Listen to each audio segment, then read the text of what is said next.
Episode 1. Good and Bad Surprises. Hello, Trader Joe's. Alex Ambrose answered the store phone. I need a box of condoms and 2 packs of tissues delivered to room 1302 of the Sheraton, New York. Hurry! The caller hung up. Alex shook his head. People never seem to be prepared. He packed the required items, put on a raincoat, and rode his electric bike toward the Sheraton Hotel at Times Square. It was 9 o'clock in the evening and raining heavily, and his pants and shoes were soon wet and filthy.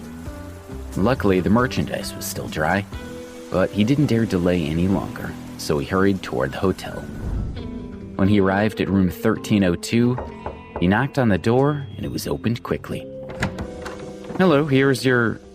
Alex was stunned into silence. The woman in front of him was none other than his girlfriend, Kathy. She was dressed in a white robe, with her long, dark, wet hair draped over her shoulders. The scents of shower gel and shampoo assaulted his nose. "Kathy, what are you doing here?" He stared at her in disbelief, still feeling dazed. "What are you doing here?" Kathy asked. Her heart skipped a beat, and she took a small step back into the room.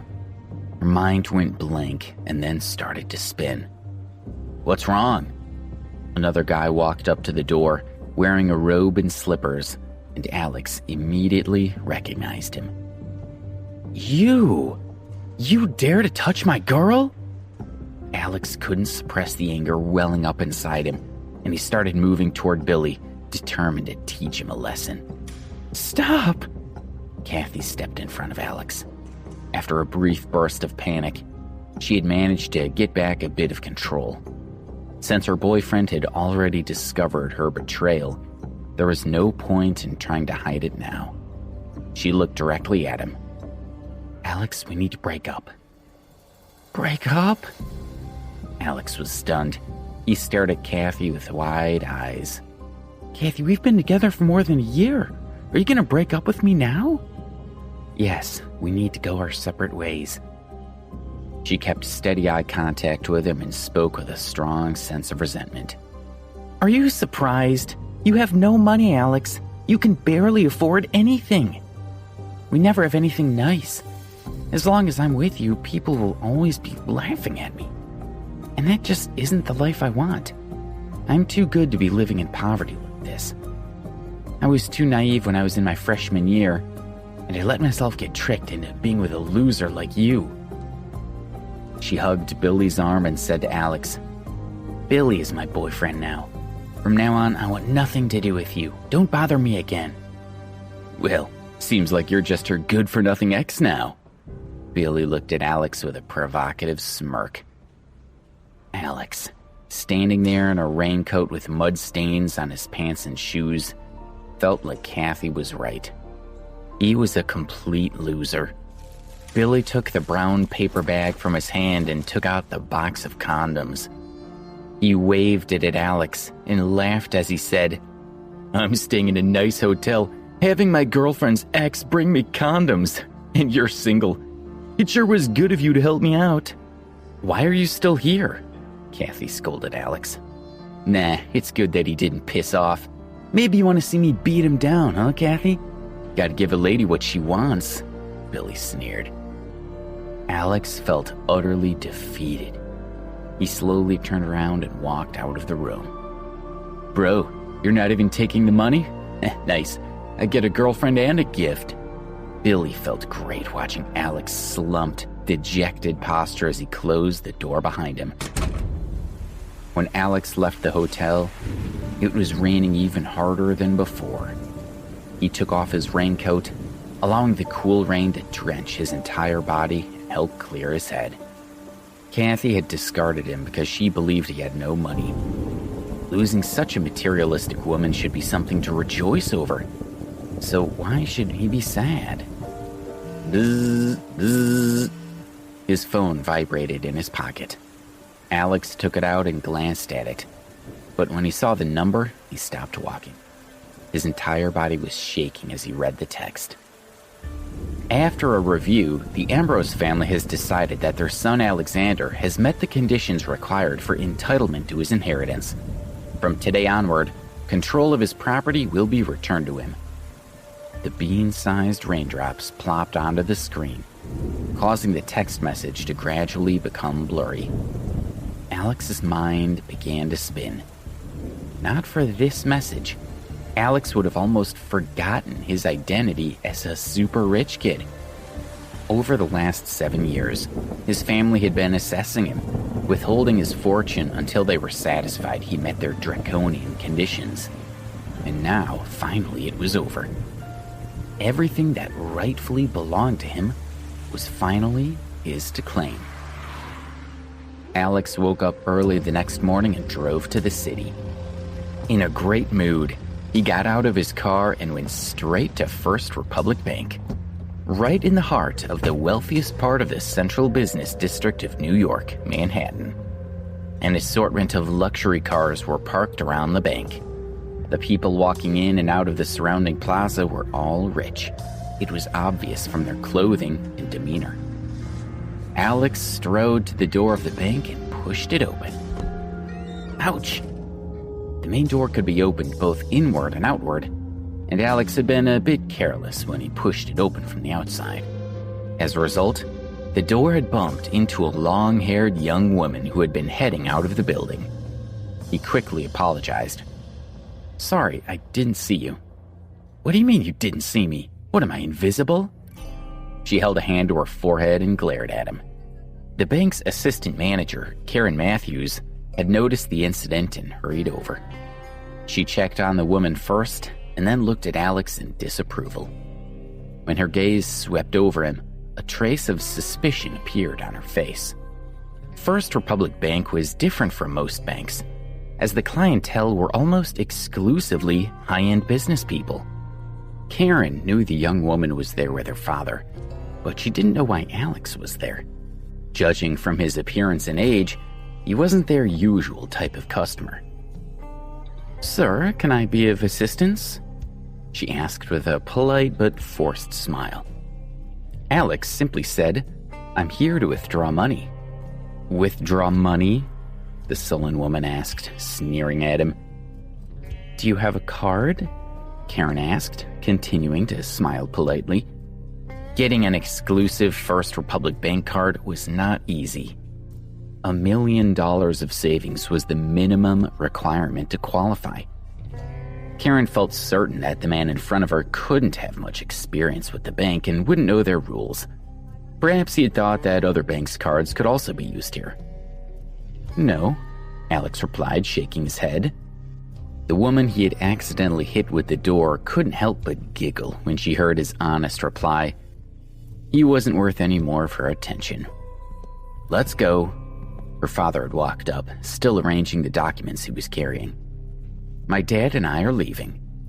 The woman shook Karen's hand and then looked over at Alex. "Miss Matthews, having someone like this around could damage your bank's image and upset your customers. I hope this will not happen again." With that, she took her father's arm and opened the door. "Take care, Mr. Scott." Karen followed them out a few steps, watching as they got into a car and left. Turning around, she headed back inside, having made up her mind to encourage Alex to leave as soon as possible. There was no one standing where Alex had been. "Oh, where's he gone?" she wondered. Was it possible that the kid had been embarrassed and had quietly slipped away? She felt relieved at the thought. Then, just as she was about to go back to work, she caught a glimpse of someone out of the corner of her eye. "There's the brat. No wonder I didn't see him at first," she thought. He had already reached the entrance to the VIP lounge, and a pillar had blocked her view of him. The VIP room was only for high-status customers who were worth at least $30 million. And this young man had admitted that he didn't even have a card. If she let him get through, she would be in trouble with her boss. "Stop! Don't move!" Karen yelled, feeling desperate. The other customers all looked around at her, obviously annoyed by her shouting. She could only smile apologetically as she walked quickly toward Alex. but he had already walked through the lounge, opened the door to the VIP room, and stepped inside.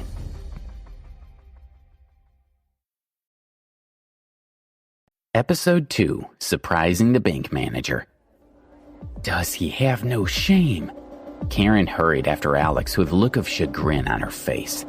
She tried to open the door to the VIP room, but it had been locked from the inside. Hello? Inside the VIP room, Robert Miller, the bank manager, was leaning against the sofa, looking at his phone. When the door suddenly opened, he quickly sat down and hid his phone away. Normally, when a VIP was coming in, Karen would notify him in advance. As the customer manager, he was responsible for 31 VIPs, and he knew them like the back of his hand. He immediately began to launch into his normal professional greeting, hoping to undo the poor impression he'd made by slouching against the sofa. But when he saw Alex, his expression froze.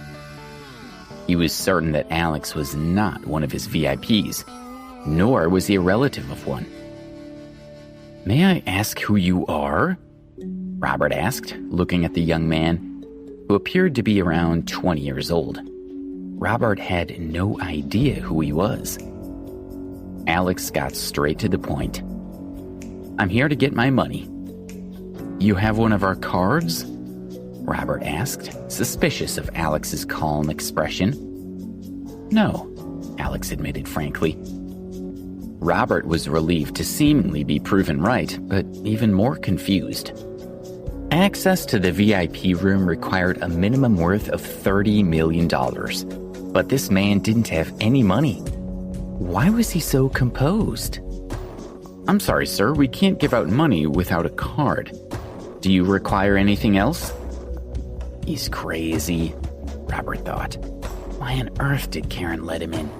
I'll have to speak to her about this at Monday's meeting. "You have fingerprint recognition here, right?" Alex suddenly asked.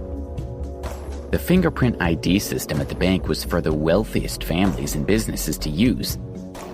Only a few people had their fingerprints recorded in the system, at least in the New York branch, and no one had used it to access their holdings yet. "You want to use it?" Robert could no longer bring himself to call Alex sir. "Yes," Alex nodded. Robert was feeling more confused by the second. Why would someone who wasn't even a customer request to use a fingerprint ID? To be honest, even though he was curious, Robert felt that it was barely worth humoring the request. But after considering for a few seconds, he finally decided to let Alex make the attempt rather than risk making him angry. He opened the safe and brought out the fingerprint identification device, which he had never used before. "Place your thumb here." Robert indicated the verification area to Alex, who placed his thumb on the sensor. The device lit up with a glaring red light, and the LCD screen displayed the words, "Fingerprint not recorded." Immediately, Robert's expression turned hostile, and he glared at Alex. He picked up his phone, ready to call the police. Wait, Alex said quickly. "Maybe that was the wrong print. I'll try using my index finger this time." Robert smiled coldly. "What's your plan here? Your thumb doesn't work, so you'll try your index finger? Then if your index finger doesn't work, you'll try your middle finger. When you run out of fingers, will you try using your toes?" But Alex had already pressed his index finger on the verification area. Robert resolved that if the man's fingerprints weren't accepted this time, he would immediately call the police and have him arrested. A green light appeared on the device, and new details flashed up on the LCD screen. Verification successful. Family account 01. Verifier Alex Ambrose. Account 01104. Robert gaped at Alex in disbelief for a moment, and then hurriedly squeezed out a smile. "Mr. Ambrose, I'm sorry. I didn't realize. I'm Robert Miller, the customer manager for the New York branch. Please allow me to assist you." "It's fine," Alex said lightly and stood up. Can I see how much money I have left in my account? Please wait a moment. Robert sat in front of the computer and typed away for a while. On his instructions, Alex provided a few more fingerprint scans as authorization. It's done, Mr. Ambrose. Robert clicked the OK button on the screen, and Alex's account appeared. Robert pointed to the computer screen and said, Mr. Ambrose, the balance of your account is currently $86 million. Robert couldn't help but suck in a breath of cold air. This young man had an enormous fortune. It placed him in the top flight of the 1%. Most people would never be able to even dream of that much money. Alex felt strange as he stared at the numbers on the screen. He reminded himself that he needed to get used to his status as a rich kid as soon as possible. Oh, and you have other assets as well. Let me show you now. Robert clicked through to check several pages in a row. Finally, he clicked the OK button again. The computer brought up a 4x4 grid of display screens. This surveillance screen displays all the physical assets that you hold elsewhere, Robert explained. He clicked on the upper left corner of the screen and brought up the feed from the bank's branch at The Hague, which revealed a sports car. In the lower right corner, it said, Ferrari Pagani Hura. Robert opened up other screens for Alex, one after another. The Hawaii branch displayed a Dominica blue pearl bracelet and 4 stacks of gold bars. The feed from the French branch in Nietzsche revealed 3 original Picasso paintings and 2 Rodin statues. And the Cape Town branch had 15 10-carat diamonds, 10 pieces of ivory, and another couple of stacks of gold bars. The bank's assistant manager, Karen Young, had noticed the incident and hurried over. Robert's eyes almost popped out as he looked at Alex's assets. He had never seen anyone so rich. Maybe not even 1/10 as rich. All right, I'd like a card, Alex said before Robert could collect his thoughts. Yes, I'll see to it right away. Please wait a moment. Robert immediately started to make the necessary arrangements. Within 10 minutes, a black card was produced. Robert looked at the black card and thought about Alex's assets. This card wasn't good enough for Alex's status, but it was the highest grade of card they were authorized to issue at the New York branch. Robert presented and handed the card over. Mr. Ambrose, your card. Thank you. Alex took the card, stood up, and went to walk out of the room. Mr. Ambrose, please wait. Robert didn't dare to appear to be neglecting such an important customer. He should see him out personally, but the asset checking system on his computer had not been turned off yet, and the fingerprint verification machine, iris recognition apparatus, and other sensitive equipment had not been returned at the safe. The monitoring system in the VIP room was connected to the district manager's office. Karen was anxiously waiting in the hall. What's been going on in there for so long, she wondered. Could that Brett have murdered Mr. Miller in the VIP room? The more she considered it, the more scared she became. She was on the verge of banging on the door and demanding a response when Alex walked confidently out of the room. Stop! Karen shouted. She walked quickly over towards him and grabbed his coat. You can't leave. You broke into the VIP room. Once we confirm that nothing's missing, I will call the police and have them hold you for questioning. What are you talking about? Alex asked. Let go. Karen grappled with him for a while, but she couldn't manage to search his pockets. What's wrong with this woman? Alex thought. He wasn't even arguing with her, but she was manhandling him. What is this? Karen spotted the black card that was peeking out of Alex's pocket. She quickly pulled it out and looked at him triumphantly, as if she had found evidence of his guilt. Oh, you stole a card. This is a crime and I have to call the police. It didn't even cross her mind that the card could belong to Alex. She imagined he had entered the VIP room, pretending to be there by mistake, and had then distracted Mr. Miller with questions and stolen the card when the manager wasn't paying attention. Let go! Alex was sick of this woman. Don't you feel guilty about being a thief? She was even more determined. With the two of them creating such a scene, other customers started to walk over toward them, intending to help Karen keep Alex from getting away. Just then, Robert, who had finished tidying up, strode out of the VIP room. Having seen Alex's assets, Robert now knew he was the most important customer the New York branch of the bank had ever had. He had also noticed that the system listed Alex's account as just one of multiple accounts attached to a family group labeled O1. If that single account was so lucrative, what about the rest of the family? It was rare to meet such important people, so Robert knew he had to be careful to curry favor with Alex. If they got along well, it would be a tremendous success for Robert, and the potential benefits were huge. So, when he saw Karen struggling with Alex, he was enraged. Karen's expression was hostile, and Alex was becoming very angry. Karen was an idiot who was playing with fire, and she might drag Robert himself down with her. Of all the bank's many customers, why did she need to pick this one to try and remove? A simple flick of Alex's finger could be enough to end both their careers.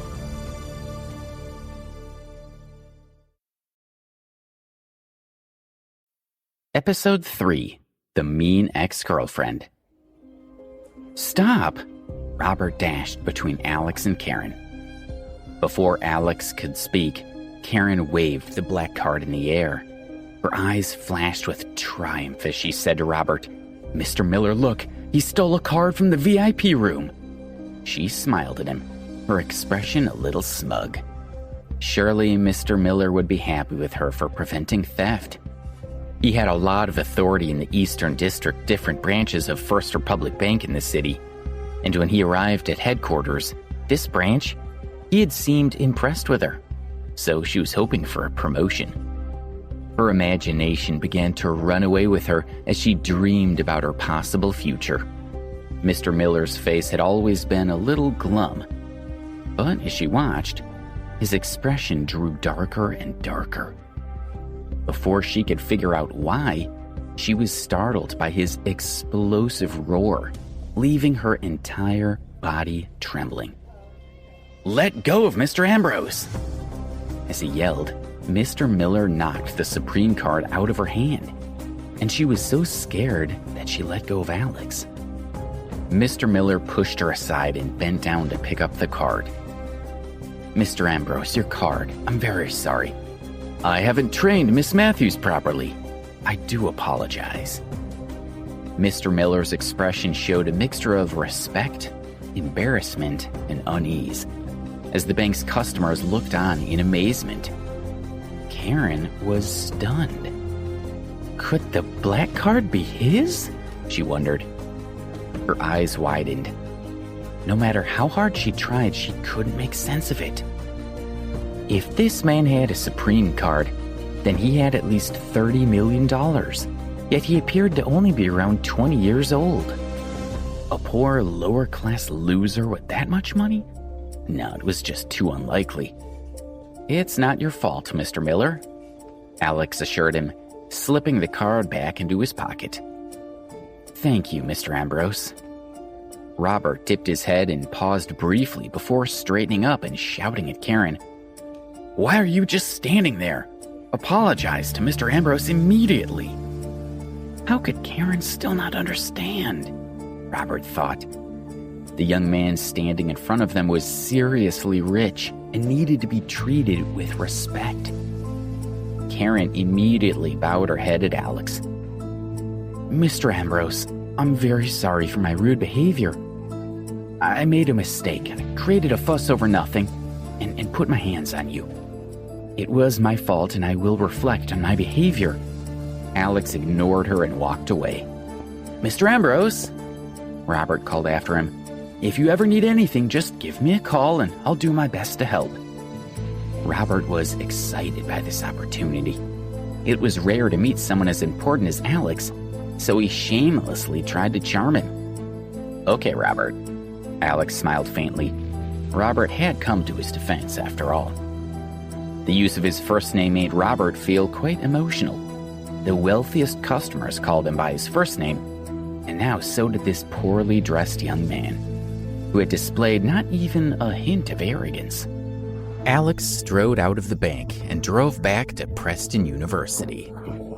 As Alex entered the university building, he accidentally stepped into a puddle, splashing a lot of mud on his legs. He checked his watch, then rushed toward the classroom, where Mr. Morgan was already standing at the podium lecturing. He spotted Alex out of the corner of his eye, and a hint of disappointment flashed across his face. Feeling guilty, Alex lowered his head. Of all his teachers, Mr. Morgan was his favorite. The other teachers tended to ignore Alex because he had no money, and some even openly mocked him. Only Mr. Morgan treated him like any other student. Alex slipped quietly into the classroom, aware that all the students were staring at him, and he could hear them whispering. "He isn't usually late. Hell must have frozen over. Look at his pants, they're filthy. Doesn't he have any clean clothes?" "Are you joking? It's not like he'd have the money for new ones. It looks like he'd just thrown on whatever he could find." Some of the boys continued to talk, and the girls in the front row covered their mouths with their hands as they joined in. Their eyes flashed with contempt when they looked at Alex. "Stop talking," Mr. Morgan said loudly, "and pay attention." Throughout the lecture, Alex noticed that Mr. Morgan kept glancing at him, his eyes full of disapproval, as if Alex had failed to live up to his expectations. Eventually, the lecture was over. Class dismissed. Mr. Morgan packed up his textbooks and left. "Kathy!" The voice came from the doorway. Everyone turned in the direction of the voice and saw Billy walking through the door and going straight to Kathy, who was sitting by the window. She stood and hugged him, pulling him in close to her body. Billy lowered his head and the two of them began to kiss. Many of the students turned to stare at Alex. Everyone thought that he was Kathy's boyfriend, and they weren't aware that she had broken up with him. Alex watched in disgust. He'd heard that Billy had taken at least 5 different girls to stay at that hotel. Kathy was just the latest in a long line, and Alex had no intention of fighting for her. Billy strutted past Alex with his arm around Kathy's waist. "Darling, wait a minute," Kathy said to Billy as she stopped in front of Alex and held out her phone. "Since we've broken up, I don't want to owe you anything. Here's the phone you bought for me a few weeks ago. You can have it back." Alex glanced at the Samsung Galaxy phone and then took it. "Ha! You would have to work part-time for 6 months to afford one of these." Kathy took a brand new phone out of her pocket and showed it to Alex. "This is the latest iPhone, and it's much better than your phone." "Of course. It's far too expensive for a loser like him." Billy raised his chin and looked at Alex. "Kathy told me that she kept asking for that phone for 6 months before you finally bought it for her. Do you think you can pick up a girl so far out of your league? You're just embarrassing yourself, so give up. And I'm warning you now, don't even think about her. If I find out you've gone anywhere near her, you'll regret it. Don't waste your breath talking to a loser like him. Can we go to DeLucas for lunch?" Kathy had already dismissed Alex. "Call me baby," Billy said, smiling at her. "Baby, let's go." She flirted with him right in front of Alex. "Kathy!" A petite girl stood up, glaring at her. "You're taking it all too far. I never thought you'd break up with Alex, and I'm ashamed of you." "Emma, why do you care?" She scowled. When things had been going well with Alex, she'd been on good terms with Emma, who was a decent person. Sometimes when Kathy had been fighting with Alex, she'd asked Emma's opinion about who was in the right. "You gave up Alex for someone like Billy?" Emma asked. "How could you treat Alex like this? When you were sick and couldn't even get out of bed, Alex sent you lunch and dinner every day for a month." And when you were walking in the mountains and twisted your ankle, he carried you on his back for miles down the mountain. Don't you remember that? You know he doesn't make much money from his part-time jobs, but when you wanted a phone, he worked hard for months to save enough money to buy it for you. And this is how you repay him? By breaking up with him and ridiculing him? Kathy scowled. I've never forced him to do anything. If he was stupid enough to go along with it, that's his problem. And so what if he bought me a cell phone? It was only a Samsung. And why would I want a Samsung when I can have an iPhone? Emma shook her head. Kathy, I don't understand you. Do you only care about money? Will money get you everything you want? Yes! Kathy barked out a laugh. She stared at Emma and said, I admit that I like money. Is that so wrong? She took Billy's arm and said, Come on, baby, let's go. These two poor people disgust me. She glared at Alex and Emma, then swept out of the classroom with her head held high.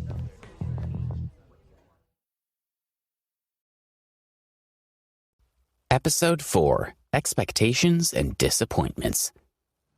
Are you all right? Emma walked over to Alex, looking worried. You were better off without her. You've seen her true nature, and she's not worth being sad over. Don't worry, I'm fine, he said, smiling. After seeing Kathy's behavior, he felt much better about the breakup. Good. Emma's expression brightened. Come on. To celebrate getting away from that gold digger bitch, I'll treat you to a meal. Don't argue. How about a nice place somewhere off campus? DeLuca's? At that time, DeLuca's was a rather upscale restaurant, and only the richest students at Princeton University could afford to eat there. No, not this time. I don't want to bump into Kathy, Alex said, knowing that was the same restaurant she was going to with Billy. But one day, I'll treat you to a meal at Madison Park. 11 Madison Park was one of the most luxurious restaurants in New York. It was the kind of place that all students had heard of, but no one could afford to eat there. Emma was surprised. Alex didn't usually boast, so why was he doing so now? And this particular claim was really over the top. Is this simply a reaction to his heartbreak? She wondered. If so, it'll pass, right? She felt a little embarrassed, but she simply smiled and followed Alex's lead. All right, I'm looking forward to it. To be honest, I've never been there. She didn't know that Alex could eat 3 meals a day at the most expensive restaurant in the world and not even spend 1/100th of his wealth. Emma was called away by 2 of her friends, leaving Alex standing alone. 2 of his roommates, Ben and Carl, walked over and dragged him to the cafeteria for a meal.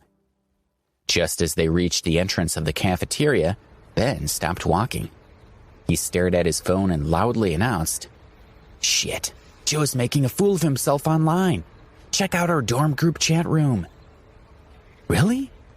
Alex and Carl quickly took out their cell phones and checked the dormitory group chat. Joe had just sent a message. Guys, it's official. I'm no longer single. Hurry back to the dorm and I'll treat you to lunch to celebrate. He's finally found a girlfriend. I guess he got tired of being alone, Alex said. Carl grinned. Let's go back to our dorm and give him hell about it. With that, the 3 of them turned around and walked toward the dormitory. As soon as they entered, they saw Joe sitting on the bed with a girl holding hands. You're back. Joe let go of the girl's hand and stood up, smiling at the guys.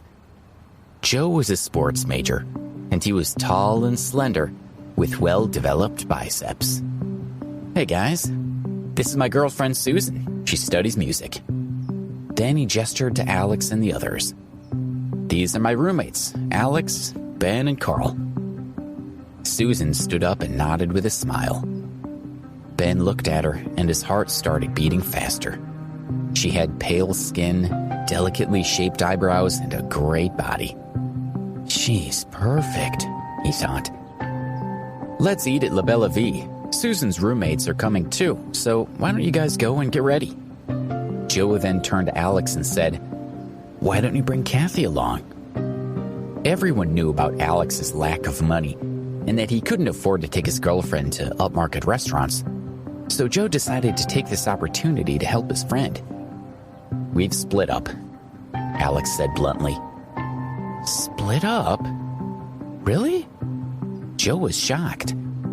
Ben glanced at Joe and he understood the silent message.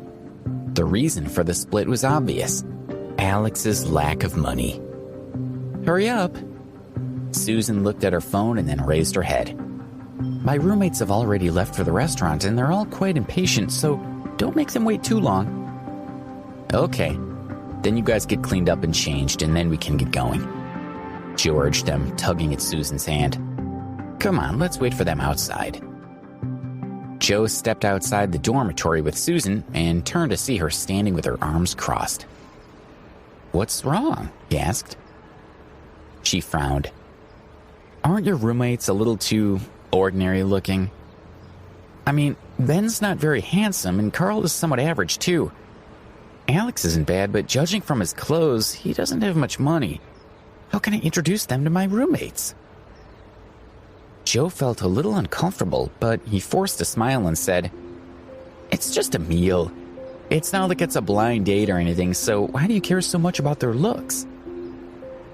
"Do you think my friends are just coming for the food?" she asked. "I know them. Although they didn't come right out and say it, they're hoping your roommates are good boyfriend material. I've shown them your picture, and they must think that your friends are like you." She frowned. "Then blame me because I didn't tell you they're all biology students." His smile was a little bitter. He'd been assigned to Alex's dorm because the sports department dorms hadn't had room for him. "Why don't you tell your roommates that the plane is canceled?" she suggested. "They'd probably just end up embarrassed if they went." "Cancel it? No. If he canceled now, it would be awkward. Wouldn't that just make things worse?" "Fine then, but I'm not responsible for whatever happens," she pouted. Just then, she received a call from one of her roommates. Susan held her cell phone to her ear. "Rose, you're all there. How was it?" When we get there, you'll see for yourselves." "All right, I'll hurry them up. Just wait." As she was talking, Alex, Ben, and Carl came out of the dormitory. "Joe, see how good I look?" Ben gestured to his half-sleeve shirt as he looked at Joe expectantly. "Cool." Joe smiled and patted his shoulder. Thankfully, Ben hadn't heard Susan try to cancel the lunch. If he had, it would have been a blow to his confidence. Joe looked at Alex, who had followed Ben out. He frowned. "Alex, why haven't you changed?" "What about my friends?" Susan asked. "Can't you get dressed up for them?" "Alex looks fine. What do you expect him to wear?" Carl asked. "He's not Joe, and he's never going to look like him." Susan shook her head. Her roommates were going to be very disappointed. This was going to be a disaster. "Stop wasting time and let's go," she urged them, and they all followed her out of the dormitory. Rose, Stacy, and Betty sat at a table at La Belle Vie. All of them were pretty, and it was clear they came from good families. Rose had long hair that draped over her shoulders. Her skin was fair, and she had a small face with large, sparkling eyes, a straight nose, and pretty pink lips. She looked like a beautiful princess straight out of a fairy tale. She was the prettiest of the three girls, and also the center of attention. "Rose, there's a lump on your forehead. What happened?" Betty gestured to the small bulge on her forehead. "Oh." Rose touched the little mark, her sweet face looking a little angry. "Don't remind me, Betty.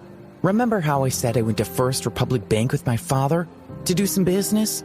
Well, I met a clumsy person who smacked a door on my head." "Ouch. Did he at least apologize? First Republic's bank customers are quite esteemed, aren't they?" Rose used her phone to take a picture of her head and then checked it. Thankfully, the lump was not too obvious. She put her phone down and smiled at her friend. "He did apologize. I was a bit stunned when I saw him there. You guys know what kind of people First Republic Bank caters to, right?" "You mean the upper class?" Stacy asked. "So this guy didn't belong?" Exactly. The First Republic Bank only gives cards to people who have at least $1 million, Rose confirmed. So he didn't belong there. Some people think that the poorer a person looks, the richer they are, Betty suggested. Which means he might be a rich person keeping a low profile. Rose, tell us all about him. Rose rolled her eyes. Why? Later on, when the manager came over, he found out that the guy didn't even have a card. I think he was just an idiot who stumbled into the First Republic Bank. Maybe he thought that the cards of other banks can also be used there. If he'd done that, I would have died from embarrassment, Stacy exclaimed. After all that, I didn't even look at him and just left with my dad. Rose tossed her hair over her shoulder. We'll see if he dares to try it again in the future, or if he dares to show his face anywhere.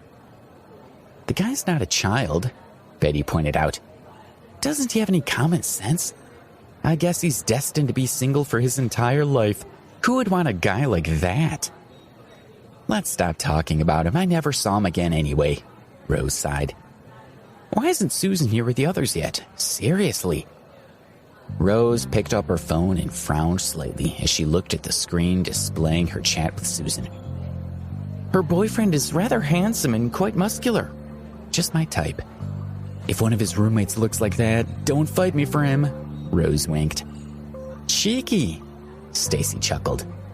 Susan said her boyfriend is a sports major, so he should be pretty fit. We'll see about the others when they get here. The three girls chatted and laughed, checking each other's appearance and making a few adjustments as they waited for the guys to arrive. Finally, Susan, Alex, and the others arrived at La Bella Vie.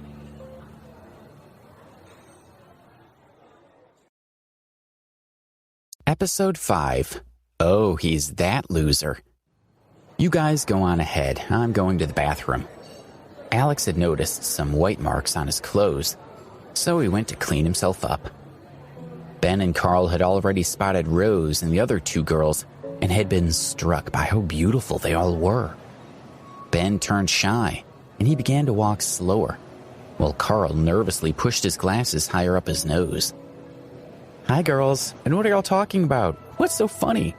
Susan asked, smiling as she walked toward her friends.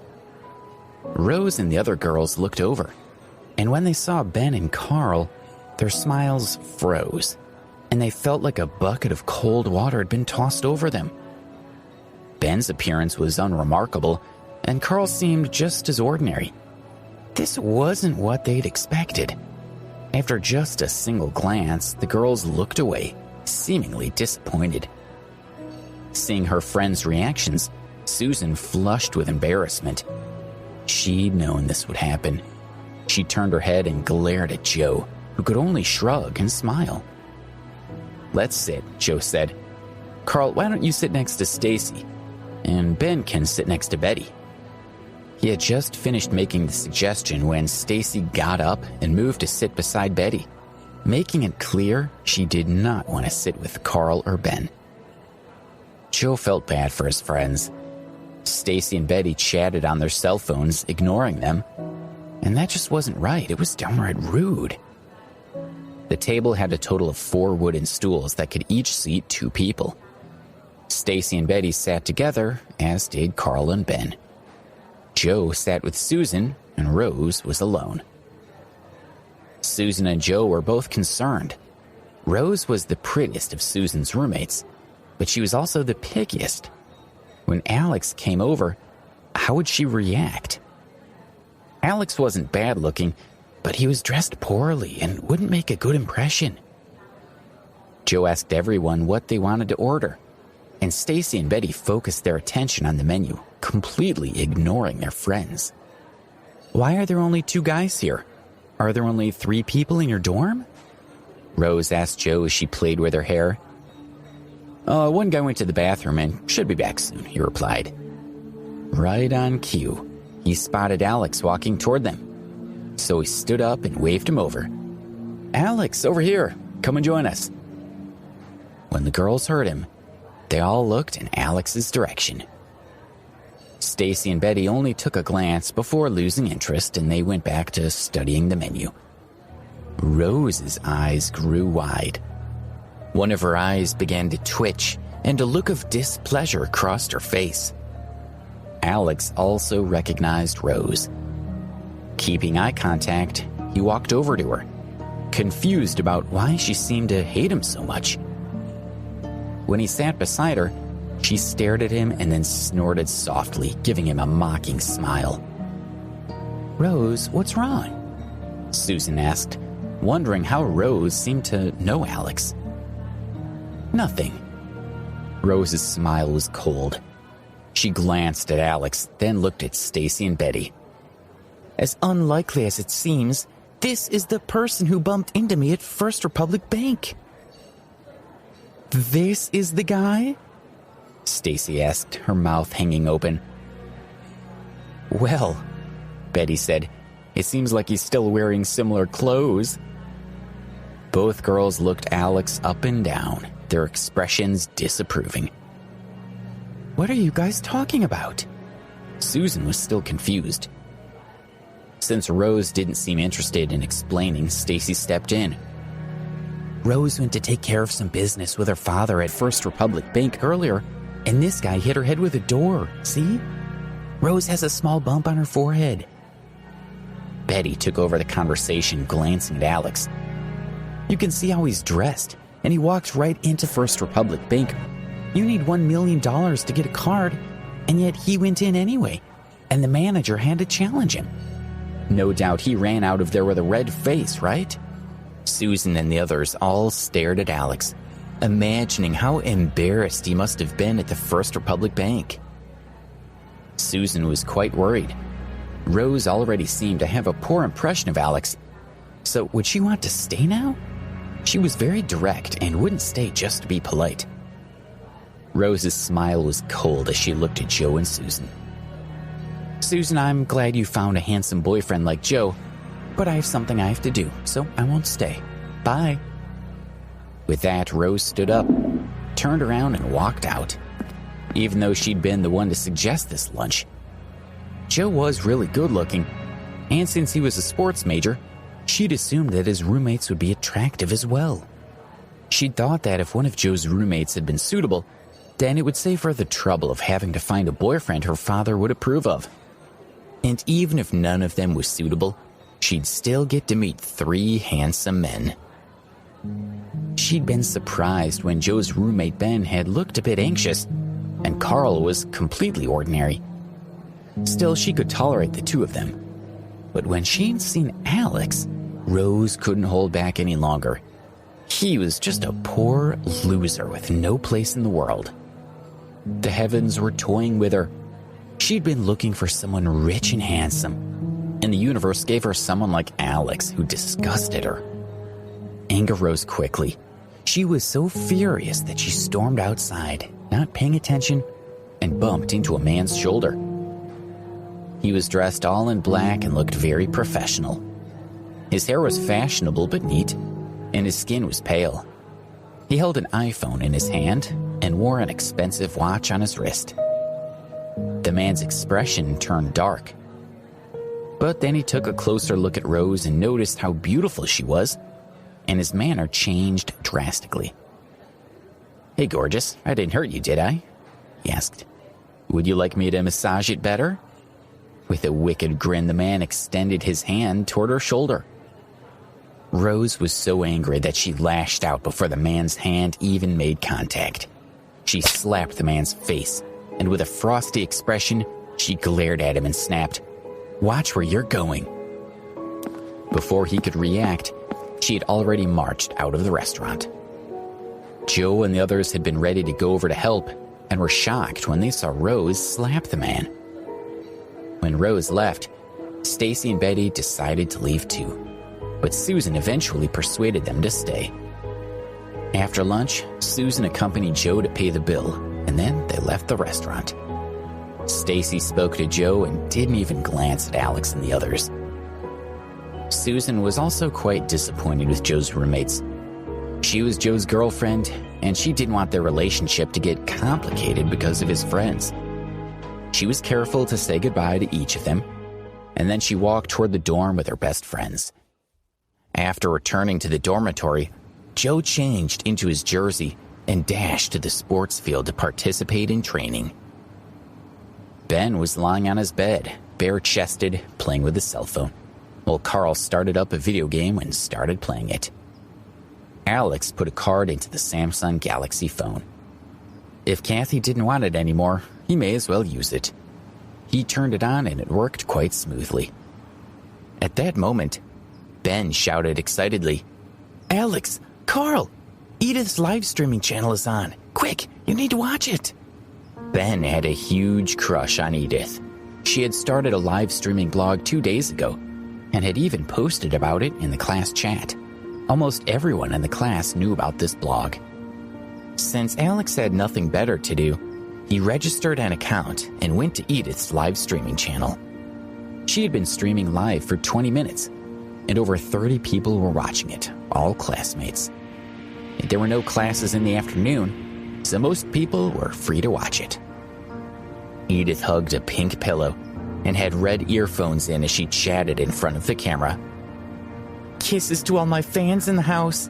Now it's been a while since I've been pampered by you all. So, all my true fans, how about you send me a little treat of cash, and I might treat you with something you'll like." She twirled a lock of her hair around one finger and pouted at the camera, giving an air kiss with a suggestive wink. Her lips almost touched the screen. She was extremely popular, and quite a few people were secretly in love with her. So whenever she asked for funds, many boys wanted to give her what she asked for. Besides, they could send any amount they wanted, so students could afford her wishes. The screen flashed with the notification, $15 from the Morning Star. Then, Captain Reckless has sent $17. "Thank you, Morning Star," Edith said, clapping her hands. "And thank you, my handsome little captain. I love you." Edith tilted her head and made a heart gesture with her hands. And just as she finished speaking, a shout came from the corridor. "Edith is so cute!" Followed by another voice yelling, "She's adorable!"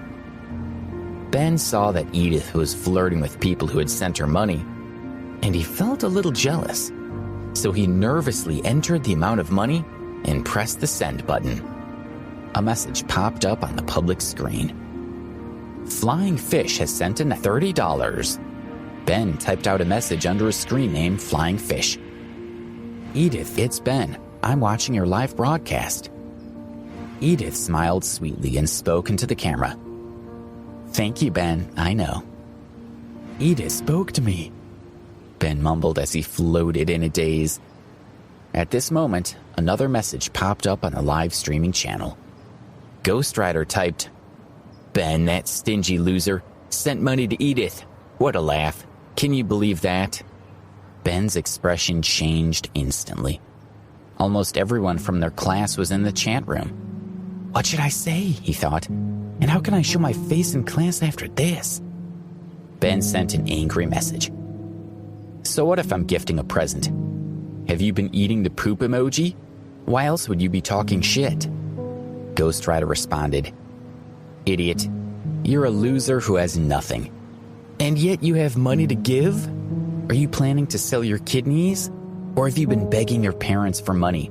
You have some nerve." Minnie scowled. People were fighting in the live streaming channel and she didn't like it. "Knock it off, guys. If you don't stop fighting, I'll block you." Ben quickly messaged her. "Sorry, Minnie, he started it." Ghost Rider sent, "Haha, so what if I get in trouble with you? I don't care." Minnie frowned slightly and prepared to block Ghost Rider, but the system notification flashed again in the live broadcast. Ghost Rider has sent $50.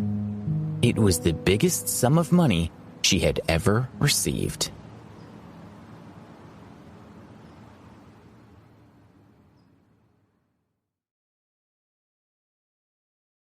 Episode 6, The Competition of Gifts. Ghost Rider. "So what if I argue with you? You idiot, you think you're awesome just because you paid $30? If you want to take me on, you better think about whether you've got enough money to keep up with me. Ghost Rider has sent $50. Ghost Rider has sent $50. Ghost Rider has sent $50. Ghost Rider has sent $50. Ghost Rider has sent $50. Ghost Rider gave away 5 more consecutive swipes, equaling $500 total. Edith was shocked. She couldn't believe what she was seeing on the screen. She held her hands in front of her chest and smiled broadly. Ghost Rider, you've given me so much. I'm so happy. Edith blew kisses toward the camera. Who are you? Are you one of my classmates? Edith asked, blinking. Ben was angry. He cursed. Is this guy so great just because he's got money? I'll show him. Edith, put me through to the manager. Okay, no problem. Edith quickly nodded and pressed her phone a few times. The manager appeared on the screen. Ben, you loser. The manager, currently Ghost Rider, said, How dare you have a go at me? I'll give you something to shout about. A few seconds later, a system notification appeared on the screen. Flying Fish has been banned by the manager for 1 day. Damn, I'm not allowed to say anything. Ben jabbed furiously at his phone, but he couldn't send the message. Ghost Rider continued on the public chat. Ben, you loser. Send another message if you can. Why don't you post it instead? Haha. Thank you, Ghost Rider, for giving me so many gifts. Now here's a special dance just for Ghost Rider. Edith said, then stood up and started dancing. The message board went crazy with messages. Silver Fox. I was wondering whose account this was. It turned out to be Ghost Rider. Ghost Rider is awesome. Blue Knight. Ghost Rider is an amazing fighter, and he's the richest person in our class. Fat Cat. Ghost Rider, where are you now? Ghost Rider replied, I'm currently drinking with a few of my mates at the 15 Central Park West. I plan to go to the Greenwich Hotel tonight. I'm not telling you guys what I'm going to do. Haha. The banter continued. Of course, Ghost Rider is awesome. Another person came on to flatter Ghost Rider. That idiot Ben, Ghost Rider posted. He dares to challenge me over $1? He looks so scruffy. He makes me want to puke. This guy's asking for a beating, Ben thought to himself. He was so angry that his nostrils flared. He didn't care about embarrassing himself in front of others, but then he remembered that this was Edith live streaming blog. His friend Carl couldn't take the bickering any longer and sent a message. Muddy Duck. Ghost Rider, we are all classmates. Think about what you're saying. Hey, here's another idiot, Ghost Rider soon replied. This guy is definitely Carl or Alex. Only these two poor guys would be good friends with Ben. Ghost Rider was enjoying the banter. You two are poor, even poorer than Ben. If you have the guts to compete with me for a present, I'll let you 3 fight it out together. My backhand will feel like a hammer blow. Ghost Rider has sent $50. Ghost Rider has sent $50. Ghost Rider has sent $50. Ghost Rider has sent $50. Ghost Rider has sent $50. Ghost Rider sent out 5 more gifts of cash. Edith spoke. Thank you, Ghost Rider. Thank you so much. No one has ever given me so many gifts. Ghost Rider, you're awesome. When you go back to school, I'll treat you to some ice cream. She held her hands in front of her chest and thanked everyone with a sweet smile. Little Tim. Awesome, Ghost Rider. Whirlwind. Wow, I've never seen anyone as generous as Ghost Rider. Ghost Rider, when are you coming back? I'll take you out. Fearsome Tiger. Has anyone noticed that Ghost Rider's profile picture is so handsome? Who can compete with him? The other students began flattering him and sucking up to him.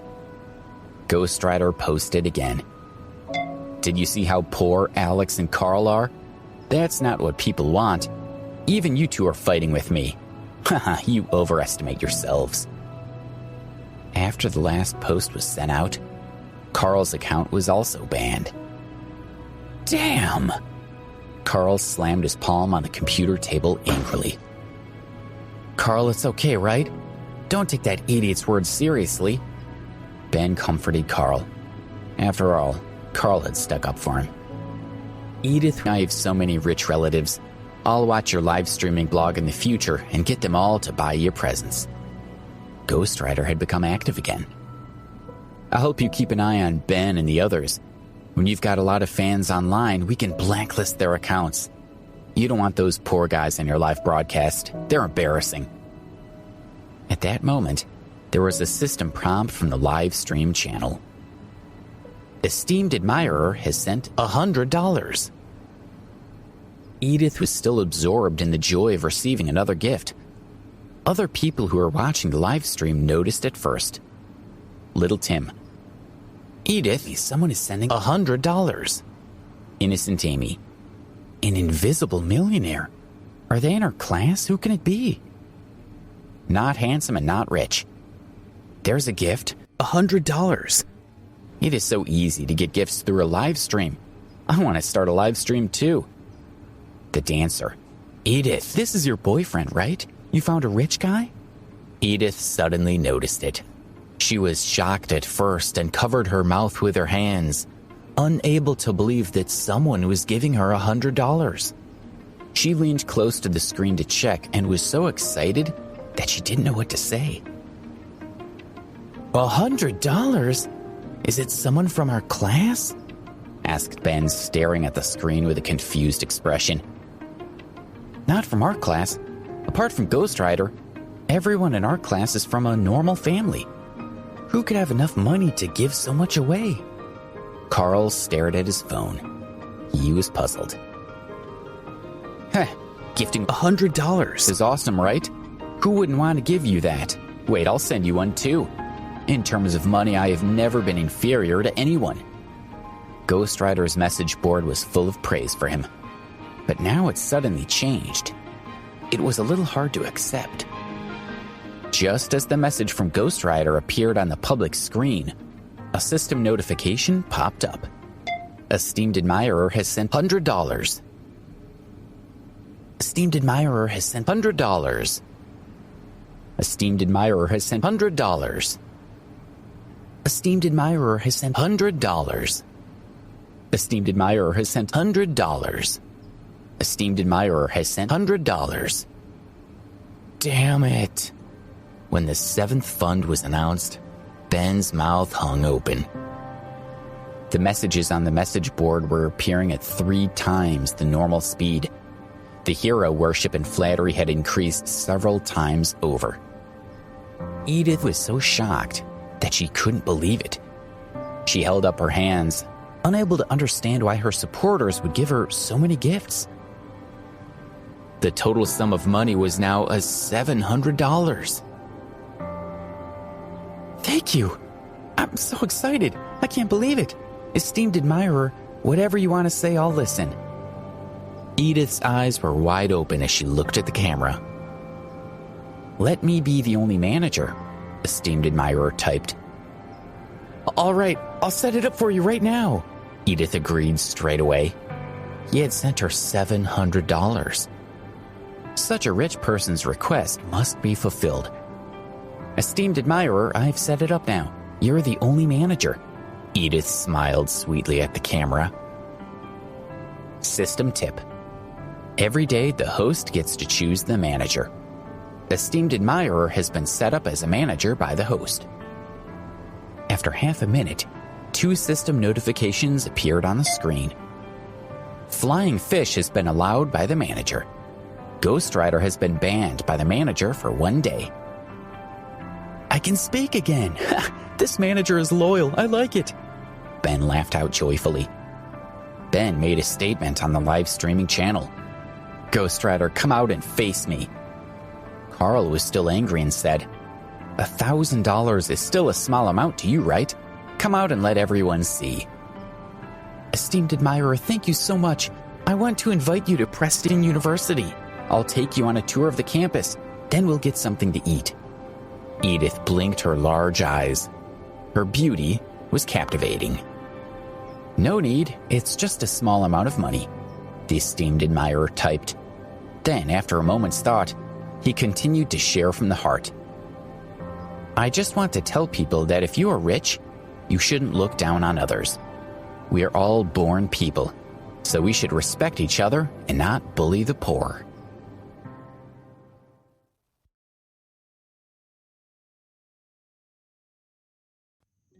Ben and Carl were impressed. Well said, they cheered simultaneously.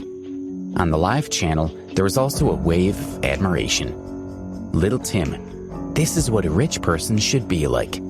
Harry's cat, that's great. One look and you can tell he has something to say. Silver Moon, I like it. You're quite humble than those rich, arrogant guys. What's happening now?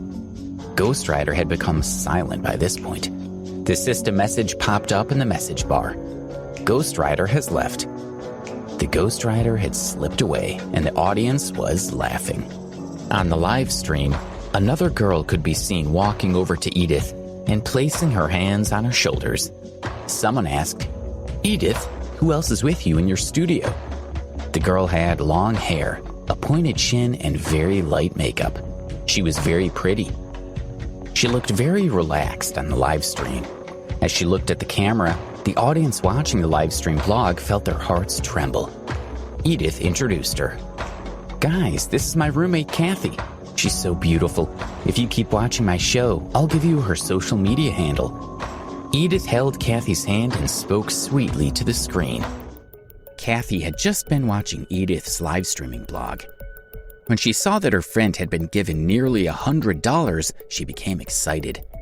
11 worships were worth $700. Of course, she wanted to find a rich man.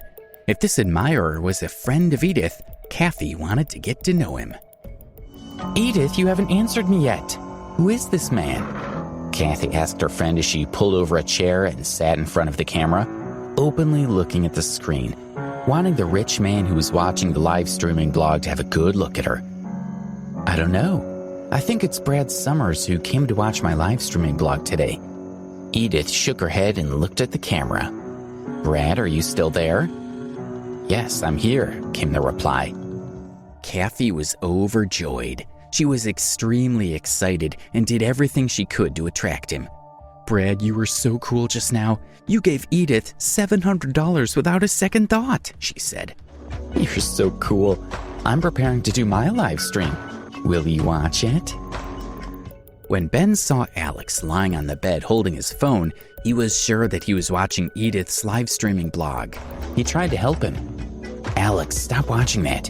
You know Kathy always gets excited when she sees a rich man. She's so shameless. Alex ignored him and continued to look at his phone. Kathy, Edith called out to Kathy grumpily. Why didn't you tell me that you're preparing to start a live stream? Even if you do you think you'll be able to steal Brad away from me?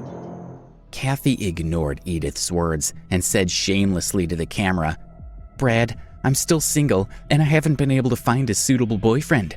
For some reason, I feel like you and I feel a connection. I'd like us to get to know each other. Kathy's coy expression as she spoke was touching. Brad asked, Are you still single? Kathy was slightly taken aback. She was so beautiful that she could understand that it was hard to believe that she was single. However, she had to give the right impression to help secure a rich husband, so she insisted that she was. She also knew that men were particularly attracted to women who had not yet had a partner. Yeah, and I haven't even had a boyfriend yet, Kathy said coyly.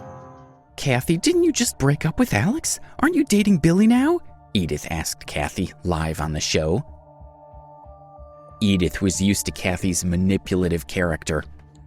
Normally, it didn't bother her, but this man had given her a gift worth $700. She wasn't about to lose him to Kathy. Kathy had not expected Edith to expose her. She looked embarrassed and smiled apologetically. Billy and I we're just good friends. As for Alex, I felt sorry for him because he's poor, and I helped him study. As for me and him being in a relationship, that was all a rumor spread by our classmates. Kathy had managed to invent an excuse to prove her innocence to the possible suitor. Brad, if you want to get to know Kathy, add me. Halfway through Edith's words, the system prompts. This viewer has already left the live broadcast room. Minnie and Kathy were disappointed. Alex turned off his phone and lay in the bed. He stared at the wall but wasn't looking at it. He was thinking about Kathy's scene just now. I was with Kathy for a year, and yet she linked our relationship to helping a poor classmate? Her words are like a sword piercing my heart. Alex smiled bitterly to himself. Kathy liked money. How would she feel if she knew how rich I was? The next morning, Alex and his roommates returned to their dorm after class. They just finished eating their takeout and were preparing to relax for a while when Joe walked in.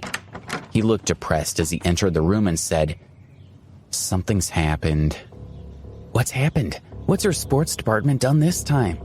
Ben asked as he sipped water from his glass. "Something's happened to Rose." Joe sat down and looked at the other three. He was worried. "What's going on?" Alex knew from Joe's face that it was something bad. "You know Rose slapped a guy when she left yesterday? Do you know who that man was?" Joe answered his question. "It was Lucille Brennan, the deputy manager of the Trader Joe's Group." "Holy shit! The Trader Joe's Group?" Ben exclaimed.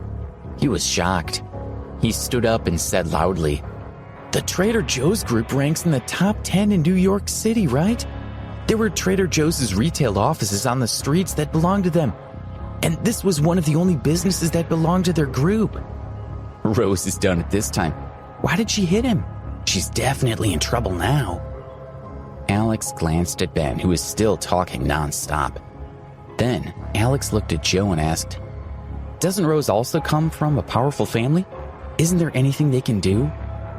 Alex knew that Rose's family was rich enough to open an account at the First Republic Bank, so they must be powerful.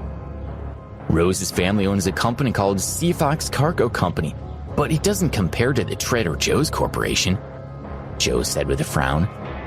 "Susan told me that Rose's company had bad news today. Rose's dad is really worried about several partnerships that are threatening to cancel." Joe crossed his arms. "The Trader Joe's Group must have done this. I've seen information about them on the internet. The boss of the group, Donald Brennan, is Lucille's father, and he's bad news. He's very ruthless in his business dealings." Carl looked at Ben, then looked at Alex. His face was grave. Just then, Joe's phone rang. It was his girlfriend, Susan. Joe answered the phone nervously. "All right, I'll go right now. Okay, that's it. Bye then." Joe hung up the phone. Rose got a call from her dad. He's told her she has to fix it. He said the only way to resolve it is for her to spend one night with Lucille. Otherwise, Donald is going to ruin their family. Yesterday, I caught that lowlife Lucille looking weirdly at Rose. I think it'll cost her a lot to make it up to him. Damn it, this father and son are bloody shameless, Ben cursed angrily. Joe and the others also understood what it would mean for Rose to have to make it up to Lucille Brennan. "Don't say any more. Let's go to Susan's dorm now and help Rose come up with some ideas." Joe stood up quickly. All four hurried outside and locked the door behind them. After checking with the dorm front desk worker, Joe led Alex and the others quickly to the third floor and pushed open the door of the dorm room that Rose shared with her friends. Although Rose and the others dressed well, the dorm room was run down.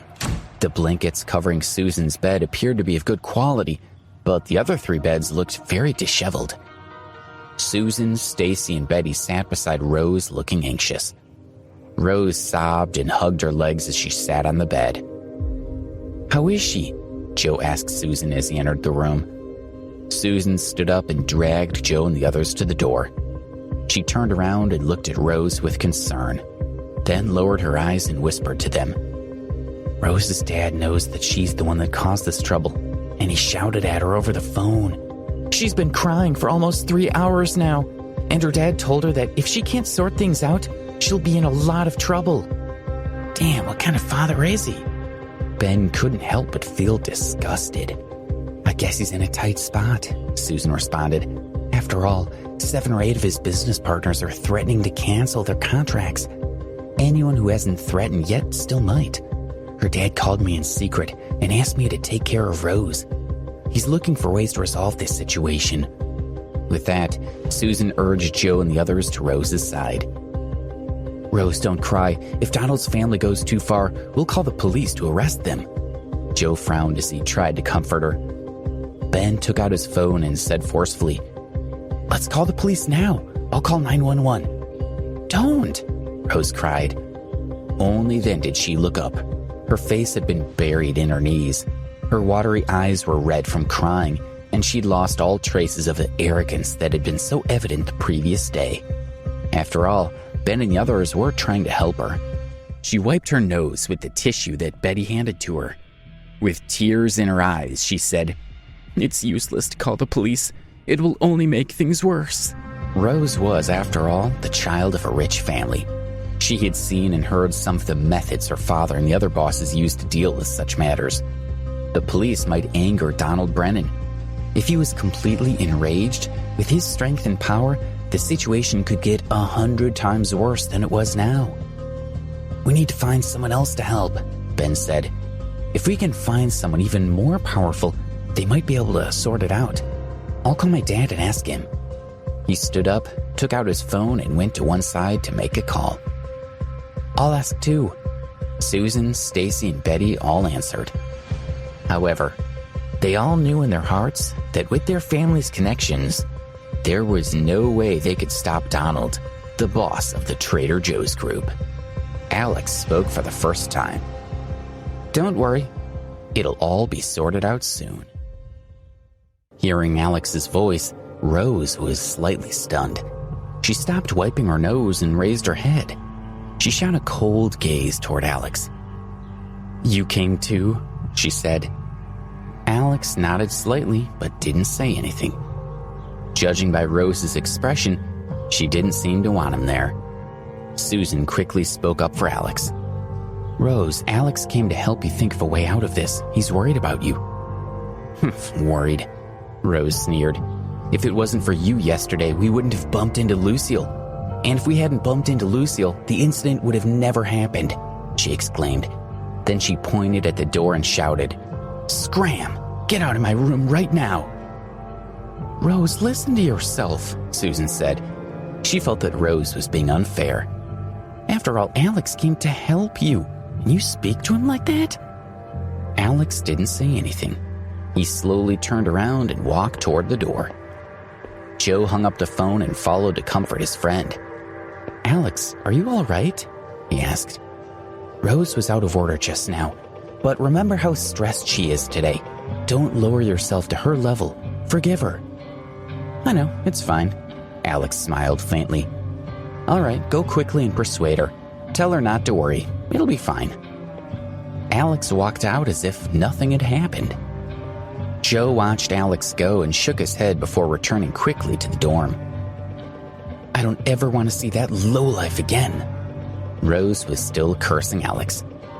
When she saw Joe come in, she stopped and took out her cell phone. "I just had an idea. I'm going to call my old school friend to see if he can help." "Hello, Zane, it's Rose."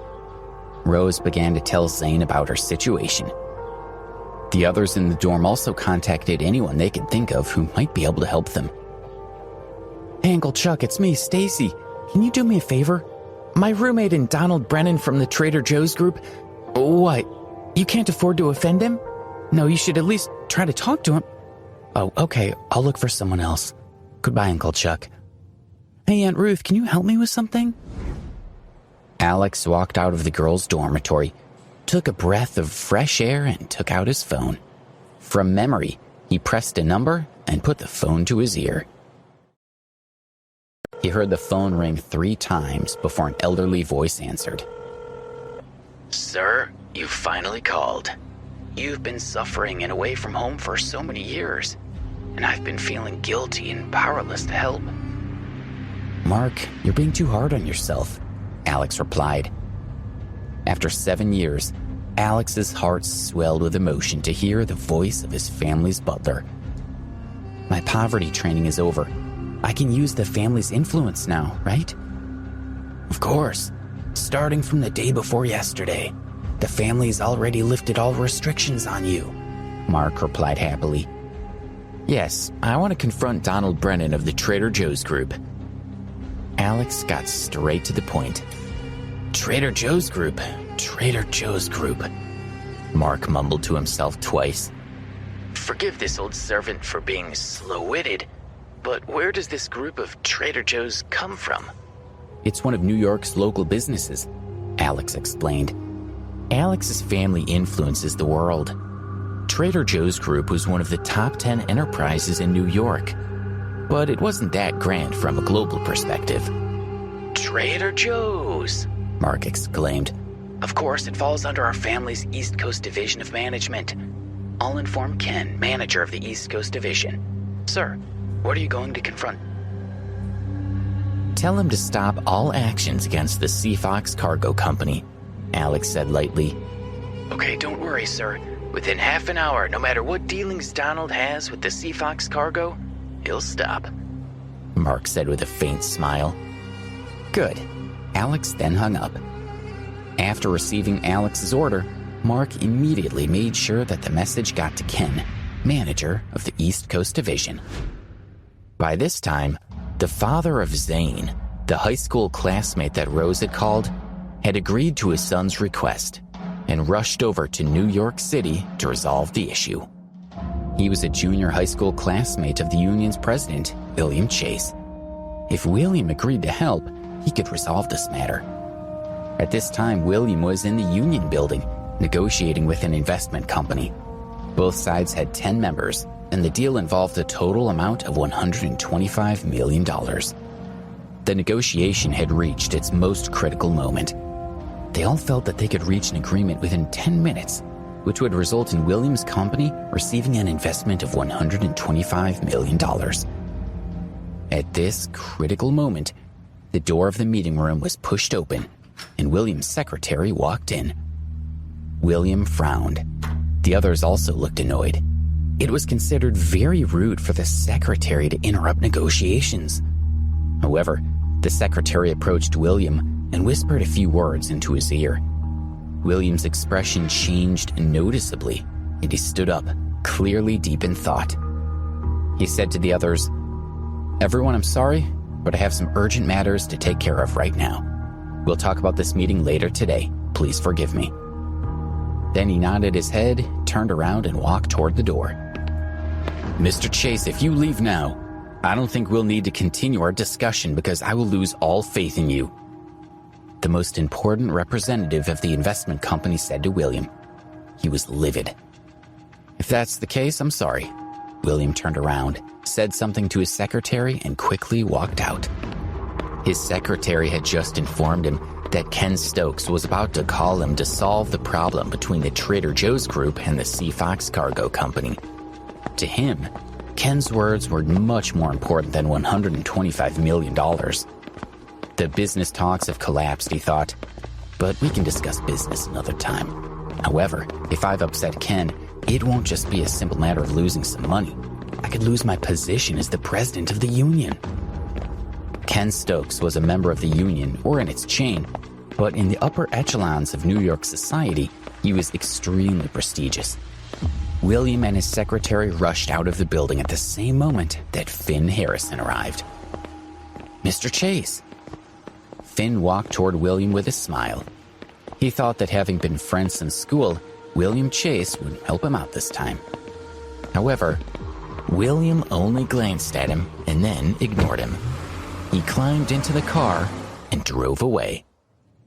Meanwhile, Alex had walked to the side of the campus's Ramsey Lake and sat down on a large rock deep in thought. On the riverbank, he saw a couple snuggling together, and his mind was flooded with happy memories. He thought about a time when he and Kathy had been so happy. He remembered helping her cook and riding together to take their exams. He used the money he had saved to buy cosmetics for Kathy. Alex's train of thought was broken by his phone ringing. He brought his mind back to the present as the name Zara Fitzgerald appeared on the screen. Zara was the captain of the school's cheerleading squad, and Alex was also a member of the squad. The rest of the squad were girls, so they needed someone to move the props around, to lift the stereo, and to go buy the ice cream. They also needed someone to fan them when they were hot. Of course, a boy was needed. Because of this, Alex became the cheerleading team's service assistant. In other words, it was free hard labor. Hello, Alex. You must come to the West Campus sports field right now. What is it? Alex asked. If I tell you to do something, just do it. Cut the crap or you're dead. Zara hung up the phone. Alex put his phone in his pocket, stood up, and quickly headed toward the West Campus sports field. Episode 10, Who Helped Rose? After the training session, Zara and the other girls from the cheerleading squad left with the basketball team. The task of cleaning up the equipment naturally fell to Alex, the service assistant.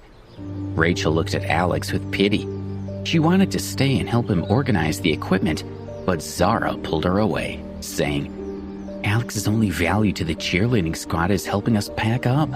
Otherwise, we would have kicked him out already. As Alex was packing up the equipment for the cheerleading squad and putting it in the storeroom, his phone rang. It was Mark. Sir, Ken said that the matter has been settled. Okay, that's great, Alex said and hung up the phone. Alex couldn't believe how quickly his family had sorted it out. It had only been an hour since Alex called them. He guessed that Rose would soon hear the news. Later, at around 5 that afternoon, Alex was jogging when he received a call from Joe. Joe seemed very happy. Alex, where are you? At the sports field. Why do you sound so happy? Is everything all right now with Rose? Alex thought that the news must have reached her by now. Wow, how did you know? Her dad only called 20 minutes ago and you already knew? Joe asked in surprise. You sound so happy that I knew the problem must be sorted. Alex smiled faintly. That's true. Joe raised his voice again and said, Now that you're back in her good books, Rose said she wants to treat you to dinner. We're already on our way there. You guys go ahead. I don't want to go. Rose hated him so much. He knew that if he went, he'd just be miserable. Come on, all your friends are here. Are you too scared to come? I don't want to go. You guys have fun. Hey, you loser. If you don't come, you're not our friend anymore. You decide what you want to do. Joe shouted and hung up. In addition to Rose's and his roommates, there were also a few unfamiliar faces. Alex smiled wryly as he heard the call end. He walked slowly out of the school gate and went to the restaurant. As soon as he entered, he could hear his friends, and he followed the noise to find their table. More than 10 people were sitting around a table. They must be Rose's friends. Forget it, he thought. Alex walked slowly toward the table, and everyone turned and looked at him.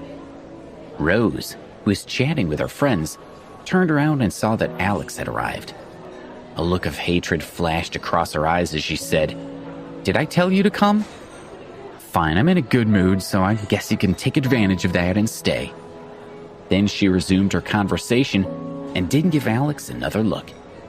As Alex stopped walking and looked at Rose's back, he felt his heart flutter. Forget that I helped her this time. I won't have anything to do with her from now on. Joe quickly walked over to Alex and whispered to him, Leave her alone. Your friends are happy you came. Come and sit with me. As he spoke, Joe pulled Alex over and sat down beside him. As Alex sat down, Rose glanced at him in disgust. Alex didn't even look at her, deciding to save himself from the embarrassment. Rose, what happened? Why do you hate him? An unfamiliar girl glanced at Alex and whispered to Rose. The others who didn't know anything about the situation also looked at Rose, waiting for her explanation. Rose's gaze swept across Alex, and then she looked at the others. She sneered arrogantly and said, This guy's unbelievable. We went to the Metro Sky Bank to withdraw money yesterday morning, but he doesn't even have a card for that bank. Those who didn't know what had happened all covered their mouths and smiled when they heard Rose's words. They couldn't help but look at Alex. Only Susan, Joe, and the others who were familiar with the situation looked extremely embarrassed. They were all thinking, We're all eating here together. Even if you don't like Alex, do you have to expose his weakness in front of others?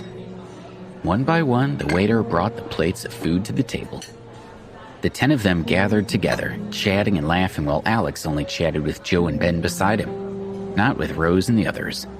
Rose was saying, Guess what? In the end, the chairman of Trader Joe's, Donald Brennan, personally came to my dad's office to apologize to him. That's what you call humility. She recounted the news she had heard from her father. Her friends replied, "Awesome, Rose. To be honest, I didn't expect that your family could solve this problem so easily. After all, this is Trader Joe's, one of the top 10 enterprises in New York City." "Yeah, Donald has awesome power. It's even on the internet. He once made a company disappear. But your family problem was solved in less than a day," another guy said as he gave a thumbs up. "Tell us who exactly helped your family so we can tell everyone," another boy said to Rose as he smiled. "Of course, I must also wonder who helped my dad. Donald Brennan might be a tough nut to crack for others, but it seems that he's no match for my dad," Rose said. "Wait a minute, I'll call my dad and ask him." She took out her cell phone, dialed her father's number, and turned on the speaker. "Dad, which uncle did you ask for help this time?" Rose suddenly felt that something wasn't right. "When Dad called me this morning to have a go at me, he said all kinds of mean things," she thought. "He said that he couldn't do anything to make Donald give in after the disaster I've caused. Could it be that later on, in a flash of inspiration, he's remembered someone powerful that he didn't think about before?" An idea flashed through Rose's mind. Episode 9. Who Will Win the Girl? Walking toward the West Sports Field, Alex saw 5 or 6 pretty girls heading his way. The tallest girl addressed him. "Alex, you finally came. Why did you take so long?" It was Zara Fitzgerald who had just called him. Zara took out $10 and gave it to Alex. "Buy 6 bottles of water for the squad." "Captain, why didn't you ask on the phone? I would have bought it on my way over," Alex asked while holding the $10 in his hand. "Why are you in such a bad mood today? It's not fair. What's wrong? Can't you take it anymore?" Zara's eyes opened wide as she opened and closed her mouth. Her words shot toward Alex like a cannonball. "No, all right, I'll go buy it now," Alex said, choosing to go and buy the water rather than argue with Zara Fitzgerald. When Alex returned with the water, he gave the $4 change to Zara. The girls from the cheerleading team each took a bottle and drank the water from it. "Alex, fan me," Zara Fitzgerald ordered Alex. Alex had nothing else to do, so he started to fan Zara. They were sitting on a nearby basketball court, watching the school basketball team practicing for a match. After resting for half an hour, Zara clapped her hands and called the cheerleaders to continue practicing. Alex sat alone in the grandstand and watched Zara and the rest of the squad practice. The seats around him were all filled with the girls' bags and training equipment. Alex heard someone say, "Hello, why aren't you playing with them?" A girl walked over from his side, smiled at Alex, and sat down beside him. Alex was stunned for a moment.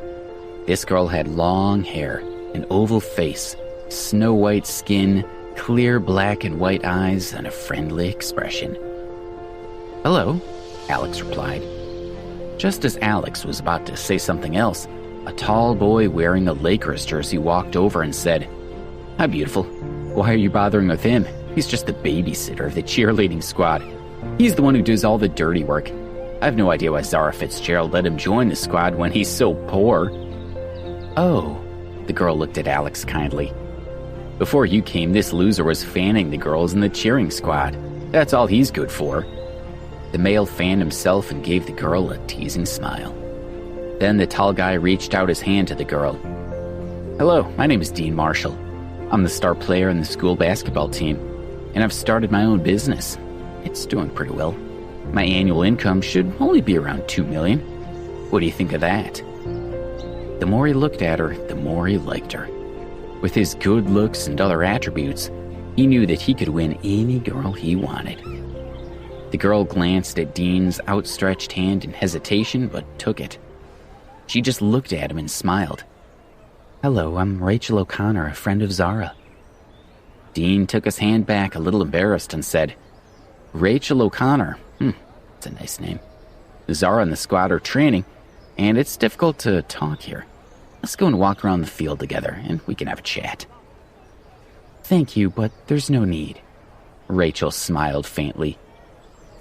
Dean was furious, but he was unwilling to give up on such a beautiful girl. He wanted to stay and fight for her, but just then, someone on the basketball court called out to him, and he had to run back to the court. "What's your name?" Rachel turned her head and looked at Alex with a gentle smile. "Alex," he replied automatically. His attention was entirely focused on Rachel's demeanor. He could detect neither contempt nor pity in her beautiful eyes as she looked at him. Alex felt very comfortable with her. As he looked into Rachel's eyes, he started to smile. Zara Fitzgerald and the cheerleading team completed 2 more jumps. Then Zara walked over to Alex and Rachel and said, "Rachel, why are you talking to him?" Zara looked at Rachel with a little surprise. She pinched Alex's shoulders and then shoved him out of the way so she could sit beside her friend. In a serious voice, she said, "I only hired him because I wanted someone to help me carry the stereo and move the outfits. You can tell from his clothes that he's just a poor slob."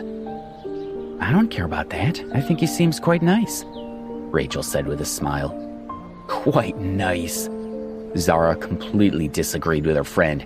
She gave Alex a stern look and said, "I knew it. You only came over to talk to Rachel because you think she's beautiful. Don't you know your place? I'm warning you, don't even think about Rachel." Alex wanted to explain, but he didn't know what to say. "What about me, seriously?" Alex began, but as Zara's gaze became sharper, he stopped mid-sentence. Seeing that Alex had stopped talking, Rachel looked at him helplessly. They were interrupted by Zara's cell phone ringing. She took out a phone on a pink cover and looked at the number, frowning slightly. She stood up and walked away slightly to answer the call. Hey, my favorite cousin, don't be too stressed. Your family's just worried because you're not married yet. Okay. If you're free, why don't you come to the amusement park? Come and walk around the park. Try to stop worrying. Call me if you need anything. Then Zara hung up the phone and sat down beside Rachel with a grim expression. "What's wrong?" Rachel asked as she placed her hand on her friend's knee. "It's my cousin. She's getting older, and her family's urging her to hurry up and get married." Zara glanced at Rachel with downcast eyes. She said, "Your cousin is very beautiful. She doesn't have to worry about getting married." Rachel smiled. Zara glanced at Rachel and tuttered, Rachel, you don't understand. Of course my cousin is worried about getting married. The problem is who will marry her. You've seen her photo." As she spoke, Zara glanced at Alex with a look of disdain and said, "We can't marry poor losers like him, right?"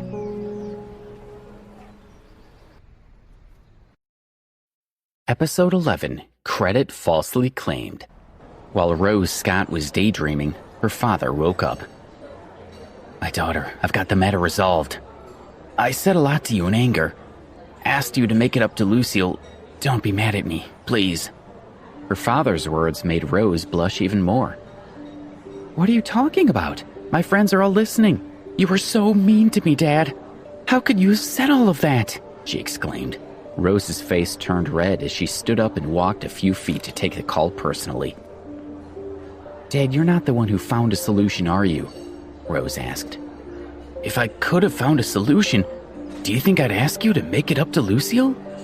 Rose closed her eyes and took a deep breath, pushing down the curses that were rising in her throat. "Can you not mention this anymore? My friends all knew and were listening just now. You've completely embarrassed your daughter." "Your friends were all there? Oh, but it's not my fault. Rose, why didn't you mention that when you made this call?" her father asked. Moving on. I wish I could find a hole to hide in." Rose held her forehead in her hands. "Why did you not mention it? I thought that you were just trying to show off in front of your friends that you had connections and found a solution. But now I see you haven't shown off. You've become an idiot who blew this up into a scandal," her father exclaimed. He paused, then added, "Hey, Rose, could it be that a friend of yours helped you find a solution?" "A friend?" Rose turned around and glanced at the other people around the table. It was quite possible. They had all made calls for her. "It's probably because of a friend. They did us a big favor, so you have to thank them well," her father said. Fine, that's it. I'm hanging up. Rose's attitude was much more casual now. Could it be that a friend had helped her? Before, her father was scolding her, and now he's making her feel bad.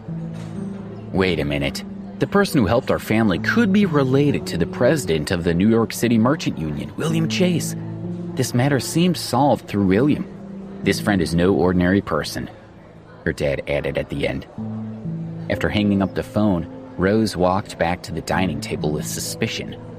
After hearing about this, everyone was very interested. Who was it that could get so close to someone like William Chase? Rose's expression was very calm. She scanned everyone's face and finally locked her gaze onto the right side of Betty Thompson's head.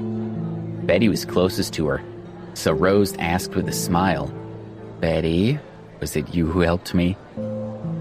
Betty was stunned, shook her head, and said with a wry smile, "How could I have such a strong connection? Are you kidding me, Rose?" "Really?" Rose's face lowered slightly as she asked again. "It wasn't." Betty felt a bit scared. Rose's gaze shifted to Stacy, who was sitting beside Betty. "Stacy, did you help me?" No, I can't take credit for it. Rose, I've already used up my favors with all the relatives that could have helped," Stacy said as she shook her head. Rose's gaze turned to each person one by one. "Joe, did you help me? Ben, was it you?" Rose asked everyone, but when she got to Alex, she skipped over him. She was not sure about the others, but she thought to herself, "This Alex, this fool that dared to enter First Republic Bank without a card? Was it him? Is this a joke? Then who was it?" Rose lowered her gaze as she seriously pondered this question. A name flashed through her mind like a bolt of lightning. Zane! Apart from the people here, the only person Rose had contacted was Zane. Zane must have been the one that helped. Rose grabbed her phone and called Zane. Was it him? How could his family have a relationship with William Chase? She asked herself. Zane answered while Rose was still feeling suspicious. Hey, Rose, how are you doing? Zane asked urgently. Did you help me? Rose did not slow down to answer his question. She wanted to know Zane's answer first. I begged my dad after you called me. My dad said that he and Mr. Chase used to be classmates, so he would go and give it a try. But I haven't asked my dad about it yet. Zane said uncertainly. It's done. It's been solved perfectly. Rose beamed with joy. Zane, I knew it was you. My dad told me that someone went to look for Mr. Chase to intervene. Zane, thank you so much. It's fine as long as it's solved. What is there to thank me for? It was nothing. Zane's tone softened. You also know how strong the Trader Joe's group is. Even if they were to disappear or go bankrupt, Lucille definitely won't let the spat go like that. I might have been... Look, you've helped me a lot. Rose felt a lingering fear in her heart as she thought about this. The gratitude she felt towards Zane intensified, and tears started to well up in her eyes. Don't think like that. Zane smiled faintly. Come to Rookie's Lodge now. I'll treat you here. I'll thank you in person. Rose invited him enthusiastically. Yep, I'll head over right away. Zane agreed. Thinking of Rose's charming face, a trace of a smile appeared at the corner of his mouth. After hanging up the phone, Rose proudly looked around. When the others heard about William Chase, they were shocked. Someone who could befriend the likes of him was no ordinary person. Rose had such a good friend. How could they not be envious? They looked forward to seeing Zane. Zane was studying at Preston University, and he was not far from campus. When Zane arrived at Rookie's Lodge and saw the other people with the look of envy in their eyes, his heart became a bit calmer and his expression a bit haughty. Zane was 6 feet tall and a bit chubby with a slightly oily complexion to his white face. Hi, Zane. Rose walked up to Zane with a smile on her face and grabbed his hand. She stared into his eyes like a little girl. Thank you. I'm touched that you helped me when I needed you the most. Zane glanced at Rose's hand. With a boost of courage, he gently grabbed her hand and looked at her charming face. His eyes were unmoved as he gently said, Don't say such things, it's not a big deal. Rose smiled sweetly and pulled him toward the table. The others at the table all stood up when they saw Zane coming over and looking at him fawningly. Zane had a connection with influential people in the city, so he had a much higher position than his classmates. So many people, Zane whispered to himself as he walked toward the dining table. He felt very satisfied as he saw everyone standing up to welcome him. He lowered his hand and said, "Everyone, why are you all standing there?" After Zane's words, they all sat down. "You sit with me." Rose pulled Zane toward her seat, but he was so strong. Susan Ogden called out to the others to shift their seats, but Rose and Zane still felt crowded. "Alex," she said as she motioned him to move. Just when everyone was moving the chairs, Rose looked at Alex with a dark expression. When Alex looked back at her, Rose felt embarrassed. Then she bluntly said, "Why don't you leave first? I didn't ask you to come out anyway, and now you're almost done eating. The university isn't too far away, so you should go back to your dorm." At that moment, everyone felt a chill and looked at Rose and then Alex. Alex's face stiffened, and his heart felt like it was being pierced by a needle. A faint feeling of regret rose inside of him. Alex shifted his gaze away from Rose's face. With a smile of understanding appearing on his face, he nodded, put down his fork, stood up, and walked outside. Walking out of the elegant restaurant, Alex looked up at the night sky with wrinkled eyes, and his heart filled with bitterness.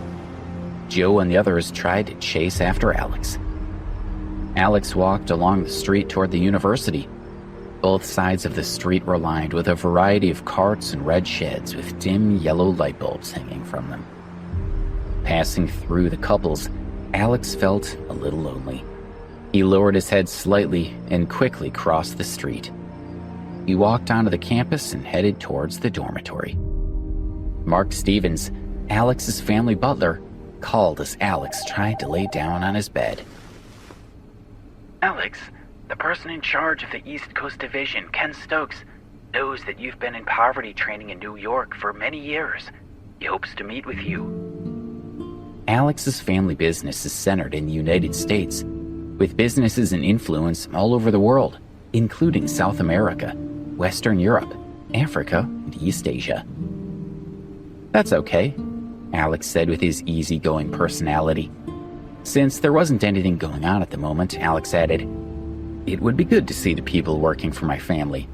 "All right, I'll notify him right away and ask him to meet you at Preston University then," Mark suggested. "No need, Mark.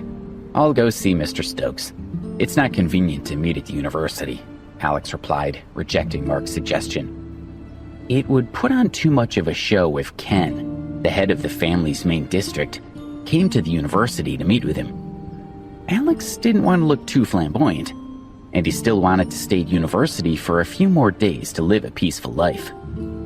"Alex, you are a descendant of the family. It is not in line with the rules for you to go see him. Ken is just a person in charge of a large area. How could I bother you?" Mark said in fear. "It's fine. Mark, you're overthinking it. I just want to take a walk around the city. Don't worry about it." Alex didn't care much for these formalities. "Alex, you treat your subordinates well.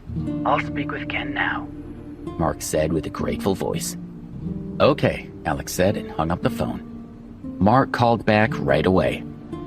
"Alex, Ken will be having lunch at the Plaza Hotel tomorrow. Would it be all right for you to join him there?" Tomorrow works for me," Alex replied. After hanging up with Mark, Alex lay down on the bed and played with his phone for a while before falling asleep. He woke up to the sound of voices, squinted, and saw that his roommates had returned. "Zane is such a pain. He still has to go sing after dinner. He's got such a bad voice," Ben cursed. "When we came back, it was already raining. He couldn't have taken Rose out for a ride on his motorcycle, right?" Carl Cooper frowned as his glasses reflected the lights. "All right, go wash up and sleep. Stop being so noisy." Joe saw that Alex was sleeping and whispered to Ben and Carl as they went to wash their faces. The next day, when Alex walked out of the dorm on his way to class, the ground outside was already wet and the air was fresh. After his second class, Alex felt he needed a rest and went to his dorm. He was getting ready to put his head down on the desk when Joe hastily ran in. "Something happened to Rose," Joe exclaimed worriedly as he ran over to Alex. What about her?" Ben asked with his mouth wide open. "Rose was too much, wasn't she? One incident after another," Ben thought to himself. "Did she fall yesterday?" Carl asked without shock. "How did you know?" Joe asked, feeling slightly shocked. "It rained very heavily last night. If they were on a motorcycle, it would be very easy for something to go wrong," said Carl as he pushed up his glasses. "Yeah, I was training on the sports field just now. Susan called me. She said that Zane took Rose out for a motorcycle ride when the ground was too wet. They ended up in the hospital last night. Their dorm went there early in the morning. She told me to go visit too," Joe told him in one breath. "Come on, let's go see her now. After all, Rose had invited us to dinner last night." Joe patted both Ben and Carl on their shoulders. "Let's go see her," said Ben as he and Carl stood up. "Alex, are you coming?" Joe looked over at Alex, who was just sitting there in his seat. "You go ahead. I still have some things to take care of," Alex said, shaking his head. "Yep, good," said Joe. Having learned from yesterday's lesson, Joe didn't force Alex to go. He followed Ben and Carl to the dorm room door, waved goodbye to Alex, and with that, the three of them disappeared. Alex got up and walked out of the university. He called a taxi and went straight to the Plaza Hotel. It was considered one of the most luxurious hotels in New York. Although New York was filled with tall buildings, this square glass building was quite eye-catching. The hotel's plaza that surrounded it was filled with all sorts of luxury cars. Alex walked towards the door of the hotel. When he walked in, he found that the door, which seemed very low from a distance, was as tall as 2 floors. The hotel interior dazzled in gold and jade. The grand crystal chandelier, golden lights, beige floor tiles, bright red carpets, and exquisitely dressed service staff were all showcasing the extravagance and richness of the hotel. Alex stepped onto the 2-meter-wide red carpet and walked towards the elevator. As the elevator doors were slowly closing, Alex saw a woman with flawless makeup running toward the elevator. He quickly pressed the button to open the doors. She had long and beautiful hair, snow-white skin, and long eyelashes. She wore a pink chiffon sweater and a pair of tight jeans with a diamond necklace hanging from her snow-white neck. She looked very full of energy. Alex stepped to the side and let the beautiful woman walk in. He could smell the scent of her expensive perfume. Her walk drew attention to her curvy figure. Alex had only seen this kind of beauty on his computer before. He was stunned to see a real-life woman like this in front of him. The elevator door closed, leaving only Alex and this long-haired beauty inside. With such a stunning beauty next to him, Alex's heart was moved. Unknowingly, his gaze had secretly drifted toward her. "What are you looking at?" she exclaimed as she turned her head and stared at Alex. Nothing." Alex was shocked. When her flawless face appeared in front of him, his heart jumped as if it were about to fly out of his chest. It startled him so much that he quickly stood up proper. Her face turned red when she saw Alex blushing from her remark. She turned back again to face the mirror-like wall inside the elevator. Fiddling with her necklace and bending her face slightly closer toward the wall, she puckered her lips to check her lipstick. Alex had already warned himself not to look at this woman anymore. But now that she had moved, her butt was even perkier than it was before. How could he bear it? He secretly reached out and touched her butt while sneaking a few glances. "Are you still looking?" She turned around and asked aggressively, stopping only a few centimeters away from him. She trembled slightly, and Alex could feel a trace of her warmth. Alex's heartbeat quickened, and he felt a sudden hot sensation in his nose. Blood began to flow out. He quickly raised his head. "You have no future. Oh, you're bleeding from your nose?" Seeing this, she was no longer angry. She crossed her arms and looked at Alex with a smile. Alex felt his nose itch. "Achoo!" Alex couldn't help but sneeze. Yuck. Why are you so lacking in manners? She shouted. Alex opened his eyes and saw that he had just sneezed, spurting blood from his nose onto her chiffon sweater. Sorry. Alex quickly apologized and took out a tissue to wipe the blood off her sweater. Alex's hand almost touched her chest. He had even wiped it twice with a tissue, but in less than a second, his attention shifted. So big, so soft, he thought dreamily. What are you doing? She shouted while angrily glaring at Alex.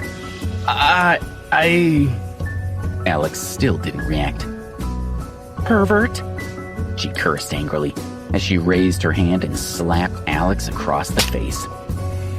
At that moment, the elevator reached the top floor. As soon as the elevator door opened, the long-haired beauty ran out toward the bathroom. Alex touched his hot and painful face, looking at her back. He was slightly dazed. The 5 fingers across the face were all worth it. Alex couldn't help but recall how he felt when he put his hand on her chest. Alex followed her to the bathroom and waited for her at the door. He wanted to apologize. I'm sorry, I didn't do that on purpose. Alex hurried forward to apologize as he saw her come out. Scram! If it wasn't for the important guests I have today, I would have you sent to the police station. She didn't accept Alex's apology at all. She pushed him away and quickly walked forward on her heels. Alex staggered as he looked at her back. He scratched his head and went to take care of his nose in the bathroom. Then he slowly walked to room 888, which had been arranged for his meeting with Ken. Room 888 was already filled with people. Ken Stokes, a well-proportioned and middle-aged man, stood at the door of the room. He chatted with the general manager of the Plaza Hotel. Are you ready?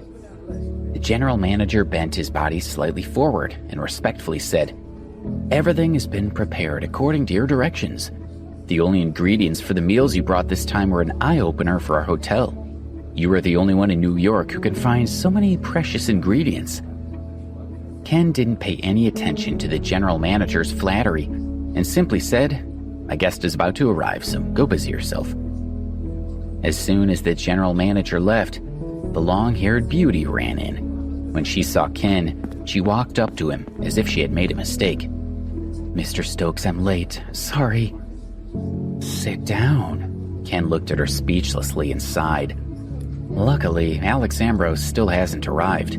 Otherwise, I would have lost face because of you. She smiled apologetically as she sat down in silence. Ken stood at the door of the private room and waited anxiously. A moment later, Alex casually appeared in the corridor. Ken was startled and rushed over to greet him. Mr. Ambrose, you're here. Come in. After being respectfully invited by Ken, Alex walked into room 888. Everyone in the room stood up. Most of them wore suits and were in their 40s or 50s. They were all upper-class people from New York and the surrounding states. These are all people who work in the East Coast Division. Ken introduced them to Alex and then said to the others, This is Mr. Alex Ambrose. Greetings, Mr. Ambrose, they said in unison. It's him, thought the long-haired beauty. When she saw Alex, her eyes widened in disbelief, her entire body filled with unease and apprehension. Had I just shouted at the family's heir in the elevator?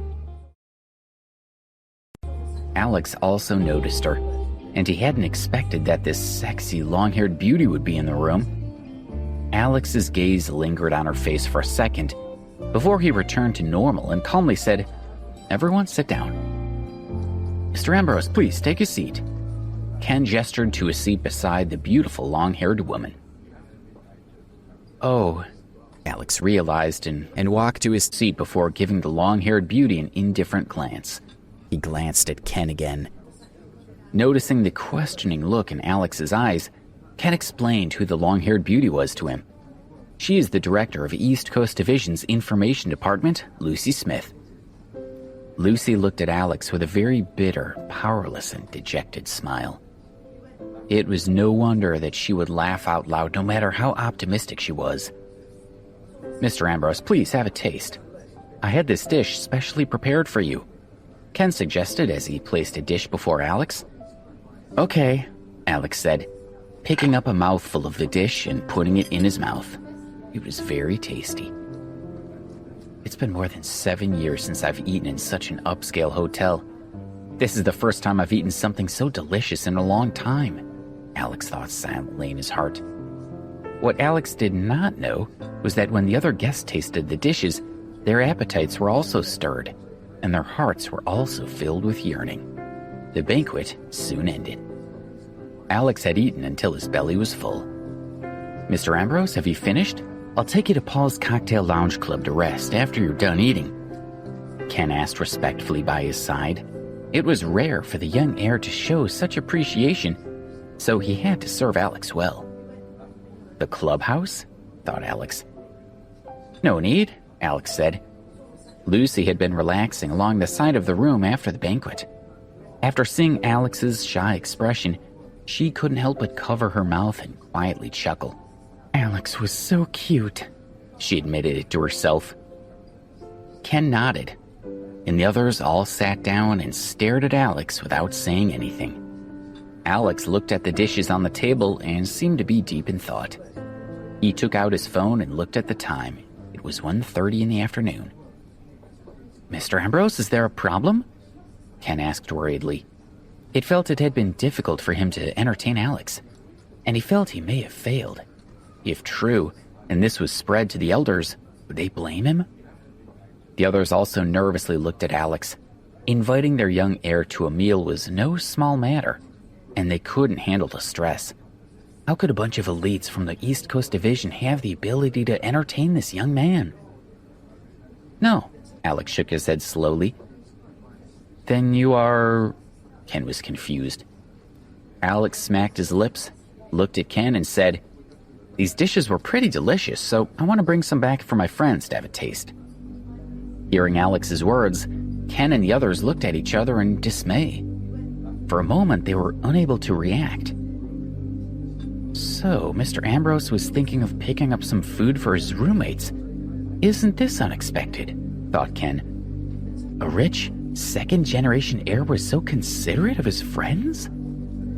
While the others were surprised, they were also very impressed with Alex. With such a rich family, the absence of putting on airs, Alex would become someone great in the future. Alex didn't understand their point of view. The others looked at him in a daze. He simply pointed at the delicious dishes on the table and said, Mr. Stokes, help me pack this, and this. Yes, I'll do it now. Ken nodded as he came back to his senses.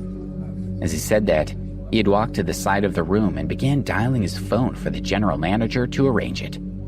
Naturally, the general manager didn't dare to hesitate and ordered the kitchen to make the dishes again with the ingredients that Ken had brought. When all the dishes were prepared again, the general manager added a bottle of good wine along with the food. Half an hour later, the general manager and 2 attendants arrived at room 888. Each of the attendants carried a blue and white box in their hands. The general manager said, Mr. Stokes, it's ready. Mr. Ambrose, are you satisfied? Ken opened one of the boxes and saw that all kinds of dishes were packed into smaller boxes inside. There's too much. I only have 3 roommates. I only want 1 box, so don't waste this. If you can sell it, just sell it. If you can't sell it to your people, just eat it. Alex forced a smile and said, I only asked for 3 dishes to be cooked. Yet Ken had ordered all the dishes on the table again. Let me help you carry it. Ken picked up the box himself and followed behind Alex. The group of people from the room also followed him out of the hotel. All right, you can all go back now. I'll just take a taxi, Alex said as he looked at the crowd. Mr. Ambrose, I'll take you there. My car is over there. Lucy invited her driver to come out. Sure, Alex agreed. With Lucy escorting Alex off, Ken and the rest felt relieved. After bidding Alex farewell, they all left. As they walked to the car, Lucy started to apologize to Alex. Mr. Ambrose, thank you so much for letting me take you back. It was me in the elevator. She grabbed his hand and said, Please slap me a few times as well. No need, Director Smith. What are you doing? Alex retracted his hand and said, "I shouldn't have looked at you in the elevator. It's nothing." "It's my good luck that you saw me. I hope you're not angry with me. I'm very grateful. Thank you, sir." Lucy bowed to Alex as she kept talking. "All right, let's just get me back to campus." Alex smiled faintly. "Yes," Lucy responded. As they walked, Alex took out his cell phone and called his roommate, Joe. "Where are you?" "I'm still at the hospital in Rose's room," Joe replied. They're still in Rose's room, Alex thought. I should go there now with all this freshly cooked food. Alex frowned slightly and said, "What's Rose's room number? I'll head over there now." They arrived at Lucy's Mercedes-Benz G500 as he finished talking with Joe. "Mr. Ambrose, please get in," Lucy said sweetly to Alex. Alex first put the box of food in the back seat, then climbed in. Lucy got in on the other side. "To Preston University, Mr. Ambrose?" Lucy's driver asked. The two of them were alone in the back. Looking at Lucy's smiling face, Alex felt a faint nervousness rising from the bottom of his heart. "Let's go to the city hospital. My friend is there," Alex said. "Okay," Lucy's driver said, smiling, and started the car. The car was filled with the fragrance of Lucy's perfume. Alex wanted to glance over at Lucy again, but when he saw Lucy's gaze, he quickly turned away. His face flushed and his heart felt flustered. He felt ashamed. "Sir, you can have a good look. I won't say anything." Lucy puffed out her chest as her soft voice floated over. "Huh?" Alex was stunned. Lucy glanced at Alex and said, "Didn't I say this before? Being seen by you is a blessing." Alex smiled with embarrassment. Since Lucy had said so, there was no need for him to sneak around anymore. He turned in the seat and gazed directly at her. It had to be said that Lucy's figure was incredibly voluptuous. Everything on her body was captivating, including her earlobes, her ample peaks, and her snow-white arms. Alex's mouth went dry, and his face turned red and hot from looking at her. They arrived at the hospital. When she saw that Alex's gaze was still fixated on her, Lucy couldn't help but shyly smile. "Mr. Ambrose, we're here," she said softly. "Oh, we're here?" stammered Alex. Only then did Alex recover his composure. "Thank you. I'll be leaving now." He grabbed the food and exited the car. Episode 14. Alex's poor box of food. When Alex touched the box of food, it still felt warm, so his friends could still eat a warm meal. He carried the box into the hospital. The door squeaked as Alex pushed it open into the hospital room. Rose Scott was staying in a single room. Her injuries weren't serious, so she only had some gauze on her injured leg. Rose's friends were circling her hospital bed. Other than Joe and a few others, the rest of them were dressed quite stylishly. Beside the bed lay the gifts that they had brought with them. There were beautifully packaged fruit baskets, several red boxes of chocolate, and a few vases filled with brightly colored flowers. The group was talking and laughing, but everyone's gaze turned towards Alex as he came in with a box of food. Alex was stunned by the crowd. He hadn't expected there to be so many people in Rose's room. Alex was originally here to deliver food for Joe, but after all, Rose was injured. Now that so many people were looking at him, he smiled and asked Rose, "Rose, are you okay?" Rose didn't respond. She just looked coldly at him, as if she wasn't happy to see him. "What's that in your hand?" Rose's roommate, Stacy Whitehouse, asked as she pointed at the box Alex was holding. "Oh, I brought some food over from my friends," Alex said plainly as he glanced down at the box.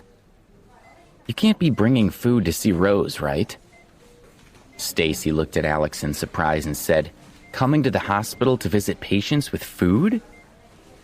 "Even if it isn't for Rose, they would still," Alex started to explain. Just as Alex was about to explain that this meal was for his roommates, Joe walked over quickly, patted Alex on the shoulder, and said with a smile to the others, "Alex is the real deal. We haven't eaten yet. Everyone's hungry, and he was considerate enough to bring this along." Alex had come to Rose's hospital room. so if he hadn't brought anything with him, her snobbish friends likely would have ridiculed him. Although this meal was meant for his roommates, now it looks like it was for Rose. It was better to bring food than nothing, right? Alex thought. Ha ha, this is the first time I've heard of someone bringing food to see a patient, said one person. I've heard of it before, but all I've seen were patients' mothers bringing food. You're still a university student, aren't you? Said another person. A few of Rose's friends started to discuss among themselves. Hey, no one saw you when you came in with this thing just now, right? Rose asked snappily. It was embarrassing for a classmate to bring her food. I saw it, said someone. Alex felt a bit uncomfortable. Don't say that the food was not for her. Even if it was for her, it would still represent my generosity and shouldn't be looked down upon, right? Alex thought to himself. You saw it? How shameful! Rose snorted and turned her head away. Why don't we take a look at what exactly he's giving us? Stacy said plainly. After saying that, she walked over to Alex and opened the box he was holding. Rose's friends started to talk to each other. There's no need to look. What good stuff can he possibly bring? I heard this person's name at university.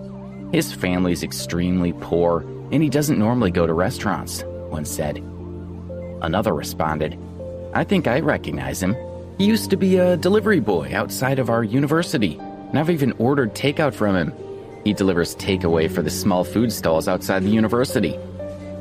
Ah, for those small stalls outside the university, a serving of fried rice and noodles would only cost $1 or $2. Is that box full of fried rice and noodles? Definitely. By the looks of him, even if it's not egg fried rice, it wouldn't be worth more than $2. Rose needs good food right now. Why bring this? When the nurses come in later, they'll see everyone in the room eating lunch from these boxes. It's only $1 or $2 worth of fried noodles. If this gets out, we'll be the laughingstock of the hospital. Rose's friends talked back and forth, ignoring Alex, who was still standing there. A few of them had eaten together at the Rookies' Lodge the evening prior, so they all knew Rose's attitude toward Alex. Alex was speechless. There was no need for him to stay any longer. He ignored the others and told his roommates to eat their food before it got too cold. He then turned around and left. Rose frowned as she looked at Joe, who was carrying the box of food. Slow down. Be careful not to eat too much. Joe felt a little uncomfortable, but he didn't say anything in front of everyone, so he put the box on the floor. At that moment, the door to the room opened and someone walked in. Rose, it's all my fault. How are you? Is the injury severe? Zane Harrison walked in. His head and hands were wrapped in gauze, so his injuries weren't too serious. It's nothing serious. Just a bit of skin and a bit of a fracture. The doctor said I should be discharged after 2 days of observation. What about you? Rose said as the coldness on her face vanished and she revealed a sweet smile. Are you all right? You were in a coma yesterday. How are you feeling? It's all my fault. Sitting behind you, influenced you, Zane said with concern. Following that, Rose started to show Zane some warmth. Seeing this, Joe and the others didn't feel good. When Alex had walked in, Rose spoke coldly to him. The other people's words were so unpleasant to hear, and they didn't even try to ease the mood. In contrast, Zane caused Rose's injury, but Rose treated Zane so well. Even Rose took the blame for the injury upon herself. However, no matter what, Zane had saved Rose's family's company this time, so it was understandable that she would treat Zane this way. Joe and the others could only let out a sigh. As she spoke, another woman rushed into the room. Rose, what's wrong? How are your injuries? Oh my, look at this leg covered with gauze. What did the doctor say? The woman exclaimed. As the woman spoke, she rushed to Rose's bedside and looked at her in worry. She was dressed in a light blue striped business suit. She had short, neat hair, fair skin, and long, thin eyebrows. Auntie, Rose sighed. Rose's big eyes were shining as she stared at the woman.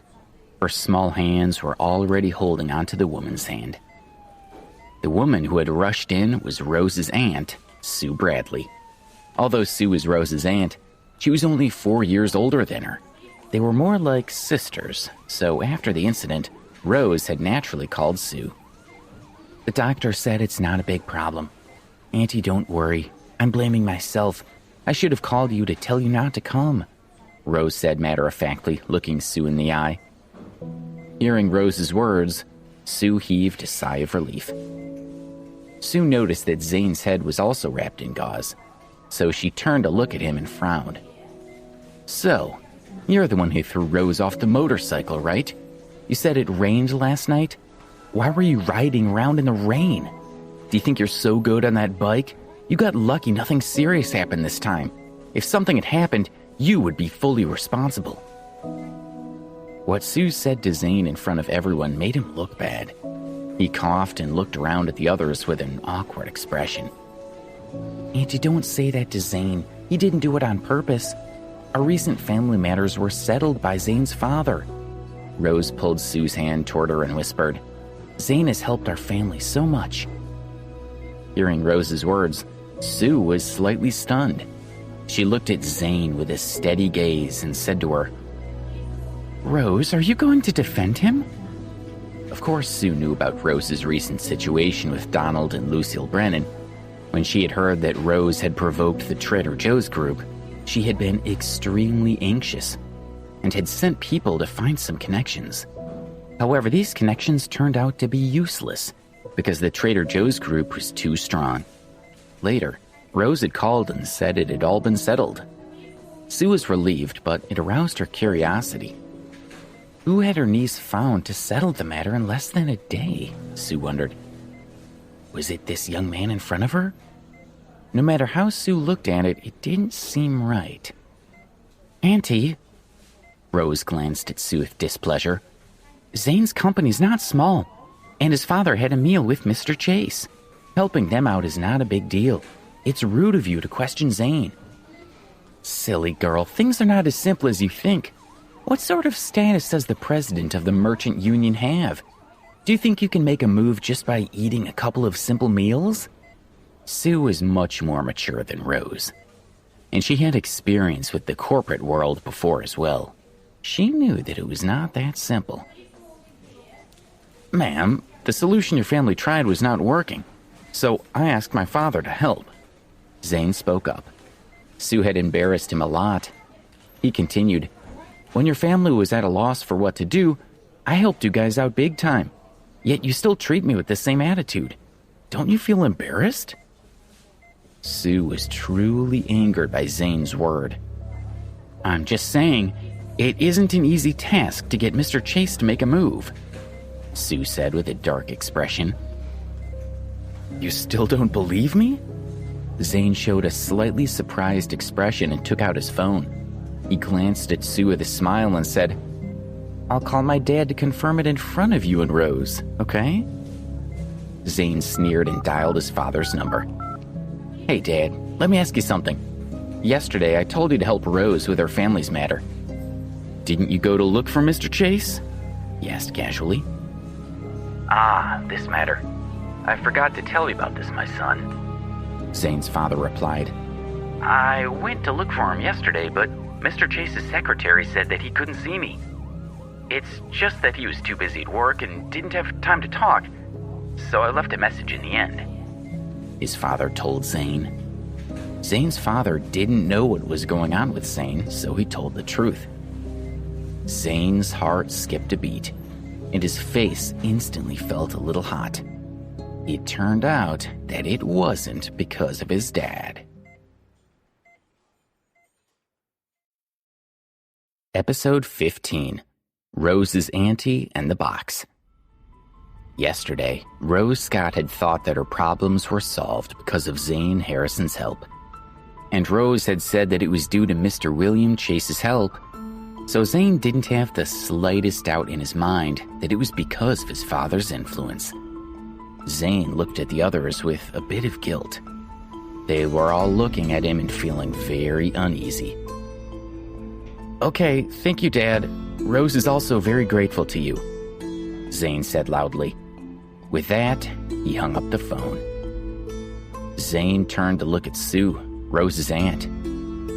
His eyes flickered slightly as he forced himself to calm down. He said, "I've checked with my dad. It was my dad who called Mr. Chase yesterday. We solved this problem." "Auntie, look, it's like I told you earlier. It must have been because of Zane's help, but you're still so suspicious of him." Rose's eyes showed a hint of complaint. She looked at Zane and smiled sweetly. "Zane, don't blame my aunt. She's a little too protective of me." "Why would that be? Don't worry," Zane said as he smiled. Sue was still a little hesitant, and she wanted to confirm this herself. But at that moment, her attention was no longer on Zane. "Girl, I came to see you in a hurry. I didn't even eat lunch. I'm starving," Sue said, rubbing her stomach. "Aunt, I'm sorry, okay? Oh, right, my friends haven't eaten either. Why don't I order some takeout for you? I can also have some of what you want to eat. I'll order some for you," Rose said to Sue, after looking at her friends who had been with her all morning. "All right," Sue said. "We can order takeout, but I'm really hungry now." The others all responded. "Hey, what's this?" Sue happened to glance at the box of food on the floor and walked over. "Auntie, don't touch that thing. It's only $1 or $2 worth of fried noodles and rice. I'm going to give it to the cleaners later to feed the dogs," Rose frowned.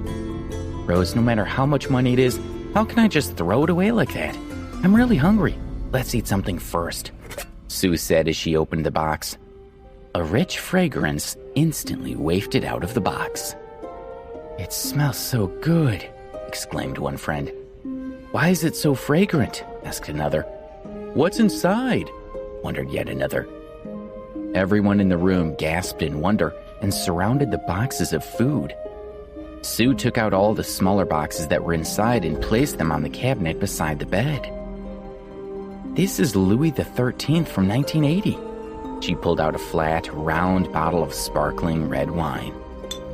"This bottle of Louis XIII is over $6,000, she exclaimed as the others gawked at the wine bottle in Sue's hand. "Auntie, are you sure?"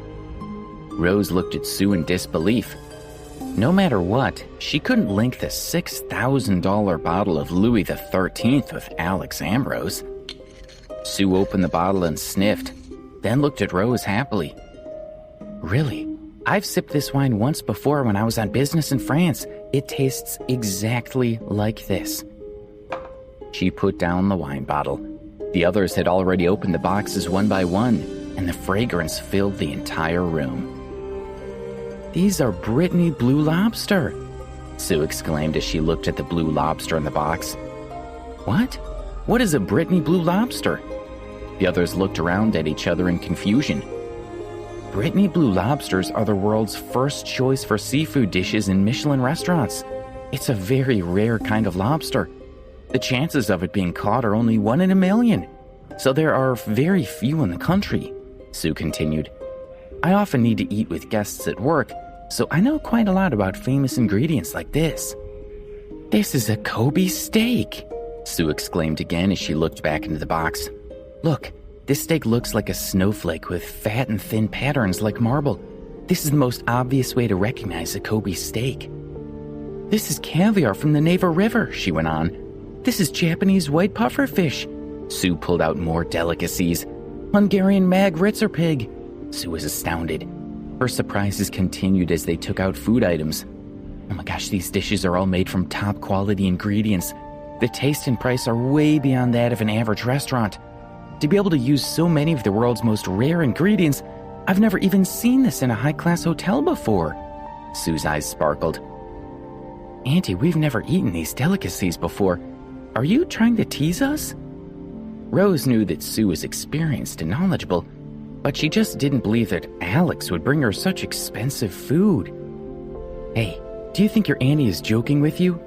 Sue glanced at Rose speechlessly. "These dishes are still hot. Let's hurry up and get started eating them. It won't taste as good once it gets cold." "Yup, it's delicious," said one friend. "It's so fragrant. I've never eaten such delicious food," said another. After eating, the others in the room all sighed with praise. "Rose, you should try it too." Susan passed a pair of forks to Rose. Rose hesitantly picked up a piece of Kobe steak and put it in her mouth. An indescribable taste filled her senses. It was even more delicious than any steak she had ever eaten before. These dishes were simply too delicious. Plus, no one had eaten lunch yet. The dozen or so boxes of food were all polished off quickly. Well, I didn't expect that there would be someone who would give you such fantastic dishes. Sue smiled in satisfaction and looked at her watch. It's getting late. It's time for me to go back. With that, Sue walked to the door of the room, turned to Rose and said, Rose, only a rich person could give you such a rare and expensive gift. These things are not something that can be eaten just because you have some money. Rich person? Could that really be Alex? Thought Rose. After Sue left, Susan walked to Rose's side and said, Rose, it seems that you've misunderstood Alex. I think you should find some time to apologize to him. Me? Apologize? Asked Rose. Rose was speechless, but she still hated Alex. Why apologize to him? How could a poor man like that be able to afford such expensive dishes? I think it must be because he worked at some hotel somewhere and brought back leftovers from somebody else's meals. What? Susan didn't expect Rose to say that. These dishes were intact. How could they be packaged? Besides, how could a hotel let employees walk away with a $6,000 bottle of Louis XIII? Thought Susan. The group dispersed after they finished their meal at the hospital. Alex told a small lie and said that he was working in a high-end hotel in the city. His boss felt sorry for him, so he gave him the food. Joe and the others asked him again, but Alex didn't say anything more about it. So they had no choice but to give up. After the afternoon class, Alex followed the stream of students out of the building. Alex, a girl's voice rang out from behind him. You haven't watched my live stream, have you? Alex turned around. The girl was Edith Jones, who ran the live stream that Alex and his roommates were watching days before. I've streamed twice already. I haven't seen you in the streaming room. Hurry up and register an account. Help me see how I can increase my popularity.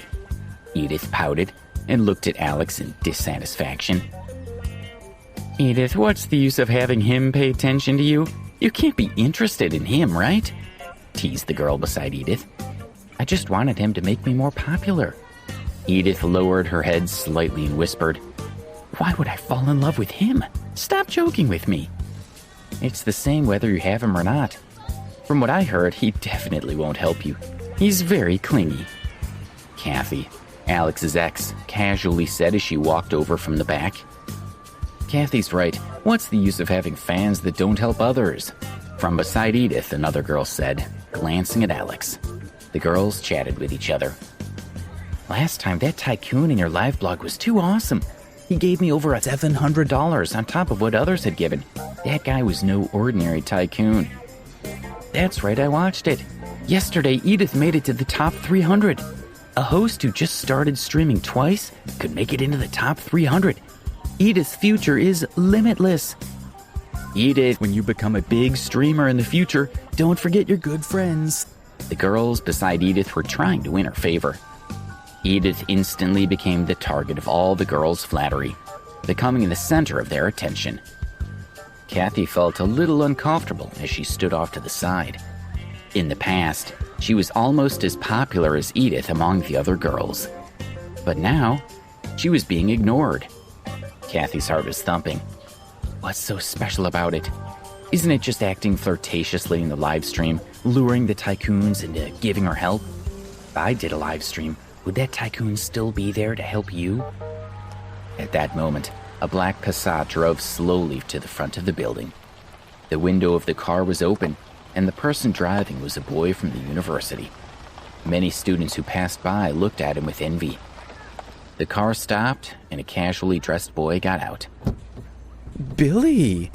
Kathy exclaimed in surprise when she saw the boy. Billy, I'm here! Saying that, Kathy waved her hand and ran toward Billy with a smile. Billy grabbed Kathy's hand. Kathy took the initiative and kissed him lightly on the lips. Everyone looked at them. Billy opened the car door for Kathy. Then he got back into the driver's seat and drove away slowly. Kathy looked out the window and saw the envious gazes of the other students. She felt extremely satisfied in her heart.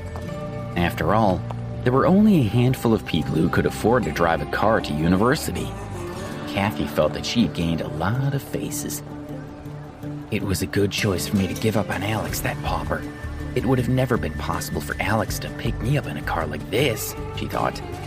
And today, they even kissed in front of Alex. Kathy felt extremely satisfied. Alex, open your eyes and see what kind of life I will have after I left you. It's 100 times better than being with you, she unkindly thought to herself.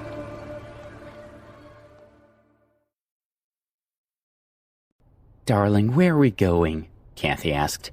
The more she looked at Billy, the more attractive he seemed to become. Wait and see, Billy smiled. Keeping one hand on the steering wheel, he placed his other hand on her thigh and started rubbing gently. He was popular with the girls, so dating him made Kathy look cool. If he made a move on her, would she stop him? She glanced at his hand on her thigh, but she said nothing. Finally, they stopped in front of a restaurant. Wow, Madison Park! Honey, is this where we're eating? Her eyes widened in disbelief. Madison Park was one of the top restaurants in New York. Surprised? Come on, let's go in. I made a reservation, he said with a smile. He had paid a lot of money for a table here, much more than he could afford. The restaurant was far too expensive for students, but it was worth it to make Kathy so happy. She took his arm and they walked into the restaurant. As soon as they stepped inside, a young waiter walked over to greet them. Hello, welcome to Madison Park. Do you have a reservation? He blushed as he spoke and then gave them an embarrassed smile. I'm sorry, this is only my first day and I'm still learning the ropes. It's fine, Billy said. I have a reservation under Wild. Ah, Mr. Wild, you're at table 8. Please follow me, the waiter said, leading the way to their table. Looking around, Billy and Kathy were more than satisfied with their surroundings. Oh, this is lovely, Kathy said. Just what you'd expect from such an upmarket restaurant. I've never eaten anywhere so nice. The restaurant was very romantic with a lot of open space, comfortable chairs, crystal chandeliers, luxurious tablecloths, and candles on every table. Just as they sat down, a small group of musicians came over to their table, playing the accordion and a violin while someone else sang. Everyone was watching their table with envious expressions, and Kathy felt like a princess. Thank you so much, darling. This is wonderful, she said, remembering how Alex had only taken her to the cheapest places. Thank goodness she had ditched him. She took out her phone and began recording herself. Come on, baby, get into the shot with me. They filmed themselves, making sure everyone could see the restaurant behind them. Billy posted the video and tagged his friends, specifically mentioning where they were. Within minutes, people began to reply. Kathy, you're eating at Madison Park. That's amazing, one person said. Someone else said, I'm so jealous. No one has ever taken me there. Oh, you are being spoiled, said a third person. The comments made Kathy's heart swell with pride and confirmed that she'd been right to get rid of Alex. If she'd stayed with him, then she'd never have been able to eat at Madison Park. When Alex saw the video of Kathy and Billy kissing, he felt a little upset. But mostly he felt sorry for Kathy because she didn't know what she was getting into. He knew exactly what kind of person Billy was, and yet she chose to be with him. What a stupid decision.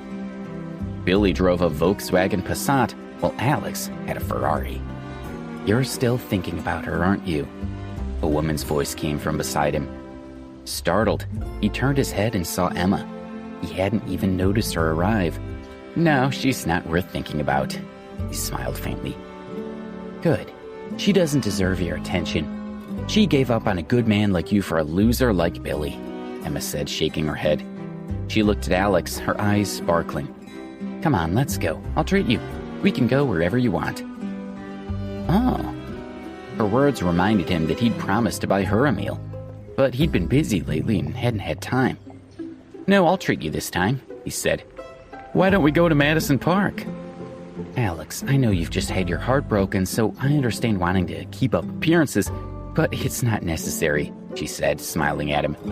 She knew Madison Park wasn't a place that students could afford.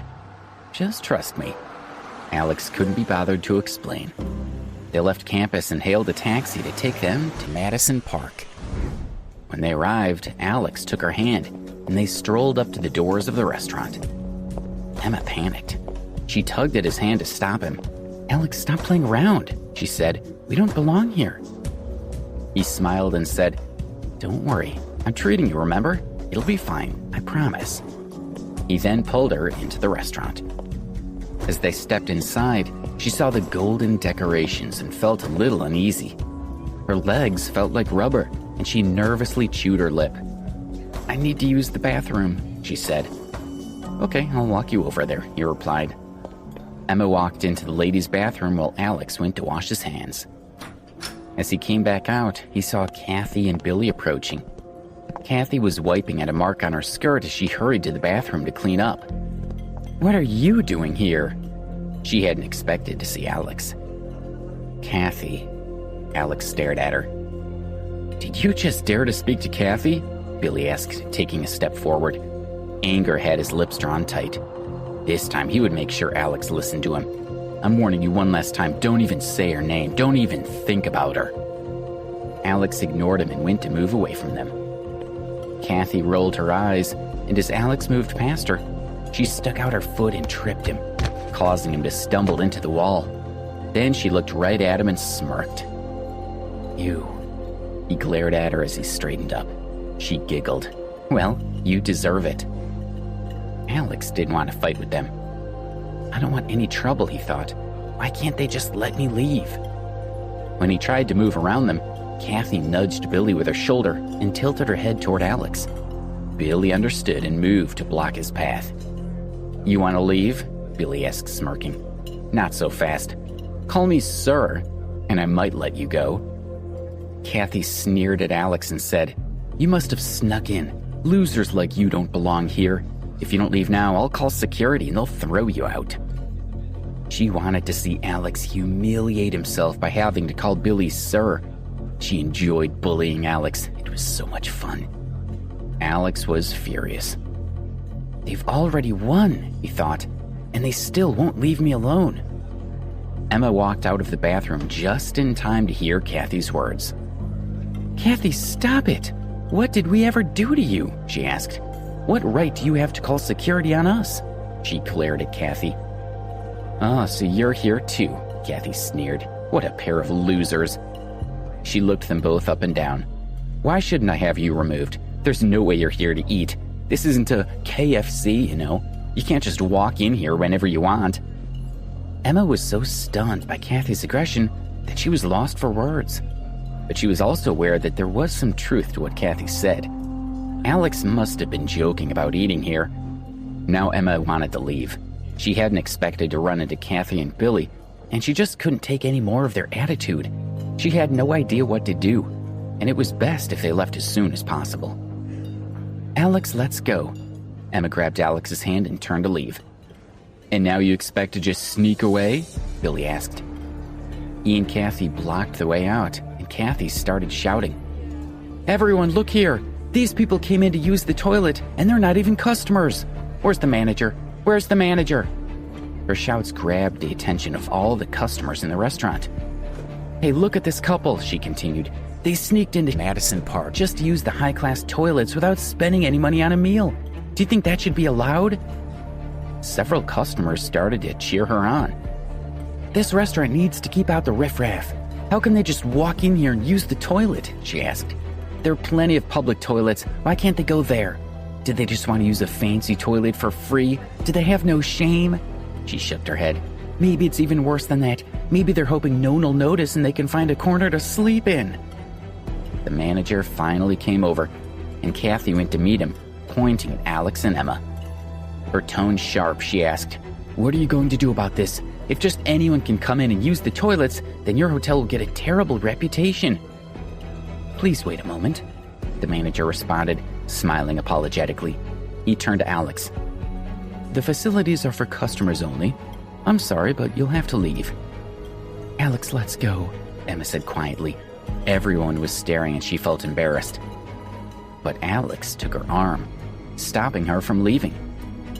No, we're staying, he said.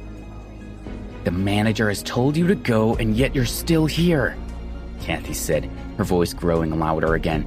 You are completely shameless, aren't you? You're still determined to hang around us, even though we're so much better than you. It's disgusting. Are you deliberately trying to ruin our meal? And don't you care about destroying the reputation of Madison Park? The manager also believed that Alex was deliberately causing trouble. He frowned. Sir, please leave now or I'll have to call security. Kathy was delighted. She was looking forward to watching Alex being dragged away by security guards. Alex looked at the manager and said, I have a reservation. You've booked a table here? Kathy gaped in surprise and then laughed loudly. What a joke, she thought.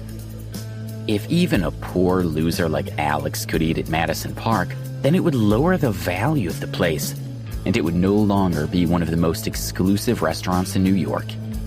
Oh, Alex, you are stupid, she thought. You're just saying that to get back at me, aren't you?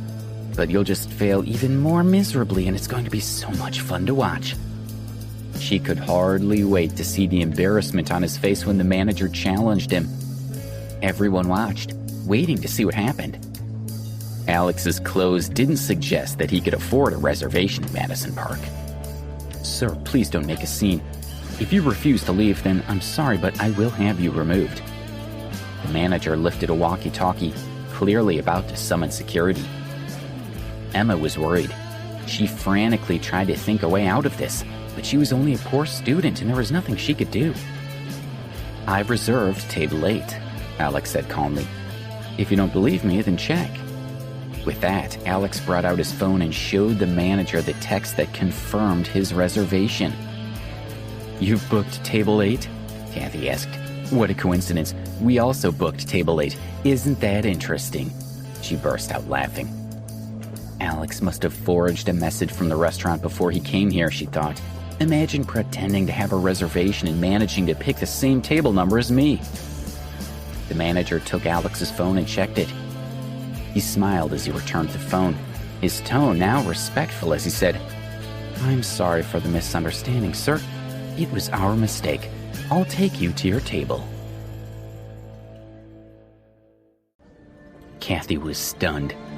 No, you must have misunderstood. The text message must be a fake. Billy took out his cell phone and showed the manager the confirmation of his reservation. We booked table 8. The manager checked Billy's text message and smiled politely. Yes, you did reserve table 8, but your table is in the general section, and Mr. Ambrose's table is in the VIP section. What? Kathy exclaimed. He is in the VIP section? She stared at the manager in surprise. Alex was a loser and didn't even have the money to eat in the university cafeteria. So how could he possibly afford such a good table at Madison Park? She simply couldn't believe it. To make up for his mistake, the manager personally showed Alex and Emma to their table. When he arrived at table 8, the manager frowned. The table had been reserved, but it wasn't ready. Dirty dishes still sat there untouched, and there was no clean cutlery. Please wait a moment, the manager said, his expression grim. He called over a nearby waiter. What's going on here? Our guests have arrived and this table hasn't been cleared yet. The guests at this table have been here for a while, the waiter said, frowning. I believe they went to the bathroom. What? The manager was angry as he held out an arm to indicate Alex and Emma. These are the guests at this table and they've only just arrived. So who have you been serving? Oh. The waiter flushed with embarrassment. I'm so sorry, sir. I'll go check what's going on. Then he fled. Hey, why are you two loitering at our table? Kathy asked as she walked over, her arm around Billy. You've been eating at this table? The manager asked politely. Yes, why? What's wrong? Kathy asked, puzzled. The waiter returned with a younger colleague. Sir, he seated the wrong customer at this table.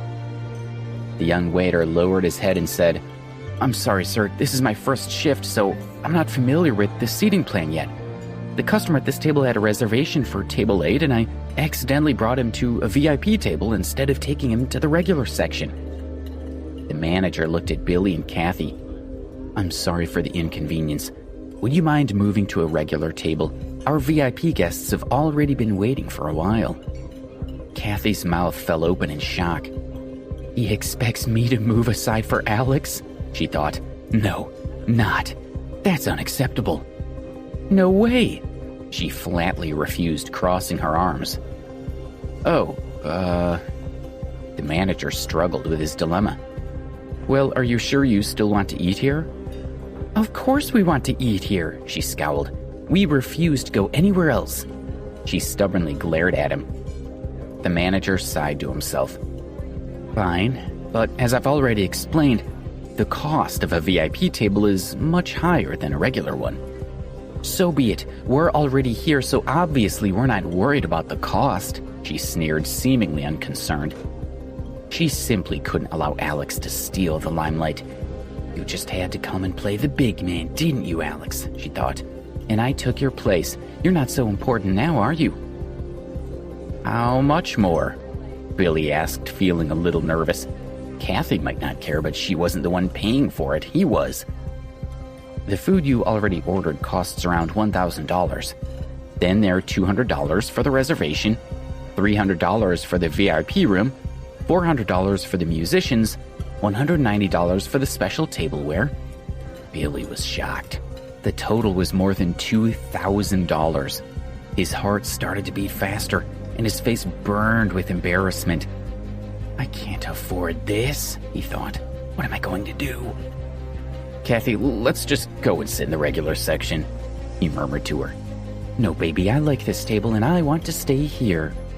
She was not going to back down in front of Alex. You want to stay? Fine. Then you can stay here by yourself because I'm going. Billy was furious. He didn't have enough money, and if he stayed here, he'd be humiliated. With that, he stormed out, and Kathy was on her own. Her mouth hung open as she watched him leave. She looked around and realized she was standing by herself in the middle of the restaurant, and she didn't have much money. Everyone was staring at her, and she'd never been so embarrassed. She glared at Alex and then hurried after Billy. The manager had the waiter clear the table, and then he asked Alex and Emma to take their seats. Various exquisite dishes were brought to the table, and the musicians returned to perform for them. A waiter stood by, ready to fetch whatever they wanted. Kathy and Billy decided to stay at the restaurant. Even though things had become awkward, they didn't want to waste the opportunity to eat at Madison Park. They sat at table 8 in the regular section of the restaurant. And from their new table, they could see Alex and Emma in the VIP section. Seeing how superior Alex's table was, Kathy grew sullen. The loser she had dumped was sitting in the most important part of the restaurant, eating expensive dishes and being fawned over. Jealousy gnawed at her, and she barely tasted her meal. She may as well have gone to the university cafeteria. She was also very confused.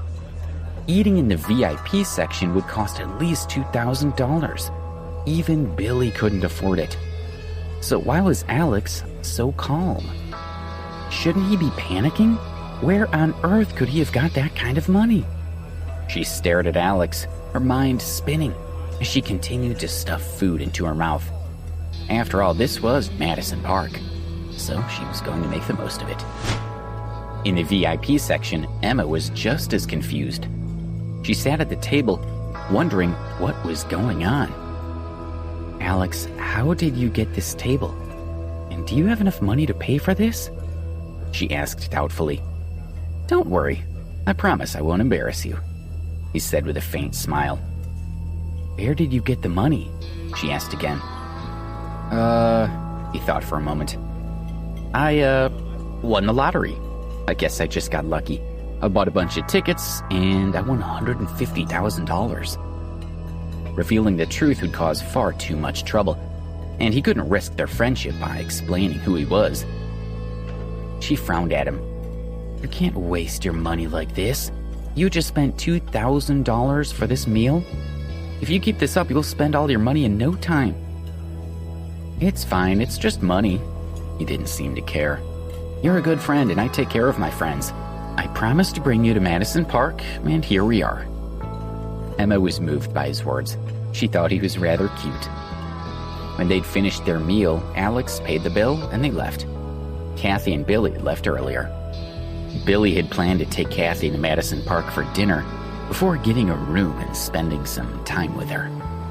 But after making a fool of himself at the restaurant, he was no longer in the mood to hang out with her. Instead, he left her at the entrance to the female dormitory and went off alone. Alex went back to his dorm room and lay on his bed. When he'd been with Emma in Madison Park, he'd noticed Kathy watching him with a strange expression. The corner of his mouth twitched in a half-smile. He'd been willing to give Kathy everything when they were together, but now he was shocked to realize he was glad she'd made a fool of herself. She wasn't worth thinking about. This is only the beginning, he thought. From now on, you can do whatever you want, Kathy. I don't care anymore. Meanwhile, Kathy had already returned to the dorm. She was still racking her brains, trying to make sense of it all. Is Alex really rich? She wondered. She decided to swallow her pride and ask Emma. She pushed open the door to Emma's dormitory and walked into the middle of a heated conversation with Emma about going to Madison Park for dinner. Everyone seemed envious. Hey, Kathy, one of the girls said, I saw your online posts. You went to Madison Park, didn't you? Did you see Emma there?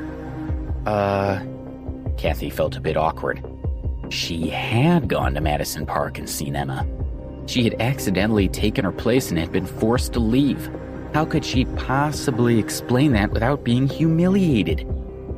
She avoided the question and looked over at Emma. Emma, can you come outside for a minute? I need to ask you something. Although Emma didn't want to speak to Kathy, she still followed her out of the dorm. Emma, was it Alex's idea to have dinner at Madison Park? Kathy got right to the point. Yes, why? Does it matter? Emma shrugged. Kathy was taken aback. Where did he get the money? She knew Alex was poor. There was no way he could afford to spend that much money. Why do you care? Emma narrowed her eyes. Kathy had a reason for asking. Oh, Emma, don't be so sensitive. I'm Alex's ex-girlfriend. Am I not allowed to still care about him? Not even a little? Kathy forced a smile and began to chat with Emma as though they were still on good terms. And it was working. After they'd spoken for a while, Emma started to warm to Kathy again. Emma, where did Alex get the money? Kathy asked again when she felt the time was right. Emma hesitated for a few seconds and then said, Oh, he won the lottery. He got $150,000. He won $150,000? Kathy's jaw dropped. She'd never expected Alex to be so lucky. Kathy, what are you thinking? Emma asked. Alex is poor and this money will help him relieve the financial pressure on him. Don't even think about stealing his money. Oh, shush, Emma, don't be silly. Of course I won't steal his money. Kathy smirked. I'll just let him hand it directly to me.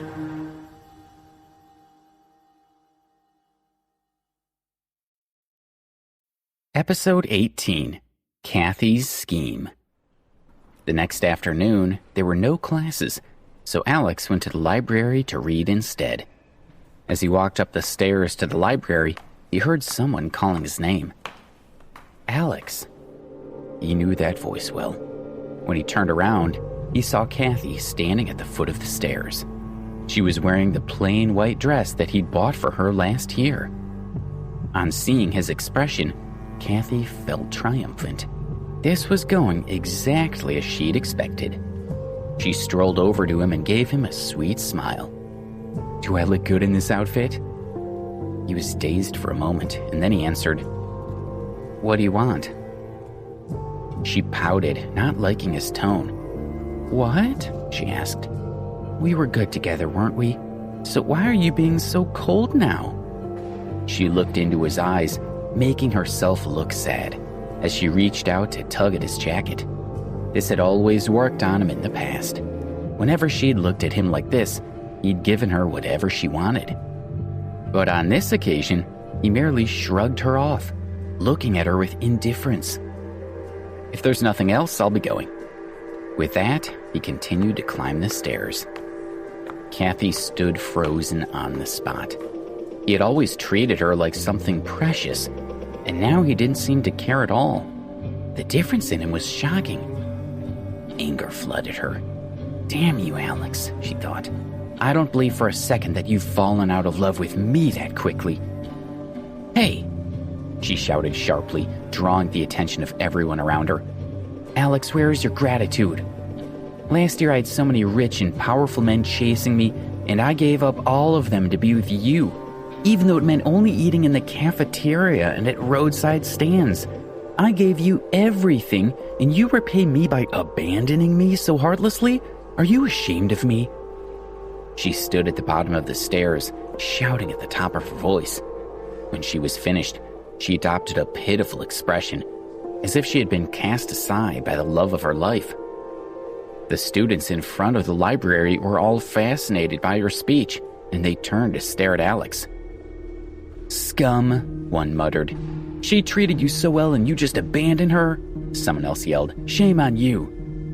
A few of the male students moved to her side to comfort her. Hey, gorgeous, why are you wasting your time on a man like that? One asked. Just toss him aside. You're far too good for the likes of him, another man agreed. He's not worth getting upset over.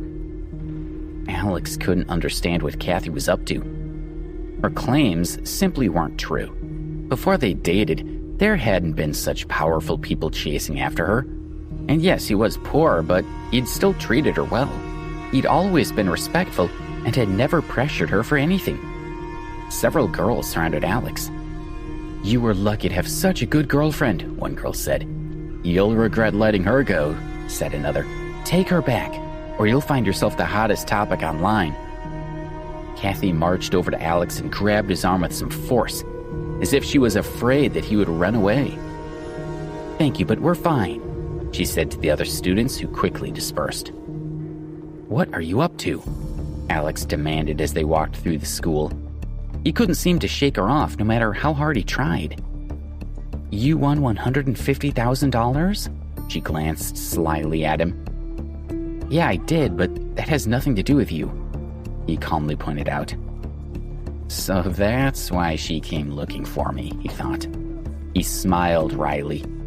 He should have known. Kathy was stunned. Alex seemed to have gone back to being cold.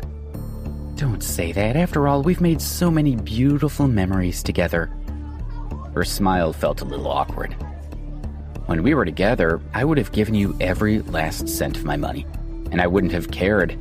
But now I'm much wiser than before, he said. So thank you for helping me to understand that no matter how much I gave you, it never would have been enough. When he saw her shocked expression, his heart felt a little lighter. He opened his mouth but didn't know what else to say. So he simply freed himself from her grip and walked away. Kathy's heart sank with disappointment. This was all too much. If she'd only broken up with Alex a few days later, then the $150,000 would have been all hers. As she watched him leave, she became anxious. If she missed this opportunity, she might not get another. And then his money would be completely out of her reach. Alex, she shouted. No matter what, she would fight for that money. He stopped and she quickly caught up, hugging him from behind and pressing her face against his back. Alex, you've changed. You have never been so cold to me before, she said quietly. I didn't want to tell you this, but now I must confess. Alex, I broke up with you for your good. For my good? He gaped at her, stunned, speechless, and fighting hard not to laugh. Damn it, she says it's for my good, he thought.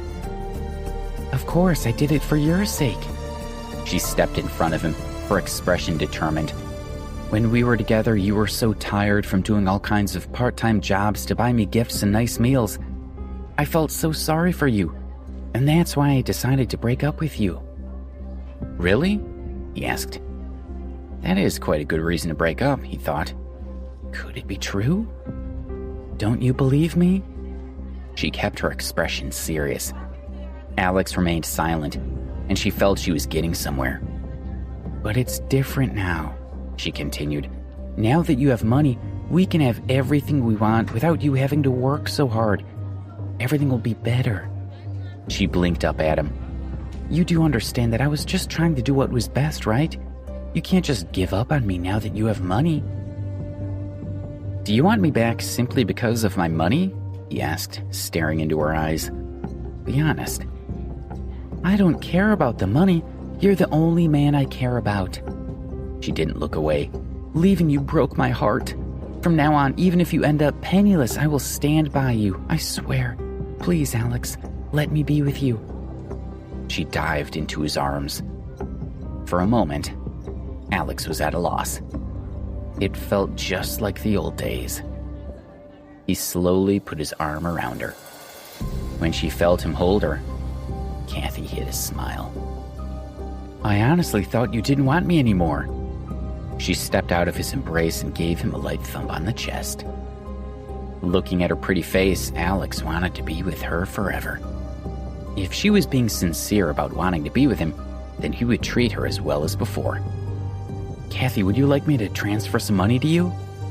Alex took out his cell phone as if he would pass the money the moment she said yes. No, she smiled. I already told you that I'm not doing this for the money. Keep it. If I need anything, I'll tell you. Since Alex seemed to trust her completely, there was no need to ask for money right now. There would be plenty of opportunities in the future. She held his arm as they strolled around campus. They walked to the small square in front of the canteen, where some kind of event was being held in a red tent. A girl with a ponytail walked over to Alex. Hi, we're from a local charity, she said. And for the last 2 days, we've been running a fundraiser for poor children from the nearby village. Their lives are so difficult. Would you be willing to help them? All right, I'll donate. Can I pay through my phone? Alex asked. Sure, just use this code. The girl handed him the information. Thank you so much. This money will be used to help the poorest children in the region. He arranged the payment on his phone. Kathy leaned in closer, trying to see how much he had donated, but he was already finished. In the red tent, a female voice exclaimed, Wow, we just got $130,000. Hearing this number, the crowd was stunned into silence. The donation was enormous. Other students had donated $20, $50, or $100 each. The other donations combined didn't come to $130,000. Everyone was eager to know who had given so much. That kind of money could pay for the tuition of quite a few students. Oh, it was you, said the girl with the ponytail, realizing the truth as she looked at Alex. You donated $130,000. Yeah, I just want to help the local kids, Alex said, shrugging. Everyone gathered around, staring at him as if he was some kind of celebrity. What's your name? The girl asked. I'll make sure you get a proper acknowledgement for your kind donation. She pulled out a pen and paper, ready to note down his details. Forget it, he said. It's no big deal. When he finished speaking, the surrounding students sighed. This man was so incredibly generous. Was he secretly rich? It wasn't a huge sum of money for some people, but usually when someone donated that much money, they wanted everyone to know about it. Kathy, let's go. Alex looked over at her. You donated all of your money? An ugly expression crossed her face. Her heart had sunk when she'd heard the voice announcing the donation, and she'd frozen with shock. Yes. He moved closer and took her hand, smiling. Didn't you just say that you would be with me whether I have money or not? Well, I wanted to use that money to do something worthwhile. I'm sure you're happy with that. Don't worry, I still have more than $160, so we can go to the cafeteria and get some buns. Get lost, she snarled, shaking off his hand. Kathy, what's wrong? He looked over at her. Alex, you're a stupid loser who deserves to be poor for the rest of your life. She glared fiercely at him, retreating one step at a time. Then she whirled around and flounced off. Alex shook his head. He'd hoped that she'd changed, but as expected, she'd let him down. Oh, Kathy, he thought, you have no idea that I still have a lot more than $130,000.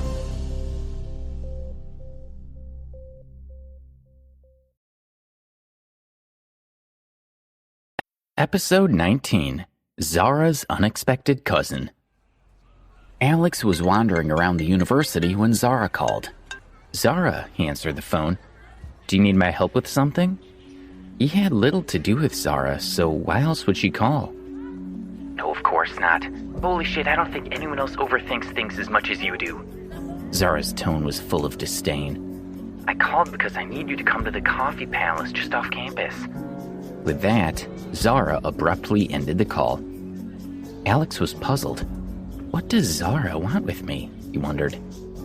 He left the university and made his way to the Coffee Palace, a high-end coffee shop that the wealthier students visited. He entered the coffee shop and spotted Zara's colorful hair. She was dressed in jeans and flat shoes, and she wore light makeup. Hey, Zara, are you here alone? He asked, looking around in surprise. Yes, obviously, she snapped. Do you see anyone else here?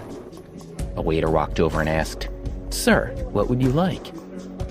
Don't bother asking him. He's never been here before and wouldn't know what to order, Zara said to the waiter. Just give him a cappuccino.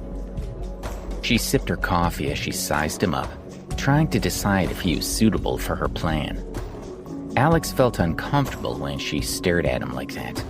What on earth did she want from him? Zara smiled, apparently satisfied with him in some way. I'll just come right out and say it, she said, watching him. I need a favor. I want you to date my cousin. What? Alex gaped at her. Zara, don't be silly. He knew she thought he was a loser, so she couldn't possibly want him to be her cousin's boyfriend. He must have misunderstood. I'm serious, she glared at him. My cousin doesn't have many requirements for a boyfriend. As long as you're honest and well-behaved, she'll accept you. I think you can meet those standards. But... Alex was filled with suspicion. But what? What's wrong with dating my cousin? She scowled. Don't argue, just treat her well.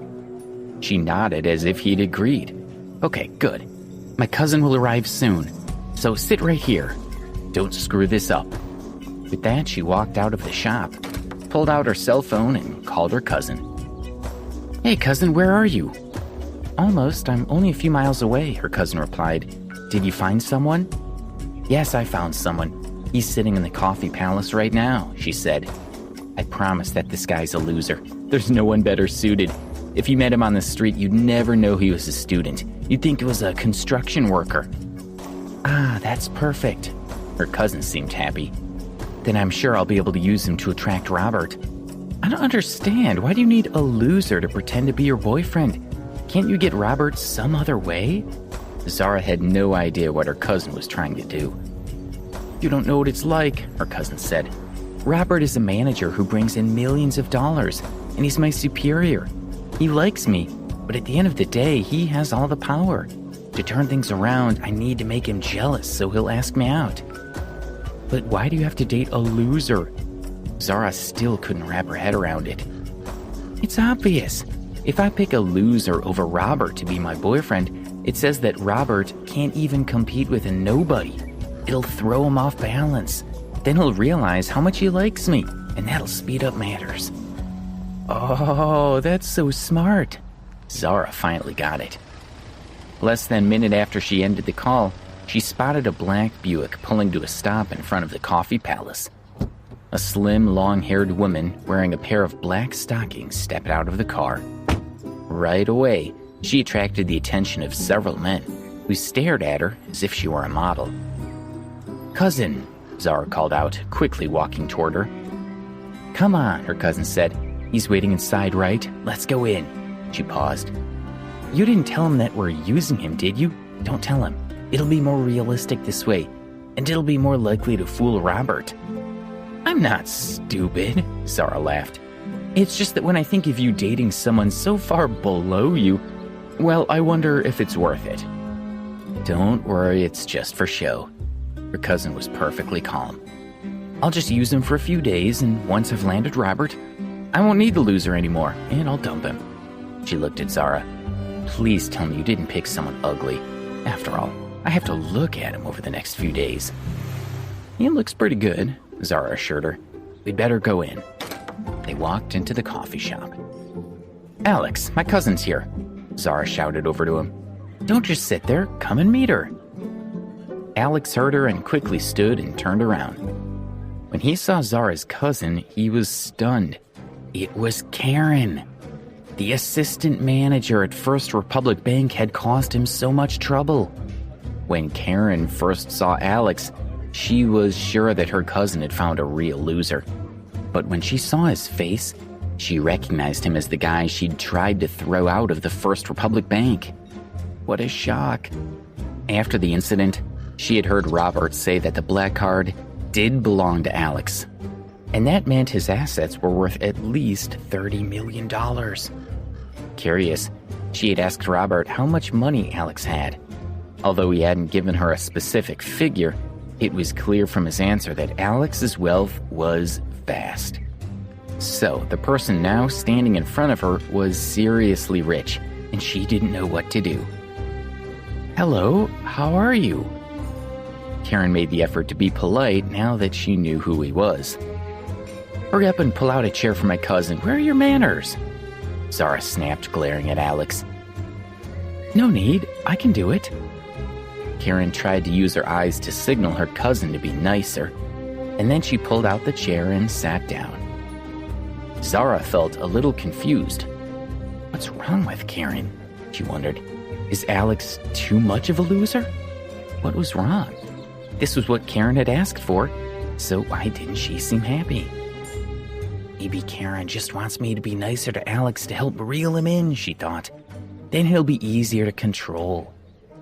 Karen, this is Alex, he said. He's a student at the university, and he's nice enough. I think you'll get along well. She smirked at her cousin. Alex seemed unaware of what was happening. This loser has no idea we're using him, Zara thought. Does he think my cousin likes him? I can't wait to see how he reacts when she dumps him. She introduced Karen and then decided to order some cake to go along with their coffee. But the shop was busy and she couldn't get the waiter's attention. Alex, why are you just sitting there not saying anything? Why don't you go and find the waiter? Zara drummed her fingers on the table as she glared at Alex. You stay, I'll go, Karen said hastily, standing up. She wasn't going to send a rich man to chase after the waiter. Zara pulled her back down. Sit down, Karen. He's the gentleman. She turned to Alex. Are you going to make one of us go? She scowled at him. Well, do you have no shame? Alex was used to her attitude, so he didn't bother arguing, but simply stood and walked over to the counter. After speaking to the waiter, he went to the bathroom. When he walked back out, Karen was waiting for him with a fawning smile on her face. Mr. Ambrose, I'm so sorry for Zara's behavior. She shouldn't have spoken to you like that, she said, panicking. It's fine. Zara has always treated me like that. It doesn't matter. He smiled lightly and met her eyes. You know who I am now, don't you? The last time they'd met, she hadn't believed he was really rich. She nodded. Even though she wasn't sure of his exact identity, she knew he had unimaginable wealth. I don't understand, he said, puzzled. You're attractive and you have a good job, so why are you insisting on having a poor loser as a boyfriend? Well... She didn't know how to answer that.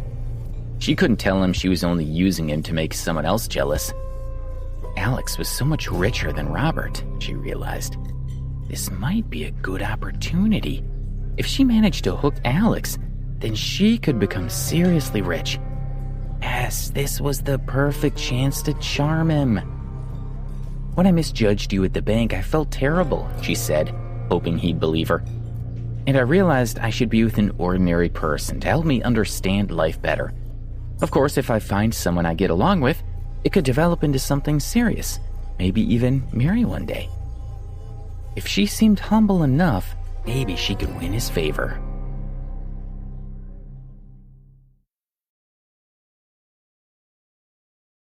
Episode 20, Cousins at War. Really? Alex caught a hint of something else in Karen's eyes whenever she looked at him. I wouldn't lie to you. I promise. Cross my heart and hope to die. She sketched a cross over her heart. He watched her closely. But you already know my identity, so I guess I'm not suitable for you.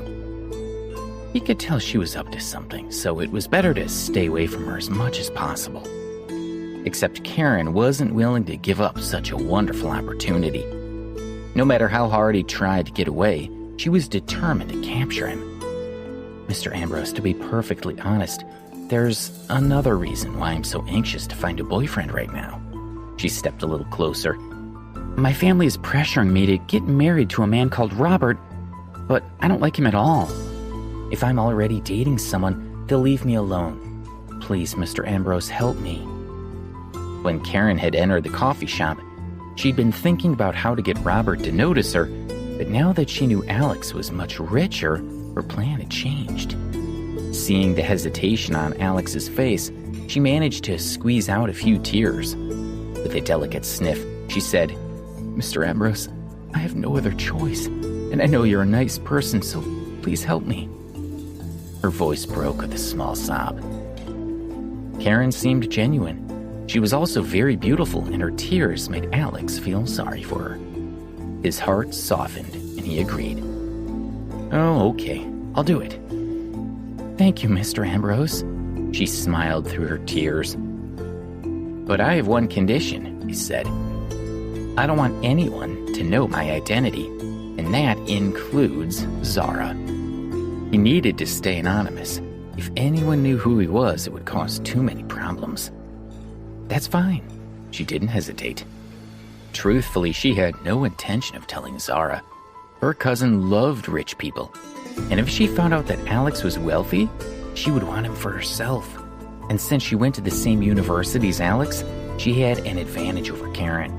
And Karen wasn't prepared to tolerate any rivals for Alex's attention, not even her cousin. She felt a little smug. Her cousin was spending time with a rich person and didn't even know it. Zara believed Alex was a loser. They went back to their seats where Zara was waiting for them. You jerk! I told you to go find the waiter. What took you so long? Zara, don't be rude. Karen glared at her and then turned to Alex with a smile. Here, sit down.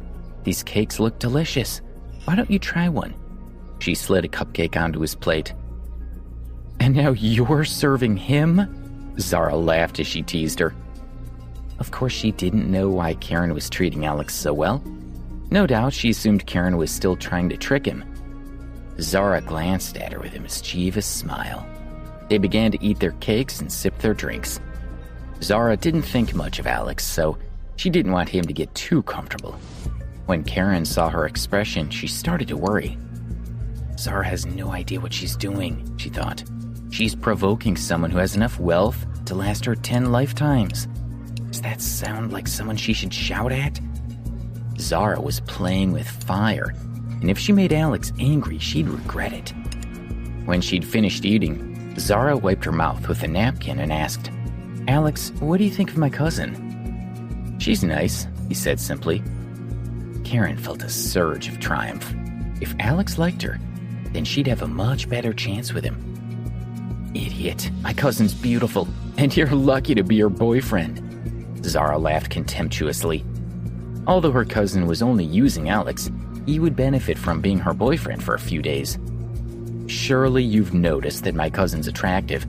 To be perfectly blunt, she's completely out of your league. You know that, don't you? She asked haughtily. When she finished speaking, she glanced at Karen. By talking up her cousin and pointing out how far above Alex she was, Zara was making it easier for her to get rid of him later. I'm sure she'll thank me for this, she thought. But Karen didn't feel grateful at all. Instead, she fought the urge to hit Zara. Alex was not inferior to her. It was quite the opposite. And Zara was going to ruin her plan. Even if Karen didn't manage to marry Alex and was only ever his lover, she would still be happy. Zara, don't talk nonsense, she snapped. Zara didn't understand why Karen was glowering at her. She thought her cousin wanted her to make fun of Alex. "My cousin is in love with you," Zara teased. "So you need to listen to her and not talk back. If she wants something from you, then just do it and don't argue, okay?" She continued to demand more of him. Karen scowled. "Although you and my cousin are dating," Zara continued, "that doesn't mean you can do anything you want.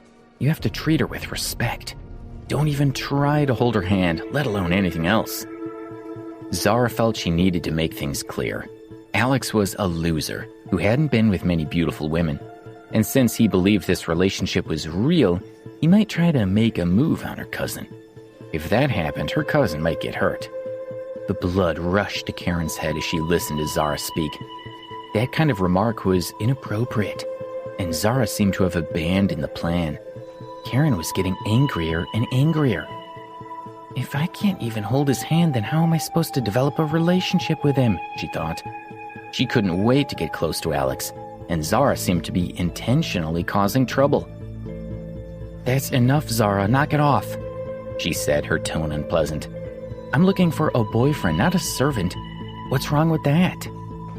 Zara didn't realize that Karen was angry, so she kept talking.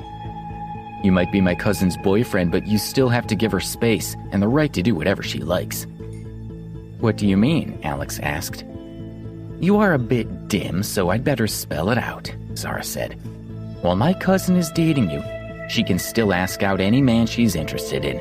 She can even hold hands with other men and hug them and kiss them, and you can't say anything.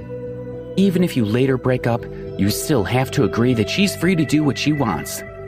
Zara spelled out the terms of the relationship. At some point, her cousin would go on a date with Robert, so Alex needed to be prepared. "So, I'm in a relationship with your cousin, but I can't touch her at all," Alex said, narrowing his eyes, "while other men can hug and even kiss her. And even if I see her doing it, I can't say anything." "You finally get it. That's exactly what I meant," Zara grinned. Alex's mouth hung open. "But..." Karen's temper boiled over and she slapped Zara's face. Every single person in the coffee shop was staring at them, and Karen flushed in embarrassment. She simply hadn't been able to take any more of Zara's nonsense. When she'd heard her cousin humiliating Alex, implying that he was inferior, she hadn't been able to hold back any longer. Episode 21. The Mysterious Girl. Zara covered her face and looked at Karen in disbelief. "I can't believe you hit me because of that loser. It was obvious that I was sticking up for you." Zara's words just now could have easily caused her to miss out on Alex's fortune. If only she could get Alex, her life would change massively for the better. For Karen, who was obsessed with marrying into a rich family, losing this opportunity just wasn't acceptable. Zara continued, "I'm doing you a favor right now, you know." "What are you talking about? Alex is my boyfriend now. Zara, please treat him with respect," Karen said as she walked toward Alex. She snuggled up against Alex's chest and glared at Zara. Alex also hadn't expected Karen to stand up for him against Zara. He knew if he stayed here, the situation would get worse. So he persuaded the two of them to make their peace with each other, and then he left. With Alex gone, Karen gradually calmed down and started to feel a little guilty about hitting Zara. Zara giggled when she saw that Karen didn't know how to apologize to her. Karen saw Zara laughing and asked, "Zara, are you all right?" "I just hit Zara," she thought. "Why is she laughing? Has the heavy blow to her head caused some brain damage?" "Karen, I know what you're planning.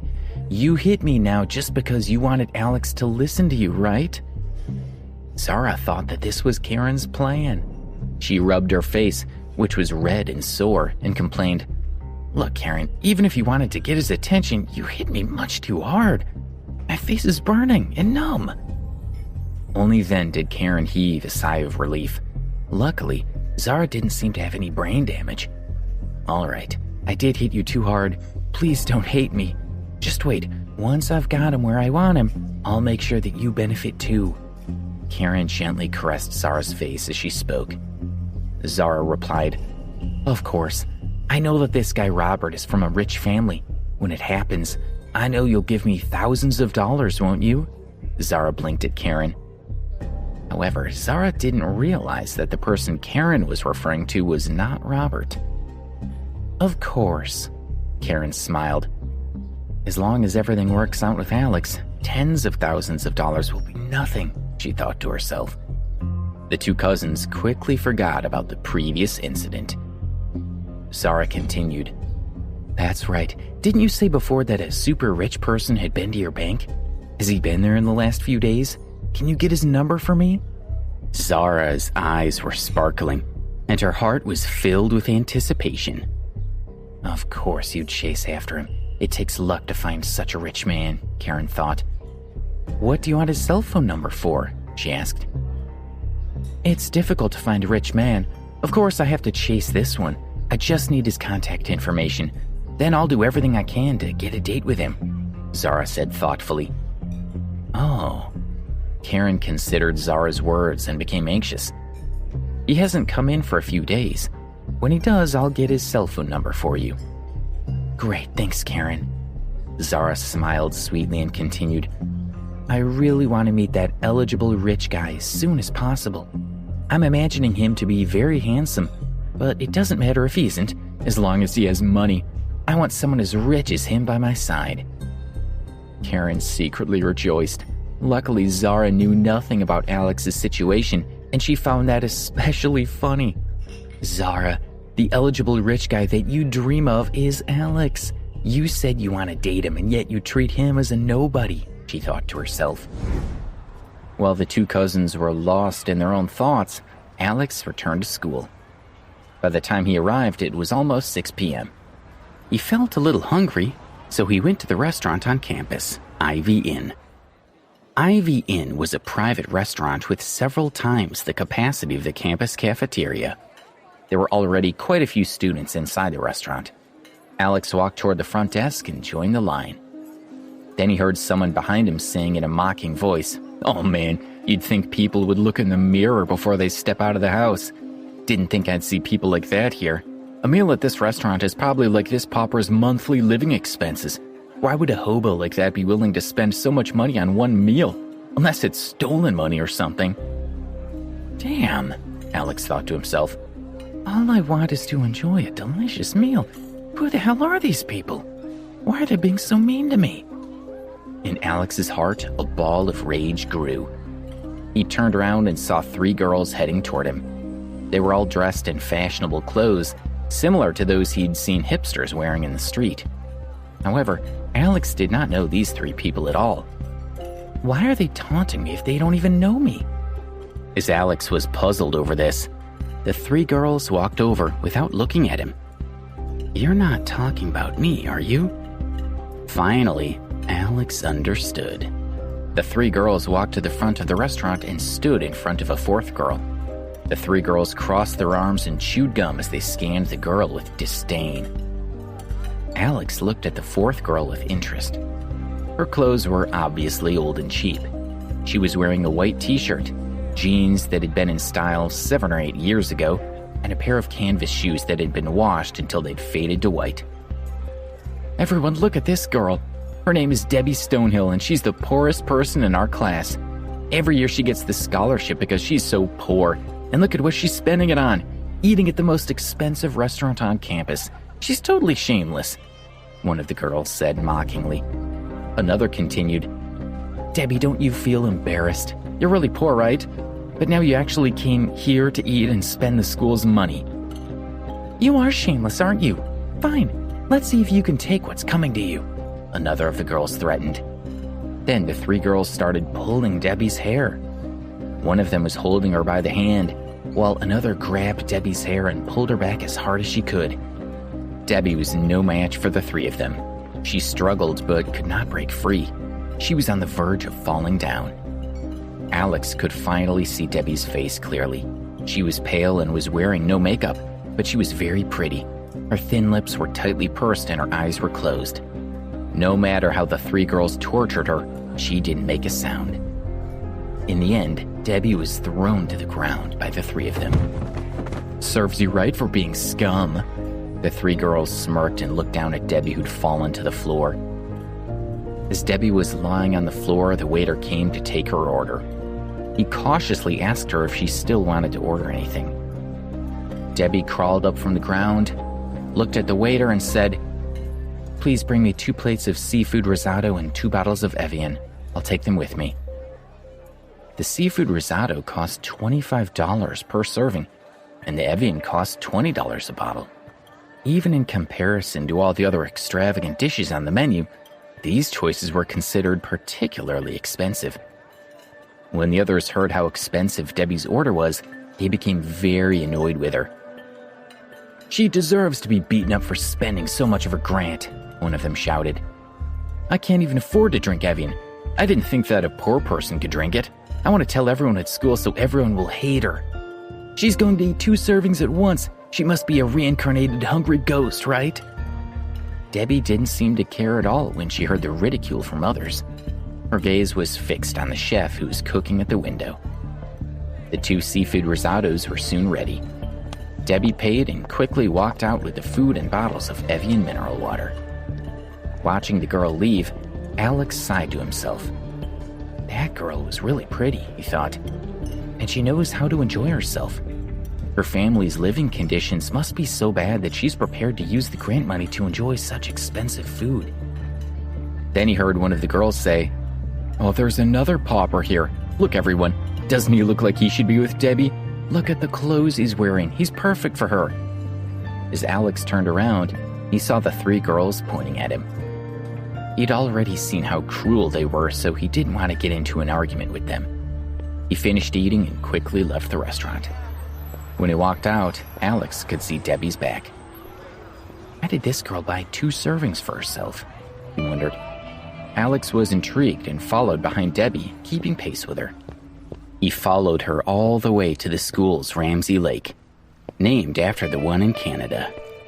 The setting sun shone on the surface of the lake, sparkling and flickering with golden threads. It was especially beautiful. Alex hid behind a tree and watched Debbie. She placed the 2 cartons of risotto and the bottles of mineral water on a rock. Then she sat on the ground beside the rock and slowly started to eat the food. As she ate, 2 streams of tears flowed from her eyes. Alex could even hear her sniffing. Could it be that she's never eaten such an expensive meal and was moved to tears today? He wondered. No one usually brings food to eat by the lake. She's definitely acting strangely. After watching Debbie for a while, he was ready to leave. Suddenly, he saw Debbie put down her food and slowly stand up.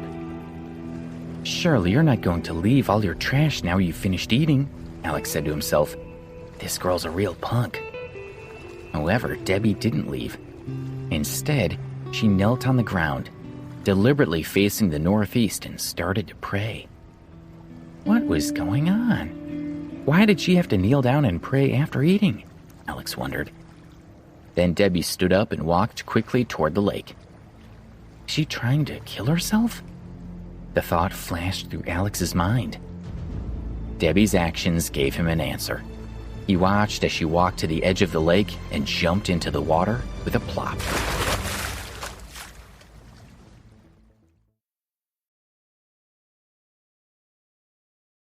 Episode 28.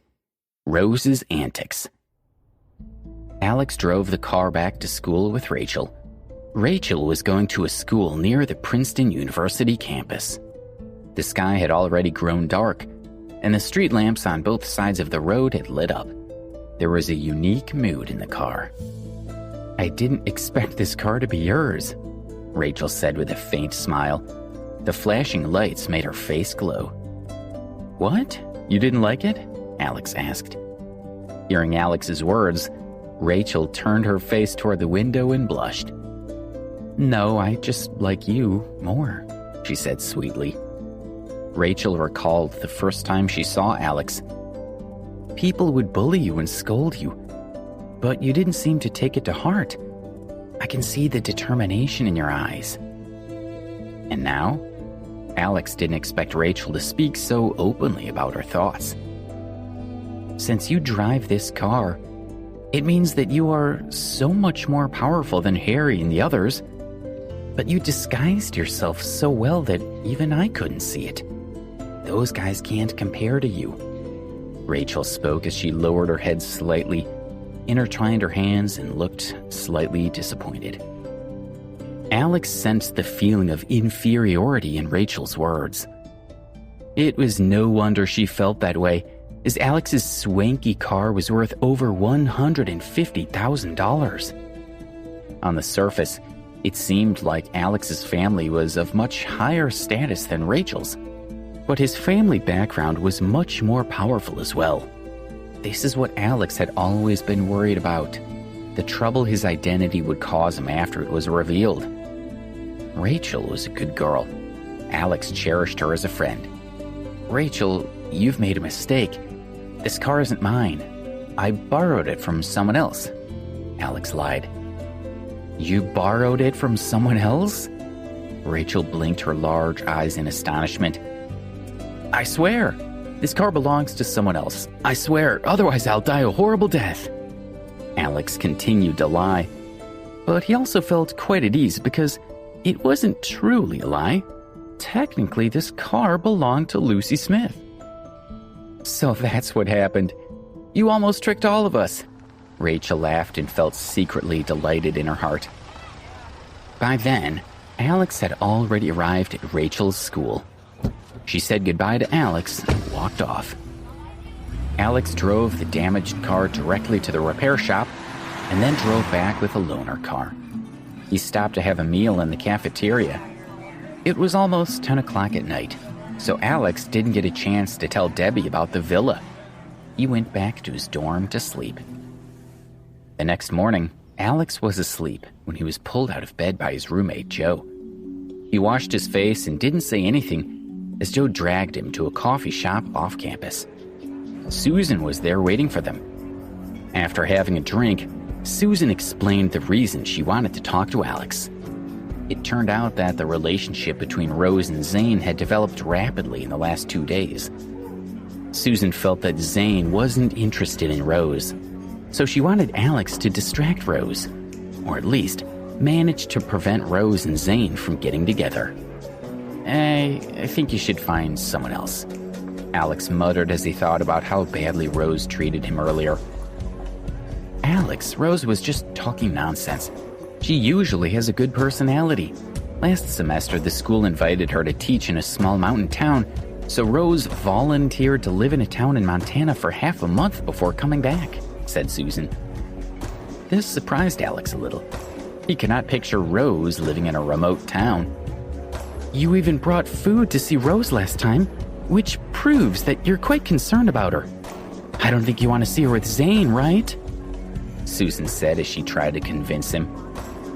Alex smiled wryly in his heart. The food that he had brought was not meant for Rose at all. Although Alex did not have a good impression of Rose, he remembered how Zane pretended to be thankful but doubted his character. He agreed, since he did not want Rose to date Zane. That's great. I've already told Rose that we're going to the amusement park today. Alex, you have to make good use of this opportunity. Maybe you can take Rose down, Susan giggled. Will she join us? Alex asked as he didn't think much would come of it. With Rose's personality, he doubted that she would go if she knew that he would be there. No, she'll come. Don't worry, you guys sit down. I'll go outside and see if Rose is here, Susan said before walking out of the shop. At that moment, Rose arrived, carrying her large handbag. Rose, go in quickly.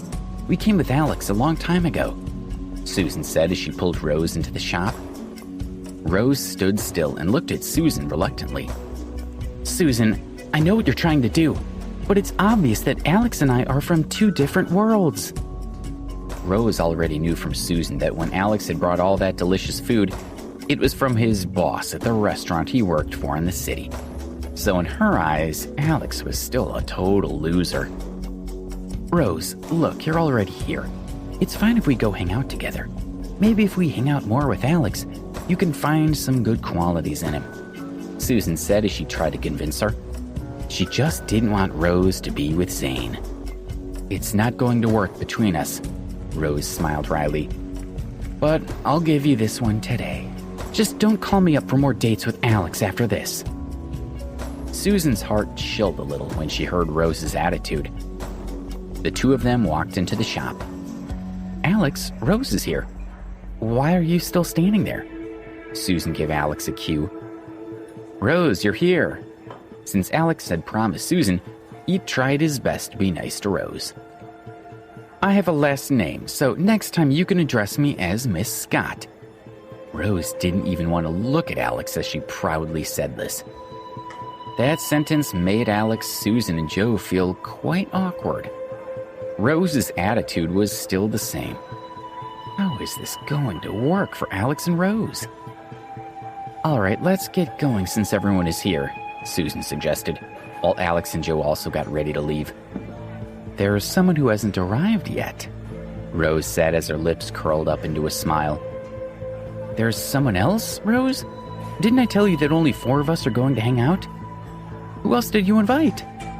Susan said, feeling a little disappointed.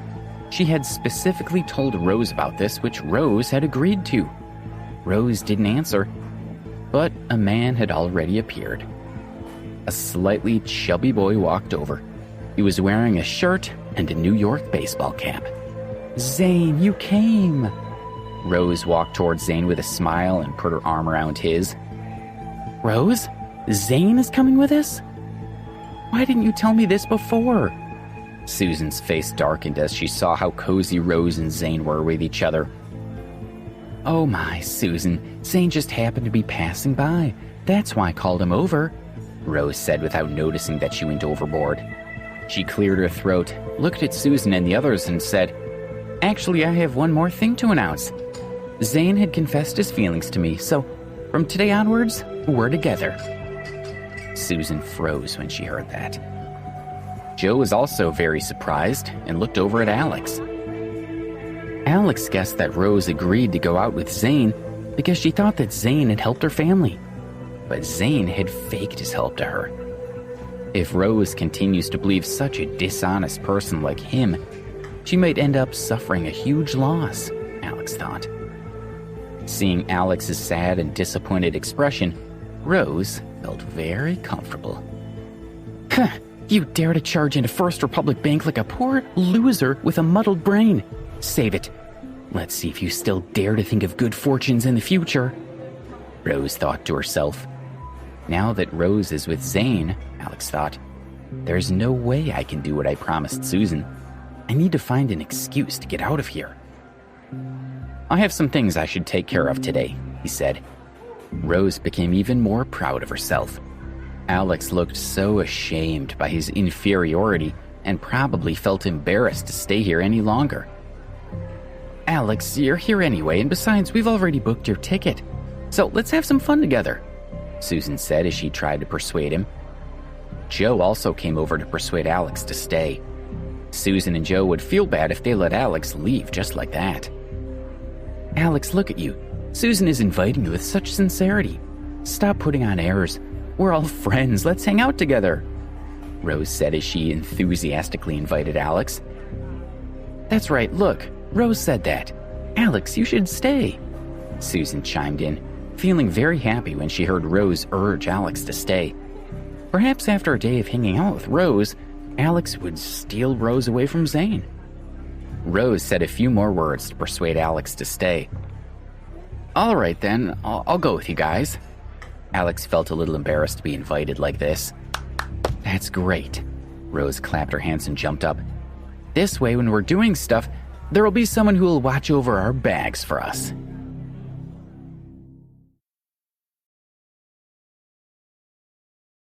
Episode 23, Facing the Bullies. What happened? Alex asked. A ball of anger rose in his chest. Nothing. Why are you here? Debbie answered. She'd been focusing on wiping the wounds with a cotton swab and alcohol, so she hadn't noticed when Alex arrived. She lowered her head and covered her face with her hands. Let me see, Alex said as he sat beside her. He grabbed her hand and slowly pulled it down. Close up, the wounds on Debbie's face were even more shocking. One of the cuts was still bleeding. "Tell me who did this to you." Alex's heart ached when he saw her face. "Okay, it was Madison Robbins and her friends, but it's okay, they just nudged me a little," Debbie said timidly. "The 3 girls who were teasing you that day in the IVN, right? I'll go find them now and teach them a lesson." Alex stood up and prepared to find Madison and the others to give them a piece of his mind. "Don't." Debbie quickly pulled Alex back. "It's not as simple as you think. Madison has powerful friends. If you have a go at them now, we'll be the ones to suffer in the end." "Then we'll just let them bully you forever?" Alex frowned as he glanced at Debbie. Debbie lowered her head slightly at Alex's words and whispered, "I'm doing this for your own good. I'll just stay away from them in the future." "All right." Alex's heart softened. "Debbie's considering my safety even now," he thought. "But why is such a kind girl being bullied?" "Come on, I'll take you to the hospital now." Alex held Debbie's hand and was about to leave. "No need, the hospital is very expensive. I don't have that kind of money," she whispered and stayed where she was. "You don't have to pay." Alex looked at Debbie helplessly and pulled her toward the hospital.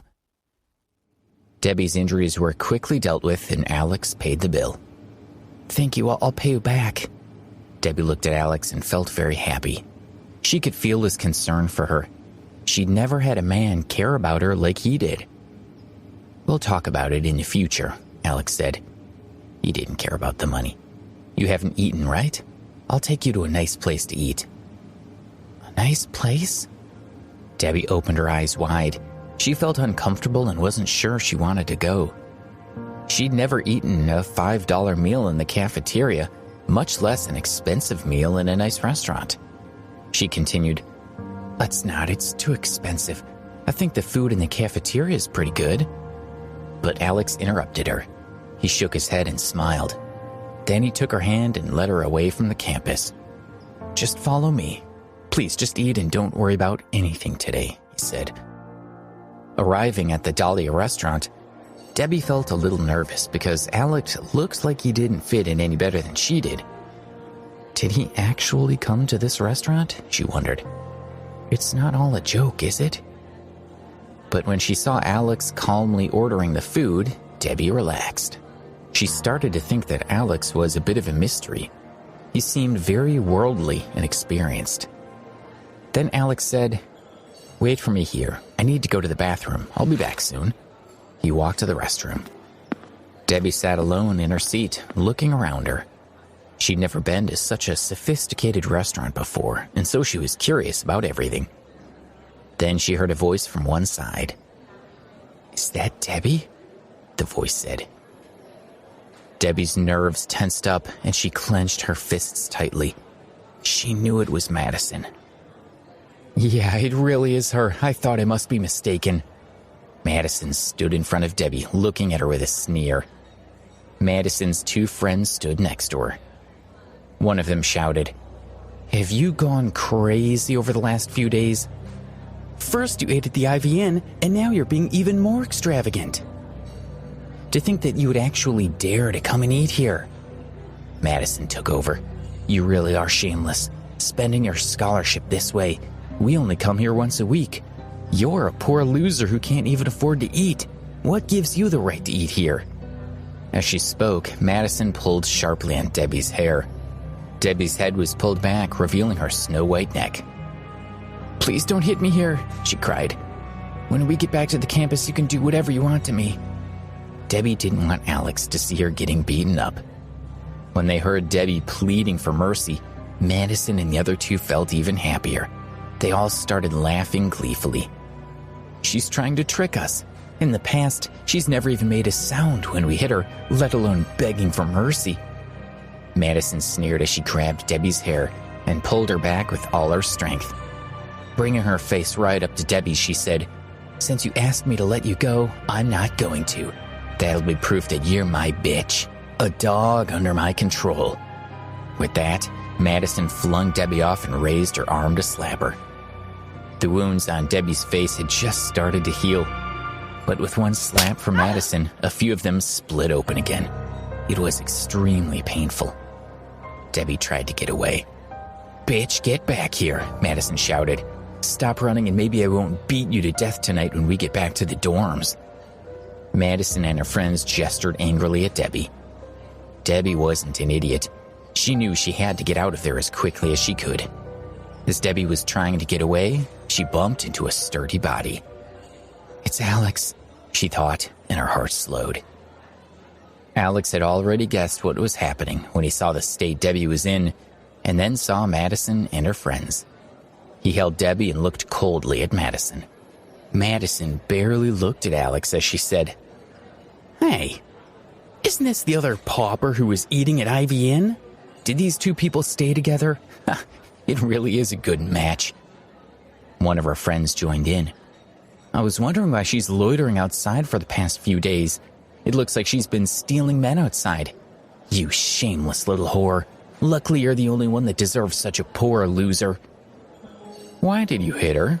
Alex asked calmly. Madison laughed and answered with disdain. "Why? Do we still need a reason to beat a pauper? Debbie's just a dog for us to have fun with in our dorm. Does a master need to have a reason to hit his dog?" "I'm warning you, don't touch her again," Alex said with a cold stare. "Yeah, right. You still want to stick up for this girl, right? Come on, try touching me if you have something to say. I told you if you try anything, then we'll bully her even more in the future. There's nothing you can do to stop me," Madison said provocatively. Alex went to slap Madison, but Debbie pulled him back and shook her head at him. Just then, 3 men walked into the restaurant and walked toward Madison. They were all elegantly dressed and were clearly here to meet Madison and her friends for a meal. "Miss Robbins, what's going on? Did this fool provoke you?" A stocky man with a crew cut pointed at Alex as he spoke to Madison. Another man with tattoos on his arms addressed Alex. "Idiot, someone like you dares to try it on Miss Robbins? Let me tell you right now, we are all from the Kappa Alpha Society. If you know what's good for you, you'll stay away from us." The remaining man even pushed Alex away, saying, "Get lost, or I might hit you right now." He wanted to fight with them, but Debbie held his hand and whispered in his ear, "Let's go." Alex realized that it would be stupid to fight with them right now. He didn't care what happened to him, but he didn't want Debbie to get hurt again. Instead, he followed Debbie toward the door. "Aren't you helping your little girlfriend out? Oh, what a shame. If I had a boyfriend like you, I'd definitely dump him." Madison stood behind him with her arms crossed and mocked him proudly. "What is the Kappa Alpha Society?" Alex asked Debbie as they walked out of the restaurant. Debbie replied, "It's an organization near our school. They're very powerful. Madison and the rest belong to the Kappa Alpha Society. That's why we can't afford to get on the wrong side of them. That's why I stopped you just now." Alex didn't say anything. In his heart, he'd secretly decided that he must find a way to let Debbie know that he, Alex, was not someone to be trifled with. "Oh yeah, and I've decided to move out of the dorm." Debbie looked at Alex and continued, "I've checked around the school and I found a room. There's only 1 bed and no internet, but I think it's pretty good. I'm going to rent it." When Alex heard this, he agreed wholeheartedly. If Debbie lived outside, she wouldn't be bullied by Madison. However, the room she'd found was much too basic. Alex decided to surprise her by finding her a better room. Alex took Debbie to the hospital to have her wound rebandaged. They ate a meal in the cafeteria before parting ways. The next day, Alex took a taxi and directly went to the Washington Heights, an upper-class residential neighborhood close to Preston University. Alex had been thinking about it all day. "I've got money now," he thought. "Why shouldn't I buy a house for Debbie to live in? It'll be much more comfortable for her than renting a room." The Washington Heights was a small and exclusive residential area that had been developed over recent years. It was convenient for transportation, had a superior position, and had first-rate facilities. It was a super luxurious small district of New York. Alex went straight to the sales office. The current manager, Darla, was prettier than the last. Selling a property here earned her a commission of $50,000. Alex had heard from his classmates that Darla was therefore willing to do shameful things for her customers in order to sell houses. Usually, when Darla and the other salespeople saw a customer enter, they would immediately greet them with a smile. However, when they saw Alex enter, no one went up to greet him.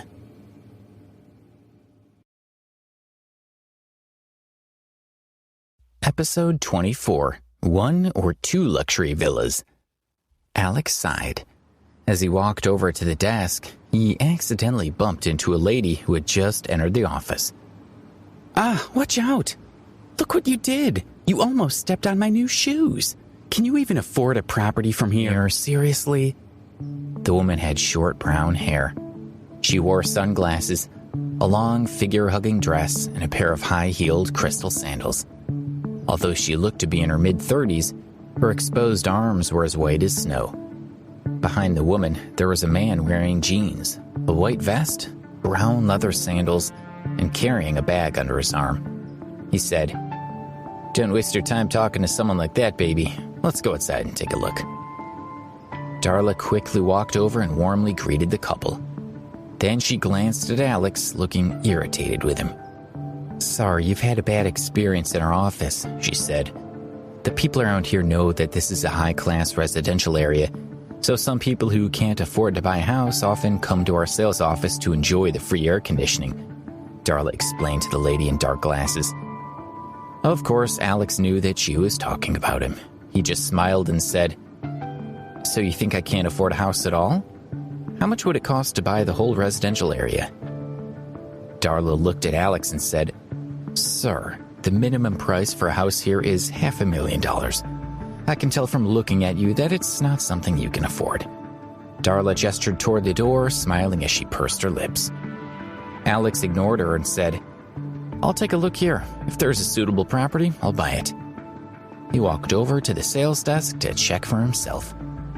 This really annoyed Darla. "You want to buy a property here?" she demanded. "You're shameless about being here, but I think you just want to stay in the air conditioning for a while longer." Ignoring Alex, Darla ushered the couple to the sales desk and began showing them properties. After discussing various properties for about 10 minutes, the man decided which house they wanted to buy. "I'll take that villa," he said. "We've come here several times before, and that one always catches my eye." Darla replied, "A great choice, sir. You have a good eye. This villa is the most popular one in our district, with 2,500 square feet with 4 bedrooms. It is spacious and has good lighting. The surroundings are very quiet, and it's very close to the lake." She praised the man enthusiastically and finally brought up the subject of payment. "This property costs $1.5 million.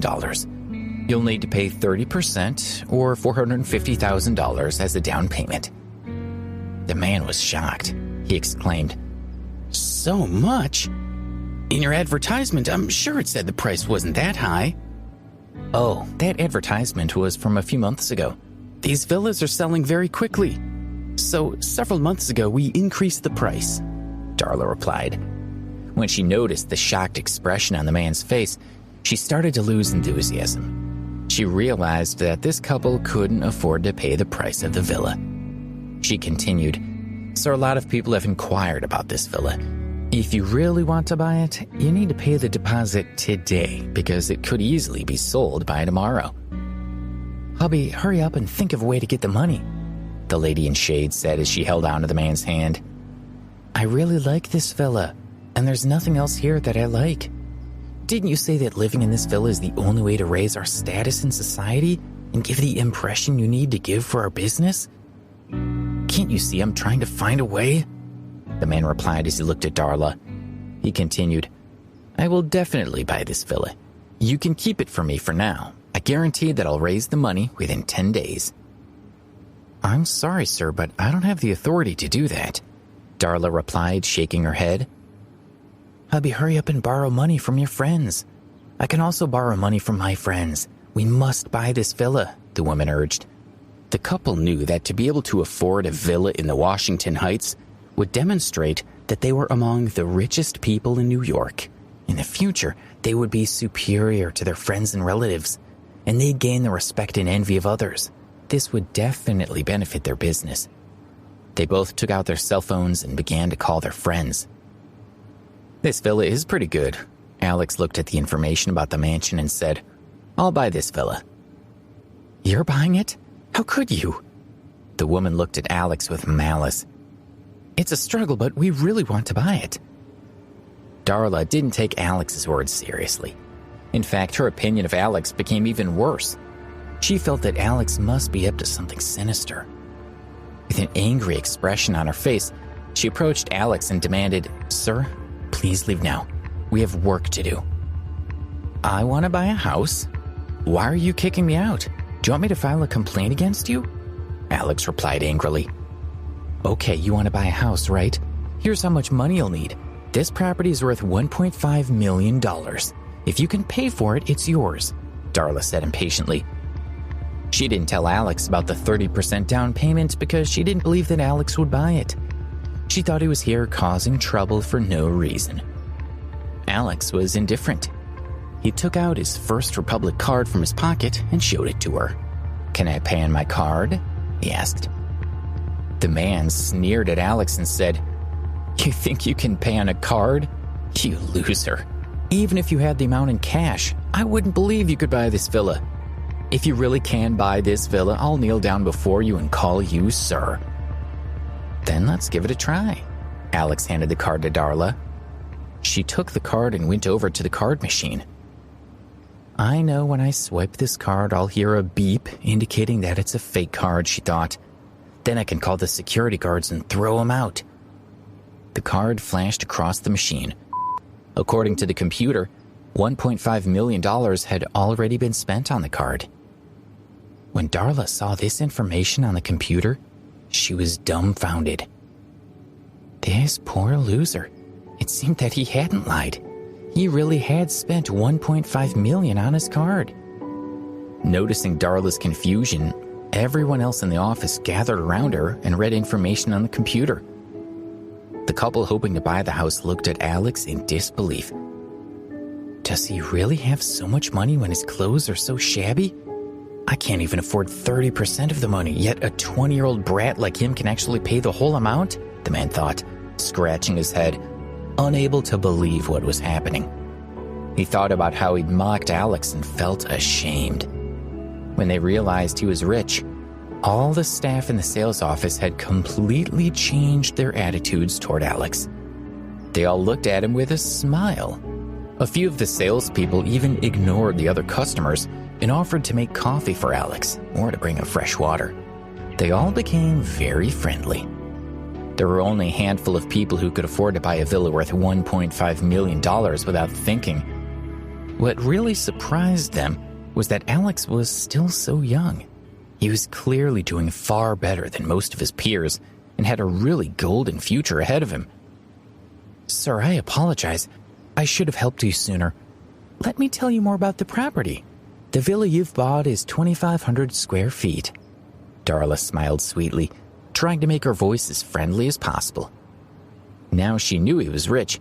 She wouldn't hesitate to agree to do anything that Alex requested, even if it was against the law. Alex thought for a moment, then said, "Well, let's have a look. Although this house isn't that great, it's still better than the dormitory at school. I guess it'll do for now." No one could believe that Alex was comparing this high-end villa worth $1.5 million with a university dorm. They didn't know Alex's true identity and couldn't comprehend what he was saying. They found him very arrogant. One of them said, "Wow, now I think he's intentionally showing off his wealth in front of us. You'd think that buying such an expensive villa would be enough." Another joined in. "Everyone don't fall for it. I'm sure he's exaggerating just to look cool in front of us. I bet he's got real problems." "I'm exaggerating?" Alex shook his head and smiled as he glanced at the others. "To be honest, I could just as easily buy a nightclub." When they heard this, the others couldn't hold back their laughter. A nightclub would cost $5 million. This villa was $1.5 million. You surely don't have that sort of money, they each thought. "If you're as rich as you say, why don't you buy that super luxurious villa on Emerald Heights?" a middle-aged man said to Alex and pointed at a villa on the sales desk. "All right, Alex agreed without even looking at it. Sir, are you really going to buy that villa?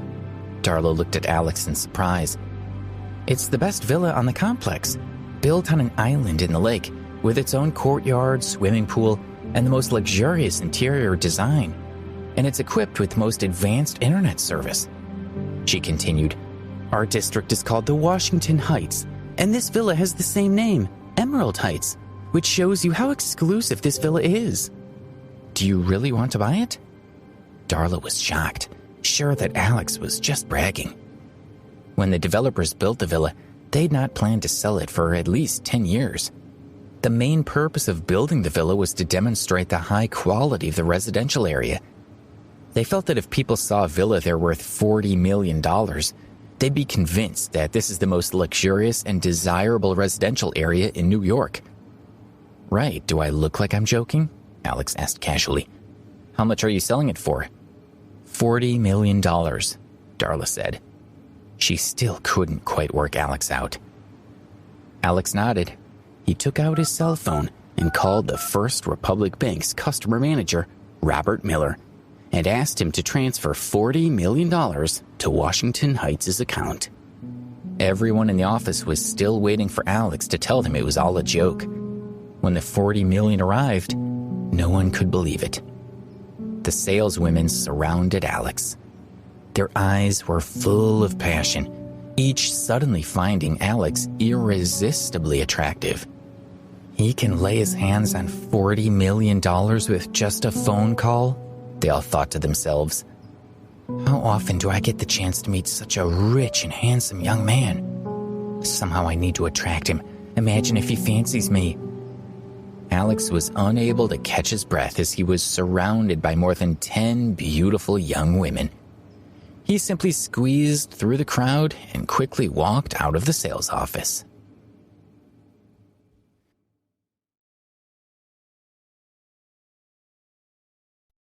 Episode 25, A Shop for Alex. After Alex left, the lady in shades realized that her favorite villa had just been bought. She couldn't help feeling upset and burst into tears in the shop. Owning a villa in the Washington Heights neighborhood would have been a status symbol. Now she'd lost that chance. Her husband, Jack Sanders, also had a pained expression on his face.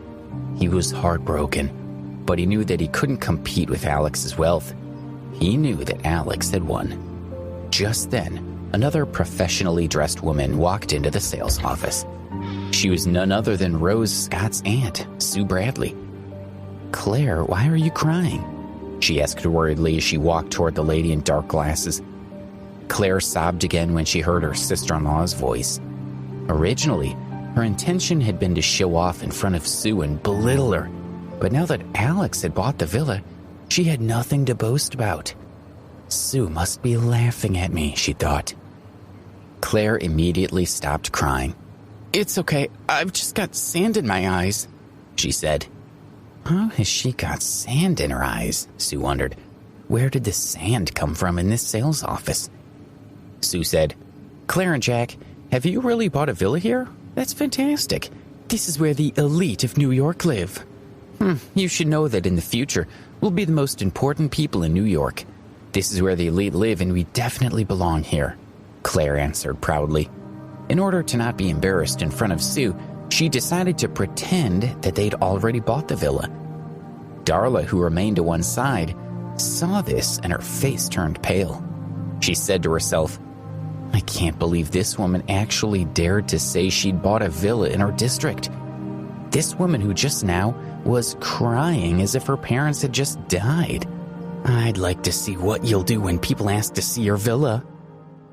Alex left the sales office and made another decision. Today I'm going to buy myself a car, he said to himself. I'm super rich and it's crazy that I don't have a car. Alex went straight to New York Automobiles, which had the most advanced and best performing cars in the world. Alex strolled around the car dealership and took a fancy to a Ferrari. To him it looked beautiful and gave off an aura of power. He knew it was also one of the most advanced in its performance. When he asked the salesperson, he was told that this Ferrari can also be custom made for the customer. Alex knew he wanted to buy it, so he got straight to the point. He ordered a custom-made Ferrari and all the components that would ensure that it was the best. The salesperson was very suspicious of Alex, until Alex asked Robert Miller of the First Republic Bank to transfer half of the $400,000 to the car dealership's account number. The salesperson was stunned. He almost felt that he should be worshiping at Alex's feet. His attitude toward Alex had changed. The manager of the car dealership and all the other employees gathered around Alex and looked at him ingratiatingly. Once Alex had finished buying the car and started to leave the dealership, everyone in the shop cheered. Several passers-by were confused about the cheering and assumed it must be an important government official who'd come to inspect the place. Alex felt relieved once he left the shop and said to himself, "I was only buying a car. They didn't need to make such a fuss." Just as he was to take a taxi back to school, he received a call from Lucy Smith. Last time they'd met, Lucy had saved her number in his phone, so her name came up on the screen. Lucy said she had something to talk to him about. Lucy said that he was currently free and they agreed to meet. About 10 minutes later, a Mercedes-Benz pulled up to where Alex was waiting. "Alex, get in." Rolling down the car window, Lucy called out to him with a smile. Lucy had wavy hair. She was wearing an elegant dress and looked very charming. Alex felt slightly nervous as he got into the car. "Mrs. Smith, why are you looking for me?" "You'll know in a while," Lucy replied mysteriously. She started the engine, and the Mercedes-Benz started moving along the wide New York streets. A black seatbelt was wedged across Lucy's chest, exposing her womanly figure. The seatbelt swayed slightly as the car drove on. Since getting into the car, Alex's line of sight had been focused on her chest 80% of the time. Lucy felt her seatbelt tighten across her chest as she adjusted it. It made no difference. As soon as the car moved forward, Alex could see her sizable chest bouncing up and down suggestively. Her voluptuous body made Alex cough violently, and a stream of bright red blood flowed out of his nose. "Alex, are you okay?" Lucy asked quickly. Secretly, she was pleased with herself. Clearly, her body was still attractive, even to this rich and handsome young man. "I'm fine," Alex said as he raised his head and pinched his nose. "There's tissue paper in the glove compartment. Please help yourself," Lucy said to Alex. He opened the glove compartment, took out a tissue, and wiped the blood from his nose. "Hey, what's this?" Alex asked himself as he saw that inside the glove compartment there were several items of underwear, stockings, silky bras, and even lacy panties. Seeing this, Alex became even more restless. He couldn't hide his arousal much longer. "Alex, I'm sorry. I was too anxious just now and forgot they were in there," Lucy said shyly. Actually, she'd put the undergarments in there on purpose. Alex was such a rich and handsome young man, of course any woman would want to be with him. Lucy hoped that the suggestive underwear would be enough to ignite Alex's passion. She didn't expect Alex to simply close the storage box after a few seconds. "Alex, this is the first time I've bought these sorts of things. I've never been touched by a man. If you like, I'll drive the car to the underground garage. There'll be no one in there, and you can do whatever you like," Lucy said coyly. Alex smiled awkwardly. "Maybe next time," he said. Although Alex was attracted to Lucy, as any man would be, it didn't mean that he wanted to sleep around. Lucy, on the other hand, was very disappointed. She tried to make herself feel better, telling herself, "Alex is superior to any other men and is worth the wait. I just need to be patient." Just then the car stopped. Alex got out of the car and looked to see where they were. They were outside New York's busiest shopping center, Bloomingdale's. After locking the car, Lucy dragged Alex into the mall and headed straight for a first-floor boutique called Autumn Beauty that sold particularly elegant and exclusive brands of clothes. "Lucy's here to ask me to buy her clothes," Alex thought. As soon as they entered the store, the manager walked over with a smile. He looked at Lucy and nodded his head slightly, saying, "Mrs. Smith, I'm delighted to see you." Mrs. Smith? Is Lucy a regular customer here? Alex asked himself. "Alex, this is one of my shops," Lucy explained to Alex as she saw his confusion. Then she looked at the shop manager and said, "Russell, from now on, Alex is the owner of this boutique. We must listen to everything he says." "Excuse me?" Russell didn't understand. But since it was Lucy that had said it, he could only do as she said. "Yes, I understand," he replied. "What do you mean?" Alex asked. He didn't understand what Lucy was saying. Lucy replied, "This is the decision that has been passed down from the senior members of the family. I'm just making it happen. Alex, sooner or later, you will have to join the family business empire. You must start with this store and gradually learn the ropes." Lucy knew that the family wanted Alex to run this shop to gain management experience. "Oh, all right then," Alex agreed. Eventually, he knew he would have to inherit his family's business. "Good," Lucy smiled. She found Alex very agreeable.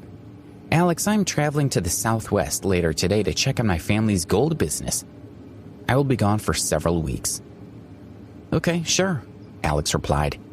In his head, he was thinking, "It'll be more than a month before I get the Ferrari. During this time, I'll be able to drive Lucy's car." Russell, who was standing at the side, was confused. He had no idea that his boss was one of the country's richest men. He assumed that Alex was just someone without much to his name.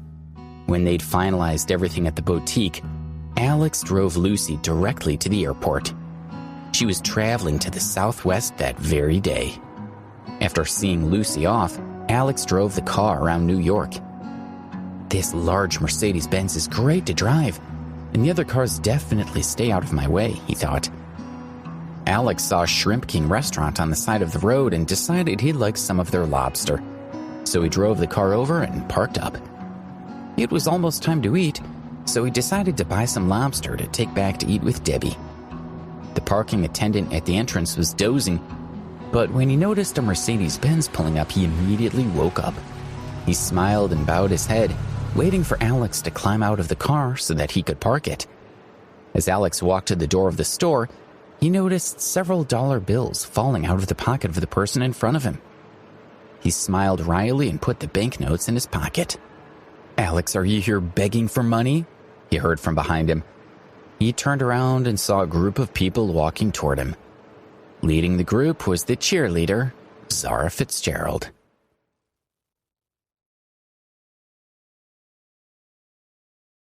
Episode 26. A Boaster and a Beggar. The group chatted amongst themselves, clearly gossiping about him. "This kid is quite the business head. He knows that the people who come here are all white-collar workers, so he'll be able to make some easy money from them, from us. He seems to have asked for $2 just now. $2 for one person. That's not a small amount. Alex, tell me, how much money do you have on you?" The group continued with the insults. They all treated Alex like he was a beggar. Zara looked at Alex, who was picking up some money that someone had dropped on the floor, and thought, "I didn't misjudge Alex. He's been getting worse and worse these days. He has resorted to making money by scamming people like this." Thinking of the conspiracy between her and her cousin, the corner of Zara's mouth curled up into a cold smile. "If my cousin fell in love with a loser like him, it would give Robert Miller a huge shock. This way, Robert will pursue my cousin more actively," she thought. "Alex, that's enough. I'll give you $10. You can pack up your stall for today and come back tomorrow to ask for more money." Zara asked for $10 from the boy next door and gave it to Alex. Alex accepted it without thinking, but he was cursing on the inside. "I have over $1 billion. How could I possibly ask for money from someone else? Is the universe just joking with me?"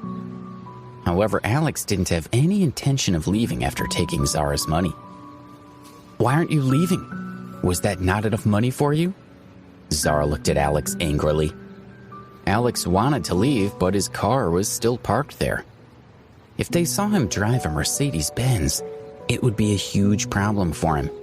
His identity as a super rich kid might be exposed. This was not something Alex was willing to do. Get lost! Zara was so angry that she almost kicked Alex in the butt. Zara was used to commanding Alex around and didn't take him seriously at all. Would she dare to speak to me like that if she knew that I had more than $1 billion in assets? He wondered.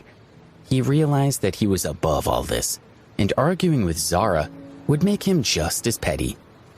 As he was just about to leave, another person walked over from the roadside. It was Rachel O'Connor, whom he had seen at the practice field before. Alex, you came as well. Rachel greeted him with a smile. Yes, Alex nodded. Oh, Rachel, you're here, stated Dean Marshall, who was on the basketball team. He looked over at Rachel with a silly smile. Rachel acted as though she didn't hear him and completely ignored him. Rachel and Zara had eaten together these past few days, and Dean had shamelessly joined them twice. His frivolous manner had disgusted Rachel. This was a huge blow to Dean. Rachel took the initiative to greet Alex, but ignored him. Did this mean that he couldn't even compare himself to Alex? He was fuming on the inside. Rachel, actually his name isn't Alex at all. He just stands here and asks for money. Dean snickered, trying to put Alex down. Is that so? Rachel looked affectionately at Alex and said to Zara, Anyways, Alex is on the cheering squad. Let him eat with us. Rachel spoke a few words of praise for Alex, and Zara reluctantly agreed to let him eat with them. Alex didn't reject Rachel's invitation, and he walked into the restaurant with her and the others. Dean was at the back of the group. He gritted his teeth in anger as he watched Alex and Rachel walking in front of him. As they entered the restaurant, there were already quite a few people around. Seated in the middle was a large, tall boy with permed hair who was dressed very stylishly, Harry Hamilton. He was the captain of the Princeton University basketball team, and also Zara's boyfriend. Zara, you sit here. Sit down and let's see what they have to eat. Harry walked to Zara's side and naturally held her hand. A trace of desire flashed in his eyes. Huh? Harry then noticed Alex and frowned. Isn't he the cheerleading crew's nanny? Why is he here too? The basketball team often trained with the cheerleading team, so Harry often saw Alex, but he had never dealt with him personally. In his eyes, Alex was just a nobody who was only fit to carry and fetch things for the cheerleading team. Why would he want to socialize with him? Zara sneakily glanced at Rachel with a hint of complaint in her eyes. Zara told Harry that she had seen Alex outside asking for money, so she had called him in. If it was annoying, she would ask Alex to go. This guy was asking for money outside. There's no one else but him that would do such a thing. Harry laughed out loud after hearing this. Never mind. This time it's cheap. Just let him have a free meal. Everyone take a seat. My brother's coming too. Just leave a spot for him, Harry said as everyone started to sit down. Zara naturally sat beside Harry. Alex was about to sit down when he heard Zara say, Alex, take a seat by the door. There's a breeze when the waiter goes in and out. You'll help us block the wind. Right, Zara's idea is pretty good, Dean chimed in. Alex, sit by the door and block the wind, chimed in another. Alex didn't care as it was the same no matter where he sat. But Rachel's face turned red, and she couldn't help but shout. Aren't you guys going a little too far? We're all friends here. Do you need to be so hostile toward Alex? The mood turned somewhat awkward. We didn't ask him to join us in the first place. He shamelessly followed us, Dean muttered. Rachel glared at him and stood up from her seat to sit next to Alex. Why did you sit over there? If the wind blows, you'll get cold, Dean said with concern. Rachel completely ignored him. Rachel, stop messing around. Come sit beside me, Zara said as she walked to Rachel's side and pulled her to sit beside her. Alex was deeply touched. He looked at Rachel with gratitude. The waiter brought out plates and dishes. At that moment, the room's door was pushed open once again. Hello, everyone. A smartly dressed young man came in. Howard, you're finally here. Harry walked up to his brother, Howard Hamilton, and hugged him. Let me introduce you to everyone. Everyone, this is my good brother Howard. He went to Switzerland after graduating from high school and has been getting over jet lag the past few days. When Harry made the introductions, Howard took a good long look at Rachel. You can sit here, Rachel suggested. Harry and Howard walked to Rachel's side and gestured for the others to give up their seats. Howard sat beside Rachel, but couldn't help gazing at her longingly, giving her a good look up and down. He could not help but feel nervous. Rachel was beautiful, with a fair complexion, thin pink lips, and a voluptuous body. The previous night, Howard asked Harry to introduce him to a beautiful girl. The photo that Harry sent him was Rachel's. He stayed up all night thinking about her. Howard tried to strike up a conversation with Rachel. He subtly tried to reveal his family's power to her. He thought this would help win her over. But Rachel ignored him, and it made him even angrier when she paid attention to Alex, who was sitting by the door. That kid looks so cheap. Why is he getting this gorgeous girl's attention? Howard thought. Harry, you haven't introduced that guy to me, Howard whispered as he pointed his fork at Alex. Oh, he's the babysitter of the cheerleading squad. He was just at the entrance asking for money, said Harry with an evil smile. Look at him dressed as a beggar. He's not like us at all. We didn't ask him to come. He only came because Rachel pitied him. It was lucky for him to come with us. Otherwise, he never would have been able to come here. Dean took the opportunity to step on Alex's leg. Begging? Howard showed a very surprised expression and said, He's already into begging? But he hasn't even tried to work hard. Guys like him are never ambitious. In the real world, he's just a walking corpse. There's no saving him. Exactly. That's all he'll ever be, the others agreed. Alex wasn't really angry, but he did feel it was ridiculous as he thought to himself, I'm a super rich person. You guys aren't even fit to carry my shoes. But since you don't know anything about me, you're shamelessly making fun of me. Let's not talk about this trash anymore, Harry continued. All right, Howard, why are you so late today? Isn't this a good time for my dad to buy me a new car? I just randomly picked out a car from the lot before coming over, Howard said casually. You bought a car? Harry glanced at Rachel and said, Tell me, what kind of car did you buy? It's not a good car. It's only an E-Class Mercedes. I'll drive it for a couple of years, then get a better one when I get married, Howard said. The friends chatted with each other. Heh, Howard is awesome. He's already over E-Class. He doesn't even think it's a good car. To some, it might be a good car, but who is Big Howard? He's been making a splash. The others started to clap their hands. From the looks of it, Zining was richer than Harry. They followed Harry's lead to adore Howard even more. When the group urged him to go see his car, Howard happily agreed. This was a good opportunity to try and impress Rachel. The group got up and walked out to the restaurant's entrance. Howard was the center of attention. Everyone wait, I'll drive out right now and take you guys to karaoke, Howard said as he jingled the car keys in his hand. Doesn't the parking attendant have the car key? A question came up from the crowd, and everyone turned to look at Alex. Alex had asked himself this question quietly, so he wasn't expecting everyone else to hear it. He felt rather awkward at that moment. Howard looked at Alex with an unfriendly gaze and sneered, Idiot. Do you think any random parking attendant will park it for you? Look at this place. It costs a ton of money to park here. Howard felt that very few customers would pay to park their cars, so he didn't feel embarrassed at all. That's right. When I drove here, there was no one to park my car for me anyways. If you don't understand, then don't speak, Harry said to Alex. Ignore him. He's just a fool who's never seen the world before. Yo, bro, hurry up and drive. Pfeh, ignorant, Howard cursed as he chatted, laughed with Harry, and walked to the car. The others stayed at the entrance to wait for them, but 5 minutes later, Zara called Harry before they could even get out of the car. Hey, why isn't he out yet? Hey, my idiot brother.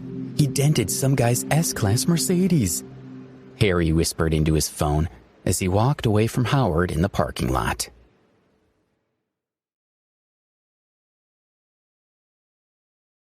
Episode 27. Who's got class? Zara Fitzgerald and the others quickly arrived at the parking lot. After a glance, they saw that Howard Hamilton had put a deep dent into a Mercedes. Alex, who was standing behind everyone, frowned when he saw that it was Lucy's car, which he was driving while she was gone, that had been dented. That idiot Howard. He was bragging about how awesome his driving skills were when we were just eating now. And yet he had to dent Lucy's car. He's such a dope, Alex thought. The rest of them bantered amongst themselves. A big car like this must be at least over $150,000. This is bad. This is bad to dent it up like this. That's at least $10,000 in damages. If only I could drive, I definitely wouldn't have dented it up. Who knew something like this would happen? You want to pay $10,000? Who the hell can afford an amount like this? Who can we blame besides Howard? If he was a bit more careful, he wouldn't have made such a big dent. Howard became even more annoyed than he already was. Now he was so angry that he wanted to zip up their mouths. Now, this guy won the prize. I've seen this kind before in an exhibition. It's a high-quality version imported from Germany. Over $200,000. With a dent like this, no one can get out for less than $15,000 to repair the damages.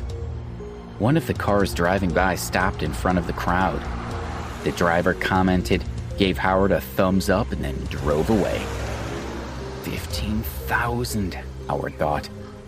Howard's heart stopped. His whole body felt numb, as if he had been paralyzed. His legs felt weak, as if he were about to collapse. He was a rich guy, but losing $15,000 in one shot was a huge sum of money to him. If the family knew about this, his father would be mad. The others noticed Howard's mood, stopped commenting, and just sighed. He didn't want to look weak in front of the others. He decided to avoid losing face in front of his friends so that no one would look down on him, even if he might get in trouble with his father when he got home. Why don't you drive away? Nobody has seen it. I think if the owner can drive a Mercedes, he probably won't care about your money, Alex said. Alex felt funny when he saw Howard's expression, as if his soul had been sucked from his body. Parents had died. Honestly speaking, he didn't think much of it.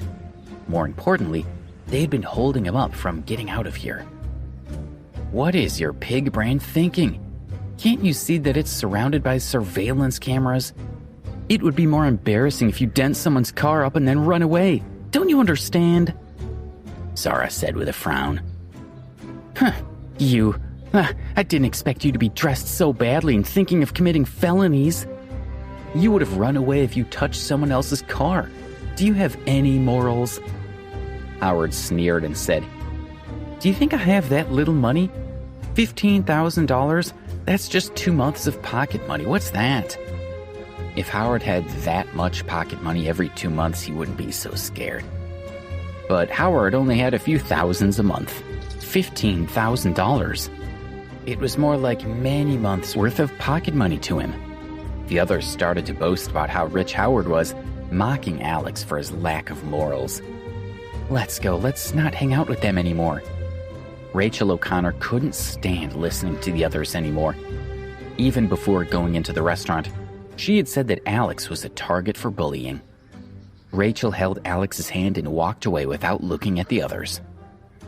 Rachel, don't go. We still need to go to karaoke and sing, Zara called out to Rachel.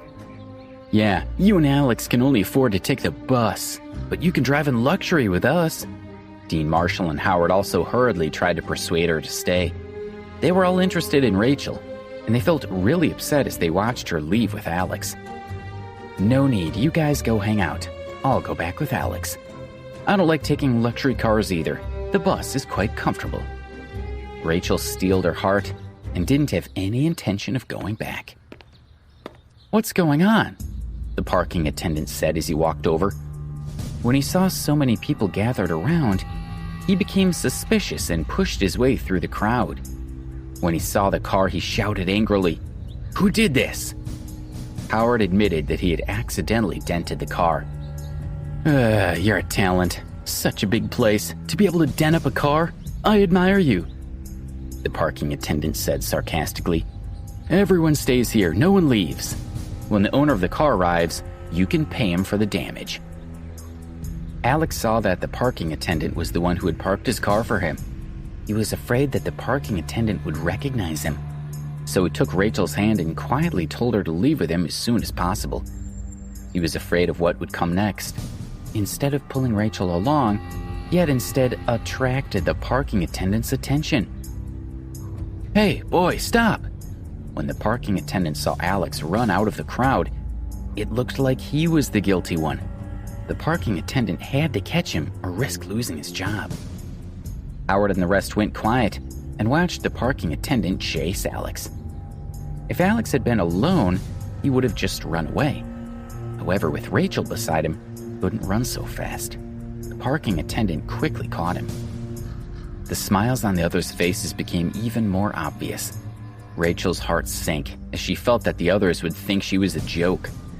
"Still running? Do you think you can escape?" exclaimed the parking attendant. After being caught by the attendant, Alex said, "A young man wants to run after damaging someone else's car. Is that the only reason he could be running away?" When he saw Alex's face, the parking attendant was stunned. "Sir, why, is it you?" Most of the people who drove cars of this caliber were over 40 years old. It was the first time that a parking attendant had seen someone as young as Alex, so he remembered Alex's young face. "Sir, I'm sorry. I didn't know it was you. I didn't want to chase you. Sir, are you leaving now? I'll drive the car over for you now," the parking attendant said happily. As he turned around, the parking attendant saw Howard and the others, so he quickly said, "Sir, they dented your car. If you want them to compensate you, then I'll tell them. If they don't, then I'll call the police." "What's going on? Did this luxury car belong to the loser, Alex?" thought Howard and the others in confusion. "Are you sure you haven't made a mistake? This brat was just begging out on the street in front of the shop. How could this Mercedes S-Class be his? How could I not know after personally parking the car? Why don't you think about how you're going to compensate him?" said the parking attendant as he looked at Howard and the others in disdain. "No need for them to compensate me. It won't cost that much to fix it." Alex just wanted to leave as soon as possible, so he said, "Just give me the car keys, I'll drive it myself." Since the parking attendant had already revealed the truth, there was no need for Alex to hide who he was anymore. Alex took the car keys, got in the stylish Mercedes, and drove it out steadily. When the others saw him do this, their eyes widened in shock. They couldn't believe that Alex, the nurse of the cheering squad, was the owner of the Mercedes. Zara was like a statue. Her mind went blank, and her big eyes were locked onto Alex's body. It all felt unreal to her. Harry and Howard were heartbroken. They looked like fools as they watched Alex step into the car. Their minds were a mess as they wondered what exactly was going on with Alex. How could he afford to drive such a good car? Alex pushed his horn twice. The group hurriedly got out of the way. Alex stopped the car next to Rachel and rolled down the window. He looked at the stunned Rachel and said, "Get in the car, I'll drive you back." "Me?" Rachel pointed at herself and then calmed down a little. She smiled. "Sure." With that, Rachel opened the door and climbed in. Alex was about to drive the car out when he saw Zara tapping on the window beside him. "What's wrong?"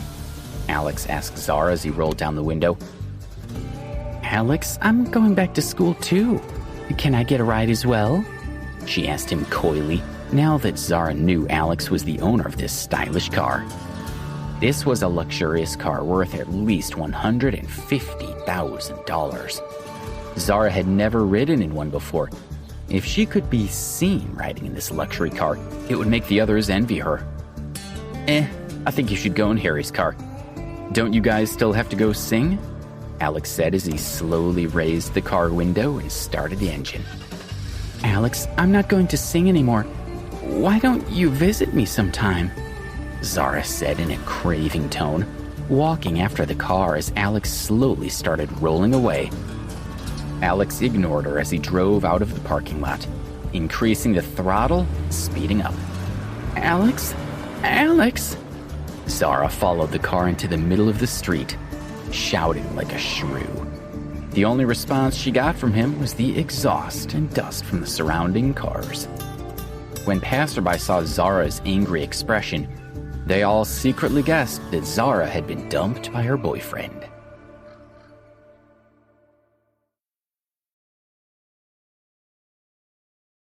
Episode 28.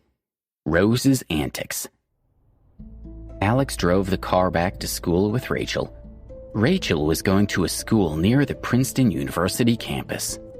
The sky had already grown dark, and the street lamps on both sides of the road had lit up. There was a unique mood in the car. I didn't expect this car to be yours, Rachel said with a faint smile. The flashing lights made her face glow. What? You didn't like it? Alex asked.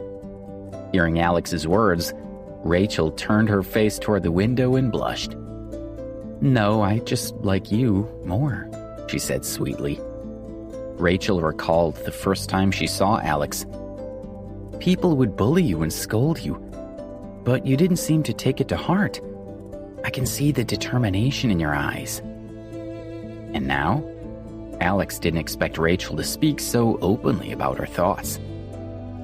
Since you drive this car, it means that you are so much more powerful than Harry and the others, but you disguised yourself so well that even I couldn't see it. Those guys can't compare to you. Rachel spoke as she lowered her head slightly, intertwined her hands, and looked slightly disappointed. Alex sensed the feeling of inferiority in Rachel's words. It was no wonder she felt that way, as Alex's swanky car was worth over $150,000. On the surface, it seemed like Alex's family was of much higher status than Rachel's, but his family background was much more powerful as well. This is what Alex had always been worried about, the trouble his identity would cause him after it was revealed. Rachel was a good girl. Alex cherished her as a friend. Rachel, you've made a mistake. This car isn't mine. I borrowed it from someone else. Alex lied. You borrowed it from someone else? Rachel blinked her large eyes in astonishment. I swear, this car belongs to someone else. I swear, otherwise I'll die a horrible death. Alex continued to lie, but he also felt quite at ease because it wasn't truly a lie. Technically, this car belonged to Lucy Smith. So that's what happened. You almost tricked all of us. Rachel laughed and felt secretly delighted in her heart. By then, Alex had already arrived at Rachel's school. She said goodbye to Alex and walked off. Alex drove the damaged car directly to the repair shop and then drove back with a loaner car. He stopped to have a meal in the cafeteria. It was almost 10 o'clock at night, so Alex didn't get a chance to tell Debbie about the villa. He went back to his dorm to sleep. The next morning, Alex was asleep when he was pulled out of bed by his roommate, Joe. He washed his face and didn't say anything as Joe dragged him to a coffee shop off campus. Susan was there waiting for them. After having a drink, Susan explained the reason she wanted to talk to Alex. It turned out that the relationship between Rose and Zane had developed rapidly in the last 2 days. Susan felt that Zane wasn't interested in Rose, so she wanted Alex to distract Rose, or at least manage to prevent Rose and Zane from getting together. I think you should find someone else, Alex muttered as he thought about how badly Rose treated him earlier. Alex, Rose was just talking nonsense. She usually has a good personality. Last semester, the school invited her to teach in a small mountain town, so Rose volunteered to live in a town in Montana for half a month before coming back, said Susan. This surprised Alex a little. He could not picture Rose living in a remote town. You even brought food to see Rose last time, which proves that you're quite concerned about her. I don't think you want to see her with Zane, right? Susan said as she tried to convince him. Alex smiled wryly in his heart. The food that he had brought was not meant for Rose at all. Although Alex did not have a good impression of Rose, he remembered how Zane pretended to be thankful but doubted his character. He agreed, since he did not want Rose to date Zane. That's great. I've already told Rose that we're going to the amusement park today. Alex, you have to make good use of this opportunity. Maybe you can take Rose down, Susan giggled. Will she join us? Alex asked as he didn't think much would come of it. With Rose's personality, he doubted that she would go if she knew that he would be there. No, she'll come. Don't worry, you guys sit down. I'll go outside and see if Rose is here, Susan said before walking out of the shop. At that moment, Rose arrived, carrying her large handbag. Rose, go in quickly. We came with Alex a long time ago, Susan said as she pulled Rose into the shop. Rose stood still and looked at Susan reluctantly. Susan, I know what you're trying to do, but it's obvious that Alex and I are from two different worlds. Rose already knew from Susan that when Alex had brought all that delicious food, it was from his boss at the restaurant he worked for in the city. So in her eyes, Alex was still a total loser. Rose, look, you're already here.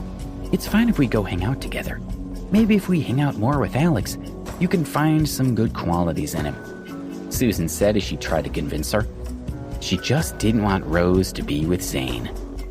It's not going to work between us, Rose smiled wryly. But I'll give you this one today. Just don't call me up for more dates with Alex after this. Susan's heart chilled a little when she heard Rose's attitude. The two of them walked into the shop. Alex, Rose is here.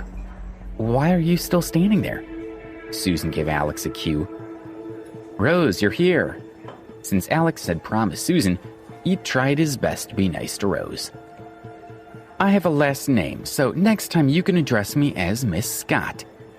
Rose didn't even want to look at Alex as she proudly said this. That sentence made Alex, Susan, and Joe feel quite awkward. Rose's attitude was still the same. How is this going to work for Alex and Rose? All right, let's get going since everyone is here, Susan suggested, while Alex and Joe also got ready to leave. There's someone who hasn't arrived yet, Rose said as her lips curled up into a smile. There's someone else, Rose? Didn't I tell you that only 4 of us are going to hang out? Who else did you invite? Susan said, feeling a little disappointed. She had specifically told Rose about this, which Rose had agreed to. Rose didn't answer, but a man had already appeared. A slightly chubby boy walked over. He was wearing a shirt and a New York baseball cap. Zane, you came!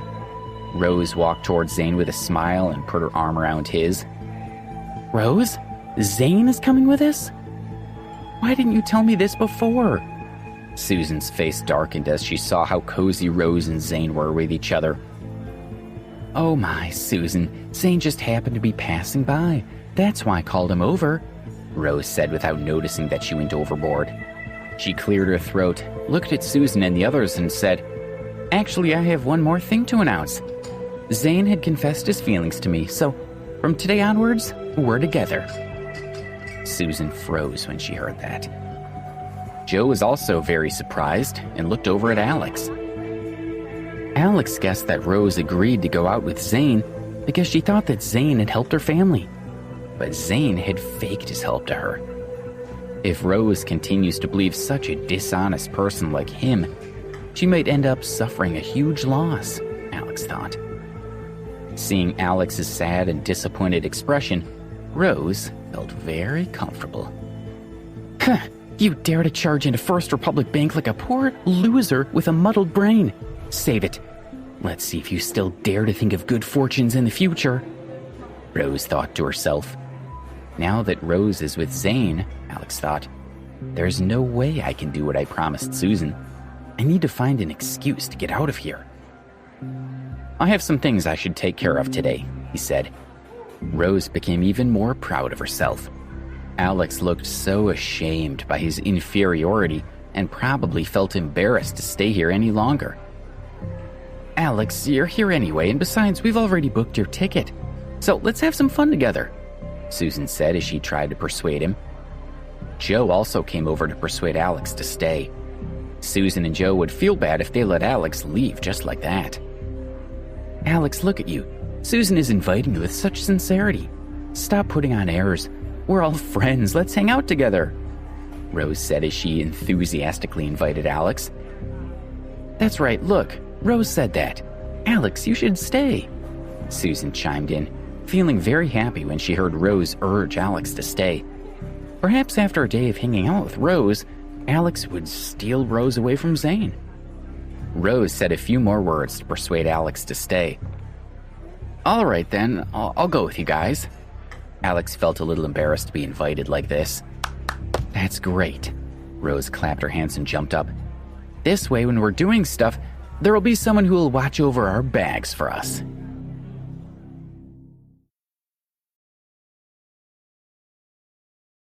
Episode 29. Tell Her the Truth? "Alex, thank you. You're a good person," Rose said with a sinister smile on her face, and happily walked in front of Alex. After shoving her bag in his hand, Susan and Joe both frowned. They thought that Rose wanted Alex to stay and spend time with her. They never thought that Rose only wanted him to hold her bag. She was making fun of him on purpose. Alex wasn't as angry as Susan and the others. If he had to blame someone, then he had to blame himself for being too soft-hearted. He had thought for a moment that Rose might have changed her mind. Since he had already said he would stay, he decided he would join along. "Rose, you're too smart. Hanging out in the amusement park will be tiring. We need a bag carrier," Zane said with a smile as he complimented her.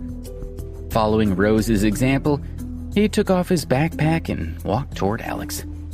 "Bro, thank you. You're great," Zane said as he went to give his bag to Alex. "Back off." Alex didn't even make a move. He just glared at Zane and cursed. Helping a girl with her bag was still acceptable to Alex. But Zane was a man trying to shamelessly give Alex his backpack. How shameless is he? Does he think I have no brains? After being yelled at by Alex, Zane became listless and walked away while muttering to himself. "Ignore him, he's just an immoral person," Rose muttered as she glared at Alex, then held Zane's arm and walked out of the coffee shop first. Alex, Susan, and the others followed behind. As they walked out of the shop, a few boys walked past them who were laughing and talking. Rose's pupils constricted as her gaze locked onto one of them. She shrieked, "Bastard, can't you see me?" Her shout was extremely loud, scaring everyone within 10 meters of them. The other boys also stopped and turned to look at Rose. Rose's gaze was full of anger as she locked onto the face of the tallest boy among them. "Rose, what happened with him?" "Rose, what happened?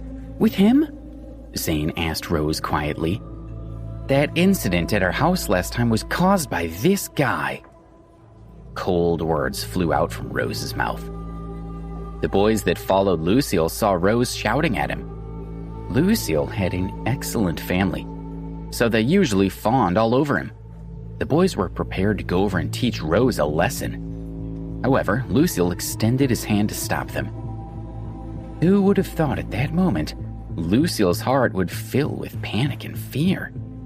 Last time, when Lucille let his father, Logan Brennan, pressure Rose's family, he thought that her family wouldn't be able to take the pressure, was just the second rate. Once his father made a move, their family would not be able to hold on and would eventually send Rose obediently to his bed. Unexpectedly, Rose's family managed to invite the head of the New York Merchant Union, William Chase. Although Lucille's family's Trader Joe's group was one of New York's top 10 enterprises, it was still under the protection of the Merchant Union. Therefore, Lucille's father humbly went to Rose's father's office and apologized in front of the head. This was the most shameful and heartbreaking matter that they had ever experienced in their lives. Plus, the father and son duo were already extremely fearful of Rose's family. They would have to hide when they saw Rose in the future. Lucille walked in front of Rose with mixed feelings. The big, tall young man lowered his head toward Rose and said, "Sorry, I was blind not to recognize you. Sorry if I've offended you. Please forgive my ignorance." Lucille's companions were greatly taken aback. What the hell? Does the usually unruly Lucille dare to speak soft words to someone? They thought. What made them even more dumbfounded was what happened afterwards. Rose proudly stood in front of Lucille with her arms folded and a faint sneer on her face. "You think your apology is going to solve things? Aren't you thinking too optimistically? It's fine, I don't want to argue with you, but it's up to you and your attitude. Kneel in front of me now." Lucille's eyes twitched and his mouth quivered. But he didn't dare to disobey Rose. Under the watchful eyes of the crowd, Lucille dropped to his knees with a thump. Everyone stared at them in total confusion. Just what was going on? Lucille was the dignified young heir of the Trader Joe's Corporation. Why was he so afraid of this girl? Rose's heart began to swell. "Rose, it's enough to punish him. Let's leave quickly," Zane said in a worried voice. He didn't help Rose with her problem, so if his lie was exposed, it would all be over for him. "What are you leaving him for, my dear? This fellow has left our family in such a miserable state. How can we just let him go like this?" Rose hugged Zane's arm and said, "Now, you go beat him up." You don't want to do this," Zane said, feeling guilty. "Oh, what are you afraid of? We have a relationship with William Chase. Even if we lent him the courage, he wouldn't dare say a word," Rose urged. After being put in such a spot, Zane had no choice but to fight. Zane toughened his heart and walked in front of Lucille. He raised his arm and slapped him a few times. "So cool." Rose was so happy that she clapped. Then she walked in front of Lucille and gave him a few slaps too. "All right, my dear, I'm so happy today. Don't let this trash disturb our fun any longer. Let's go," Rose chirped as she walked away with Zane in her arms, followed by Joe and Susan. Alex, who was walking behind them, secretly shook his head. Rose had overdone it. Zane was too much of a show-off. He wouldn't help them again in the future. If they stirred up trouble, they would be punished one day. Lucille, who was kneeling on the ground, looked at the backs of Rose and the others that were about to leave. "You two, just you wait," he mumbled. Alex and the others called for a car and headed straight for New York City's Entertainment Garden. On the way, Rose proudly told him how great it felt when she first hit Lucille, praising Zane for helping her. "I've been looking for a boyfriend that can protect me and handle anything. These poor losers better are more honest. Ha! This is hilarious." Listening to Rose's words, Zane felt rather weak in his heart. But Alex just laughed it off. I wonder what Rose would think if she knew that I had helped her and not Zane, Alex thought. After more than an hour of driving, they finally arrived at the amusement park. The roller coaster, the pirate ship, the galloping river, the merry-go-round, the jumping machine. After trying out all sorts of rides, it was already 5 p.m. They took a taxi back to the city and had a meal. It was already dark, so Rose convinced everyone to go to the movies. After buying the tickets, Zane went to the bathroom as Rose got a call from her father. "Rose, come home now. I'm going to visit Zane's father. After all, it's because of you that I have to see him." "Dad, I can't go. I'll tell you a secret. Zane and I are in a relationship already. Besides, I'm with Zane right now, so even if I don't go, his dad won't say anything," Rose said. "So, it's like that. Good girl. Zane's a potentially good one." Rose's father was very supportive of his daughter's relationship with Zane. "All right, Then I won't disturb your date with Zane anymore. It's done. They hung up the call. Rose, who called you? Zane asked when he came back. My dad. The movie's about to start. Let's go in quickly. Before Zane could ask, Rose had already dragged him in to watch the movie. When they came out after the movie, it was already past 10 o'clock. Zane suggested that they not go back to the university, but stay at a hotel instead. After the incident with Lucille, he wanted some private time with Rose as soon as possible. He would regret it if Rose knew the truth. It won't take long for us to take a taxi back home, Susan said hurriedly. She had a bad feeling about Zane's insistence on staying at a hotel. If you want to go back, that's fine, but I won't go back with Rose, Zane said as he put his arm around Rose's shoulders and leaned toward her. Rose, are you coming back with us? Susan asked Rose. Huh? Rose's heart was very conflicted, but she felt too embarrassed to go against Zane's words. I think I'd better go with Zane. You, Susan sighed. She knew that she would still worry about Rose. There was nothing she could do, so she decided to stay at the hotel. Zane searched for a luxury hotel on his phone and took a taxi there. The hotel was indeed pretty luxurious. It had a 1-meter-wide crystal chandelier, a golden interior, and a tall and slender hostess. The hotel displayed its extraordinary quality from top to bottom. Give us 3 private rooms. Make one of them a single and the cheapest room, Zane commanded the young lady at the front desk as he walked up to her. Alex, I'm very happy today, so I'll let you stay in a high-class hotel. Tonight you get to have an experience that I'm sure you won't have again in the future, Zane said to Alex arrogantly while waiting for the receptionist to get a room. When the room card was ready, Zane pulled Rose by the hand and followed the bellhop to the room. Rose had never stayed in the same room with a boy before, so she was very nervous and blushed. But she still followed him. After all, Zane's family had so much power, so she wanted to develop their relationship. Joe and Susan went to their room. Alex was the only one left in the lobby. The surrounding hotel staff started to whisper to each other. Some of them felt that Alex looked very pitiful, as he was the only one among the friends who didn't have a girlfriend. He was also staying in the cheapest room. Alex, on the other hand, didn't care about these questions. He was just thinking about whether he should tell Rose the truth. If Rose and Zane spent the night together, should he blame himself? He thought.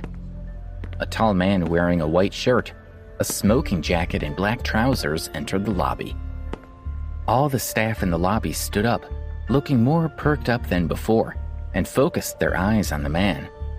He was the hotel manager. Good evening, sir. The staff bowed as the man passed. The man nodded in satisfaction. When his gaze focused on Alex, his expression changed drastically. His original relaxed expression changed to one of respect and surprise, just like the expression of the staff toward him. Sir, why are you here? The man said to Alex with a smarmy smile.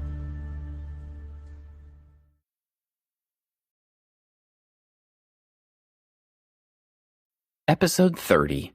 Manager Woodsworth and Alex's Excuse. Mr. Woodsworth, Alex said as he recognized him. He had seen this man before at Ken Stokes' banquet. He didn't expect this hotel to be operated by his own family. I don't dare to accept that salutation. You can just call me Old Sam, Sam Woodsworth said, feeling flattered. Alex was a very easygoing person, but in the end, still addressed Sam formally as Mr. Woodsworth. Mr. Ambrose, why are you here? Sam asked while bowing. Oh, I'm going to hang out with my classmates. I don't want to go back to the university tonight, so I'll stay here with you, Alex said, smiling. So that's the case, Sam nodded. He then turned to the receptionist and asked, Is this young man's room ready? It's ready, the front desk girl said with a slightly trembling voice. She didn't expect that the young man in front of her, who was wearing an unbearable set of clothes, could make Manager Woodsworth so polite. All the staff, including her, were indifferent to Alex. This young man has the big bed on the 3rd floor next to the stairwell, she said. What? That room is the worst room in the entire hotel, Sam said angrily. This hotel belongs to Mr. Ambrose. It's an honor for us that Mr. Ambrose came here, but you've given him the worst room. Mr. Woodsworth, don't blame them. My friend got a room for me, Alex said as he looked at Sam's angry expression and was quite worried that the staff would be implicated. After all, it wasn't their fault. Oh, sir, your friend is too ungrateful, Sam said indignantly. How about this? I'll give you the most respected room in the hotel. No need. I'll just stay in that room tonight. Don't worry, I understand your feelings, Alex said as he patted Sam's shoulder. Only if it's no trouble to you, sir, Sam said. Since Alex had already said so, Sam did not dare disobey him. All right, you can go busy yourselves. I'll head up now, Alex said and walked toward his room. The waiters' eyes were filled with respect toward Alex. They all brought out their brightest smiling faces for him, which made Alex feel uncomfortable for a while. Then they smiled lightly and continued with their work. The moment Alex lay down in his room, someone pushed in a dining cart filled with expensive red wine and snacks. Then the cleaning staff appeared, wanting to clean his room inside and out. Then a gorgeous model dropped by who wanted to chat with Alex, but Alex refused. That's Sam, Alex thought while smiling bitterly inside after everything quieted down. Damn it, Alex looked at his watch. It had been more than an hour since he got to the hotel. Alex was hesitating whether he should tell Rose the truth, but it was too late now. If Zane was planning to sleep with Rose tonight, he would be too late in telling her everything. The two of them would already be smooching. Forget it. Rose might not even believe it even if I told her. She might even mock me for being shameless and trying to take advantage of her, he thought. Thinking about Rose's attitude toward him, Alex lost his feeling of regret. He lay on the bed and closed his eyes. He was about to fall asleep when there was a noise outside the hallway. First, it sounded like a door being slammed, and then there was the sound of hurried footsteps. Get lost! In the hallway, Rose's entire body was wrapped in a white sheet. Her snow-white shoulders and her two slender legs were exposed, and she wasn't wearing any shoes. She glared furiously at Zane, who chased after her. Rose, quickly, come back inside. Look at how you're dressed. Don't let other men see you. Zane was dressed about the same amount as Rose. He only had on a pair of red underwear, and the fat around his round waistline slightly trembled. Zane, you're a big liar. Your family didn't help us. Rose looked at Zane with a cold smile. What? Rose, you have it all wrong. If it wasn't my family's help, who else could it be? Tell me, am I right? Zane smiled awkwardly. He was already feeling guilty. Why are you still pretending? Rose shook the phone in her hand. It was my father who called me just now. My father went to visit your father tonight and asked him about this matter. Your father said so himself, that he wasn't the one who had helped. You've been lying to me all this time. As soon as those two had entered their hotel room, Zane had started to play tricks on Rose. He had used a lot of flowery words to coax her into bed. Rose finally caved in. After all, it was just a matter of time. After taking a shower, she lay on the bed. Zane had already stripped naked and climbed in. But just at that moment, Rose's father called. So Rose got up and picked up the phone and got some news she wasn't expecting. Looking at Zane, who was lustfully staring at her, Rose felt extremely disgusted. So she ran out of the room in a fluster. Your father went to see my dad? Zane was dumbfounded, but he felt particularly uncomfortable. He and Rose were only one step away from going all the way, but now his father was in trouble. Was life playing a cruel joke on him? Wasn't this just teasing him? Rose, listen to me. Even though Zane only wanted to calm her down and get her back into the bed, he walked up to Rose and grabbed her arm. Don't touch me, you're disgusting. When Rose looked at Zane, she only saw his ugliness. When she looked at him, she felt nauseous and repulsed at the thought of having physical contact with him. Rose threw Zane's hand away so strongly that she accidentally hit the eagle statue beside her. With a crash, the eagle statue shattered to pieces on the ground. Rose didn't seem to care about the damage. She was still quarreling with Zane, who was standing in front of her. "Who broke this statue?" A middle-aged man with a tall stature walked over and looked at the broken pieces on the floor with an angry and sorrowful expression. "Manager Woodsworth," said the hotel staff that had already gathered, lowering their heads in respect. "I did this." Rose was currently fuming, so she admitted right away that she broke the statue. "All right, thank you for being an honest young lady. Since you've admitted it, please compensate our hotel," Sam said with a sad expression. "I'll decide if I compensate you. Look at it. Isn't it just a statue? Seriously?"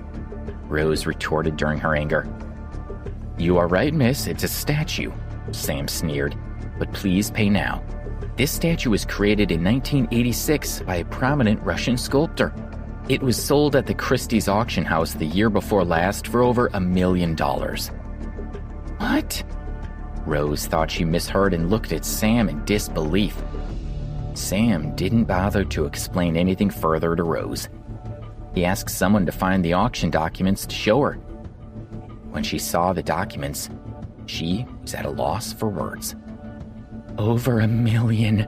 That's as much as a year of my family's income," she thought. "I was careless." Rose's heart was flustered. Her entire body went weak, and her hands, which were holding the documents, were shaking uncontrollably. "Didn't you say it was just a statue?" Sam sneered. "Don't think that I'll let you get away with it. You must compensate me. Hurry up and call home if you need." Rose's heart skipped a beat again. The documents slipped out of her hands, and her legs shook even more. If her father knew about this, he would beat her to death. Rose felt especially scared when she thought of her father's ferocious face. "Rose, what's wrong?" Susan and Joe heard the commotion and ran to Rose's side. Rose told them what had happened, and by then, her tears had already started to fall. She sobbed, "What should I do? If my father comes to know, he'll ground me for life. If he knows, he'll beat me to death. Sir, please don't make me pay, okay? I can work for you and I'll pay you back. Do you need a nanny at home? I can work for you. Although I don't know how, I can learn." Rose cried as she looked at Sam with tears in her eyes.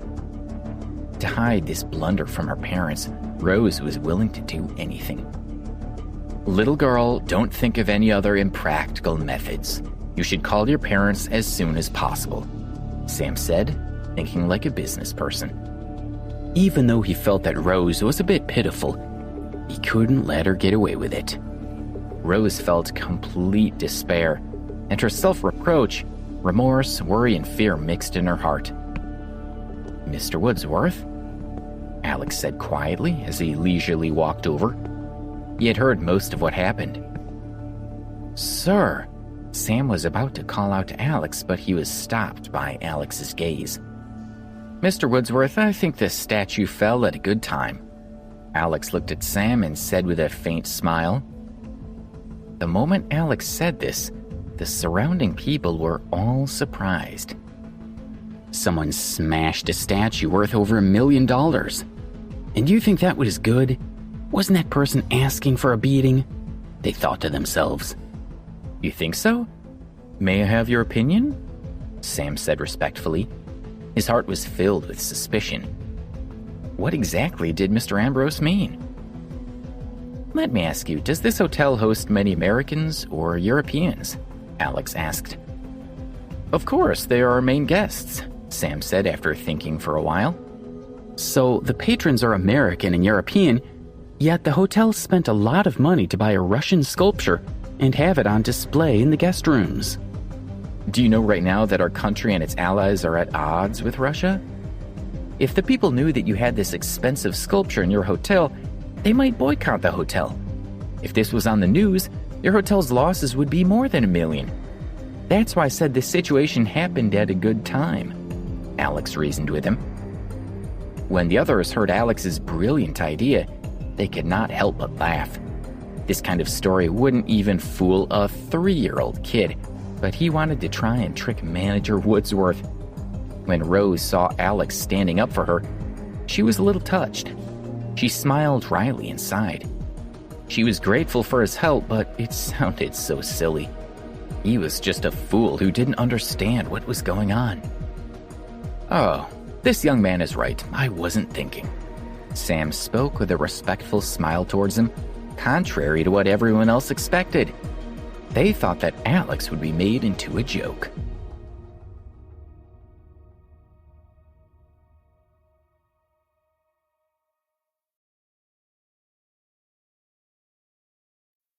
Episode 31, Why Was She Let Go?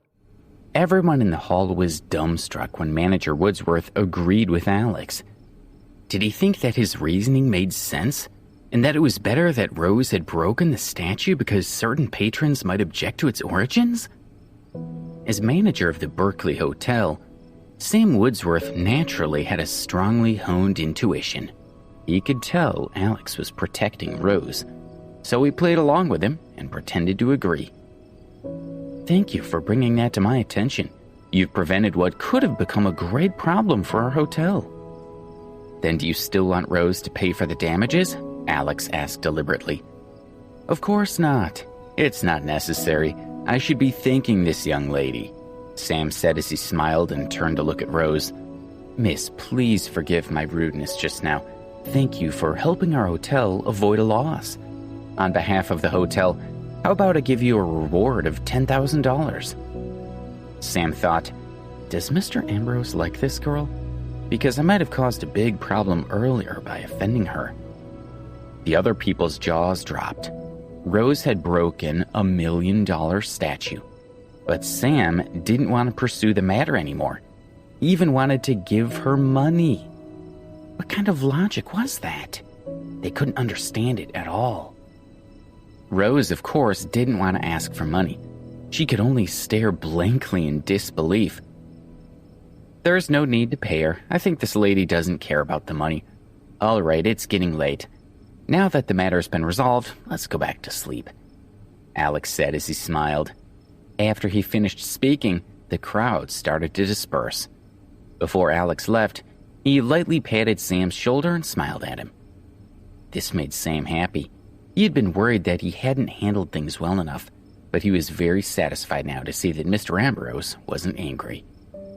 Rose grabbed her clothes from the room she had been planning on sharing with Zane and moved in with Susan, while Joe went to get another room for himself. "Rose, if it hadn't been for Alex today, you would be in big trouble," Susan said.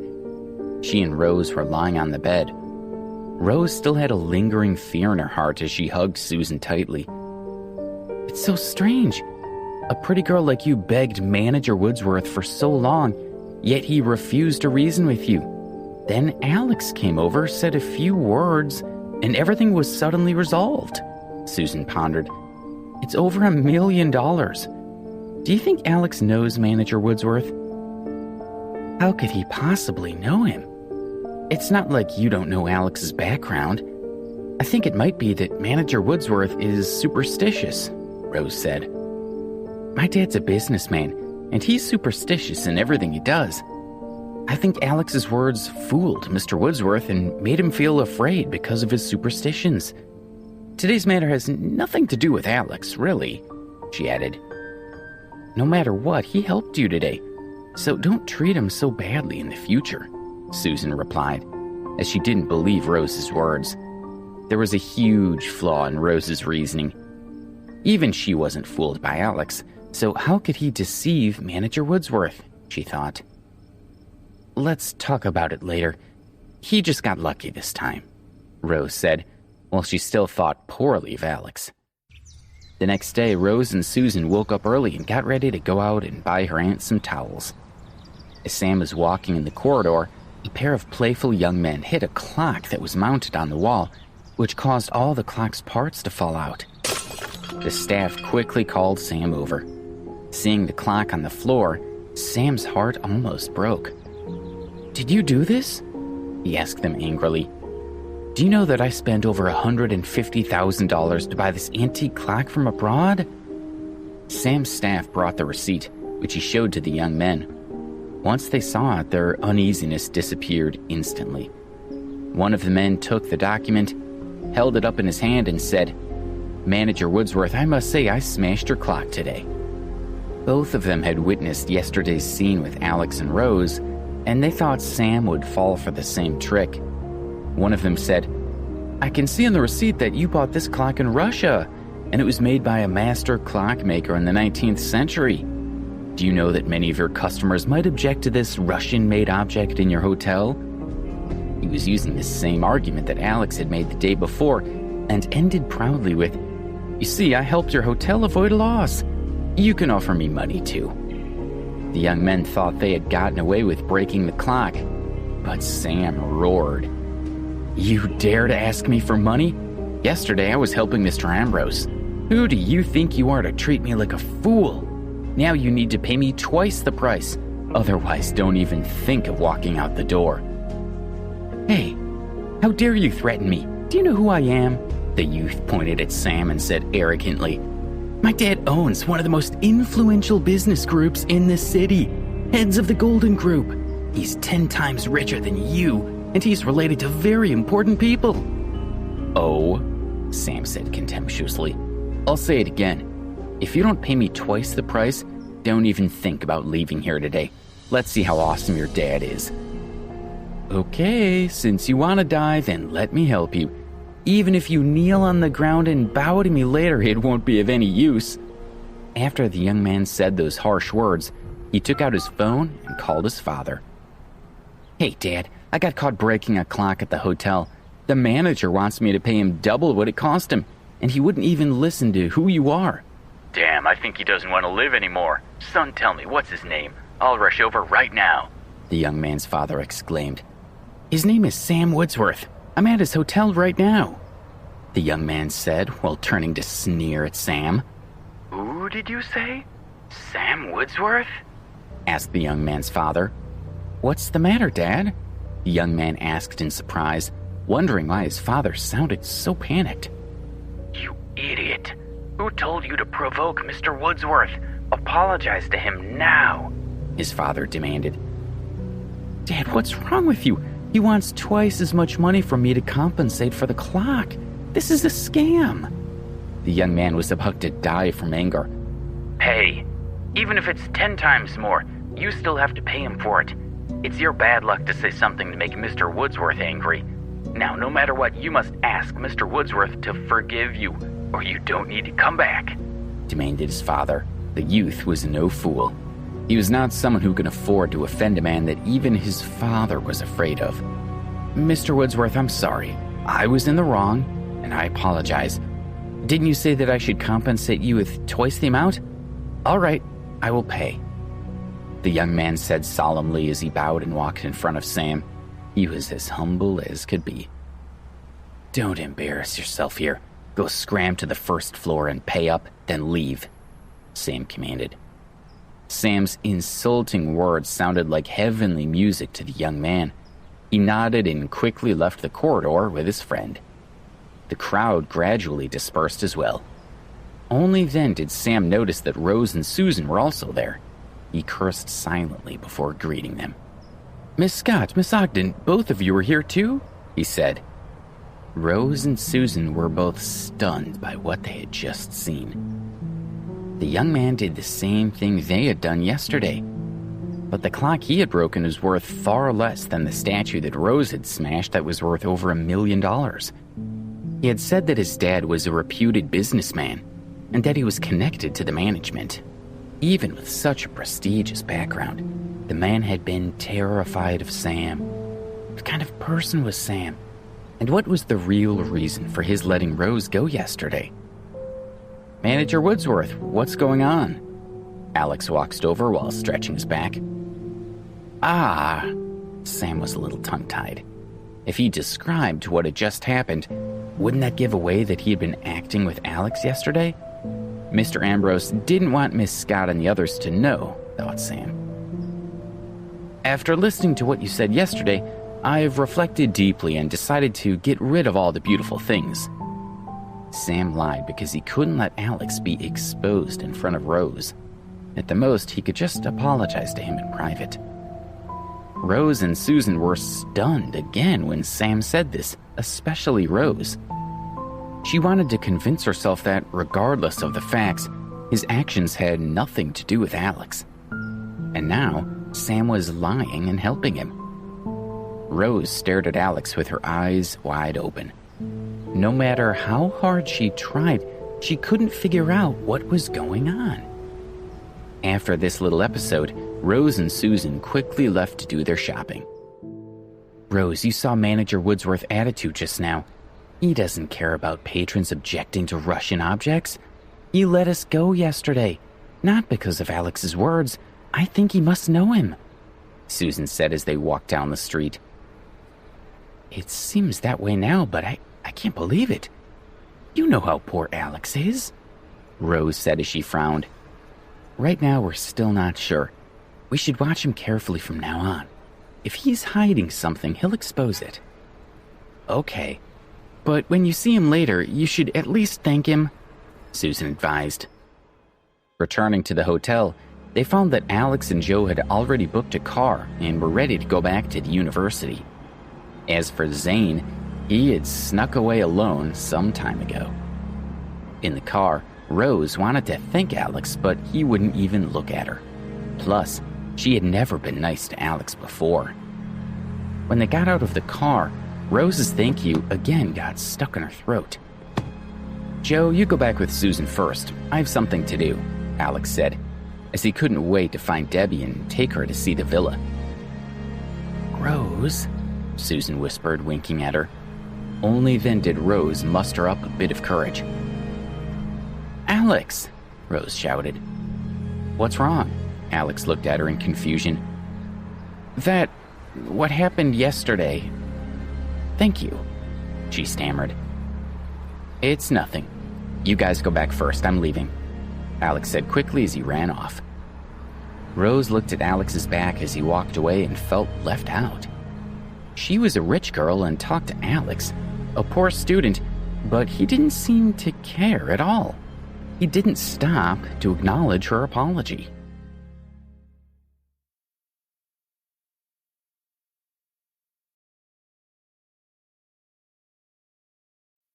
Episode 32, Debbie Meets Kathy. Alex called Debbie and asked where she was. He quickly rushed over. He found her in an alley near the university. She was holding a small notebook and recording something. What are you writing? Alex walked over and took the book from Debbie's hands. With a glance, he saw that there were more than 10 lines about rent written on it. 1 room in Jones Street, $500 per month.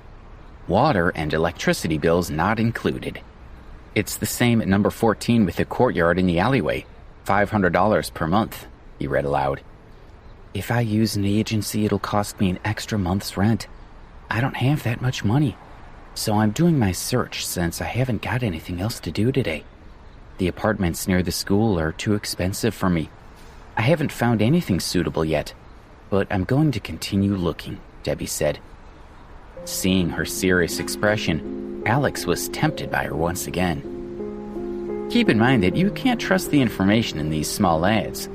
Maybe you should find an agent anyway, Alex said as he covered Debbie's notebook with his hand. I don't know what to do. Debbie was momentarily at a loss. In Alex's eyes, that silly expression of hers was really cute, and he couldn't help but pinch her face gently. She lowered her head and blushed slightly. Relax. I already found a room for you yesterday. The price is pretty cheap. It's in Washington Heights. Let's take a taxi over there, he said. Really?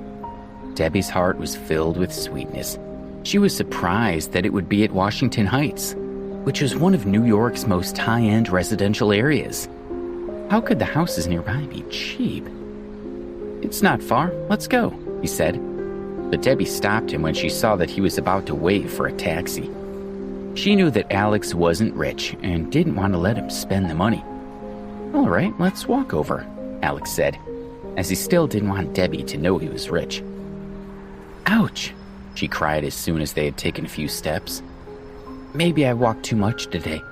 It doesn't matter, just give me 5 minutes to rest. Debbie had left school at 6 o'clock that morning so she could find her room. She had been walking for almost 4 hours, so naturally her legs hurt. Alex pursed his lips, feeling a special pain in his heart. This silly girl, how much suffering can she endure? Thought. I'll carry you, he said. He squatted down in front of her and patted his shoulder for her to hop on so he could carry her on his back. Leaning on Alex's sturdy back, she felt very at ease. Alex's hands wrapped around Debbie's thighs. At first, he didn't feel anything, but later he focused his attention on that soft touch. Her body is so light, maybe less than 100 pounds. My hand is now touching her leg. It's so soft. Oh, Alex, why are you thinking like this? If Debbie knew, what would she think of you? He thought.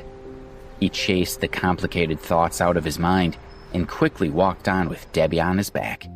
When they arrived at Washington Heights, Debbie had fallen asleep on Alex's back because she was so tired.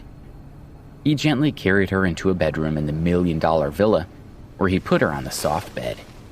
She looked so serene and beautiful in her sleep. Her white face, pink cherry lips, and slim figure were so attractive. He sat beside her and silently watched her get comfortable in bed. Then found himself a chair to sit on and read. An hour later, Debbie woke up. She saw Alex smiling at her, and her heart jumped. Then she noticed the room she was in. The spaciousness, the brown wooden door, the gilded chandelier, the huge French windows. Debbie had never seen such a luxurious room. "Where are we?" she asked as she sat up with her heart pounding. "Don't be afraid. This is the room I told you about. You don't have to worry about the rent. This is my friend's house. He's not at home these days, so you can stay here," Alex quickly explained to her. "Is that a good idea?" Debbie whispered, but in her heart she liked it there. "What's wrong with it?" Alex smiled brightly. He didn't give her a chance to refuse and began to show her around the house. "Do you like it here?" he asked. "Yes," Debbie replied, nodding with embarrassment. "It's good that you like it," Alex said and patted Debbie's head. "I'll bring you to another place now." "Where to?" she asked. "Come with me and I'll show you," Alex said as he pulled her out of the villa. They grabbed a taxi and headed straight for Westfield World Trade Center. "Let's go somewhere else," Debbie said as she thought Alex was going to buy something for her. She knew that this was one of the most expensive shopping malls in New York. It wasn't something he could afford. "Just follow me," he said as he smiled and pulled her into the mall. As a billionaire, what was there to be afraid of? Plus, Lucy Smith had recently given him a woman's clothing store. Don't even mention the designer boutique, thought Debbie. She would usually buy clothes secondhand, but she was feeling especially nervous as she pulled on Alex's arm and carefully walked towards the boutique. The boutique's manager, Russell, saw a young man and woman enter through the door and frowned slightly.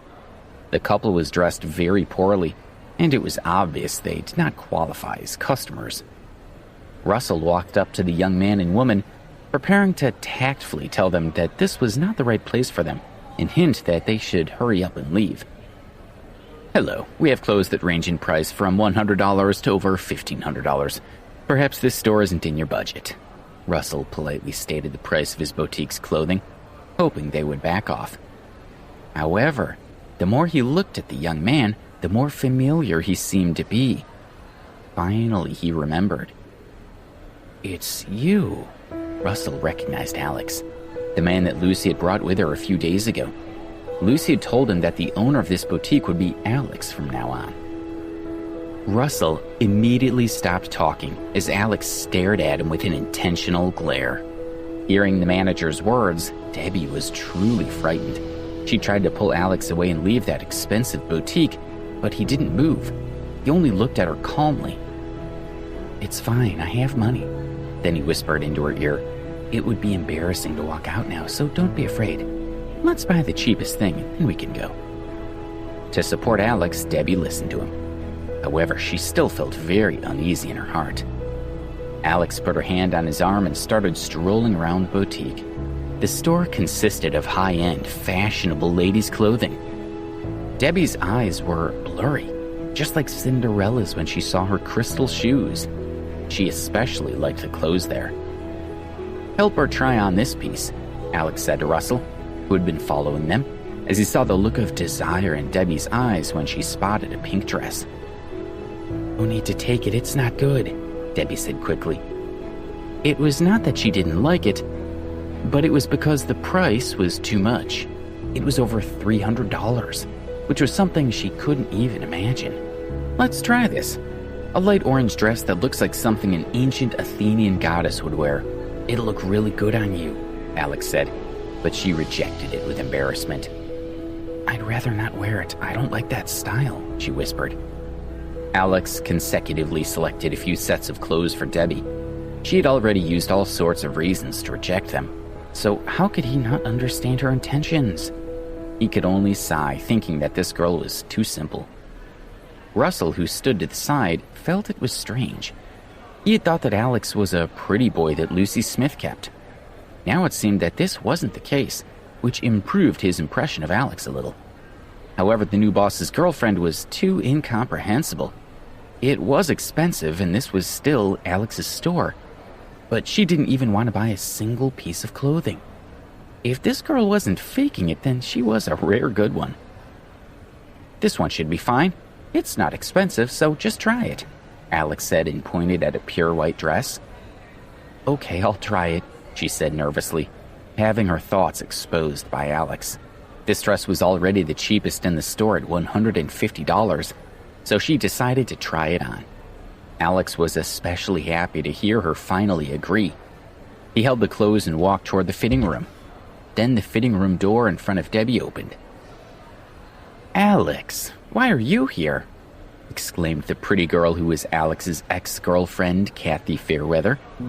She looked at Alex in confusion and then noticed Debbie. Her eyes instantly became sharp. "Who is she? Did you buy her those clothes?" No matter what, Kathy would never have thought that she would meet Alex here. When she was with him in the past, he would at most take her to an expensive card shop. He was now standing inside the most expensive boutique brand in the mall.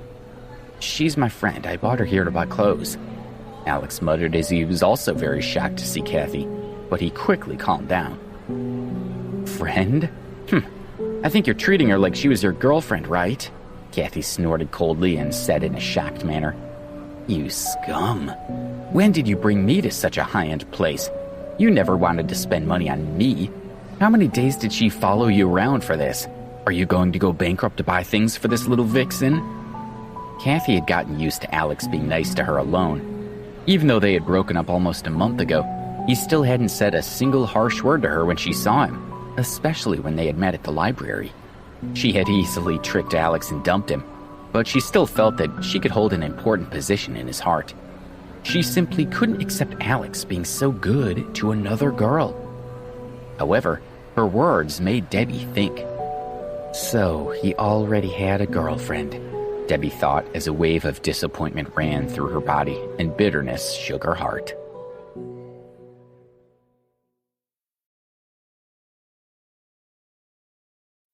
Episode 33, I'll Compete With You. "You're mistaken. I'm not Alex's girlfriend," Debbie forced herself to say to Kathy with a smile. She grabbed Alex's arm and walked towards the door without saying a word. One of Russell's assistants had been watching the exchange. Is this new boss cheating on his girlfriend? He must be very irresponsible. That little girl Debbie is so kind. He must have tricked her into thinking he was single. He deserved to be caught today, the assistant thought. Russell, meanwhile, didn't know what to think. "Debbie, listen to me." Alex looked at Debbie. He wanted to tell her that Kathy had already broken up with him. "Don't say any more, Alex. Thank you for taking care of me these past few days. I'm very sorry for causing such a misunderstanding. You should go back to your girlfriend," Debbie said with a trace of resentment. "Since you have a girlfriend, why are you being so nice to me? Could it be that you don't know the meaning behind why I kept coming to the lake to find you every day?" she thought. "You little slut. Aren't you thinking too much? How could I possibly be this loser's girlfriend? Kathy said as she walked over with a smile. She glanced at Alex with disdain. Look at him. What part of him is worthy enough for me? He is rather compatible with you. She's not Alex's girlfriend, Debbie suddenly realized. A wave of excitement rose in her heart, and she felt as if she had just recovered from a loss. I knew Alex wouldn't lie to me, Debbie thought, as her eyes lit up again as she looked over at him. Russell was also relieved. Luckily, this new boss isn't playing two sides and cheating on his steady girlfriend. Otherwise, I would have despised him, he thought. At the same time, he was extremely dissatisfied with Kathy. Is this crazy woman intentionally causing trouble for him? She's not his girlfriend. Alex is a free man, so why is she pointing fingers at him? Kathy, have you chosen your clothes? At this time, a young man walked in with 2 bottles in his hands. He was tall and thin and with his hair slicked back with gel. He looked very hard. Who else could he be but Billy Wilde? When Billy saw Alex, his face showed anger. You brat, you're asking for a beating, aren't you? Are you here to harass Kathy again? He spoke with an overbearing attitude, as if Alex was someone he could bully. Dearest, I asked you to buy a bottle of water. You've been gone for so long. Kathy ran over to Billy and wrapped her arms around his waist. She then looked at Debbie and boasted, This is my boyfriend. He's rich, tall, and handsome. He's not someone that loser can compare himself to. Alex didn't come to harass me today, she said to Billy. He's here to buy clothes for his girlfriend. Oh my, look at that girl's tattered clothes. She suits him. Billy caressed Kathy's arm as she smiled playfully. Debbie, quickly go in and see if this fits you or not, Alex said in a low voice. He didn't feel like arguing with the other two. That dress is really beautiful. Let me try it on. Kathy grabbed the dress from Debbie's hands and looked at her. For a woman like you who has no money, it's better to find something more suitable for you to wear. There are dozens of dollar stores and second-hand shops in the city that are more suitable for you. After saying that, she took the dress into the changing room. A few minutes later, she walked out wearing it and proudly showed it off in front of Debbie and Alex. This dress is not bad. It's perfect for me to wear. Some people would ruin this dress. Alex looked at Kathy as if she was crazy, unwilling to pay any attention to her. Let's go over there and take a look, he said to Debbie as they went to the other side. Kathy, since you've already bought your clothes, let's go, Billy said to Kathy. He had brought her to the mall that day so he could buy her a piece of clothing. The boutique was a high-end clothing store, so he didn't dare to spend freely there. Go? What a joke, I haven't bought enough yet. Kathy didn't want to leave. As Alex had taken Debbie there to buy clothes, she had to buy more than him. Kathy was really out of balance at the moment. When she abandoned Alex, she thought he had no money. If she didn't buy more clothes in front of Alex and prove that she was better off than when she was with him, he would underestimate her. No, I must not let Alex laugh at me. I must buy more clothes than him, she thought. While Kathy was still thinking, Alex had already chosen a dress with Debbie. He was waiting for her at the door of the changing room. Kathy held Billy's arm and walked toward Alex. When they were almost there, the door to the changing room opened. Debbie gracefully walked out in a beige and white dress. Kathy stopped in her tracks with her eyes wide open as she looked at her. Was this the ugly duckling girl from before? How is it? Debbie asked nervously. It's so beautiful. Alex's eyes lit up as he replied gleefully. You're lying to me, Debbie whispered. She was a little embarrassed by Alex's words, but she was secretly happy inside. At that moment, Alex held Debbie's shoulder firmly. He turned her slightly and her beautiful figure appeared in the mirror. The dress covered her slender body gracefully, setting off her fair face and pink lips. She looked exceptionally beautiful. When Debbie saw her reflection, she was stunned. The person in the mirror was like a fairy. Is this me? She thought. All right, help us wrap this dress up. Alex was very satisfied with that piece of clothing. From Debbie's expression, he knew that she also liked it. Russell obediently packed up Debbie's dress, then used Alex's card to charge for it. Although Russell didn't know why Alex needed to spend money in his boutique, he could tell that it must be related to Debbie. Since he was willing to do so much for her, it seemed that he was a good man. Alex wanted to pick out more clothes for Debbie, but she refused to continue shopping. That dress already cost $250, and none of the items were cheap. She didn't want him to spend money carelessly. "Since you don't want to shop more, let's go. We'll come back here again," Alex said to her with a smile. Can wear this for a long time," Debbie said softly, and the two of them started to move toward the exit. "Stop! You want to leave now?" Kathy angrily walked up to Alex. Now that she and Debbie had both bought a dress, it didn't look like Kathy was any better off than Alex. And Debbie, who was wearing the new dress, had shocked her. She didn't want to admit it, but she did think that Debbie was even more beautiful than she was. This caused Kathy to be so furious that she almost went crazy. If she didn't try to get back at him, she would die of depression that day. Alex ignored Kathy and tried to avoid her, but she was having none of it. When Alex moved to the left, Kathy moved to the left to block his path. When Alex moved to the right, Kathy moved to the right. "What do you want?" Alex looked at Kathy, baffled. "Didn't you bring this country bumpkin here to act cool? Now I want you to compete with me. Let's see if it's you who buys more clothes or if it's my boyfriend who buys more." Kathy had decided to humiliate him. Debbie pulled him by the hand and shook her head with a worried expression. The clothes here were too expensive, and it was a meaningless matter in itself. "All right, I'll compete with you," Alex said as he gave Debbie a reassuring look and then looked toward Kathy and agreed. From Kathy's attitude, it seemed that she wasn't going to let him leave if he didn't agree.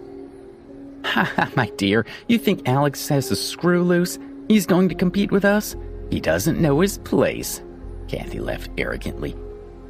Billy was not that happy. "A shopping contest in this boutique? Is he crazy? The clothes here are several times more expensive than in other places," he thought. However, since Kathy had already started this, Billy didn't want to cross her. He thought that he might still win if he competed with Alex.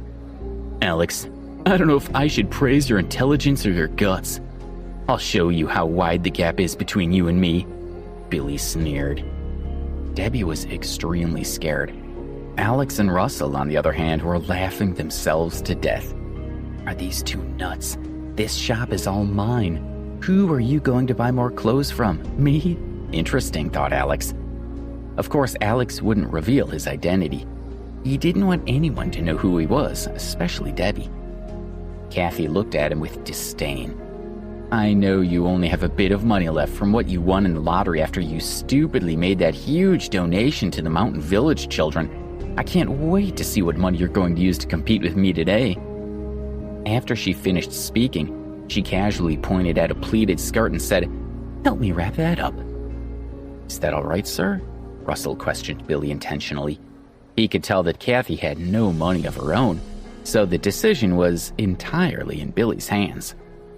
Billy also felt pained by the price of the $200 pleated skirt, but he had to buy it since he had already said so earlier. He pretended not to care as he said, "It's only $200. It would only cost me a meal. Alex, do you have something to say?"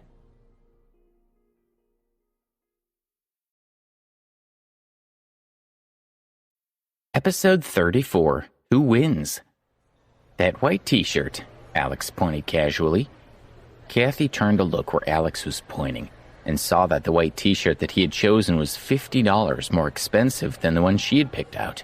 She became even angrier. "Pack up that pair of $300 ripped jeans for me." Alex could buy one more thing and admit his defeat, but he thought of the ridicule he would receive from Billy and Kathy, and he also wanted to use that opportunity to play with them. "Help me wrap up those slacks," Alex calmly told Russell. That pair of slacks was $15 more than Kathy's jeans. Kathy was so angry that her breathing became heavy as she said, "That pink long-sleeve top, wrap it up. That crimson underwear, wrap it up." The two of them went on and on. Kathy commanded and continued to demand more items. Wrap up that green suit. That crimson undergarment, wrap it up. The two of them went back and forth. They each bought 6 or 7 pieces of clothing. Kathy was so angry at Alex that her eyes blazed. But Billy was even angrier. Kathy had already bought more than $5,000 worth of clothes, which was far more than he had expected, but he was too embarrassed to stop her. I'm out of money. I admit defeat, Alex finally announced. Billy let out a sigh of relief. If Alex had continued to compete with Kathy, he definitely wouldn't have been able to stop her. Ha, you can't take it anymore. I told you, Alex, you're not a rich person. So how can you compare to a legitimately rich guy like my boyfriend? You're out of money, right? Kathy said proudly. Yes, I can't compare to him, Alex said lightly to Kathy. He felt that she was acting like a resentful wife. Don't think you're so awesome just because you won the lottery once. In front of me, you'll always be scum. Do you understand? Billy arrogantly gestured at Alex with his index finger. He then looked at Russell and said, We've spent tons of money here today. Even though this is a high-end store, you guys don't have many customers, right? Your boss sure is something. After buying so many things, he still hasn't come out to meet us. Russell glanced at Alex and saw him subtly shake his head. He smiled apologetically at Billy and said, My boss is not here today, I'm sorry. Billy had wanted the opportunity to get to know the store owner. To be able to open such a big and prestigious store, he must be quite influential. Now that his hopes had failed, he felt a sense of loss. With their arms full of bags, he and Kathy walked out the door. Debbie had initially felt bad because Alex had bought so many clothes for her. But when Alex and Russell told her that she could return the items that she didn't want, Debbie was overjoyed. She only kept 1 piece of clothing and the rest was returned. Alex could only smile bitterly to himself. If he had known this earlier, he wouldn't have said she could return the clothes. He told Debbie to go to the changing room and to change her clothes. Russell gave Alex a thumbs up and said, Boss, your marketing skills are really brilliant. Today these 2 customers spent more money than we earned all week. Alex was embarrassed by his words. He had been forced to compete with Kathy, but in Russell's eyes, it had become a marketing tactic. Give them an 8% discount next time they come in, Alex said. Now that he thought about it, he felt as if he had conned Kathy and Billy out of $5,000, which didn't seem very kind. Why? Although they bought a lot, I can see they're not big spenders. I noticed that by the time the young lady had bought the 7th piece of clothing, the boy's forehead was covered in sweat and his face was turning green. There's no need to waste resources on them. As a manager, Russell was only looking out for the benefit of the boutique. Just do as I ask, Alex said. All right. Russell had no choice but to agree. His interest was piqued again. So why didn't you tell your girlfriend that you're the owner of this boutique? Nonsense, Alex reprimanded him. He was getting along well with Debbie now, and he didn't want to change their relationship. When the time was right, Alex would reveal his identity to her. By this time, Debbie had already changed into her new set of clothes and walked out. She was wearing a beige and white dress. It was pure and elegant, complementing her white and delicate features. She looked pretty.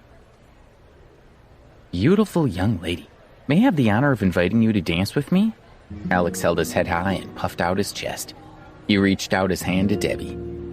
Debbie was stunned for a moment before giving a faint smile. She handed her soft hand to him and whispered, "Let you try." At this moment, Debbie felt like a lady at a ball. This feeling was something no one else had ever given to her before. She felt butterflies while moving toward Alex. Holding her hand, Alex didn't move to dance, but instead, he jogged happily out of the boutique. Russell fell into a daze, smiled and muttered, "What an enviable pair." Alex wanted to take a taxi back to school, but Debbie said it was fine to go by bus. On the bus, the two of them sat in the last row. Alex held Debbie's hand the whole time as the wind blew her hair onto her face. He hoped that this would be a bus ride that would never end.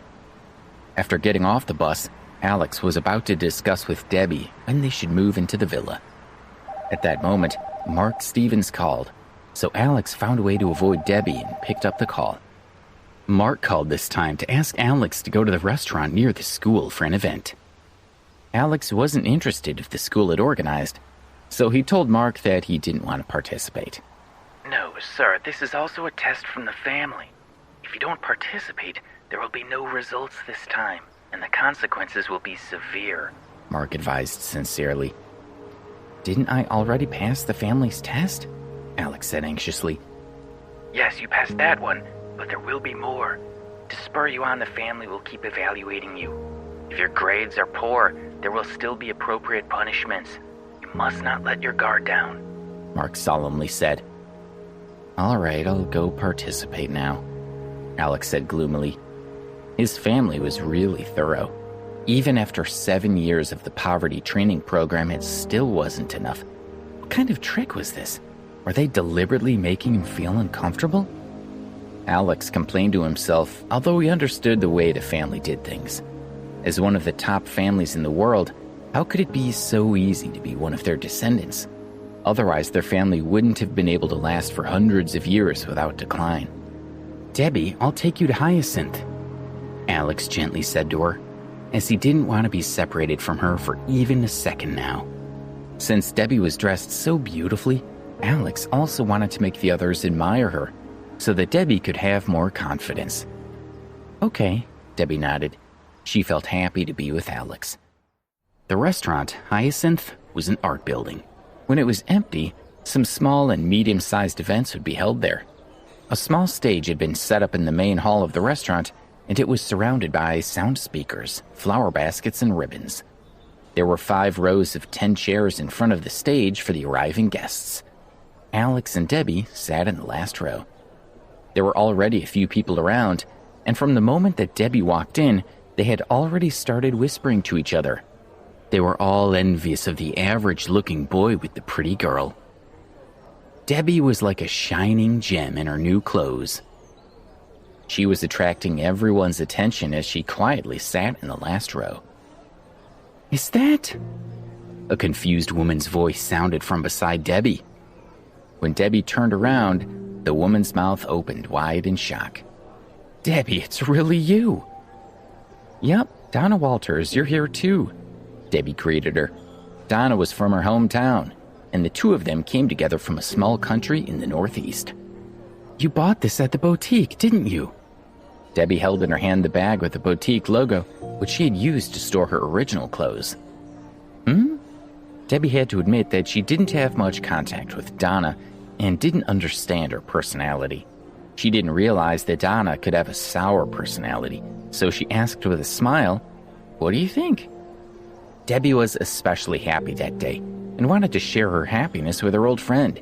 She spoke a little more than usual. Normally, Debbie would not ask such a question. However, from Donna's point of view, Debbie's words sounded like she was showing off to her. In her heart, she was even more dissatisfied with Debbie. This girl, wearing the clothes that she had bought from a boutique, was showing off. If it wasn't for being from your hometown, would I even bother to talk to an arrogant girl like you? Donna thought. You didn't buy it for yourself, did you? Donna asked tentatively. No, it was a friend of mine who bought it for me, Debbie said shyly when she thought of Alex buying clothes for her. This girl looks good in disguise. She's probably trying to use her body to seduce a rich guy, thought Donna, as a trace of contempt flashed in her eyes. Where is he? When are you going to introduce him to me? Donna said with ulterior motives. The boutique clothes were at least $150, so this person had a high probability of coming from old money.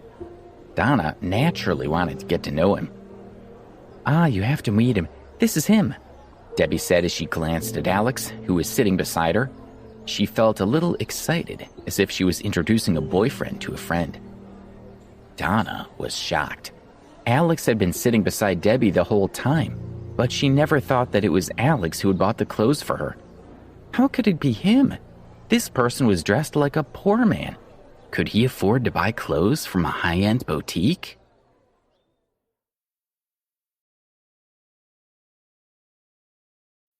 Episode 35, Big Donations. While Donna Walters was full of suspicion about Debbie, Debbie introduced her to Alex. "Hello, I'm Debbie's friend, Alex," he politely greeted Donna. "Hello. Debbie and I are from the same town," Donna said. She didn't like talking to this guy, but she still didn't know his background. If Alex was a rich man, wouldn't she regret ignoring him? "Alex, what does your family do?" Donna asked with a smile. She wanted to get to the bottom of his situation as quickly as possible. Just when Alex was wondering how to reply, an arrogant voice sounded. "Donna, you don't need to talk to him. It'll only waste your time," said a domineering man with a golden chain around his neck. He walked up to Donna and hugged her before putting his arm around her waist. Alex's eyes narrowed when he saw the man. The person who had walked up to Donna was none other than their hedonistic classmate, Darren Rogers.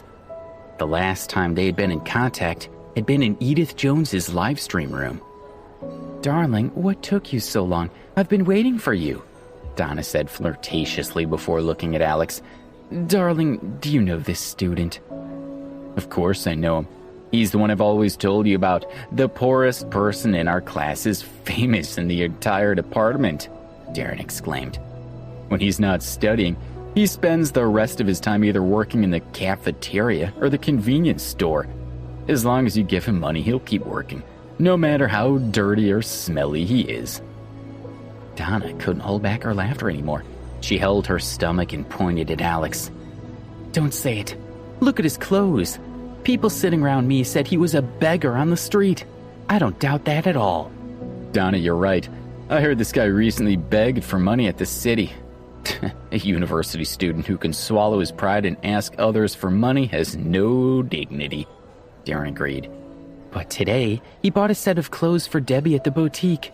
Darling, when the time comes, take me there to buy some as well," Donna said sweetly.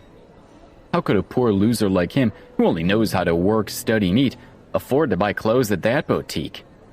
Darren didn't believe it all. But after seeing that Debbie's hand was indeed holding onto the boutique bag, he said, "This guy doesn't have money at all. If he has enough money to buy clothes at that boutique, then there's only one possibility. He has the wrong kind of money. It has to be stolen. Oh, right, or it might have been him begging in the city for it." Alex, you're a fool, aren't you? You can hardly afford to buy food for yourself, and even so you still try to pick up girls," Darren said as he smiled sinisterly. "So that's how it is." Donna realized that her mood had become very cheerful. "Debbie, did you hear what my boyfriend said? He stole all the money he used to buy her clothes. It's not his own money at all. Do you dare accept this kind of man? Perhaps one day when he gets tired of playing with you, he'll sell you out," Donna said viciously. Although she and Debbie had gone to the same high school, the two of them only got to know each other later. If it weren't for the fact that they were from the same town, Donna wouldn't even bother to look at Debbie. Donna was usually the one who was the center of attention, but that day, Debbie was wearing a dress that was even more impressive than hers. This threw her off, and now that she found the chance, she felt that she must properly ridicule her. Debbie, I know that your family's situation is bad, and I can understand the urgency in your heart if you want to pull your family out of poverty, but this is ridiculous," she exclaimed. Donna continued to say to her, "It's hard for a poor person to work hard and study hard. He always wants to gain wealth by being close to the money. How can this be a good thing?" Donna leaned towards Debbie and advised, "If you don't have any money, don't get used to wearing such expensive clothes. Just wear the clothes you can afford. That's what suits you. Why are you so conceited? The better your clothes, the more it shows how cheap you are." Debbie had heard even more malicious words in the past few years. If she were alone, she would have completely endured it. But since Donna belittled Alex, Debbie could not accept this. Debbie's face turned red from anger. Normally, she wouldn't confront people. But now she was facing the sharp-tongued Donna. Even if she wanted to retort, she couldn't make a scene.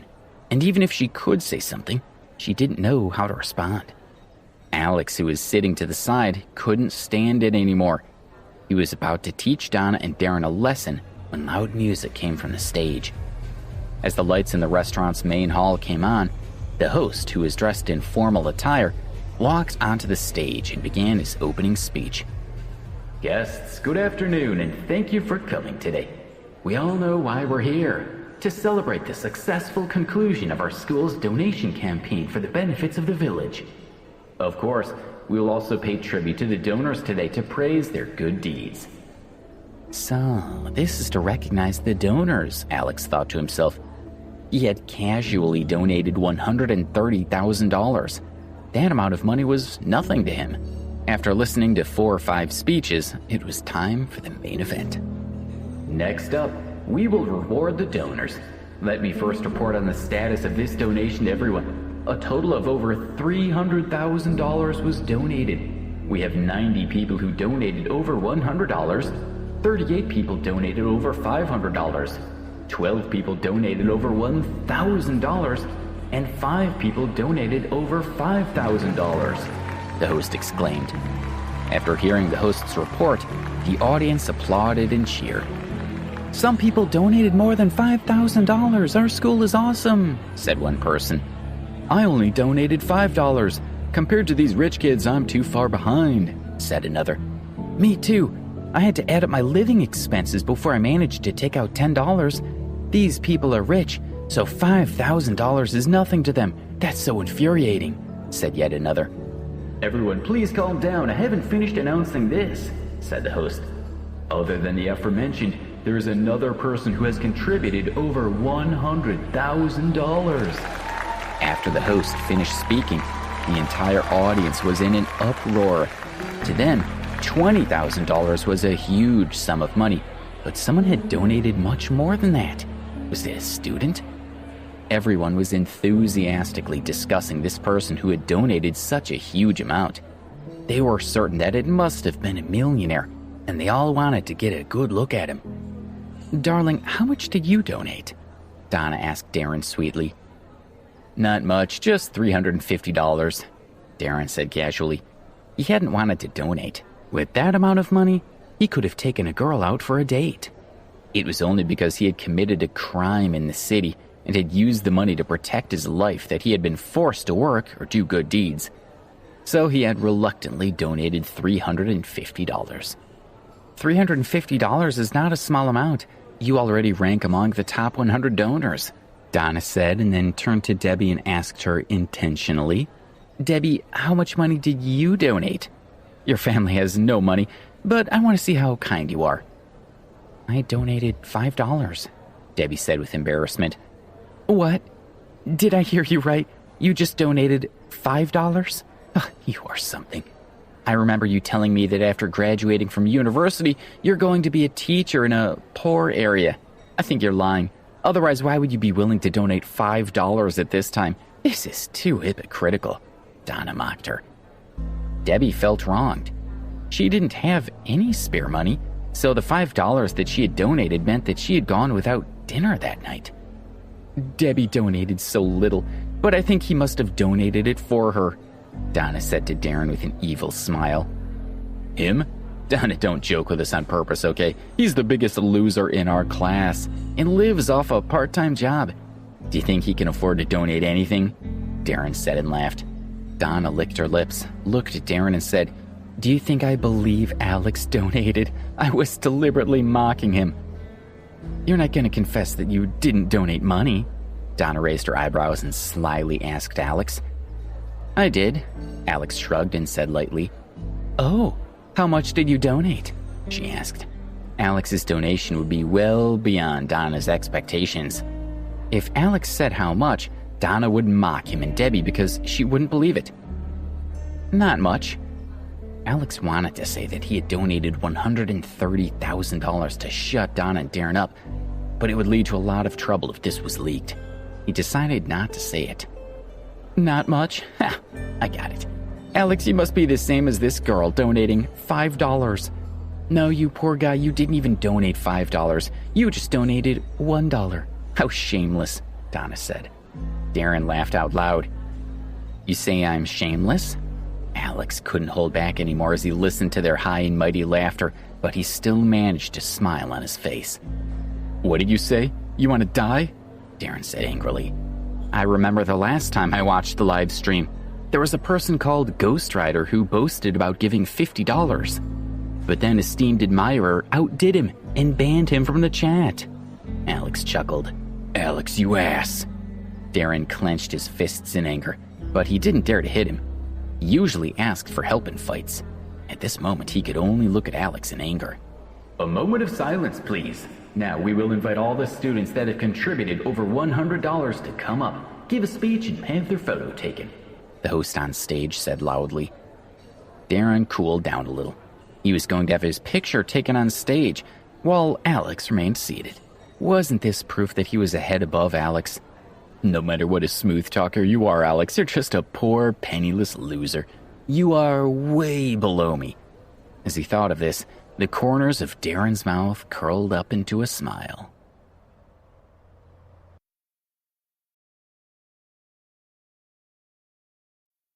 Episode 36, The Mystery Donor. Although the students who had donated more than $100 were invited to go on stage to speak, none of them were very enthusiastic. After all, most of them had donated the money to help the poor mountain village children and not simply to boost their reputations. After the hostess finished speaking, a few people took the initiative to go up onto the stage and say a few words. None of them wanted to accept credit for their donations, and as agreed, all of them praised the student who had donated $130,000. Darren was one of those who walked up to the podium.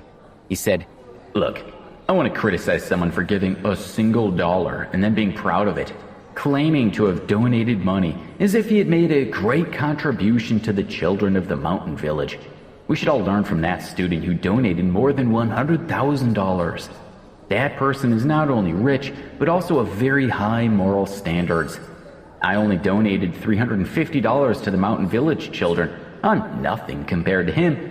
And if possible, I want to express my admiration to him in person. Because Darren thought that the student who had donated $130,000 must be much richer than him and from an influential family, he intentionally tried to flatter him from the podium so that when he saw him later on, he would be able to befriend him. Alex felt his stomach churn as he saw Darren's fawning expression on the podium. Luckily, he hadn't mentioned his name and didn't go up on stage. Otherwise, he would be making a quick exit right now. When he finished speaking, Darren walked off the stage. The others were all moved by his words, and one by one, they condemned the person who had donated a single dollar and praised the one who had donated $130,000. One person jeered, "The fool who donated $1 still had the cheek to brag about it? How embarrassing.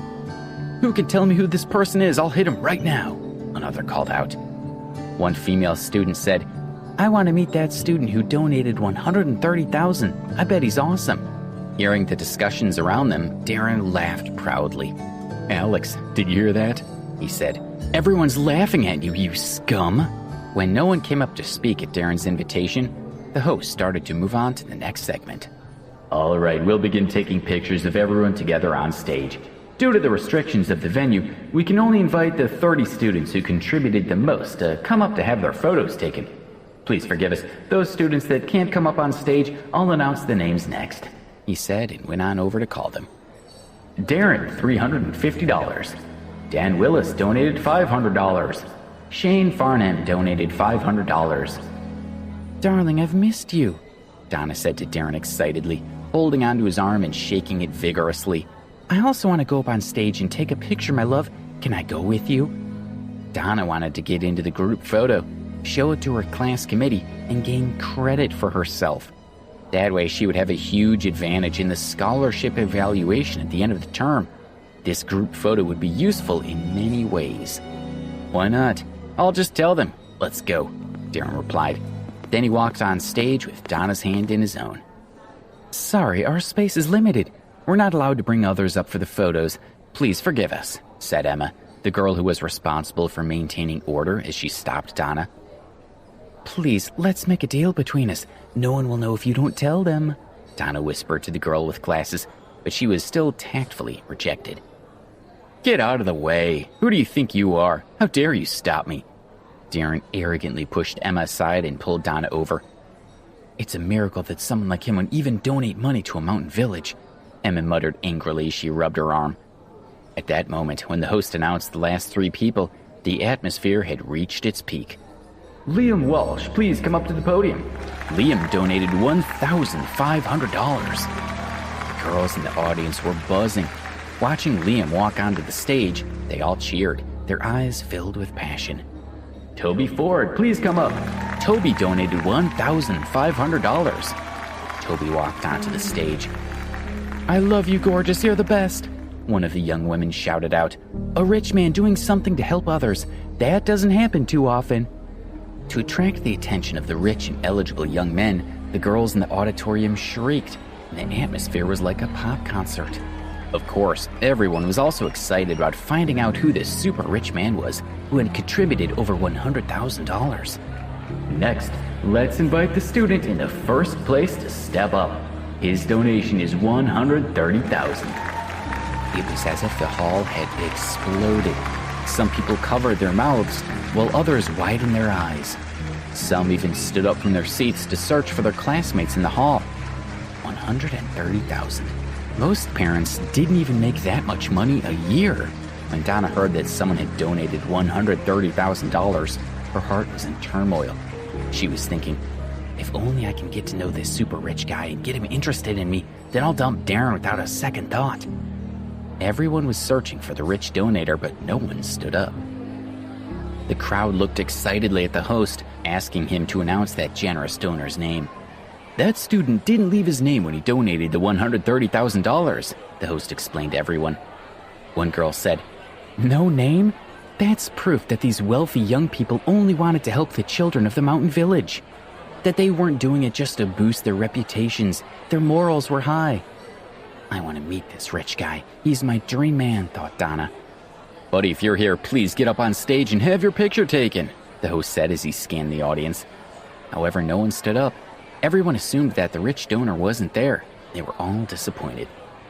Alex, who was sitting in the last row, covered his face with his hands and heaved a sigh of relief. However, he also felt a little guilty, as if he had tricked everyone. The host began to arrange for the people on the stage to stand and have their photos taken together. It was cramped, with everyone standing in a row, facing the photographer who was below the stage. Darren had given the least money, so he and Donna could only stand on the very edge.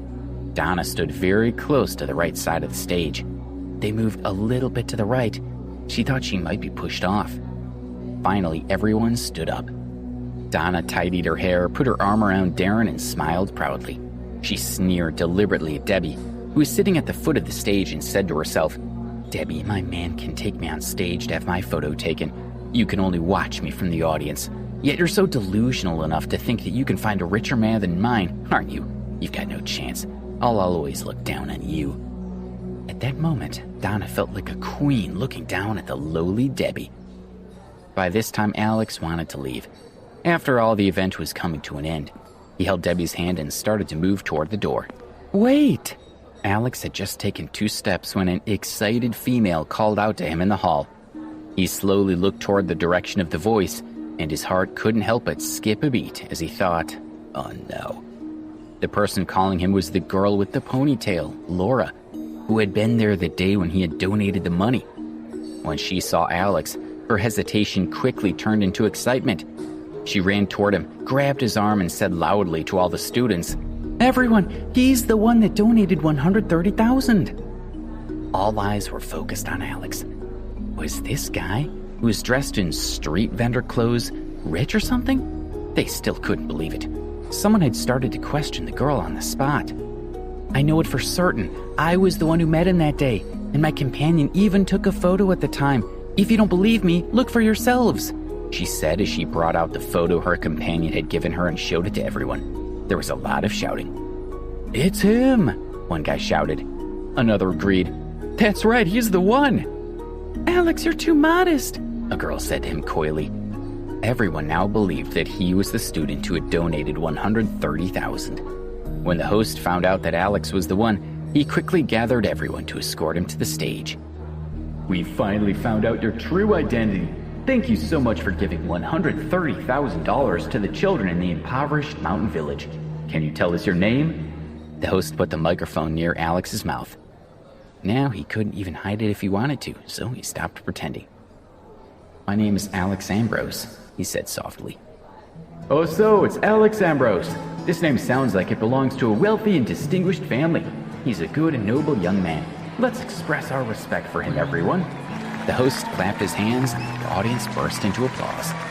Alex, Alex. His name was shouted out rhythmically by the audience. Only after 30 seconds did Alex gradually start to relax. All right, let's take a picture now. Alex, you are the highest donor, so you stand in the middle, Emma said. Oh, okay. Alex saw Debbie staring at him in disbelief with her eyes wide open. He asked the host beside him, May I bring up a friend with me? Of course you can, the host answered without thinking. Alex thanked him and walked onto the stage holding Debbie's hand. Everyone move to the side, Emma requested. The other students started to move out of the way for Alex and Debbie. Donna, who was standing at the edge, had almost lost her place. Miss, why don't you come down now? I can't let you stay, Emma said to her. No, I need to be in the pictures, Donna replied arrogantly. When they heard that Alex was the super rich student who had donated $130,000, Donna's and Darren's jaws had dropped. No matter what, they couldn't accept that fact. Donna was outraged as she thought to herself, when it was me that was going to be in the photo, you guys didn't say anything at all and even criticized me behind my back. Now it's Debbie's turn. Look at your stupid faces. You're idolizing Alex now. Now you're telling me to get off stage, sit down and watch Debbie have her photo taken? What's this? I, Donna, have always been the one looking down on Debbie. Even if I can't beat her this time, I'm not getting off the stage for her to take my place. Seeing Donna's angry expression, Emma frowned helplessly. She moved a chair over and placed it next to the stage and said, If you want to be in the picture, you can stand on this chair. Otherwise, you'll have to leave. Seeing that there was nothing else she could do, Donna agreed and stood on the chair below the stage. She comforted herself that at least she wasn't worse than Debbie, but she didn't know that she'd already become a target of public ridicule among the audience. That girl's ridiculous, laughed one student. His friend agreed. She's half a body lower than the others. She looks short. What a dope. She's so desperate to be in the photo even standing below this stage. Her stubbornness is crazy, I'm telling you, said another student.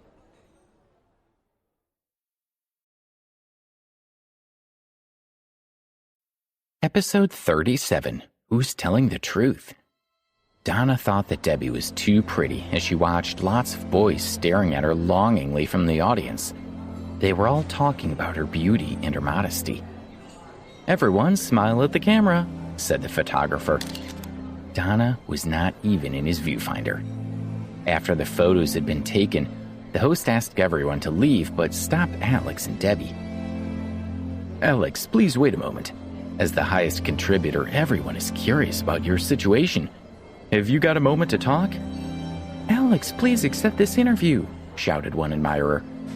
I want to know more about you, handsome, another girl said. The audience began to cheer for him. All right. Alex had no choice but to agree. He held Debbie's hand and stood in the middle of the stage. Alex, can I ask, is this girl your girlfriend? The host asked a gossipy question at the beginning. Everyone was waiting for Alex's answer. That's right, she's my girlfriend, Alex replied and held Debbie's hand more tightly. He was feeling a bit nervous, afraid that Debbie might publicly reject him. However, when he saw Debbie smile shyly and lower her head, the fear in his heart was lifted. In the audience, the girls were sighing heavily. Alex, can I ask, why didn't you leave your name after the donation? It's very simple. The purpose of my donation is to help the kids in the village, not to help my reputation. Also, $130,000 isn't a lot of money to me, so leaving my name wasn't important. After he said this, the girls in the audience burst into cheers of praise. One by one, they shouted Alex's name loudly. Each time he looked at them, they felt elated. That's great. Please forgive me for being so bold, but you're so rich. Why don't you wear nicer clothes? And your girlfriend does dress well, the host said. Alex was embarrassed, and he replied, I'm from a rich family, but I don't think I have to wear designer labels just because I'm rich. On the contrary, I feel more comfortable in basic clothes. As for my girlfriend, I love her and enjoy buying her nice clothes. You're too charming. I can't help but fall in love with you myself. Last question. You're so understated. In your life, has anyone ever misunderstood you? Alex's gaze fell on Donna and Darren, who were sitting in the audience. His lips curled up into a smile. There is someone, he replied. Alex was not a vengeful person. He preferred to sit and discuss things, but Donna and her boyfriend had gone too far just now. Not only had they insulted him, but they'd also maliciously slandered Debbie. This made him extremely angry. There was one guy who told me in front of everyone that I'm a loser, and said that I can't even afford to eat in the cafeteria. His girlfriend said that my girlfriend isn't fit to wear clothes from the boutique, and that the two of us are conceited. When Alex finished speaking, the audience indignantly turned to look for the couple that Alex had talked about. We want to know who they are. They sound like they deserve each other. The guy speaks stupidly fluently, and the woman's mouth is trash, one student said. Someone else called out, Alex has donated $130,000. He's awesome. If you have the guts, stand up now and tell us how much money you donated. You better not tell me who those losers are. I won't be able to control my fists, another shouted. At that moment, Donna and Darren were so angry that their faces turned bright red. They wanted to stand up and shout at Alex. But when they saw the excited crowd around them, they became nervous. The host spoke to the crowd. Such people are an embarrassment to the university. Please don't take what he said to heart. Most of us know how well Alex treats people. Thank you for chatting with me. Come on, everyone. Give a big cheer for Alex and Debbie. There was thunderous applause from the audience. The students genuinely admired Alex and envied Debbie for being with him. What a great catch. Just as Alex and Debbie were about to walk off the stage, a girl came up to them from the entrance of the hall. She sneered as her sharp eyes locked onto Alex's face, and she said, Alex, you've got nerve. Alex was slightly surprised to see her. He smiled wryly in his heart. Why is Kathy Fairweather haunting me like a ghost, he wondered. The others in the hall were outraged by Kathy. At that moment, everyone heard a loud voice shouting at her from across the hall.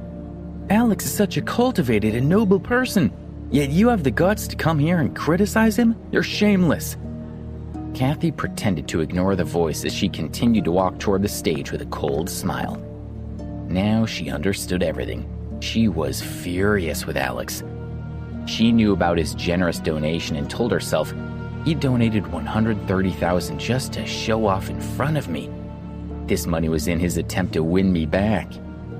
Seeing Alex and Debbie standing in the middle of the stage and accepting the crowd's cheers and admiration like celebrities, Kathy was heartbroken. Alex had been her boyfriend.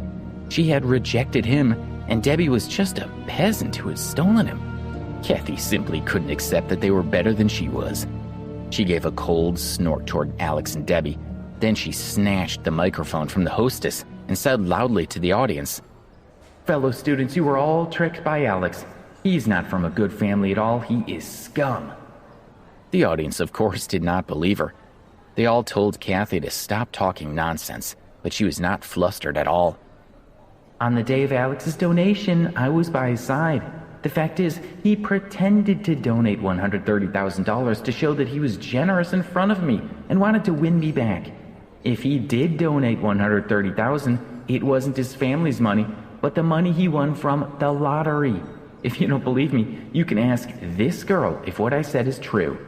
Kathy looked at Laura. It seems it could be true. That day this girl was by Alex's side, Laura whispered.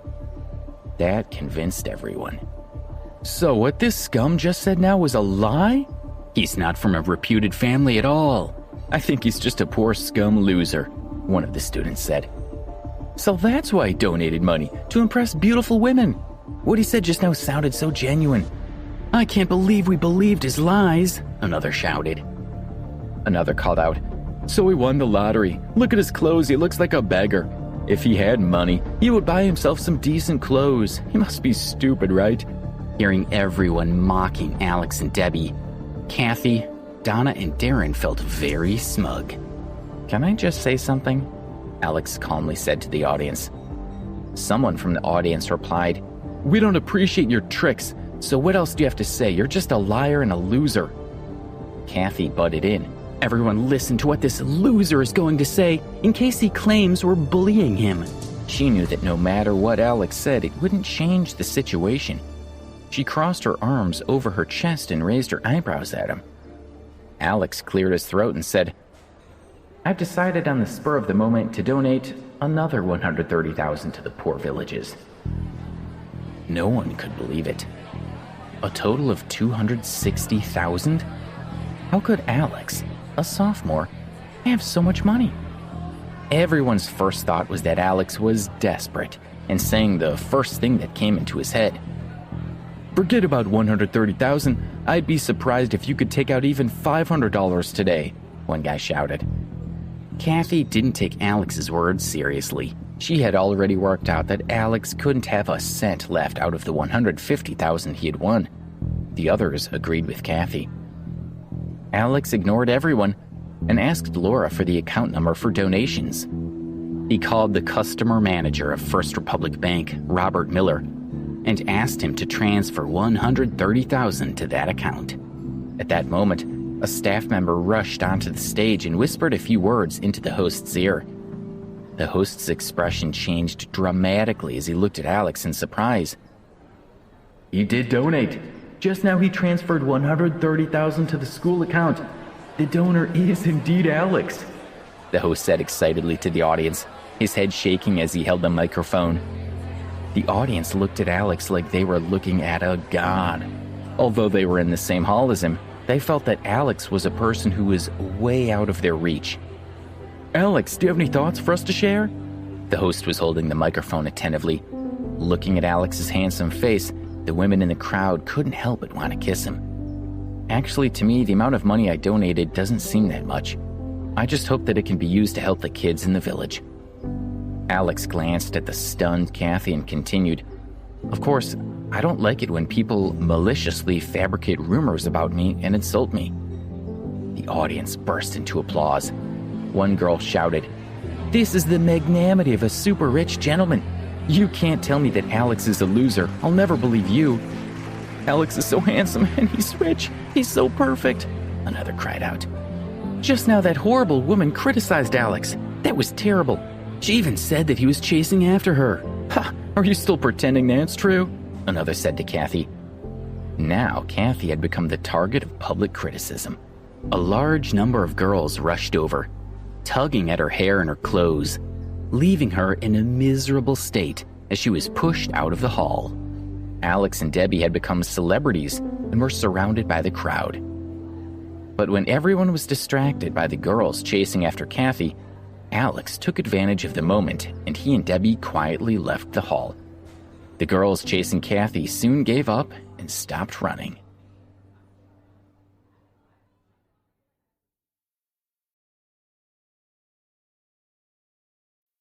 Episode 38, The Theft.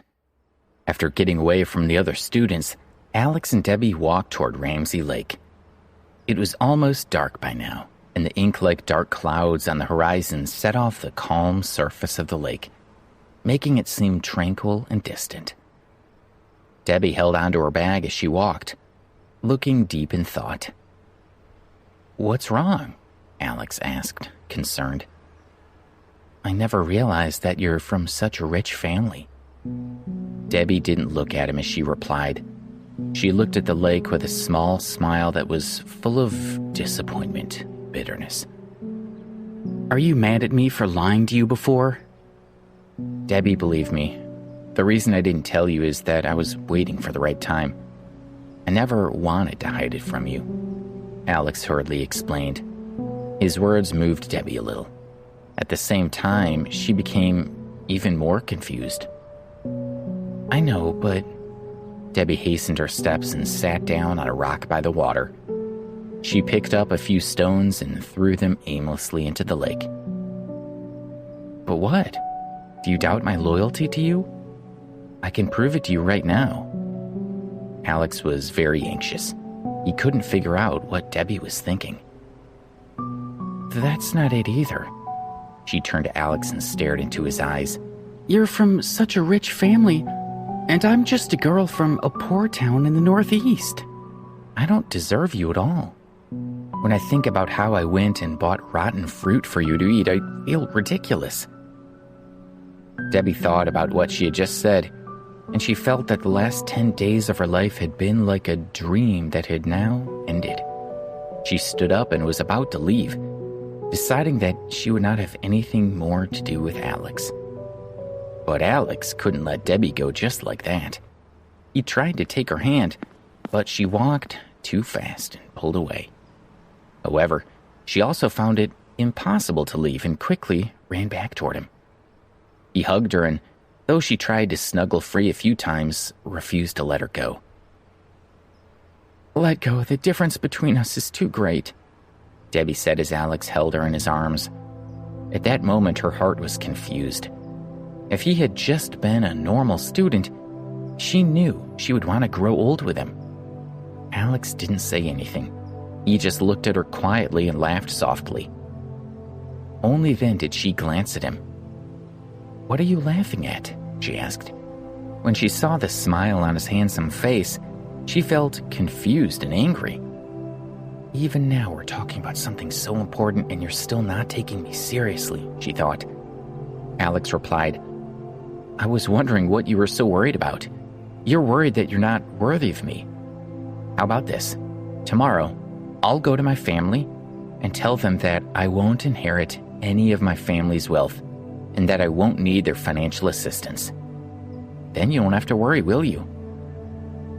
Are you crazy? Debbie couldn't help but crying out when she heard his absurd idea.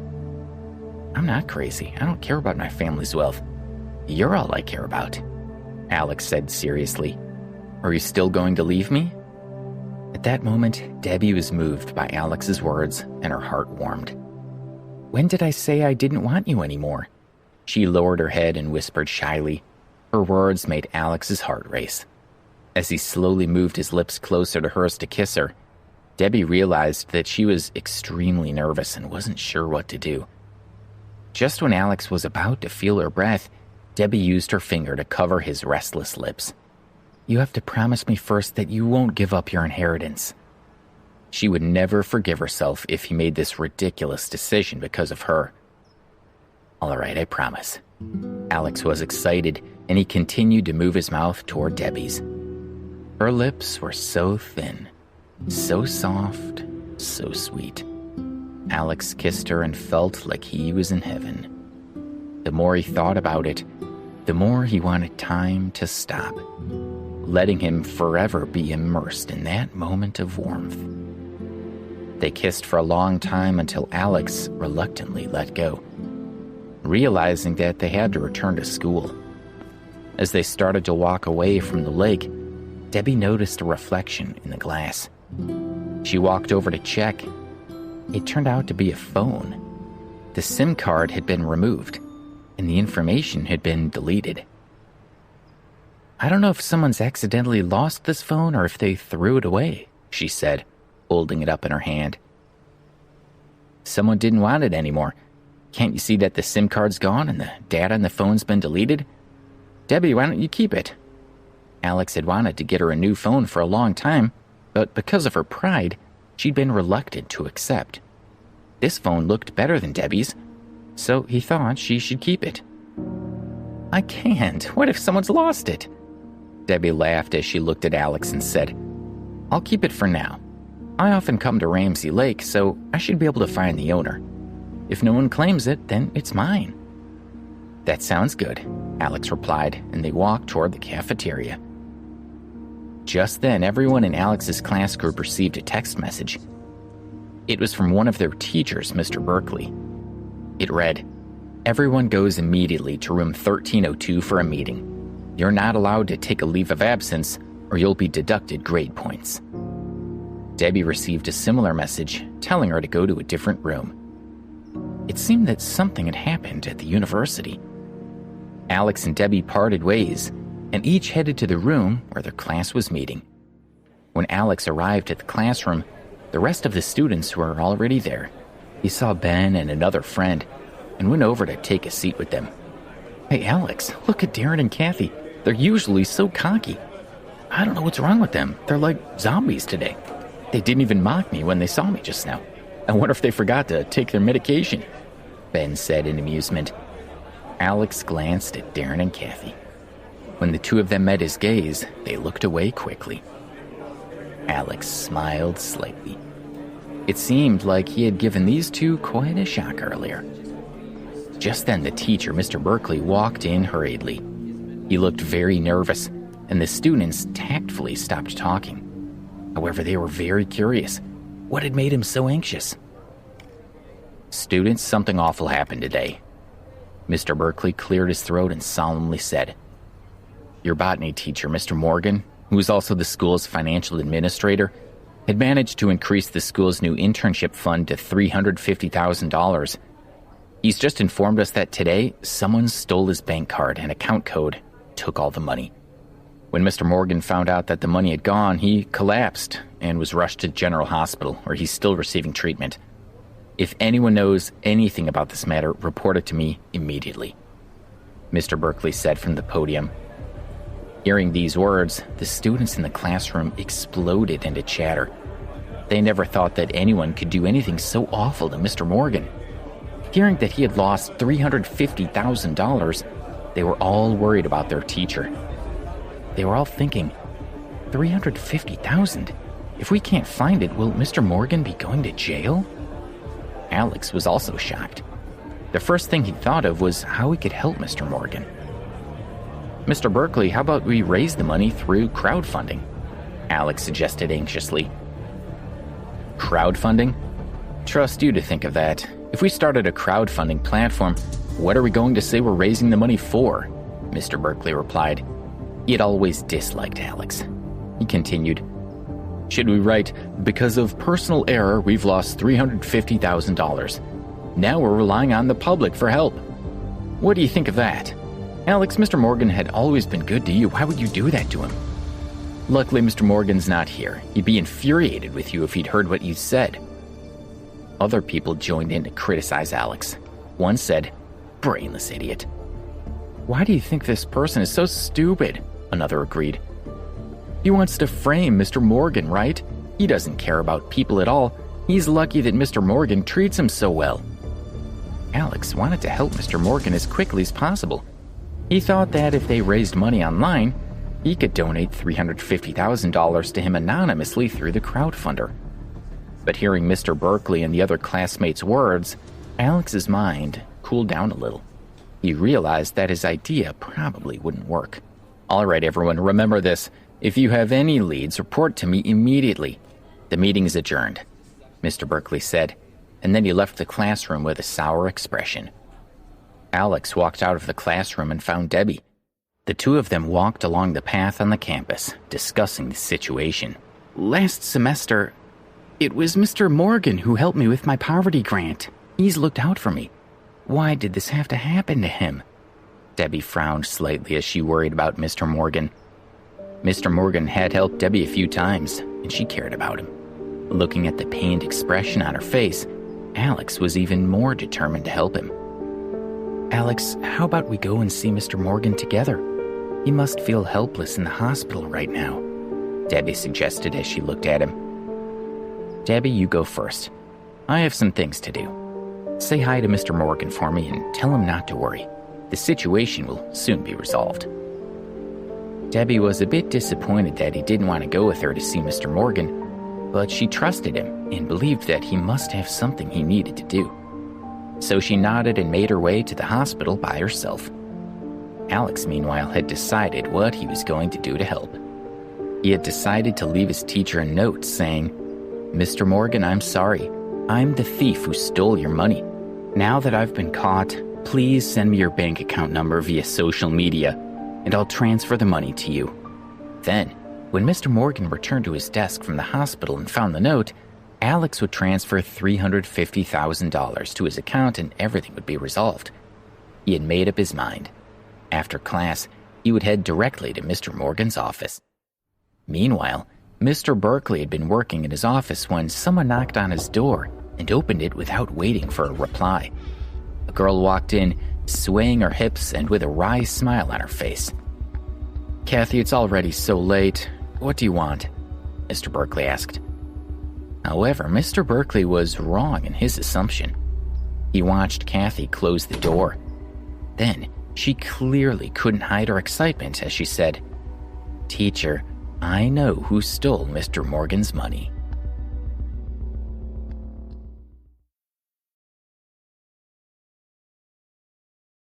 Episode 39, The Undeniable Proof. Oh? Mr. Berkeley was interested. The school had promised him a handsome reward if he could catch the thief. "Who?" he asked. "Alex." Kathy spat out the name. When Mr. Berkeley had talked about the stolen money earlier, a thought had occurred to her. Did Alex take the money? Alex used to be a poor loser who couldn't afford a decent meal, but lately everything had changed.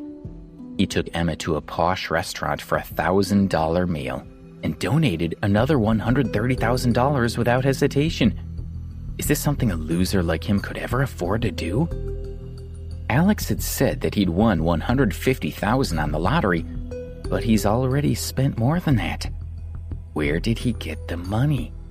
Kathy had not been able to figure it out. She thought, but now everything's clear. It must be Alex that stole Mr. Morgan's money. Ugh, Alex, you idiot. You were stupid enough to show off the stolen money in front of me. You've been enjoying yourself, haven't you?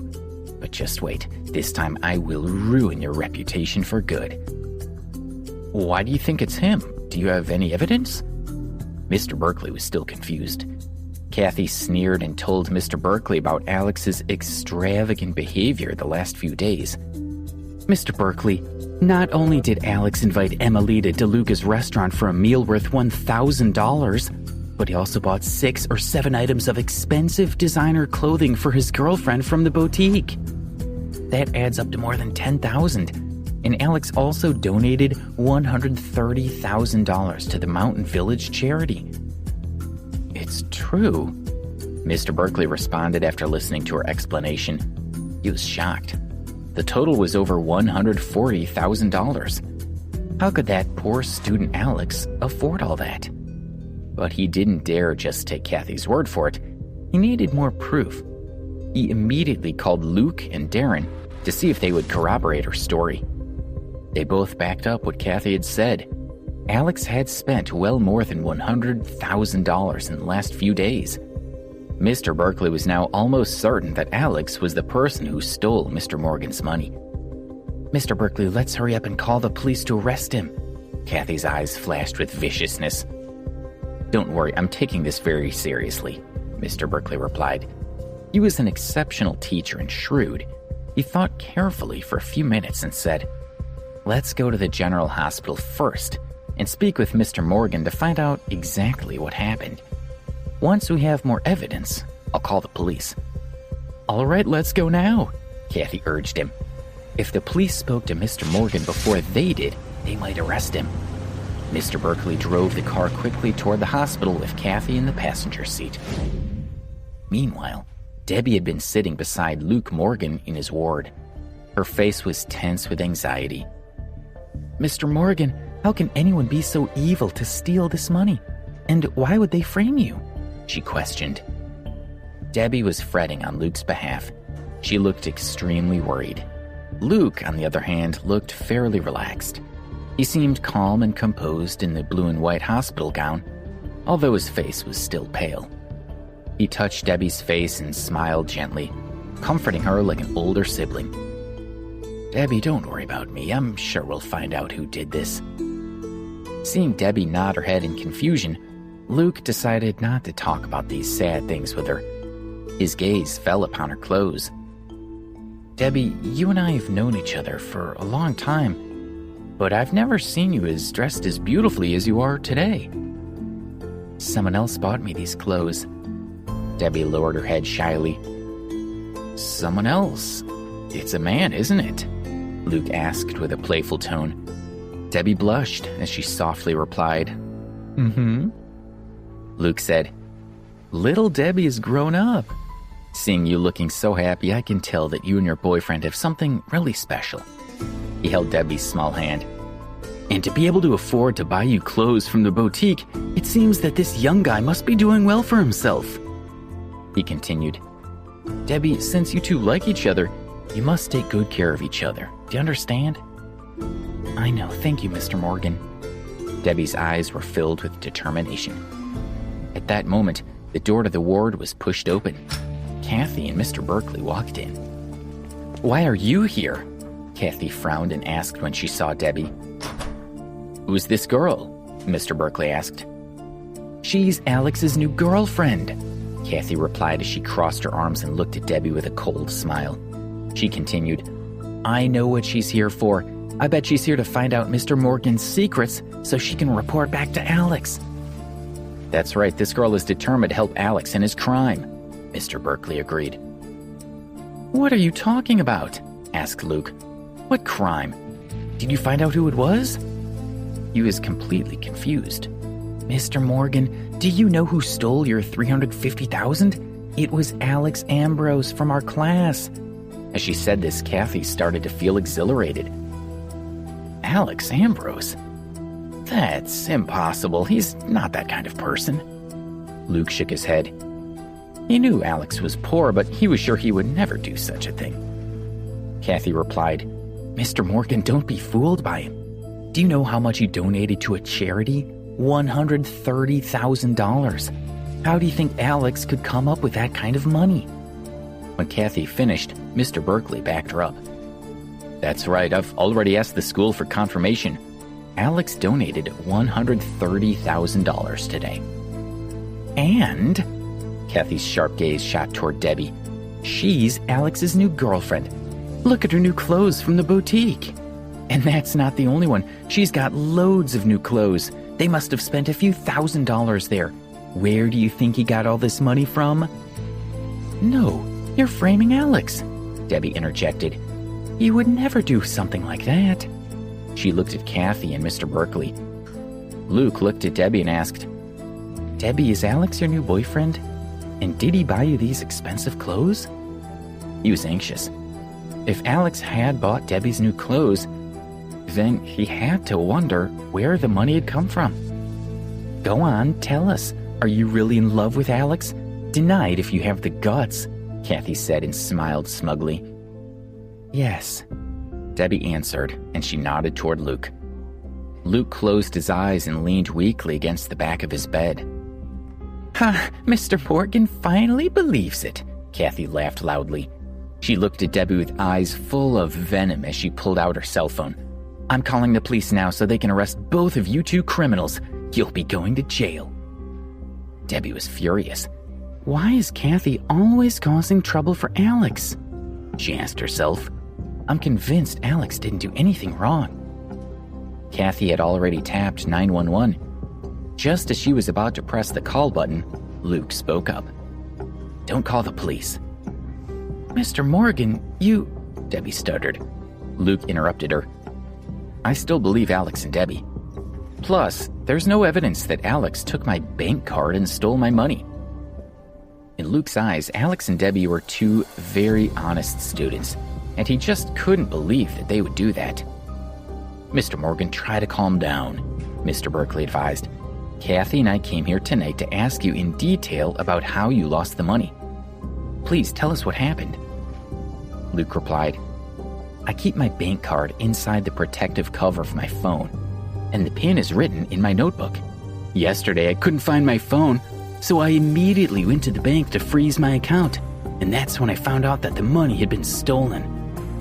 Debbie's heart lifted when she heard him saying that he had lost his phone. She thought, I bet it was the phone that I found in the grass by the lake earlier. Subconsciously, she touched her pocket. Her action was noticed by the sharp-eyed Kathy. "What do you have in there?" Kathy asked, and she reached into Debbie's pocket. Ignoring her protests, she took out the phone. Seeing the phone in Kathy's hand, Luke's eyes widened. "Why is my phone in your pocket?" he asked Debbie. Debbie was so nervous that she didn't know what to say. Mr. Morgan, listen to me. I found this phone lying on the grass near the lake, Kathy retorted. You're still denying it. If you found the phone, why were you so afraid of us seeing it? Kathy pressed her. What do you have to say now? We've caught you with Mr. Morgan's phone. This is solid proof. You and Alex are in on this together. No, we're not. You guys are making a mistake, Debbie said helplessly. Right now, she didn't know what she could say to convince them. I'm making a mistake. What a joke, Kathy laughed arrogantly. Then where do you think Alex got the money from? Why don't you tell us how you got this phone? Alex's family has money. His family is rich. Debbie tried her best to explain, but she couldn't stand up to Kathy. All right, Kathy, don't push her anymore. Luke hugged Debbie to his chest with a pained heart. All right, I'll leave her alone for now. Kathy glanced at Debbie with disdain. Now that one of the criminals has been caught, the other criminal will be even easier to find. Let's get back to school to find Alex. All right, Mr. Berkeley agreed. Before he left, he called his class monitor and told him to get some of Debbie's friends to come to the hospital so that she wouldn't leave. Mr. Berkeley and Kathy drove back to the school as quickly as they could. During this time, Alex had sneaked into Mr. Morgan's office without being seen. He quietly walked to the teacher's desk and stuffed the written note inside the title page of a book on the desk. Just as he was turning to leave, the door opened, and Kathy and Mr. Berkeley walked in. Alex was as shocked as they were. He had not expected to be discovered. Luckily, we checked the monitor, or we would have missed him, Kathy sneered as she looked at Alex. Let me see what this scoundrel is doing. Mr. Berkeley walked to Mr. Morgan's desk and started leafing through the book. Crap, thought Alex, and his chest tightened. He watched as Mr. Berkeley pulled out the note he had stuffed inside the book. What's this? Mr. Berkeley opened the note and read aloud. Mr. Morgan, I'm sorry. I'm the thief that took your money.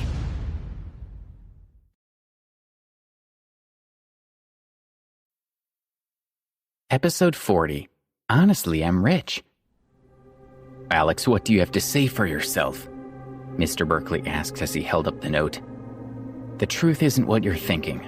I was trying to help Mr. Morgan by writing this note. All Alex could do was try to defend himself, whether they believed him or not. It's written so clearly on this paper, yet you're still trying to argue. You are dumb. Kathy sneered as she looked at Alex. Now she was feeling good. Swindling Mr. Morgan out of $350,000. You'll serve 20 years for this. Kathy took out her phone and started to call 911. Mr. Berkeley stopped her and said, Wait a moment. Let's take him to the hospital and confront Mr. Morgan with that girl. We'll see if he dares to face Mr. Morgan. Mr. Berkeley grabbed Alex, afraid that he would try to run away. Hearing that Debbie was also involved, Alex became afraid. Debbie's such a delicate person, he thought. How will she ever cope with this? He didn't think about his situation at all. He only wanted to get back to Debbie's side to protect her. Mr. Berkeley escorted Alex to the school gate, got him into his car, and they drove straight to the hospital. By this time, Mr. Morgan's ward had become quite crowded with students. They had heard that the money had been found and had decided to come to the hospital themselves to find out more. Of course, Darren and Donna were also there.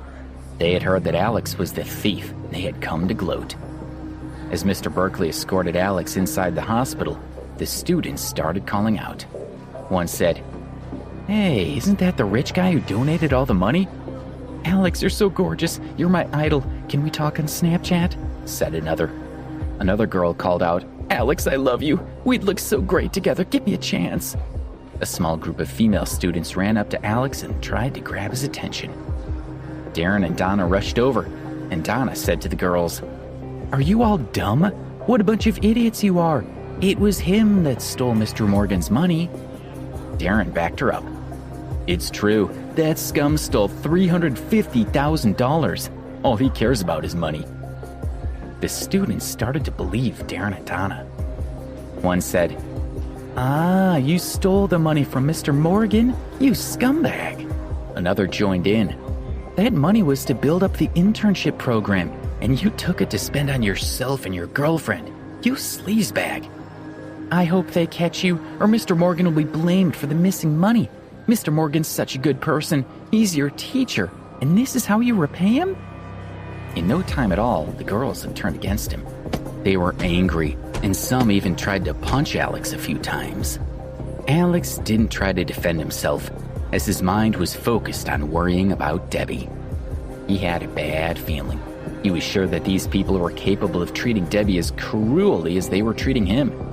Ignoring the punches and kicks and insults from his classmates, Alex strode into Luke's ward. When he entered the ward, he couldn't believe what he saw.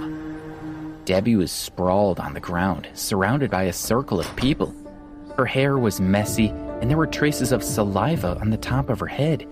There were even a few gray footprints on the new beige dress that he had bought her. Debbie. In his heart, Alex blamed himself. He hadn't protected her properly, and he was furious. You scum, I'll kill you all. Alex was about to throw a chair at the other students. He looked deranged. Debbie stopped him. She cried, Alex, no! He stopped and looked at her. His eyes were red and he was shaking. A small smile appeared on Debbie's battered face. Don't fight with them. Just tell them that you're not the person who stole the money, and then get me away from here. Okay.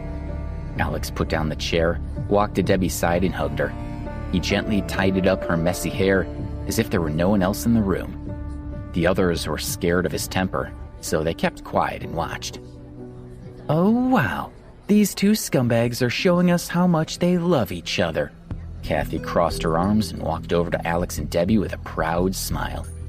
Alex, tell me, where did you put what's left of the stolen money? Quickly, hand over the details. I didn't touch Mr. Morgan's money. Alex didn't even look at Kathy.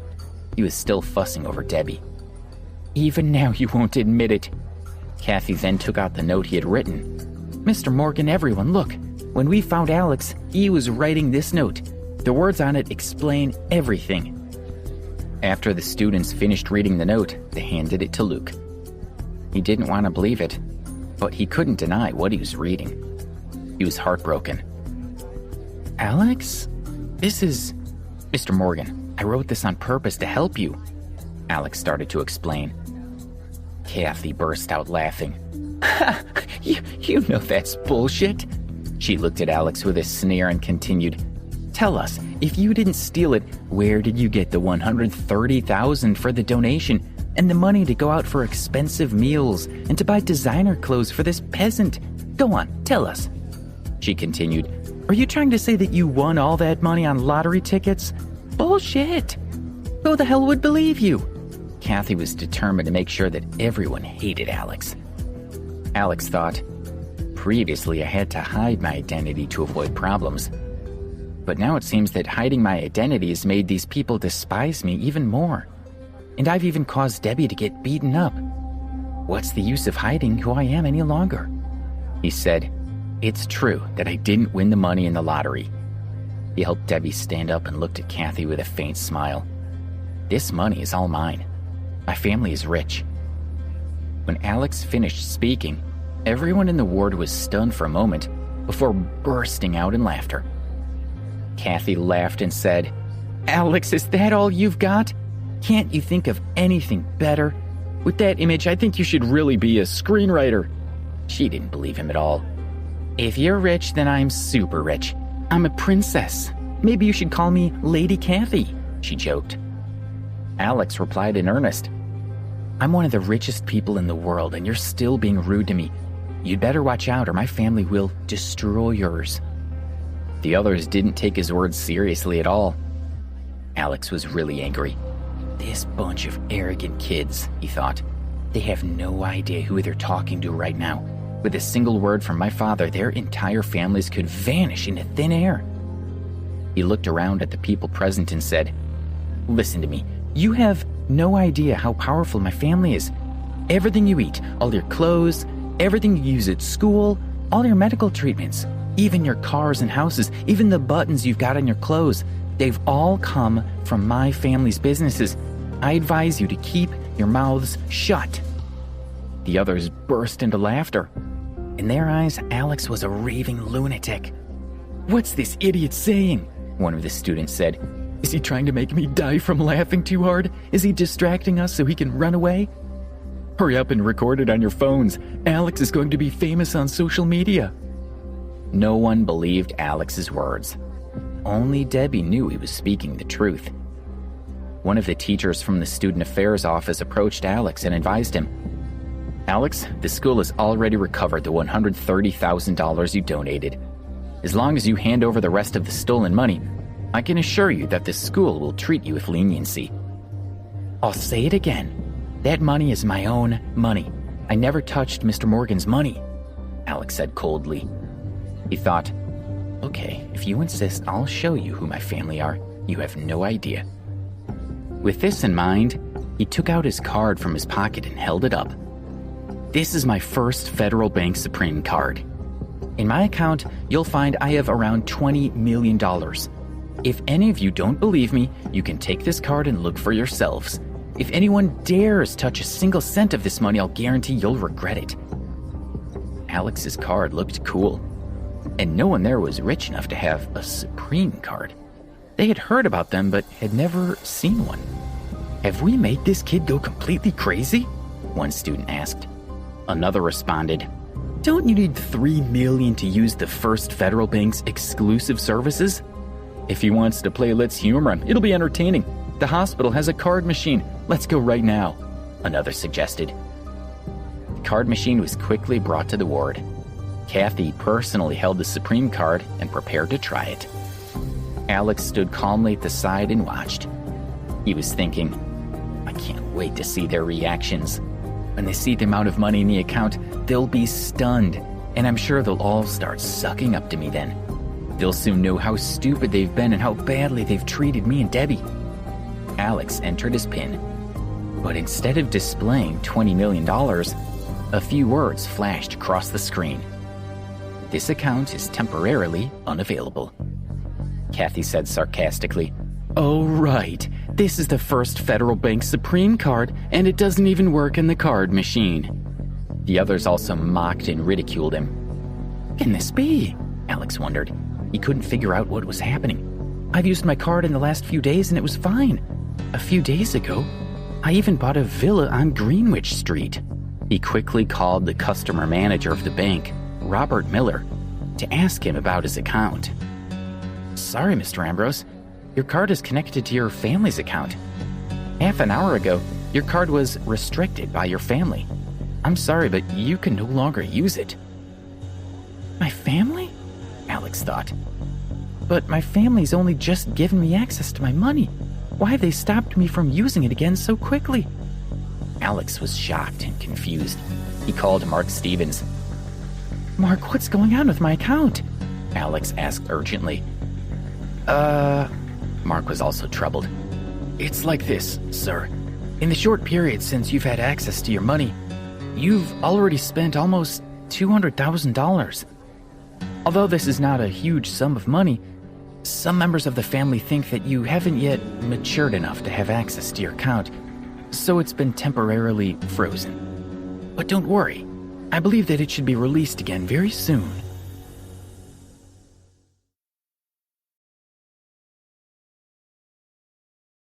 Episode 41, Taking the Blame. Alex no longer cared about what Mark had told him. He had bigger problems. What terrible luck. The universe was playing games with him. Now that he needed people to believe he was rich, he couldn't prove it. "Well, Alex," Kathy asked, "you wanted to prove you're rich, so where is the evidence? Can no one vouch for you?" She smiled when he couldn't answer. Everyone began talking again, and insults were hurled at Alex like artillery shells. Unable to answer, Alex merely glared at them. "Alex," Debbie whispered, looking worried. Alex stayed silent, but his expression was serious as he thought about what to do. "Alex, hand over the rest of the stolen money right now, or we'll have no choice but to call the police," Mr. Berkeley said, once again pressuring Alex. "Yes, have him arrested," Kathy urged. "He won't admit anything right now," someone said. But once he's at the police station, he'll come clean. Alex wanted to argue, but his account had been frozen, and he couldn't prove anything. He held Debbie's hand tightly as he looked around at everyone. "Do it. Call the police," Mr. Berkeley ordered. A few impatient boys rushed toward Alex. "Leave him alone. I took the money," Debbie shouted. Everyone stopped talking and stared at her. "Debbie, don't be silly. Why would you do such a thing?" Mr. Morgan gaped at Debbie in disbelief. She looked at Mr. Morgan and then bowed her head. "I'm sorry to let you down, Mr. Morgan. I stole the cell phone and the money. No one else was involved. I'm so sorry." "Did you do it all by yourself?" asked Mr. Berkeley. "Don't lie to protect Alex." She waved a phone at them. "Look, this is Mr. Morgan's phone. If Kathy hadn't caught me red-handed, I wouldn't have admitted anything. Stealing that much money is serious, and I'm not stupid enough to take the blame for someone else." It made sense, and everyone seemed to believe her. "In that case, we need to go to the police station." Mr. Berkeley grabbed Debbie's arm, ready to leave with her. Debbie glanced at Alex. Seeing him unsure of what to do, she was willing to take the blame to protect him from any injustice. Although she didn't know where she would get the $350,000, and even though she might face severe punishment, she wasn't afraid. Instead, she was determined to help him. Alex began to panic. He hadn't expected Debbie to protect him. Shocked, he realized how much she loved him. How could he possibly let her take the blame for him? When Debbie looked at him, he felt guilty. As a man, how could he allow a woman to protect him? That just wasn't something he could do. "Debbie, don't cover for me," Alex said, smiling faintly at her. He was lucky to have such a woman in his life. Debbie was stunned and didn't understand what Alex was saying. "What do you mean?" Mr. Berkeley asked. He considered Alex's words. "Are you telling me that she's lying? You took the money, didn't you?" "If I denied it, would you believe me?" Alex asked with a shrug. "Aren't you here because you thought I did it?" "Ha! You finally admitted it," Kathy taunted him. "Debbie couldn't possibly have done such a thing." "No, he's lying. I did it." Debbie knew that Alex wanted to protect her. "Debbie, stop," Alex said. "I planned everything. I stole Mr. Morgan's money, and then I tried to use you to get rid of it all. The idea was to spend the money on you as quickly as possible, but it was taking too long, so I decided to donate most of it." "No! If that were true, then why would I admit to it? And why would I confess?" Debbie shook her head. "That makes no sense. You're lying." But nobody seemed to be convinced by her arguments. Alex laughed. "You're too naive. How long do you think you'll be able to keep lying to the police?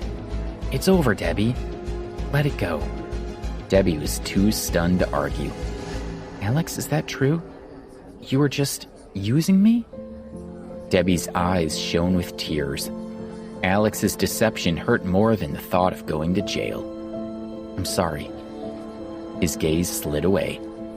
2 tears slipped down Debbie's cheeks, and the strength drained from her, leaving her so shaky that a single puff of air could knock her over. "Debbie, are you okay?" Alex asked with concern, reaching out to help her. "Leave me alone," Debbie yelled as she slapped his face. She stared at him with tears still sliding down her face. "You lied to me. Why? Why did you lie to me?" She glared at him and then ran out of the ward. Alex watched her leave, feeling a little dazed. Debbie didn't realize how much he cared about her. She had been willing to take the blame for him. Couldn't she see that he wanted to do the same for her? "Oh, Alex, I thought you genuinely liked Debbie. I can't believe you were just using her. I'm so glad I dumped you," Kathy taunted him, while everyone else began to insult him. Alex simply blocked them out, his mind still on Debbie. He only hoped she wouldn't do anything stupid. The university officials started discussing the matter. Mr. Morgan didn't want to create a fuss, and they had already recovered part of the stolen money, so they decided not to inform the police. Hopefully, that would protect the university's reputation. Alex was ordered to repay the money within 5 years. After the agreement was reached, everyone dispersed. It was late by the time Alex returned to the university. He wanted to call Debbie and check in on her, but he decided against it. He had no way of fixing the problem. So if he called, what would he say? Besides, she probably needed time to calm down. When he reached the dorm, his roommates had also heard about the incident and told him not to worry. Too tired to talk to them, he simply went to sleep. The next day, Alex was woken at 10:30 in the morning by his phone ringing. It was the cheerleader, Zara. Alex, why did it take you so long to answer? Zara asked. I'm calling to let you know my cousin is free for lunch, so I've arranged for you to meet her at the Central Plaza. Make sure you clean yourself up before you come. Zara, why didn't you give me any more notice? I don't want to go anywhere. Alex was in no mood to go out after the previous day's incident. Hey, since when do I answer to you? If you don't want to come, then don't, Zara said, ending the call. Alex had promised Zara that he would help her cousin, so he wouldn't let her down.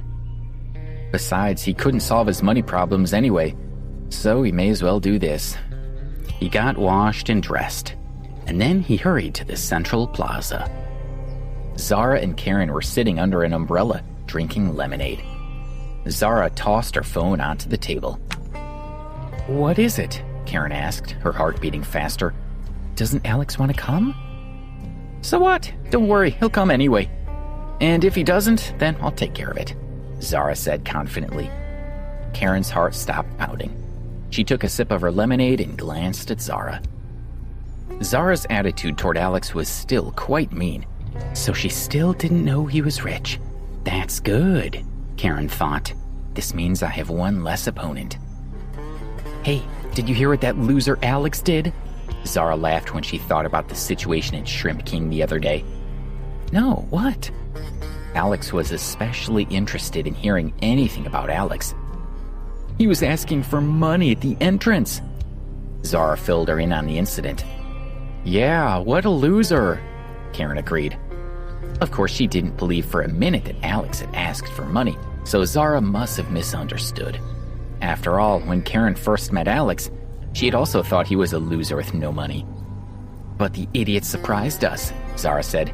He turned up in a Mercedes-Benz. Karen choked on her drink. What? She wasn't surprised by the car.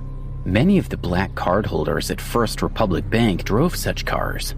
But what if Zara realized Alex was seriously rich? Haha, Karen, you should see your face, Zara laughed. Were you thinking that the loser is rich? No, I asked Rachel, and she told me that it wasn't Alex's car. He was just driving it and acting tough. Really? Zara, you're enjoying this far too much.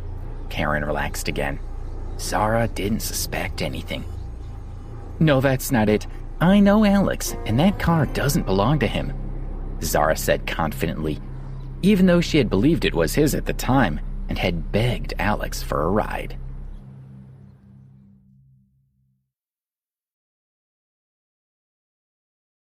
Episode 42. The date? Is it a date? Zara had no idea that Alex was rich, so Karen stopped paying attention to her and started to fix her makeup. Karen, this is your big chance to get Robert to admit his feelings. Hurry up and finish making yourself look pretty. If you get any prettier, I'll be jealous, Zara teased. I know I need to make the most of this opportunity, Karen said, applying mascara to her eyelashes. Does she think I go to this much trouble for Robert? She thought. No, I'm trying to attract Alex, not Robert. Zara had no idea what Karen was thinking. It's still early, so let's take a stroll in the mall. Zara took Karen's arm and went to pull her into the shopping mall. No, Alex will be here soon. It would be rude to not be here when he arrives. Karen refused to move. Meeting up with Alex was the most important thing she had to do. Nothing else mattered. Why do you care so much about a loser like him? Zara pouted. 20 minutes later, Alex stepped out of the taxi. and his eyes lit up when he saw two beautiful women walking toward him. Karen was very pretty. She was tall and curvy with long, wavy hair. Her makeup highlighted her beautiful face, and the split in her long skirt revealed her legs as she walked. She was every man's fantasy. "You're late." Zara slapped Alex's shoulder. "And you made us wait for you. Who do you think you are?" "Zara, stop it." Karen stuck up for him. "The university isn't that close, and 20 minutes isn't long at all." She turned to Alex. "Sorry, you know how impatient my cousin can be." Zara felt uncomfortable. Why is my cousin saying that about me? She thought. He's just a loser. Why is she taking his side? But then she remembered that her cousin was tricking Alex into liking her, and Zara's resentment faded as she understood. "Alex, what happened to the Mercedes? Why did you come in a taxi?" Zara crossed her arms as she smirked at Alex. After what had happened the previous day, Alex didn't want to hide his identity anymore. Karen started to panic. If Alex admits who he was? It's over, she thought. Zara is going to find out. Did you send the Mercedes to the garage for repairs? Zara sneered. It was hard to tell when this loser was lying. He was just too good at it. Stop pretending. Rachel already told me the car isn't yours. You were just trying to play the big man that day. Oh? Alex said, annoyed at Zara's attitude. Then tell me, if that wasn't my car, then why didn't I make Howard pay for the damage? I'm just a poor loser, remember? I can't afford that much money. Zara didn't have an answer for that. She blushed as she tried to think of an explanation. You just wanted to act tough in front of us, Zara said in exasperation. Besides, you're so poor that it still doesn't make a difference how much it costs. Even if it was only $100, you still couldn't pay it back. Tired of arguing, she didn't even give him a chance to respond. She pushed him and kicked him a few times. Don't you dare talk back to me. Zara's kicks didn't hurt, so Alex couldn't be bothered to fight with her. Karen, be careful, Zara said. This loser looks honest, but he's a schemer. It's fine, don't worry about us, Karen said. Zara, don't you have an appointment to get to? She winked. They had agreed that after Alex arrived, Zara would leave and call Robert, asking him to come. When he saw Alex, he would be overcome with jealousy. Karen had been forced to go along with the plan to prevent Zara from asking questions. Simply dating Alex without agreeing to have Robert appear would have been too suspicious. Of course, she couldn't let Robert sabotage her date with Alex, so she needed to find a secluded place where Robert wouldn't find her, and then she would think of a way to explain it to Zara later. Karen had her plan, and she would be careful not to make any mistakes. Oh, that's right, I promised my best friend I'd go to the gym with her. Zara rolled her eyes and looked at Alex slyly. Alex, stay here and keep my cousin company. Zara smirked. When she brought Robert to the restaurant, Alex would be embarrassed, and Robert might even hit him. She enjoyed tormenting Alex. Alex, you loser, she thought. You're so annoying. Well, just wait and see what happens. Do you think my cousin cares about you?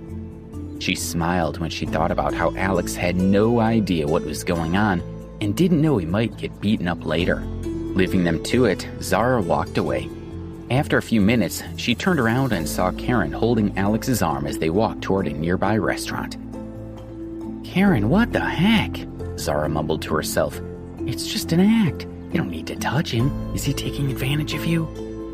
She took out her cell phone and dialed. Robert, are you busy? No? Then can you come to the Central Plaza? I really need a ride. Okay, I'll be waiting here. Hurry. When she ended the call, she was quite pleased with herself for being so smart. If she had simply said that Karen was dating a loser, Robert would probably have seen straight through it.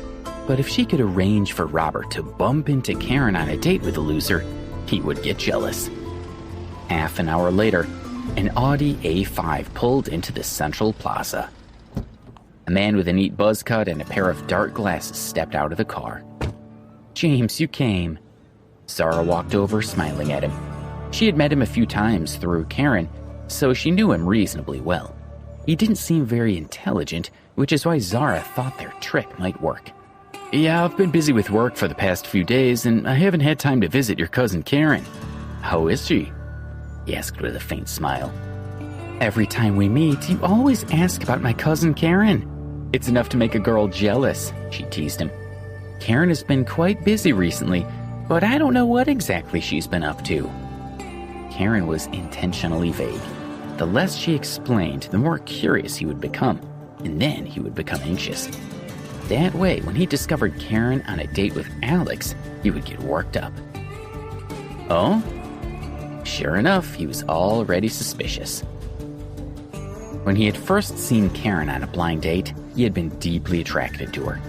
He had believed that whoever admitted to being in love first would be in a weaker position within the relationship. So he had been waiting for Karen to say she loved him. But he hadn't expected her to behave in the same way. And now she seemed to have lost interest. Where do you want me to take you? He asked Zara. Well, it's already noon and I haven't eaten yet. So how about I treat you to lunch in exchange for you giving me a ride? Zara asked, her tone a little weird. Robert's expression suggested that there was something on his mind. Robert didn't object, seeing it as an opportunity to get more information about Karen. Laughing and talking with Robert, Zara walked toward the restaurant where Karen and Alex were having lunch. But when they went in, she couldn't see her cousin anywhere. Let's go somewhere else, she said. The service here is terrible. She pulled Robert back outside as she wondered what had gone wrong. Karen was supposed to be in this restaurant, so where was she now? Had she changed her mind? She couldn't call Karen, so she texted her instead, but still received no reply. So she had no choice but to lead Robert around the mall, searching each restaurant for her cousin. Zara, where do you want to eat? Robert asked with resentment. He was getting annoyed at being dragged around. Zara was still trying to work out what to do when she spotted Alex and Karen through a window of a restaurant. This place looks pretty good. Shall we eat here? Zara smiled. She needed to get him inside the restaurant to see her cousin and Alex. It would be much more exciting for him to come face to face with them rather than just seeing them through a window. Oh my stomach hurts and I have to go to the toilet, Zara said, clutching at her stomach as if she was in pain. Robert, you go on ahead and order for us. Robert didn't say anything, but simply walked toward the restaurant. Zara watched him enter. Hiding in an inconspicuous place, she settled in to watch what happened. She was looking forward to seeing James get angry and confront Alex. Oh, Karen, you changed locations at the last minute, Zara muttered to herself. I don't know why you didn't tell me, but I still managed to find you. So when you work things out with Robert, don't forget your little cousin. When you get your hands on his money, I'll be due a nice reward.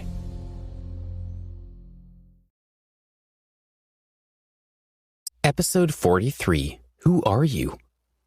Karen didn't expect Zara to find the restaurant where she and Alex were eating. She had secretly changed the location, hoping that would trick her cousin into leaving them alone. She focused her attention completely on Alex, who was sitting across the table from her. She had hoped to make the most of this opportunity, but he seemed quiet and withdrawn. Alex couldn't stop thinking about what had happened the day before and couldn't forget the look on Debbie's face when she had left. His heart felt like it was being stabbed with a knife. Alex, you've obviously got something on your mind. What's wrong? Karen asked. You can tell me. It might make you feel better. He slowly raised his eyes, and when he saw Karen's gentle smile, he felt a little better. If you had a misunderstanding with the person you love the most and they turned against you or refused to forgive you, what would you do? He asked. His heart felt heavy, and he was afraid that Debbie would never speak to him again. Karen was surprised by his words, and she felt uneasy. No matter who this unknown woman was, she definitely couldn't be allowed to steal Alex away. Alex had had his heart broken, she thought. The person he loves the most should trust him completely, and then there would be no misunderstanding. Karen was used to dealing with people, and she knew she couldn't be too direct. But if she pointed him in the right direction, she was sure he would figure it out. "Alex, do you love her?" Karen asked, watching him carefully. He nodded, causing Karen's heart to sink. She forced a small smile. "If you're honest with her and she still doesn't trust you, then perhaps she doesn't take your relationship as seriously as you do. Maybe you should walk away," Karen said as she thought about how to handle this problem. Could she be right? Alex wondered. He didn't know what to think. It was all so complicated. Karen felt relieved when she saw that he was considering her advice. Now that she knew she had a potential love rival, she had to move quickly. If she was too slow, then she would miss her chance.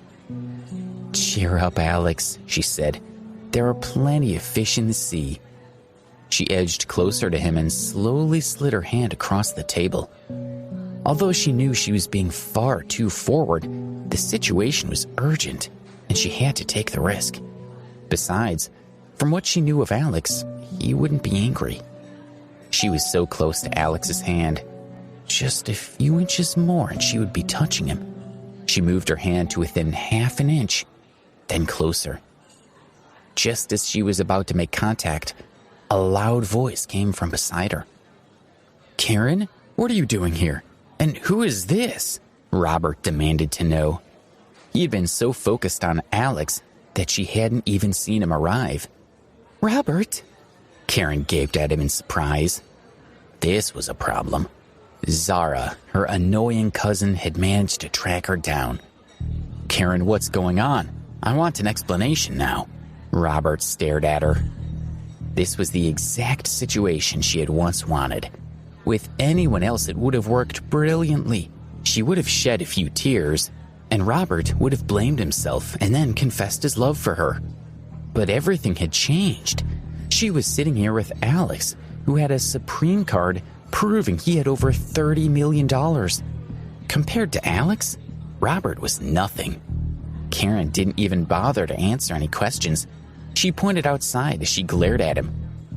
"Go away. This has nothing to do with you." Alex was confused. He frowned at Robert and asked, "Who are you?" To Robert, this was a blatant provocation. "Kid, you have some nerve asking who I am," he said angrily. "I'm Karen's boyfriend. So if you know what's good for you, get lost." "That's nonsense. When did I agree to that?" Karen shouted. Now that she wanted Alex, Robert was getting in the way. Robert and Karen had met on a blind date set up by their families. Although their relationship was intimate, neither of them had defined what they were to each other. Robert was at his wit's end, trying to understand her. "If we're not a couple, then why do you think I brought you expensive gifts?" he demanded. "Why do we call each other every night before we go to sleep?" "Robert, don't be stupid," Karen said with a sneer. "I'm not responsible for what you believe. As far as I'm concerned, we're just friends." "I get it." Robert scowled. "It's because of this kid, isn't it?" He glared at Alex. "You dare to steal my girlfriend? You must have a death wish." With that, Robert raised his hand toward Alex, ready to teach him a lesson. But before it could land a single blow, Karen slapped him hard, stunning him. Karen hadn't hesitated to hit Robert. If he beat up Alex, it would ruin everything. And maybe Alex would be grateful to her for intervening. And then she would be even closer to winning his affection. "I think I should leave." Alex was embarrassed by the scene. He stood up and walked outside. Karen glared at Robert before running after Alex. "Alex, I'm sorry about that," Karen called to him as they left the restaurant. "It's fine. It's not your fault," he smiled. "That's the person I told you about earlier," she explained. "The one who's been chasing me. He's made several scenes like that. I keep saying no, but he just doesn't listen, and sometimes even attacks me." Karen lowered her head, covered her face, and began to cry softly. "Please don't cry. I don't think he'll bother you anymore." She seemed so helpless and sad that Alex couldn't help but comfort her. Karen took this opportunity to move closer to him. and then she gently leaned into his chest. When he didn't immediately push her away, she felt a moment of triumph. She pressed herself fully against him and nuzzled at his neck. One moment, Alex was worried about Karen, and the next, he was completely focused on her body. She was quite alluring. Her face was pressed into his neck. Her skin was smooth and her hair trickled him every time she moved. A faint fragrance drifted up, but it wasn't perfume, merely her natural scent. Alex's heart softened, while another part of him became hard. His hands trembled with nerves as he started to hug her back. But then he pictured Debbie, and his entire body shook as if someone had poured a bucket of cold water over him. Guilt swamped him. He hadn't resolved the misunderstanding with Debbie yet, so what was he doing dreaming about another woman? I'm an idiot, he thought.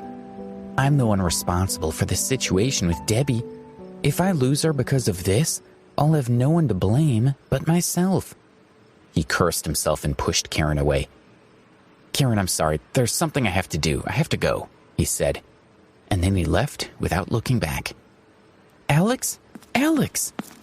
Karen called after him, but he didn't stop. She could only stamp her foot in frustration as he fled from her. A moment later, Zara ran over and pulled her away. Karen, you nearly lost me, Zara said, smiling. You weren't where you were supposed to be, but luckily I was smart enough to find you, even though I had to check more than 10 different restaurants. I suppose I should thank you, Karen managed to squeeze out through gritted teeth. Looking at Zara's smiling expression, she fought the urge to hit her cousin. No need to thank me, I was happy to help. Zara didn't notice the hatred in her cousin's eyes. Oh, Karen, your acting was so realistic. If I hadn't known better, I'd have thought you were fighting with Robert because you wanted Alex. She grinned. Did you see his reaction? When you left, Robert was completely stunned. I think you've really provoked him this time. He'll definitely propose to you soon. I hit Robert, and he still wants to propose to me? Karen thought. It's such a joke. He's nothing compared to Alex, so how could I possibly fall for him? I've been feeling really bad about what you've had to go through, Zara said. It must have been awful having to look at Alex's face all the time. Well, the plan worked, and in a few days you'll get what you wanted. When that happens, we'll get rid of Alex and have some fun with him. Malice shone from her eyes. Karen felt sick. If she hadn't been worried about moving too fast, she would have kissed Alex. Zara wants to humiliate Alex, she thought. But just wait until I marry him, and then she'll find out his identity. We'll see if she's still smiling then. Episode 44, Looking for Debbie. Alex was still feeling guilty, and there was only one person on his mind, Debbie. He needed to find her. Only then would he be able to calm down. He knew she was most likely to be in one of two places, her dorm room or the villa in the Washington Heights neighborhood. After everything that had happened, she probably wouldn't be at the villa, but Alex decided to check there first. Maybe he was just stalling while he worked up the courage to face her. Or maybe he was hoping for a miracle. Perhaps she had already forgiven him and was waiting for him inside. When he arrived at the Washington Heights neighborhood, he was both hopeful and worried. He walked toward the villa, taking one step at a time. He opened the door, but there was no miracle. The villa was empty. His heart sank. Just thinking about Debbie's current attitude toward him made him feel awful. He returned to Princeton University. If Debbie wasn't at the villa, then she must be in the dorm. Although he was worried about how she might react to him, he felt worse when she wasn't around. Even if she yelled at him or hit him, that would be better than not seeing her at all. He waited until no one was paying attention, and then he slipped into the girls' dormitory. When he found Debbie's room, he pushed open the door and rushed inside. Debbie? Alex called out anxiously. But Debbie wasn't in the dorm, only Madison and two other girls. Get out, you pervert! Madison pointed at him angrily. Where's Debbie? He was really worried about her. Where had she run off to? That dog, Debbie? How would I know where she went scrounging for food? Madison drawled. The two other girls looked at each other and laughed. "Tell me where Debbie is," Alex shouted. He could see that they knew where she was, and they were just making fun of him. "I already told you," Madison shrugged. "Where do dogs go to eat? We don't know. Are you deaf or simply stupid?" The two other girls laughed even harder. "Get lost, you're stinking up our dorm." She started to push him out the door, and the two other girls stood up, ready to help. Alex was furious. He grabbed Madison's hair and pulled hard. She yelled in shock, and the other two girls came over to attack him. He shoved them away and kicked at the door, breaking its hinges. Madison stared at him, clearly afraid. "Tell me, where is Debbie?" Alex asked fiercely. If Madison teased him again, he wouldn't be able to control himself. "She dropped out of school," she said, panicking. Alex was stunned. He had never considered that. How could someone like Debbie drop out of school? "Nonsense, where is she?" he roared, giving Madison a little shake. "If you don't tell me, I'll beat you to death." "She really dropped out of school," Madison said, eyeing him warily. "Our teacher told us, if you don't believe me, you can ask anyone." She was afraid Alex would get even more violent. His gaze shot toward the other two girls huddled on the floor. "Yes, it's true," one of them said, cowering. "The teacher told us," the other girl added. Did Debbie drop out? He wondered. Why? She doesn't know anyone in New York, so where is she? "When did she leave?" he asked. "Last night around midnight," said one of the girls carefully. "She packed up her clothes, but I wasn't really paying attention. I didn't know she dropped out of school." Alex let go of Madison, who quickly moved aside, looking at him in fear. He turned around and walked out, his heart heavy. "Hey, what are you doing in the female dormitory?" The dorm manager had arrived. She glanced at Madison's room and said, "Your room is a mess. Did this boy cause it? I'll inform the school authorities and write up a report." "No, it has nothing to do with him," Madison said, running her fingers through her messy hair to tidy it. "Really?" the woman said, confused. She scowled at Alex. "Get out of here. As a young man, you have no business being in the female dormitory." "Madison, why don't you tell her about Alex?" one of the girls asked, rubbing at her sore wrist. "He stole money from Mr. Morgan. If we tell everyone what he did here, he'll definitely get kicked out." "If we get Alex thrown out, then how would we get revenge?" A trace of a cold smile appeared on Madison's face, and her voice grew positively icy. "Besides, the Kappa Alpha Society's in trouble. If we report this to the school, then everyone will laugh at us." Alex called Debbie, but she didn't answer. He searched the school and the entire neighborhood like a madman, but she was nowhere to be found. At midnight, he walked to the edge of Ramsey Lake and sat down on the big rock where he and Debbie had once shared some food. The pale moonlight was reflected in the lake. He sat there all alone in the cold night. Images flashed through his mind. Debbie laughing, looking sad, being shy, eating, walking, reading. The pictures flew by like a slideshow, but he had no idea where she was now. He didn't dare to think about Debbie being out there all alone, maybe afraid and helpless. A tear rolled down his face, then another. He continued to search for 3 days, but there was still no sign of her. It was as if she had never existed. By the 4th day, he was in despair. He started to think that he would never see her again. For the next few days, he wallowed in misery. He refused to go to class and stayed in bed all day. Most of the time, he simply laid there and stared at the ceiling, but occasionally he would cry loudly. Ben, Joe, and Carl were worried about him, but when they asked what had happened, he didn't answer. So they assumed he was upset about having to repay the stolen money. They brought him food, forcing him to eat and drink. Finally, they couldn't take it anymore. They knew Alex couldn't go on like this, or he would make himself ill. So they dragged him out of bed and took him to the bathroom to get clean. "Alex, you can't just stay in the dorm all the time. In fact, don't come back to the dorm before 10. Go someplace else and relax," Joe said. Then they firmly shut the dormitory door. Worried about Alex, they opened the door 5 minutes later to check on him, but he was no longer there. Alex left the dormitory and wandered until he reached Ramsey Lake. After sitting beside the lake for an hour, he realized that Debbie would be disappointed to see him like this. He took a deep breath and stood up.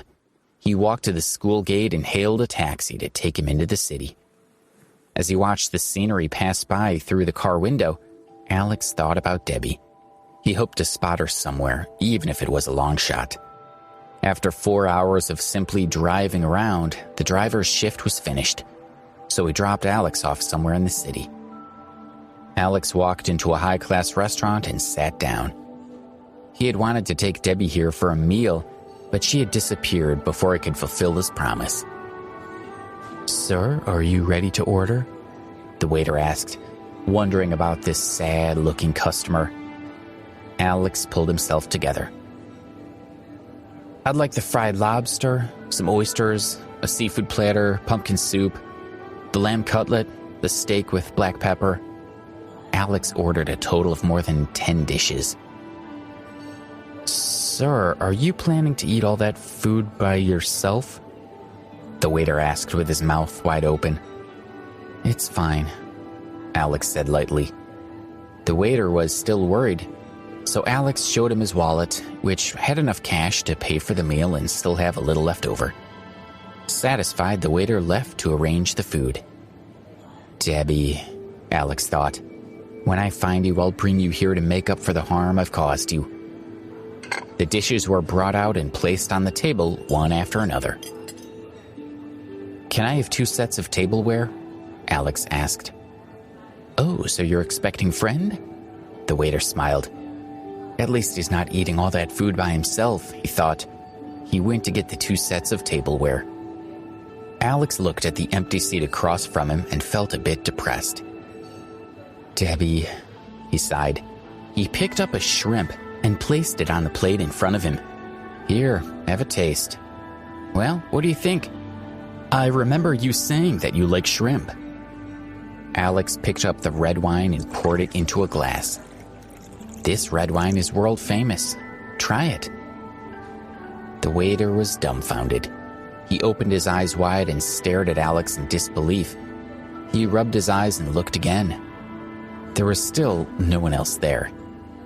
He tried to warn Alex, but he was too busy talking to the air, as if someone was sitting in front of him. The waiter felt chills down his spine. He looked at Alex with a hint of fear. Was he talking to a ghost? What if there's a ghost sitting across from him, he thought. And I can't see it, but he can? "Oh, he must really be in love," said one customer watching the scene. "I wonder if the girl he's speaking to left him or if she died," someone else said. "That's so sad," came a third voice. Everyone was watching Alex. They could tell he was missing a woman he loved deeply. "Damn, hey guys, look at this. There's a fool over there talking to himself." A discordant voice came from not too far away.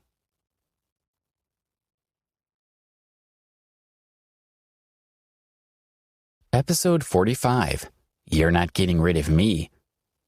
The voice came from a table about 10 meters away, and the female customers all glared in that direction. "I think he really believes someone is there," one person said. "Who knows which mental hospital this guy escaped from?" "No, he's just missing his girlfriend," someone answered. "Look at him. He looks miserable. I'm guessing his girlfriend either died or ran off with another man." Alex had been ignoring all the surrounding talk. But when they insulted Debbie, he grew angry. He slapped his hand down on the table and stood up, glaring at the 6 or 7 people sitting nearby. They wore flowery shirts and gold chains, and many of them had tattoos on display. "Hey, kid, what do you want?" a man asked. "Do you have something you want to say to us?" Debbie was Alex's sore spot. If anyone insulted her, no matter who they were, he would shut them up. He picked up the bottle of red wine and rushed over to their table, splashing the wine as he ran. "Alex!" A delicate voice whispered to him. It was Debbie. Alex was stunned. He glanced at the seat opposite his and saw Debbie sitting there quietly. His anger drained away and he smiled. "Come back and sit down," she said, gesturing to his chair. "Let's eat." Okay. He stared at her face for a moment, and then he put the bottle back on the table and sat down. The other customers were all astounded. What on earth? Who was he talking to? There was no one across the table from him. Had he gone insane? The whispers began again. How crazy is this guy? Said a man. He's just pretending to be insane to avoid a beating, replied another. Well, if that guy dares to come over here, I'll deal with him, came another. Ignore him. Maybe he really did escape from a mental hospital, joined another voice. Alex didn't even hear what they were saying. He was too busy watching Debbie. She smiled as if she had already forgiven him, and he was happy to just sit there with her. Damn it, you splashed wine on my arm, you idiot! Suddenly there was a roar in the dining room, followed by the sound of a table and chairs being knocked over. What the hell is wrong with you? As Alex was handing a plate of food to Debbie, she screamed and fell to the ground as if she had been hit by something. Debbie, what's wrong? He rushed to help her, but she disappeared with a pop. Debbie? Debbie? He shouted in panic, looking around to see where she had gone. Sir, calm down. The waiter tried to take him back to his seat. Alex clutched at the waiter's shirt. Did you see my girlfriend? He said anxiously. She was just sitting here and then she disappeared. Have you hidden her somewhere? Sir, your girlfriend was never here. It was all just in your imagination. If you don't believe me, then look. The waiter tried his best to explain as he pointed at the empty seat. Alex looked across the table filled with dishes, including shrimps and caviar. But Debbie had been eating them, hadn't she? Realization struck. He had been imagining everything. I'm sorry, he whispered to the waiter as he prepared to leave. Do you think you can just say sorry and that's it? A voice shouted. Hell no, I'm Bruno Franklin, and I'm sure you've heard of me. You've ruined my shirt, so you need to come home with me and wash it by hand. That's the only way this gets settled. As Alex headed toward the door, he heard fabric tearing, and a girl screamed, Don't touch me! He ground to a halt, feeling like he had been struck by lightning. That was Debbie's voice. His heart lurched within his chest. What if it was just his mind playing tricks on him again? He slowly turned around and walked towards Bruno's table. There were already a lot of people gathered at the table, so he couldn't see the girl at first. The manager of the restaurant had already rushed over to join the crowd. He frowned when he saw the conflict between Debbie and Bruno. Even without asking, the manager knew that Bruno had been deliberately causing trouble. On an earlier occasion, Bruno had used this trick to bully a waitress into leaving with him, and he had then assaulted her. The restaurant had ended up paying the waitress a lot of money to keep quiet. Bruno, however, had suffered no consequences. He was part of the underworld and had a lot of influence. No one was willing to stand up to him. You useless girl, you've offended Mr. Franklin. Get out of my sight now, the manager glared at the waitress as he yelled. The woman he scolded was none other than Debbie. Debbie's cheeks burned with shame. Everyone was staring while they stood there in her torn clothes. But she knew that the manager was helping her. By sending her away, he was making sure she could escape Bruno. When Alex walked over, he only caught a glimpse of Debbie's back as she slipped away. He squeezed through the crowd and followed her into the kitchen. The manager was still apologizing to Bruno and trying to placate him. He had to be careful not to knock over the food racks as he made his way through the narrow kitchen, trying to find Debbie. The room bustled with activity, and the staff were all too busy doing their jobs to pay any attention to him. What happened to the girl? One of the cooks asked. Oh, that gangster Bruno Franklin is here again and set his sights on her, a waitress replied. The manager is currently dealing with Bruno outside. That girl is such a little mouse, the cook said. She works all day, barely saying a word. She does night shifts and day shifts, practically working around the clock. If she wasn't so young, this strain would probably have killed her by now. I don't know why anyone would need to work that hard. I heard that she's working to pay off her boyfriend's debts, the waitress said. Haven't you noticed that she doesn't even spend a single cent of the money she earns? Ah, what a useless boyfriend, the chef shook her head. That poor girl's life is far too tragic. If I were that pretty, I could just go out and randomly pick up a man, and it would probably still work out better than that. The waitress felt the weight of someone staring at her. Worried it was the head chef catching them gossiping, she turned around and saw Alex, who was stunned by what he had overheard. "I'm sorry, sir," she said. "Customers are not allowed in the kitchen. Please return to the dining area." "Where's the girl you were talking about?" Alex asked. "Debbie? Why? What do you want with her?" The waitress asked, puzzled. When he heard Debbie's name, Alex felt energized. He'd almost found her. "I'm the useless boyfriend you were talking about," Alex said absent-mindedly. "You're Debbie's boyfriend, the worthless piece of trash?" the cook asked, glaring at him. "Debbie is such a sweet girl, and you have her working herself to death to repay your debt? What kind of man are you?" The waitress looked at Alex and sighed at his miserable expression. "Come with me," she said, leading him further into the kitchen. In the corner of the kitchen, Alex spotted Debbie sitting on the floor, hugging her knees. Finally, he began to calm down. He stopped walking and stared at her. Her sobs echoed through the room. The right shoulder of her shirt was ripped open, revealing her beautiful skin, and her face was pressed into her knees. Tears leaked from his eyes as he watched her. He moved slowly toward her, one step at a time. His heart filled with shame and regret, and he knew he had to apologize to make this right. He crouched down beside her and carefully reached out to touch her. "I'm sorry, sir," she sobbed. "Please don't fire." She lifted her head when he touched her, preparing to beg the manager for her job. But when she saw Alex's face, she stopped talking and stared at him in surprise. Then, feeling a little uncomfortable, she lowered her head, breaking eye contact. "Debbie, don't you recognize me? It's Alex." He tried to get her to look at him. "Are you still angry with me?" he asked. "I'm a terrible person, and I don't deserve to live." Alex started to slap his face, but Debbie should be the one hitting him for making her suffer so much. "Stop it." She pulled his hand away from his face. "Debbie," he cried out, hugging her tightly. He never wanted her to leave him again. Debbie's heart melted when Alex hugged her.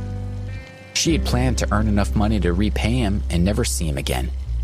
But while they had been apart, she hadn't been able to forget his voice or his smile. She'd been thinking of him constantly, unable to eat or speak because she'd missed him so much. Now, he was standing right here beside her, and it felt like she was dreaming. She hugged him back, and the warmth of his body helped her relax. Alex slowly let go and pulled back to see her face. He wanted to explain that he hadn't been using her, and that his feelings for her were real. "I'm sorry, Shh. She covered his mouth with her hand. "You don't need to say anything. I don't care if you lied to me or not. I'm hopelessly in love with you, Alex, and I'll stick by you for the rest of my life. If you get tired of me, you'll have to chase me away." She looked into his eyes. Over the last few days, she'd had a lot of time to think, and she'd come to a decision. Without Alex, she would never be happy. Nothing else was important. Alex was deeply touched. Even if he had lied to her, she would still have forgiven him. "I'm far too single-minded to drive you away," he said, smiling. "I've chosen to be with you, and I'll never change my mind." Debbie smiled shyly. She was so happy to be with him. "Look, I've managed to earn $1,000, she said, pulling some bills out of her pocket. "And when you graduate, we can both earn money and pay back the money even faster." Looking at Debbie's earnest expression, Alex felt a little sad. "You two are just so cute." The chef and the waitress smiled when they saw that Alex and Debbie had made up. "This is bullshit. If you don't start showing me some respect, I'll destroy your restaurant," Bruno roared from outside the kitchen. "Debbie, stay here," Alex said, smiling at her. "I'll be back in a minute." "Are you looking for Debbie, Bruno?" he thought. "Well, let's just see how big a man you are."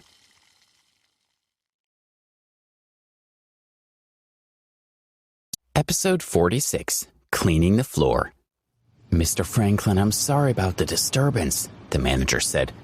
"As a gesture of goodwill, your meal is on the house." He knew Debbie was a nice girl, and he couldn't let Bruno hurt her. Bah! Bruno punched the manager in the nose. Staggering back, the manager clutched at his nose and bent over. Bright red blood oozed out from between his fingers. "You don't have a bloody clue, do you?" Bruno said arrogantly, towering over him. He stuck his hands in his pockets. "Well, what do you have to say now?" "Mr. Franklin, Debbie's my employee and I'm responsible for her," the manager choked out. Scowling, Bruno raised his right foot and kicked him right in the head, knocking him to the ground. The manager spat out 2 teeth, and a cut on his head dripped blood down his face. Bruno didn't hold back. He lifted his leg, preparing to stomp on the man's face. No matter how much damage he did, he knew there would be no consequences. "Mr. Franklin, I'll do it, the manager said hurriedly, holding up his hands. He didn't have a choice. He couldn't take any more of this beating, not even to protect Debbie. "I'm glad you've finally seen sense." Bruno smiled as he lowered his foot to the floor. "Go and get Debbie," the manager ordered a waiter. "Tell her she needs to come and wash Mr. Franklin's clothes." The waiter headed toward the kitchen, but a man stepped in front of him, blocking his way. Alex gently pushed past the waiter. "Well, if it isn't the crazy guy," Bruno mocked Alex, while his henchmen also started to laugh. "Since you're clearly insane, I'll let you go, just this once," Bruno said. "Go on, get out of here." He turned back to the waiter. "Why are you still here? Bring me the girl."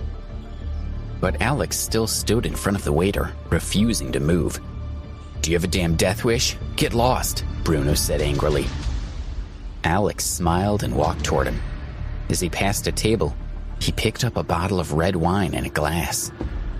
"He seems to have found his courage," one of his men snickered. "Didn't he just flinch when Bruno yelled a moment ago, and now he actually dares to approach him?" "Oh, I think he's just found his brains," another man answered. "Didn't you see him pick up the wine? He must be about to make amends by toasting Bruno or pouring him a drink." Bruno noticed that Alex didn't seem as angry as before.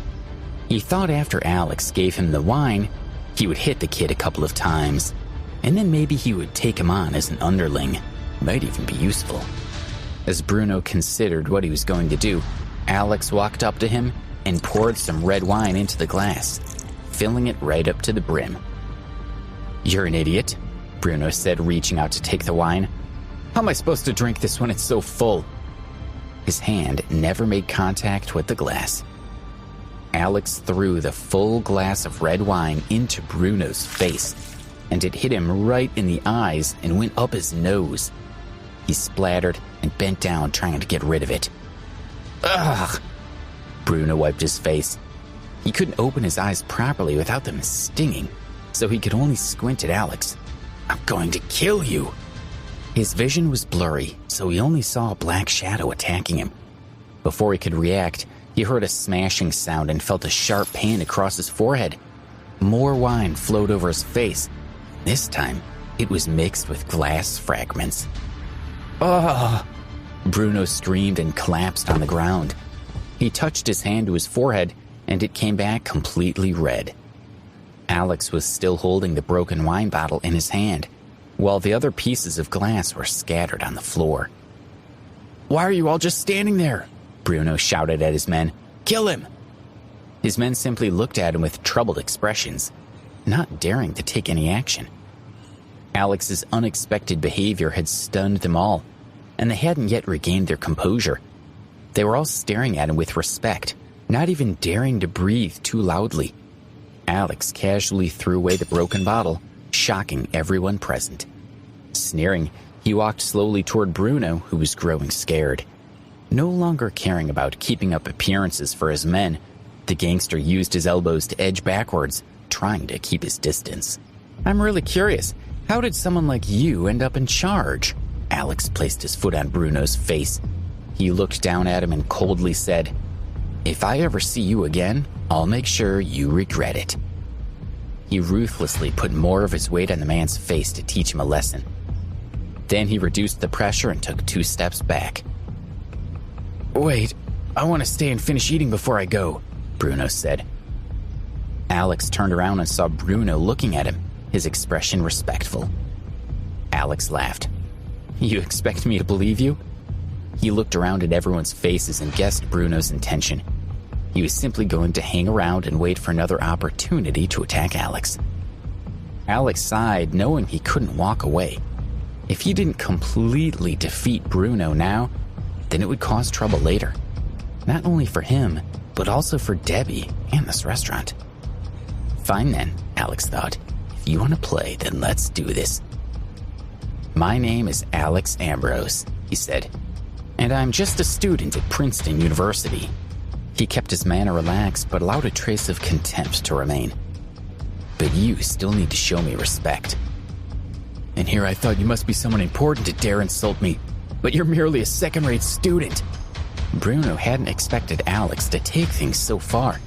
If Alex was just a student, then why was he pretending to be someone powerful? "If you don't start showing me some respect, then I won't be able to resist kicking you," Alex said with a faint smile. "Really?" Bruno asked. "However hard you hit me, I'll pay you back with interest, and then you won't be able to walk out of here." His face was covered in blood, and when he smiled, he looked extremely scary. He looked over at his henchman and said, "I'll call Sam Woodsworth right now and ask him to send a few heavy-duty thugs over." Hearing that Bruno knew Sam Woodsworth, the other people in the crowd looked at Alex with a worried expression. "Who? Sam Woodsworth? Who is that?"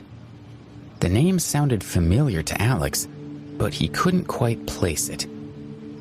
"Kid, Sam is the boss at the Berkeley Hotel," one of the men said. "He has more power than the police around here."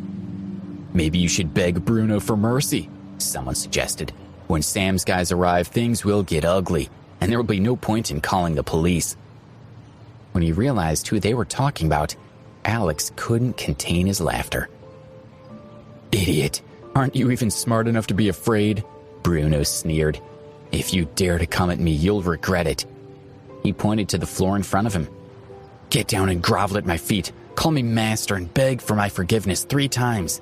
Then when you've cleaned the floor with your tongue, I might consider letting you go." "I've already warned you to be respectful when you speak to me," Alex said as he walked up to him and kicked him in the leg. When Bruno bent over, Alex kicked him in the head. "You!" Bruno was dazed, trying to shake off the blow to the head. "That's it. I'm calling Sam. You've done it now." Alex crossed his arms and looked at Bruno as if he were looking forward to watching a good show. When the call connected, Bruno sneered at Alex. "Mr. Woodsworth, I'm Bruno." "No, not him. No, Barry's a car salesman. I'm Bruno, not Barry." "Right. Mr. Woodsworth, do you remember that night a few weeks ago? I was at your place and I was carrying a suitcase." It took a long time, but he finally got Sam to remember him. "Sorry for disturbing you," Bruno said, his tone respectful. "But I have a small problem. I was hoping you could send a couple of your guys to come here to deal with someone." "Who is he?" Bruno was only able to ask for assistance because he recently had given Sam some money. Sam definitely wouldn't help him deal with anyone powerful, but on this occasion, Bruno glanced at Alex and grinned. "Not some big shot or anything. He's just some student at Princeton University, Alex Ambrose." Alex had been watching Bruno, and when he heard Bruno reveal his name, he couldn't help but burst out laughing, even though he had known what would happen. "Why are you still laughing?" Bruno demanded. "I'm going to make you kneel down and lick my boots later." He sneered at Alex as if he were nothing. Just as Bruno took a step closer, a roar came from the phone. "You little bastard! You hit Alex Ambrose? You idiot! Do you want to die?" Bruno's ears were ringing, and his heart skipped a beat. "Mr. Woodsworth, what's wrong? What's going on?" His mind was in chaos, and his heart began to pound. Alex casually lifted the phone out of Bruno's hand.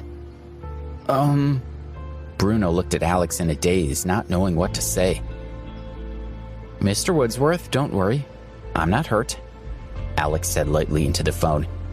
In fact, Bruno here made an excellent suggestion earlier, and I think we should let him try it out." He glanced over at Bruno, who still didn't understand what was going on and was growing nervous.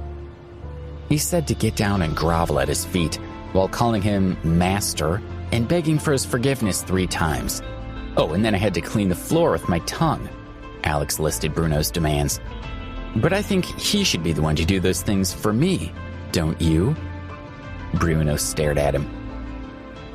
"Mr. Woodsworth wants to talk to you," Alex said, handing the phone over. Bruno put his phone to his ear. "Hello, Mr. Woodsworth?" As he listened to what Mr. Woodsworth said, Bruno's heartbeat sped up, and he swallowed hard. By the time he had finished speaking, Bruno felt sick to his stomach. Every part of him trembled, and his legs felt weak. He wanted to kneel on the ground and beg for mercy.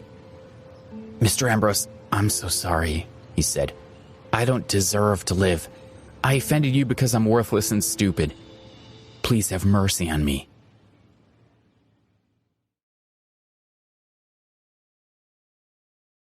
Episode 47, Getting Revenge.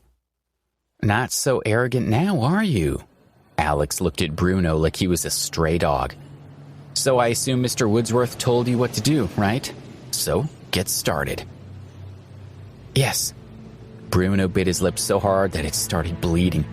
He straightened up, took a deep breath, and then lowered himself to the floor in front of Alex. "Master," he said, "I beg your forgiveness."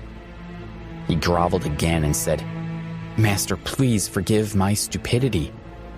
And then, "Master, please forgive me." None of the bystanders mocked Bruno. Confused, they watched Alex with a mixture of respect, envy, and admiration. This handsome young man was so powerful.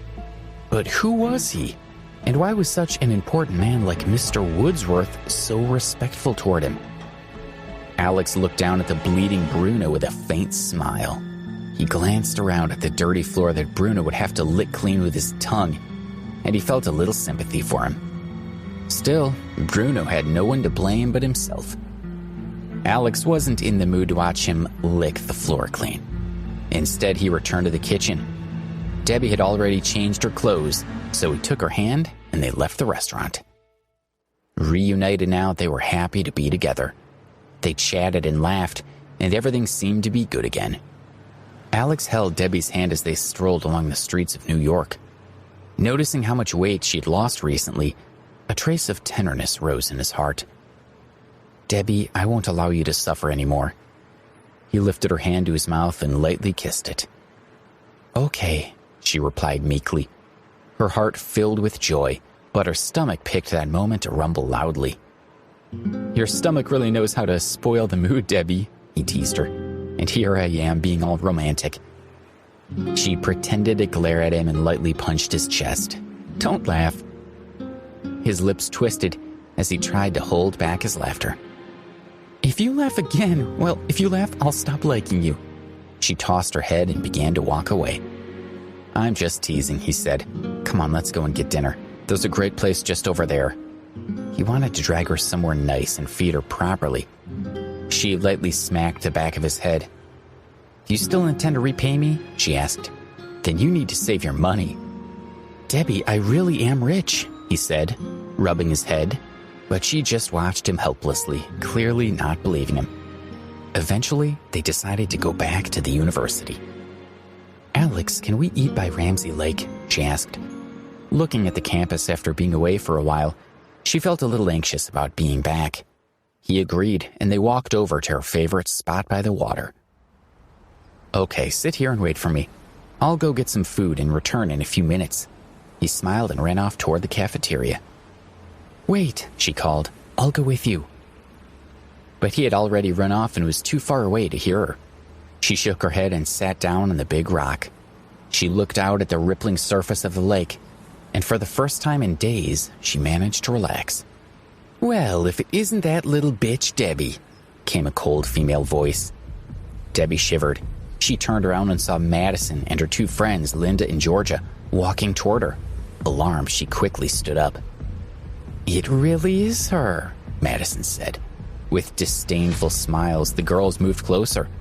Little bitch, I thought you quit school, so why did you come back? Did you miss us too much? Do you want us to look after you again? Debbie didn't dare provoke Madison. She just wanted to get away as soon as possible.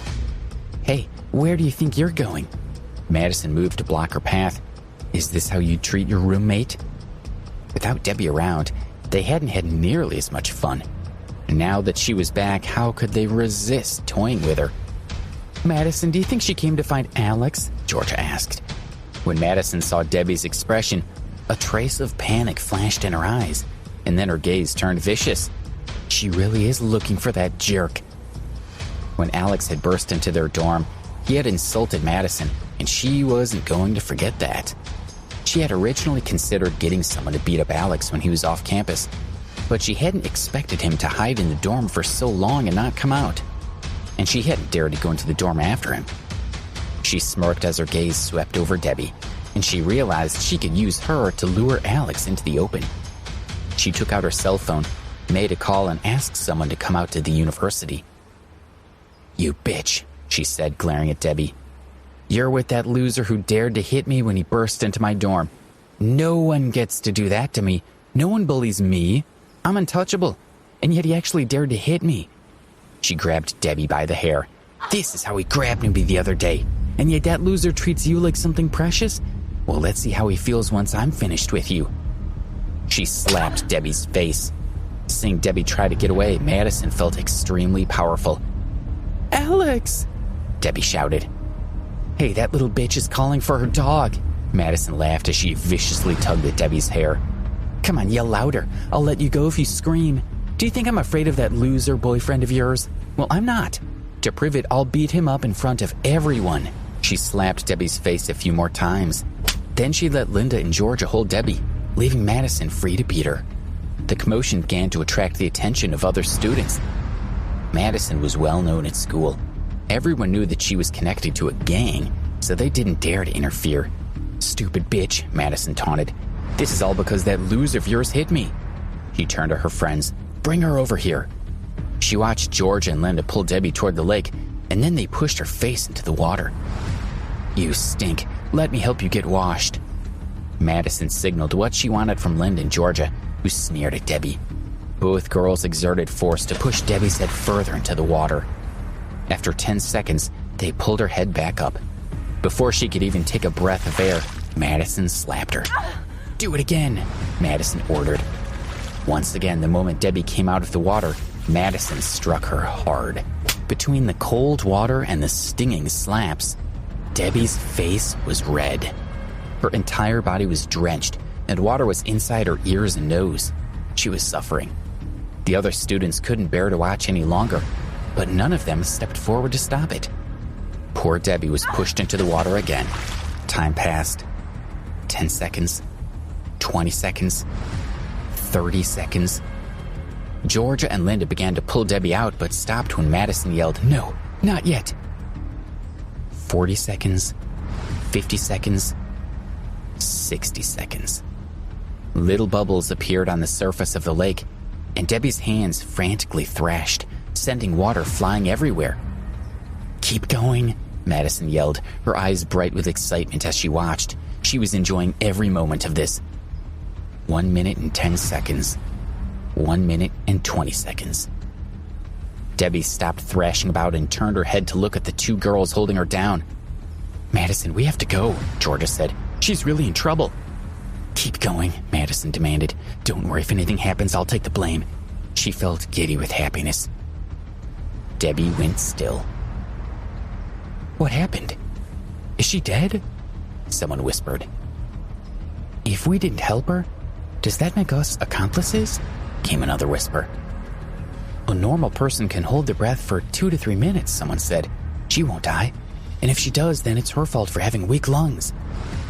As the crowd talked among themselves, a deafening roar came from nearby. Let her go! Alex threw away the burgers he was carrying and ran toward the lake, knocking over a few of the onlookers as he rushed into the water.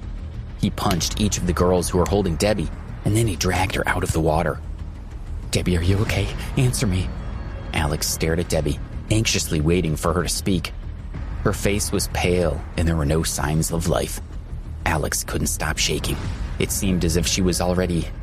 Gulped. She looked as if she was already dead. Debbie! Alex held his hand below her nose, checking to see if she was breathing. A chill traveled down his spine, and his heart skipped a few beats. He couldn't feel a single breath. Feeling numb, Alex carried her over to the grass, gently put her down, and began attempting to resuscitate her. He breathed air deep into her mouth and pressed against her chest. Debbie, you can't leave me, he thought. You haven't eaten the burger I bought for you, and I wanted to sit by the lake and watch the sunset with you. You haven't met my family yet, and I haven't taken you to Madison Park for dinner. He breathed for her again, then again. His face was turning red, and he started sweating. Even his veins had started to bulge from the strain. He kept going for 10 minutes, but Debbie still wasn't breathing. She just lay there on the grass, not moving. He refused to stop. Tears flowed from his eyes, but he still kept trying. If she didn't wake up, he would simply continue until he died of exhaustion. You idiot, the little bitch is already dead. It's time to give up. Madison hadn't intended to kill Debbie, but there was nothing she could do about it now. Luckily, Debbie was just a nobody. Madison's family would pay someone a little money and she would avoid jail. It would all just go away. Alex stopped, finally realizing it was hopeless. He looked down at Debbie's face, a strange sense of calm settling over him. He gently put Debbie on the ground, stood up, and turned around to look at Madison. Then he began to walk toward her. What are you doing? Madison looked at him. His expression was completely devoid of emotion. She retreated step by step in fear. Don't come any closer, I'm warning you. If you touch me, you'll regret it. He continued to advance on her with murder in his eyes. No one noticed that Debbie, who was still lying on the grass, had moved one finger.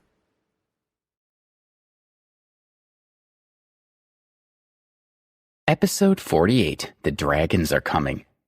Stay away, don't you dare touch me. Madison was scared. After all, she had killed Alex's girlfriend. But she had a reputation to protect. If she ran away in front of so many witnesses, she wouldn't be able to show her face around here again. Alex walked up to her and slapped her hard. You stinking loser, she said. You're asking for it now. Blood dripped from her split lip. She wanted to hit him back, but he had already grabbed her by the hair, not caring if he hurt her. Keeping his grip, he started to move toward the lake. Let go, you bastard! Madison kept cursing. Alex yanked hard, and she stumbled, falling to the ground. He didn't wait for her to get back up, but simply dragged her along the grass, making her scream with pain. Alex tossed her into the lake, grabbed her hair again, and shoved her head under the water, just as she'd had her friends do to Debbie. She wanted her to feel what Debbie had felt. Oh, let go of me, you loser! Madison screamed in panic when he pulled her up. He pushed her head back under the water once again. Help! Help me! She screamed the next time she came up. This lunatic wants to kill me! Help! She choked and coughed up a few mouthfuls of water. Maybe some of the bystanders would save her. But if any of them had that kind of courage, then Debbie wouldn't have died. They were too afraid to get involved, so they just watched quietly from the sidelines. Alex pushed Madison deeper into the water and held her there for longer and longer. Every time she came out of the water, she felt more and more desperate as she tried to drag precious air into her lungs. Alex, I'm sorry, she sobbed. I shouldn't have killed Debbie. Please let me go. She couldn't take any more of Alex's punishment. If he kept this up much longer, she might die. What's the point of apologizing now? He demanded, his heart heavy with grief. Will it bring Debbie back? She's the one you should be apologizing to. I'm sorry, Alex, she begged. I'll pay you compensation. How much do you want? $500,000? $1 million? Just think about it. If anything happens to me, you'll be in trouble. It'll ruin your life. Too late, he said. Madison felt a chill running down her spine. He was actually about to kill her. Alex pushed her head under the water again. He had already made up his mind. With Debbie dead, then his life was no longer worth living. After he killed Madison, he would bury Debbie and then follow her into heaven. Debbie, he thought, I didn't take good care of you in this life, but I'll make it up to you in heaven. Wait for me, I'll be there soon. By this point, Madison had already been under the water for a minute. Air bubbles appeared on the surface, and her hands struck the water hard as she struggled. She fought much harder than Debbie's previous attempt. Suddenly, a roar sounded. The iron gates of the school were thrown open, and several cars drove in. They were being driven recklessly, and some of the students had to jump quickly out of the way to avoid being run over. The expensive-looking cars drove straight toward Ramsey Lake, attracting the students' attention. That's a Mercedes, someone shouted, and a Jaguar, BMW, and a Rolls-Royce. The students had never seen so many luxury cars in one place. Many of them exclaimed in admiration before taking out their cell phones to take photos. The doors of all the cars, except the Rolls-Royce, opened almost at the same time. Between 3 and 5 people got out of each car. Although they were all individuals who wore different clothes, they had one thing in common. The right hand of each person displayed a dragon tattoo. Some of them rushed at the students and grabbed their phones. A few fierce men muscled their way through the crowd. They said, "We are the Black Dragon Society. If you don't want any trouble, then keep your mouths shut. If anyone is tired of living, then continue taking photos." The onlookers were terrified. Not wanting to get into trouble, they didn't resist at all. "The Black Dragon Society?" one of the students whispered. "They own the city, right?" "I heard there was a bloody battle between the gangsters in New York last month," another student answered. "And the Black Dragon Society won. Now they control the New York underworld." "These people are savage and no one can touch them," someone said. "I'm finished. I'm out of here. That guy's in a lot of trouble now." While some of the men stopped the students from taking photos, another group rushed toward Alex carrying iron rods. When they began to attack, Alex had to let go of Madison to save himself. Madison's face broke the surface of the water, and she gulped down deep breaths of fresh air. 10 seconds later, she would have met the same fate as Debbie. When she had recovered a little, some of the men from the Black Dragon Society helped her to the shore. The door of the Rolls-Royce opened, and a man in his 50s stepped out. His hair was white and long enough to reach the base of his neck. He was dressed in a smart suit and had a cigar in his mouth. Even though none of the students had ever seen him before, they could tell that he held power within the Black Dragon Society. He was their leader, Quentin Robbins. "Uncle Quentin!" Madison called, rushing toward him. Everyone was shocked again. No wonder Madison was so out of control. She was the niece of the head of the Black Dragon Society.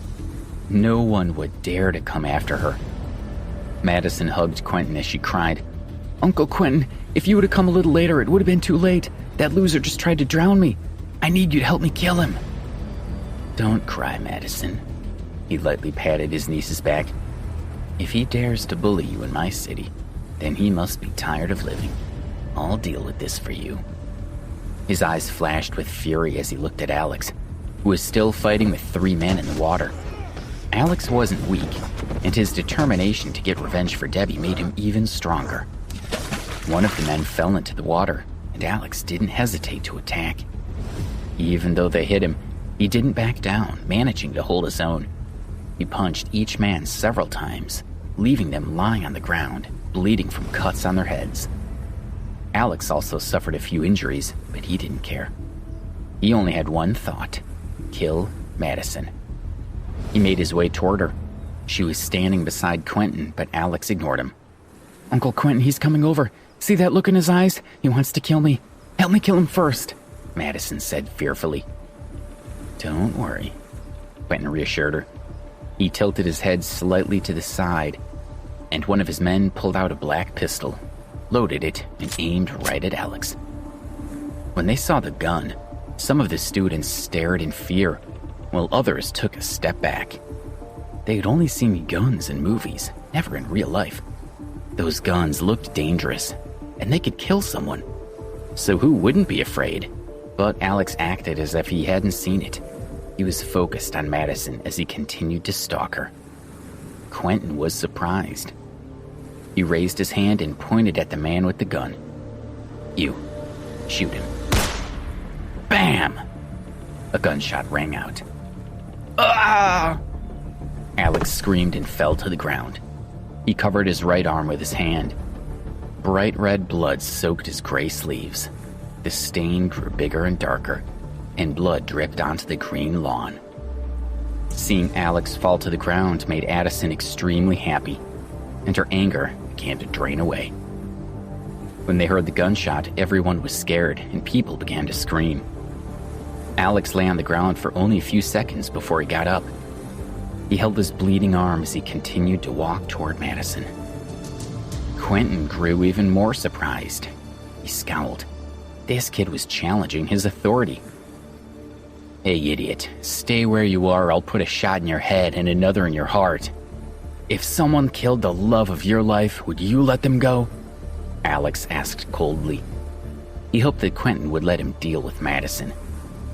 But it wasn't going to be that easy. Quentin looked at Madison in confusion. She told him the truth of what happened, and he glanced at Debbie lying motionless on the grass. He sneered. "She's no one. Who cares that she's dead? And you want my niece to pay for the death of a nobody? You don't understand." Alex was still moving closer. Quentin was becoming annoyed.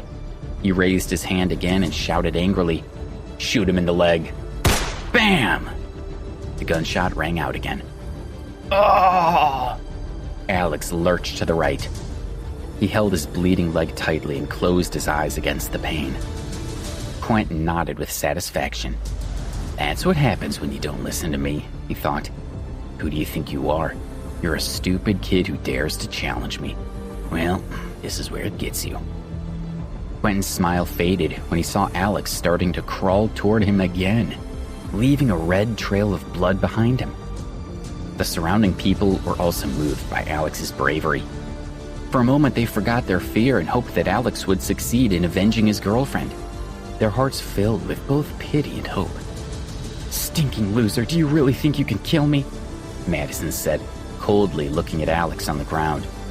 She took the gun from one of the men, pointed it at Alex's head and said, "Since you love Debbie so much, why don't you join her?" She stepped back, and her finger began to squeeze the trigger.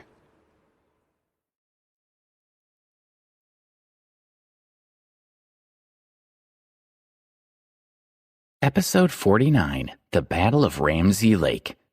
Alex looked at Madison, who was pointing the gun at him. He felt depressed. "I'm useless," he thought. "I told Debbie I'd protect her for the rest of my life, and now I can't even avenge her." "Go to hell," Madison said with an evil grin. But just as she pulled the trigger, a bullet hit the pistol, knocking it from her hand. As a result, her shot missed Alex and hit the grass. Madison cradled her hand in shock. "What's going on?" Quentin wondered if it might have been a stray bullet from one of his men, but when he looked at them, they were looking around at each other. No one knew what had happened. Quentin was shocked. Even if his men had fired, how could they have possibly hit Madison's gun? Who was responsible? The sky became darker. Is it going to rain? Quentin wondered. Everyone raised their heads to look at the sky. When they saw what was happening, they stared in shock. 6 helicopters flew above them, carrying a huge black curtain. It was impossible to estimate the exact size of the curtain. "Is this a military exercise?" someone asked. "What's that curtain for?" Quentin rubbed his chin as he stared at the helicopters in the sky. They looked really cool. "I'm the boss of the New York underworld," he thought. "I should really buy myself a helicopter." The sound of the helicopters grew louder. They stopped above Quentin and then started to descend slowly, battering everyone with the wind they created. Some of the smaller students could barely stand. Ah! Students were afraid that one of them might land and injure them, so they scattered like rabbits. Dozens of men from the Black Dragon Society stayed put. They were the bosses of the New York underworld, and they ran from no one. The 6 helicopters lowered the black curtain, blocking the sunlight, and landed around Quentin. The choppers all turned on their lights, and the Black Dragon Society found themselves standing within a semi-enclosed space, unable to see what was happening. They were dumbfounded. What was going on? Quentin was panicking. He had only been the boss of a New York underworld for a month after going through a bloody battle. It wasn't common knowledge yet, so why would the military be looking for him? Several men jumped out of the helicopters and rushed toward the people from the Black Dragon Society, who wanted to resist, but they knew they were no match for their opponents. Screams echoed in the darkness. Some of Quentin's men had their arms broken, some had their legs broken, and others had been knocked unconscious. In less than 2 minutes, every member of the Black Dragon Society was lying on the ground. Only Quentin and Madison remained standing, completely stunned. The Black Dragon Society was the strongest gang in New York, and yet they had been defeated so easily and so quickly. With all his men down, Quentin could clearly see the people who had defeated them. 10 men were left to guard the gang members, while the remaining 6 people rushed over to Alex. There were only 16 of them, but they had defeated 65 members of the Black Dragon Society. The newcomers appeared to be in their 20s, and they were dressed in identical black clothes. They were all tall and sturdy. One man tore off his shirt and bandaged Alex's wounds. He helped him to sit on the ground and then kneeled beside him. Mr. Ambrose, we're the 3rd squad of your family's security team. I'm sorry we're late. At least my family hasn't left me to die, Alex thought bitterly. His family was one of the most powerful in the world, and they would always vigorously protect their members. Each area where members of the Ambrose family lived had a security squad assigned to them. Squad 3 had only been alerted to Alex's dangerous situation a short time ago. When they had informed the Ambrose family, they'd been instructed not to interfere unless Alex's life was in danger. As a result, Squad 3 had arrived late. It's fine, Alex said. I don't blame you. All he could think about was killing Madison. His gaze shot toward her without a shred of emotion. Kill her. Madison's legs gave way at his words, and she collapsed on the ground. These people could easily kill her. She was still so young, and she wasn't ready to die.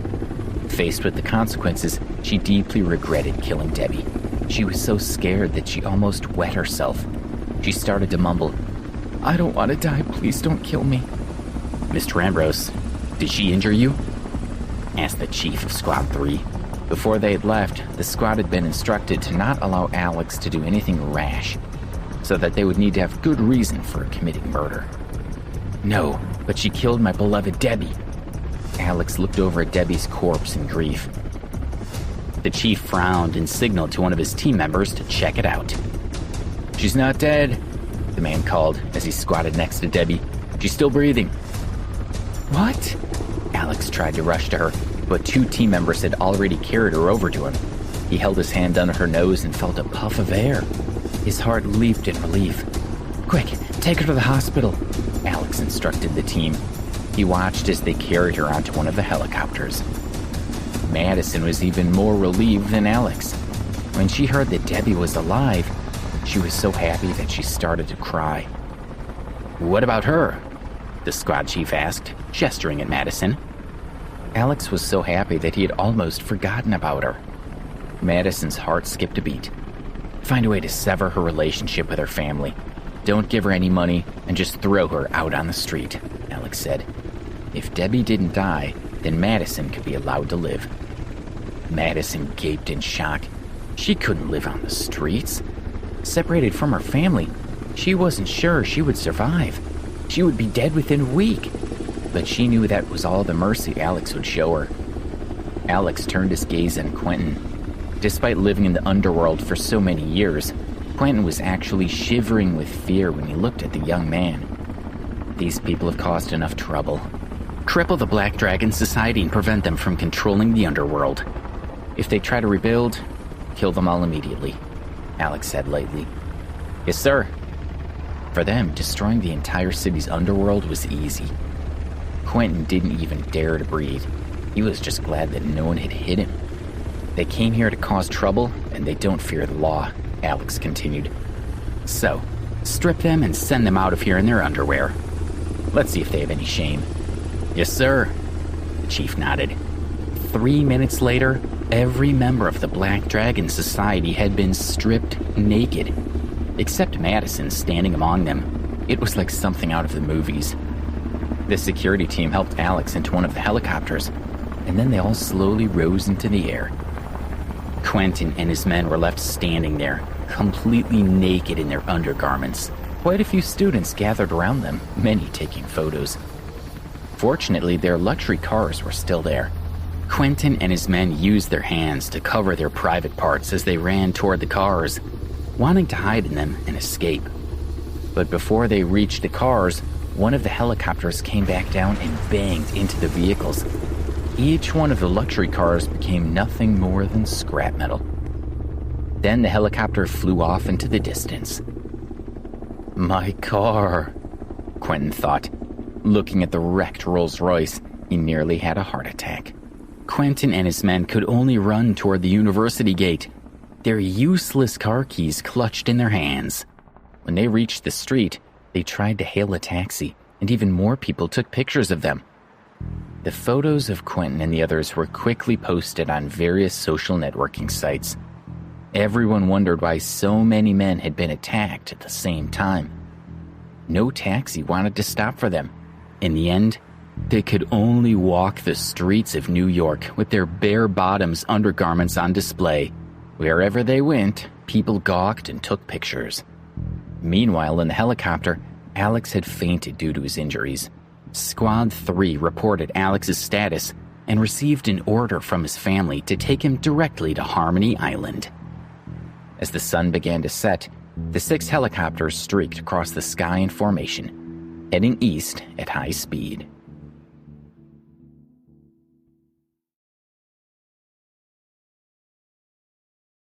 Episode 50, Beautiful Women Everywhere.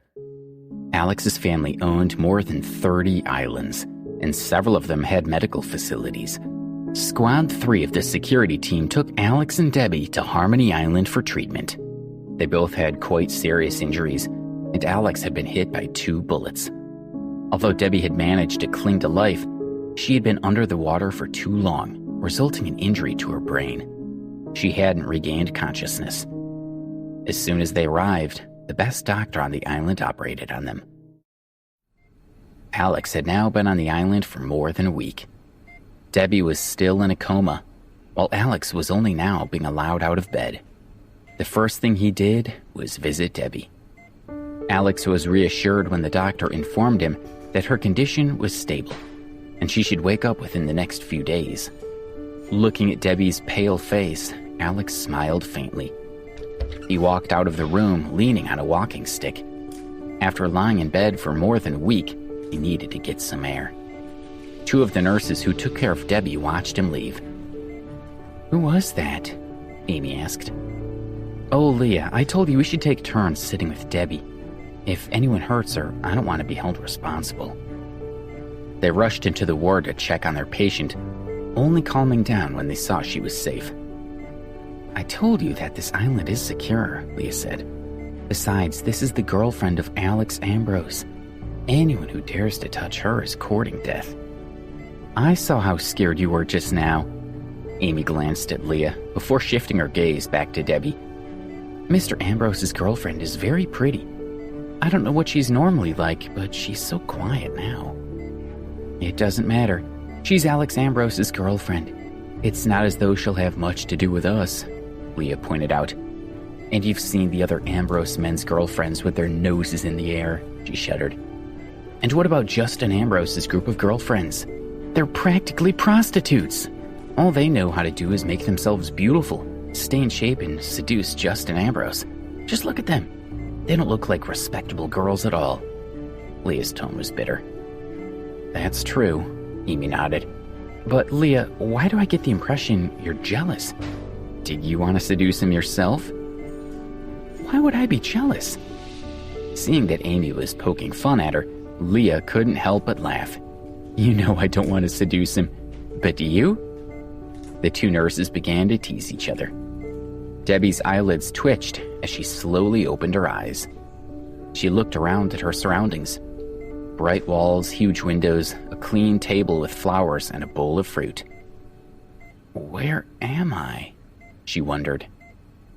Having been in a coma for more than a week, she had no idea what had happened. Leah and Amy smiled at her, happy to see that she had finally woken up. When Debbie saw the two young nurses, she was shocked. This was a hospital, and it looked like a particularly expensive one. Not one she could afford. She wanted to get up and leave as soon as possible. Unfortunately, her body was still extremely weak. She only managed to lift herself a little before she fell back onto the bed. "Ma'am, lie still," Amy said in a worried tone. If they couldn't take care of Debbie properly, the family would fire them. "Please get the paperwork to discharge me," Debbie said, looking at them. "I want to leave the hospital." "You haven't fully recovered from your injuries yet," Leah told her. "You're not well enough to leave the hospital." "Even if I haven't recovered, I still have to leave," Debbie said. "I don't have the money to pay for treatment, and this hospital looks very expensive. I've been here for a few days, so the bill must already be really high. I can't work right now, but I'll pay what I owe as soon as I can." Leah and Amy stared at her, totally dumbfounded. "Ma'am, what are you talking about? You're the girlfriend of Mr. Ambrose, the eldest son, and this is his family's hospital. Why would you have to pay?" Amy asked, frowning in confusion. "Are you trying to give us a tip? We can't take that. If we get caught, we'd lose our jobs," she explained. "Mr. Ambrose," Debbie repeated. "Eldest son, family hospital." This time it was her turn to be confused. She looked at Amy and Leah and carefully asked, "Who is this Mr. Ambrose you're talking about?" "The eldest Ambrose son is Alex. Don't you remember your own boyfriend?" Leah asked. Debbie was stunned. She asked the two nurses to sit on the bed while she asked them questions. Only then did she learn that she was on an island owned by Alex's family, and they were genuinely rich. She remembered Madison and her friends holding her under the water, and when she had been dying, she had heard Alex shout. She realized Alex must have saved her, and she felt a burst of warmth in her heart. "Ma'am, may I ask who your family is?" Leah asked while Amy watched with interest. "You can just call me Debbie," she smiled. "I'm not anyone important. I'm just an ordinary girl from nowhere special." Amy and Leah were surprised. Most of the other Ambrose men brought home girlfriends who were famous models. After chatting with Debbie for a while, Leah and Amy realized that she didn't put on any airs at all. She spoke to them like equals, and they liked her. They got Debbie settled and left her to rest. "If Alex Ambrose likes a girl like Debbie, then do you think we have a chance?" Leah asked, secretly delighted. "I think so," Amy answered. "One look at Debbie and I know that Alex must be a very easygoing person, and I really want to meet him. But we only know his name and nothing else. We wouldn't know him if we saw him." As they were talking, they passed by Alex, who was wandering around the island with his walking stick. "Who says I wouldn't recognize him? He wouldn't be able to hide his status." Leah lowered her voice a little and gestured at Alex. "For instance, I know it can't possibly be that cripple." "You're right," Amy agreed. Then they walked off, full of longing for the eldest Ambrose son. Alex was strolling around the island, leaning on his walking stick. He had been to this island when he was young, and now he was rediscovering the place. "Mr. Ambrose!" A middle-aged man spotted him and hurried over. When he reached him, he slightly bowed his head and said, "I'm glad to see you up and about. I see your injuries are healing, and you look well." Seeing George Ambrose made Alex happy. George was from another, more distant branch of the Ambrose family. Unlike Alex, George was only responsible for some of the less important parts of the family business. The family had existed for hundreds, even thousands of years. There were many branches scattered over different areas. Even among commoners, there were many descendants of the Ambrose family. "I'm still recuperating," Alex said, "so I'll have to trouble you to take care of me a bit longer." Alex was very grateful to George. During the days he'd been on the island, George had taken really good care of him. "Mr. Ambrose, it's no trouble at all," George assured him. "The entire island belongs to the family, and I only did my duty. I'm happy to be of assistance." George lowered his head. Alex could only smile sadly. Ever since Alex was young, George had been nothing but polite and formal with him. "Mr. Ambrose, your family has sent some news. I'll find you later to bring you up to date." George then revealed the most important piece of news. "Grandpa's coming?" Alex said excitedly. It had been 7 years since he had seen his beloved grandfather. Memories of him flashed through his mind, and a smile appeared on his face. "I'll ask someone to help bathe you before your grandfather gets here," George said respectfully. Alex was still wearing the same clothes he had arrived in. George had already prepared clothes for him, but he hadn't worn them, insisting that his clothes were more comfortable. "No need," Alex assured him with a smile. "I'm fine like this. My grandfather knows what I'm like, and he won't mind." "But, Mr. Ambrose, you're still..." George wanted to persuade Alex to change, but it was too late. Alex was already leaving. "Don't worry, George," Alex called. "I'm just going to walk around some more. Once Grandpa arrives, I'll go and see him." They were both members of the Ambrose family, but Alex lived a carefree life. But in the future, perhaps his descendants would one day become commoners. George clenched his fists in frustration. Alex casually walked along the small path. The surrounding flowers bloomed with a rich purple and red color, and the lush green forest was beautiful. His mood lightened as he walked around, taking deep breaths of fresh air and letting it cleanse him inside. "Over here," someone called. "Pass it to me," came another voice. The faint sounds of laughing and talking could be heard from nearby. It sounded like people having fun. Alex followed the noise, walked past a few rows of coconut trees, and found himself standing on the beach. He stopped and looked around. There were about 10 gorgeous women wearing bikinis and playing volleyball. They were of various races. Each of them had an excellent figure, and their faces were beautiful. One woman missed the ball and landed face first on the ground. Then she sat up, spitting out sand. At the place she had fallen, 2 round impressions remained in the sand. A blonde woman jumped up to hit the ball. When she landed, her breasts bounced enticingly within her bikini top. Alex's eyes bulged as he watched, sure that those small pieces of fabric wouldn't be able to contain her chest. The 2 bikini beauties embraced in celebration, and their chests awkwardly pressed against each other. They pulled back, smiled wryly, and eventually did a high five instead. The beach was awash with flashes of beautiful skin, and Alex's eyes were about to pop out of his head. Slowly, a silly smile appeared on his face. He lowered himself down to the sand and settled in to watch them play.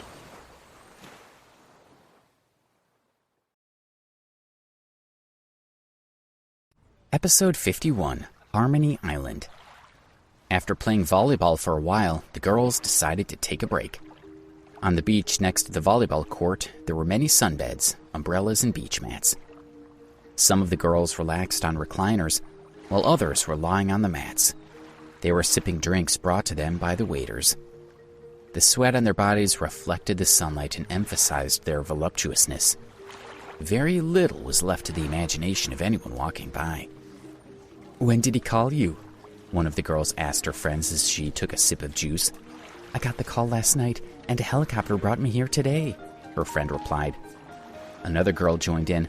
"I arrived the day before yesterday." "I arrived yesterday," said another.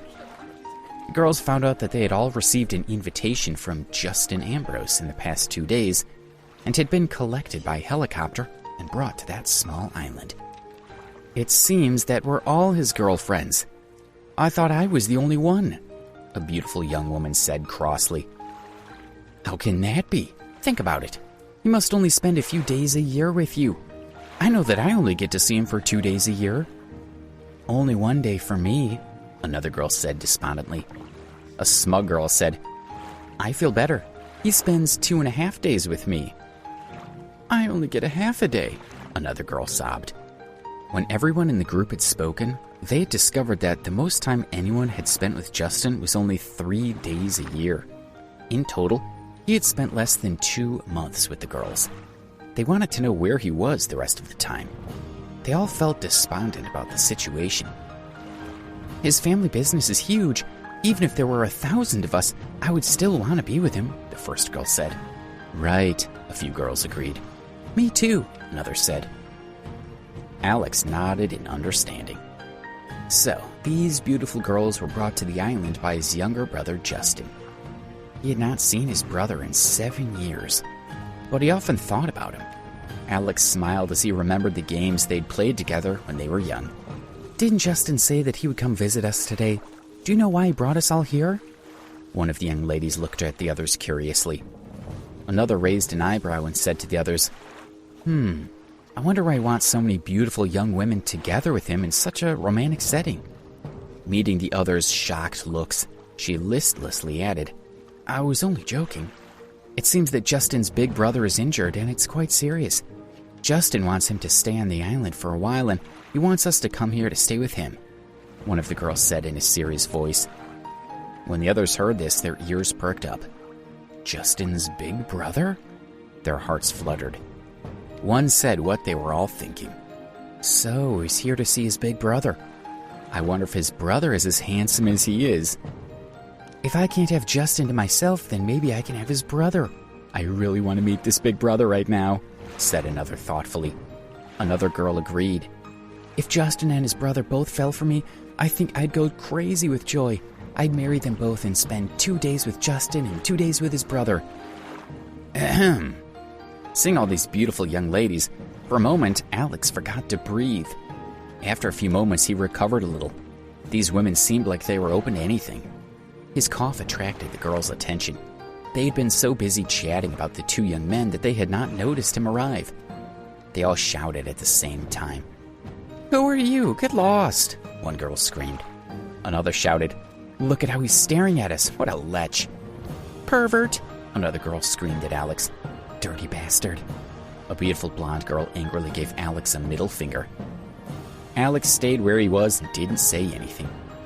He was rendered speechless after being sprayed with insults by these beautiful girls. You just said how much you wanted to meet me, he thought. You little shit, scram! Don't let us see you here again, the first girl screamed at him.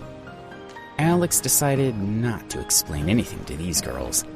If they found out he was Justin's older brother, he would never get away from them. He shook his head and turned around, preparing to leave. At this moment, another girl walked past him.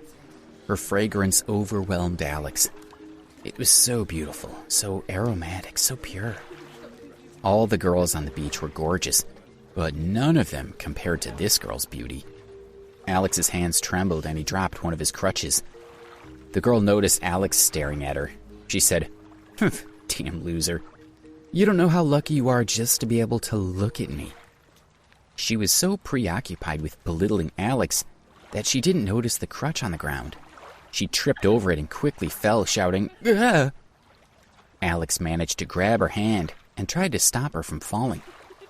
However, he had not fully recovered from his injuries and he didn't have enough strength, so they fell together.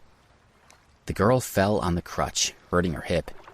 Before she could recover, Alex landed right on top of her. She cried out, "Ouch!" feeling as if her bones were breaking.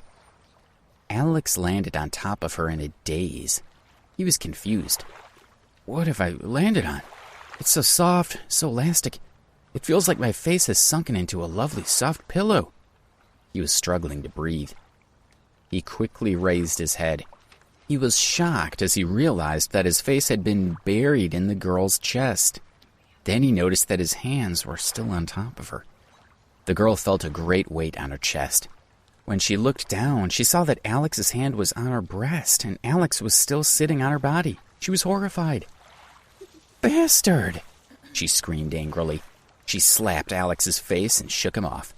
She quickly stood up and straightened her hair. "Do you know who I am?" The girl pointed at Alex and screamed, "Stupid little shit. I'm Justin Ambrose's girlfriend. You're in so much trouble."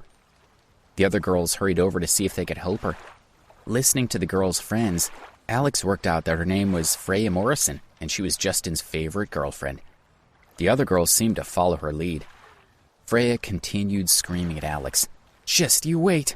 Touch me and you'll be sorry you were ever born." Freya crossed her arms in anger as her chest heaved up and down. Her friends also started screaming at him. "I can't believe the nerve of this scumbag. How dare you touch Freya? Do you have a death wish?" one shouted. Another screeched, "And he was staring at us. We should gouge his eyes out." "How could he do that? I think we should cut his dick off and see if he wants to leer at us then," another said with a sneer. "All right, I'll call the island security team and tell them about this pervert. I'm shocked at their negligence. We're all Justin Ambrose's girlfriends. They should be protecting us," Freya said forcefully, and the others agreed. Seeing the others nodding in encouragement, she sneered at Alex and said coldly, "Just wait, Justin's going to have you castrated." Because they were girlfriends of Justin Ambrose, they were convinced that they were better than Alex, particularly as he was dressed like one of the island's workers. Freya thought, "I'm Justin's favorite girlfriend, so I can easily own this island one day. You're just a poor worker. How dare you even look at me?"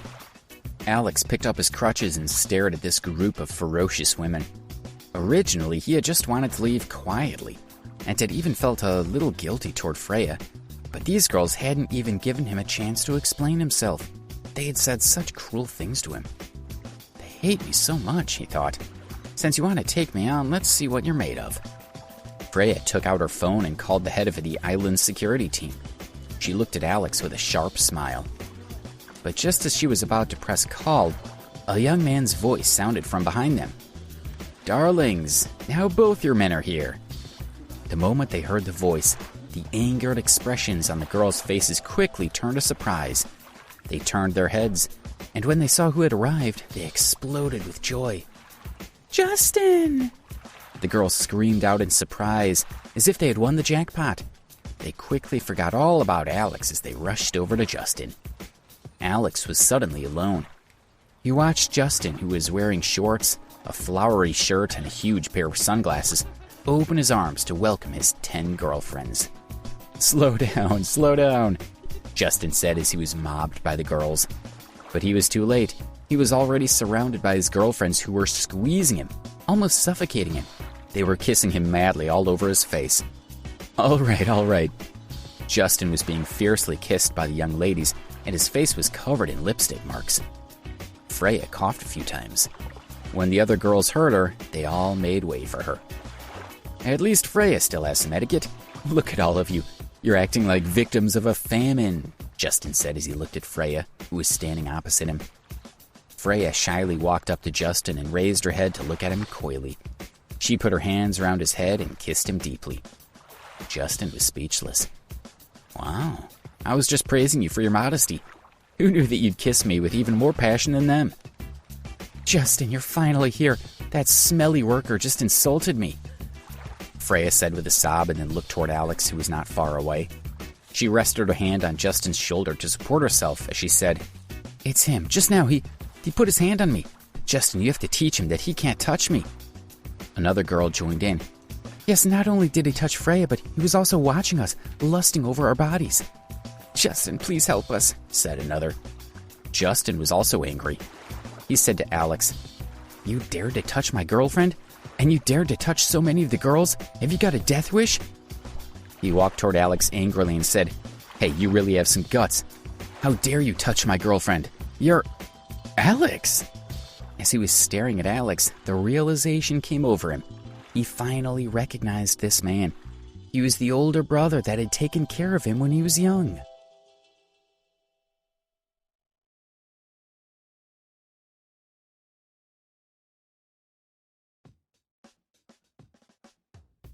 Episode 52, The Patriarch. "I'm relieved that you finally recognize me." Alex patted Justin's shoulder. Justin took off his sunglasses, looked Alex up and down, and shouted excitedly, "Big brother, is it really you?" After hugging Alex for a long time, he finally stepped back.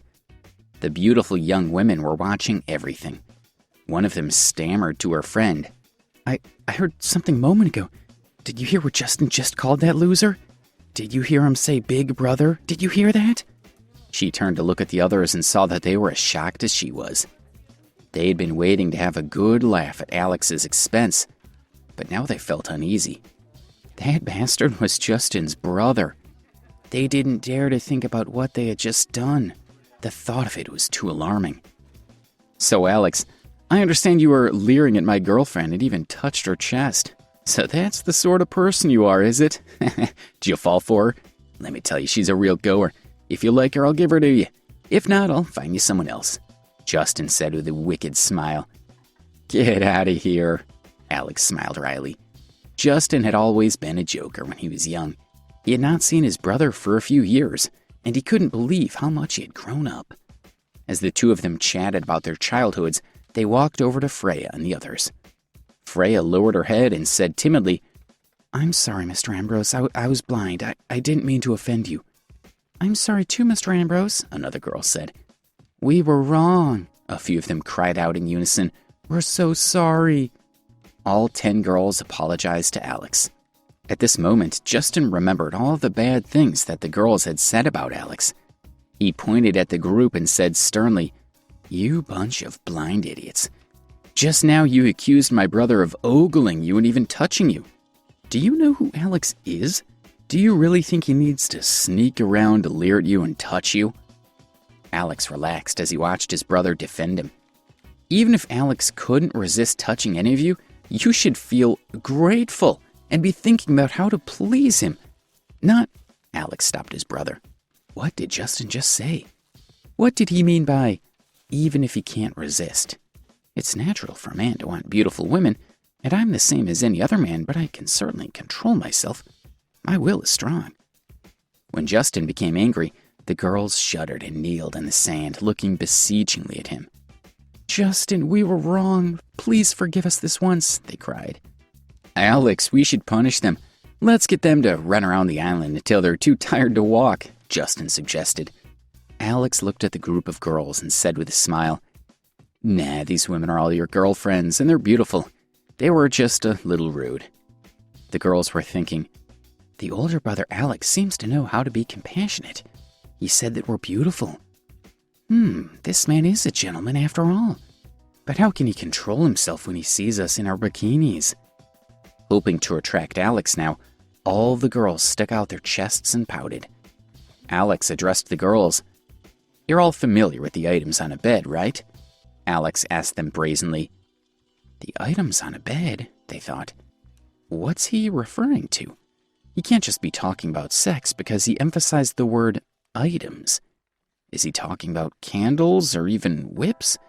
Okay, Alex knows how to spice things up. One of the girls said, Mr. Ambrose, I understand. I'm very experienced, and I'll do anything for you in bed.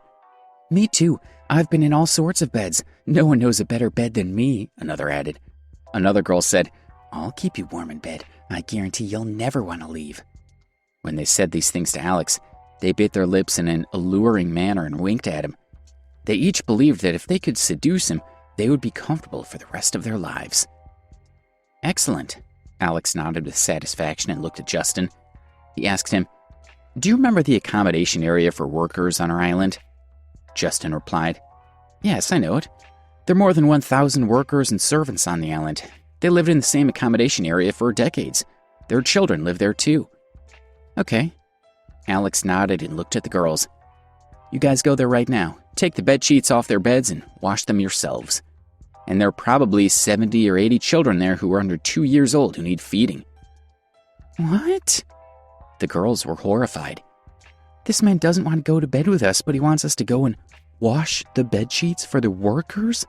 And to breastfeed the workers' children? They thought. They couldn't help but look at their voluptuous bodies, and they felt desperate. Our luscious breasts aren't here for breastfeeding.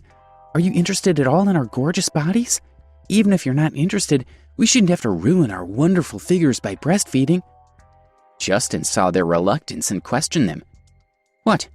Have you got any objections to what Alex just told you to do? Of course the girls had objections, but they didn't dare to voice them out loud. One by one, they shook their heads at Justin with awkward smiles, stood up and walked away with reluctant hearts.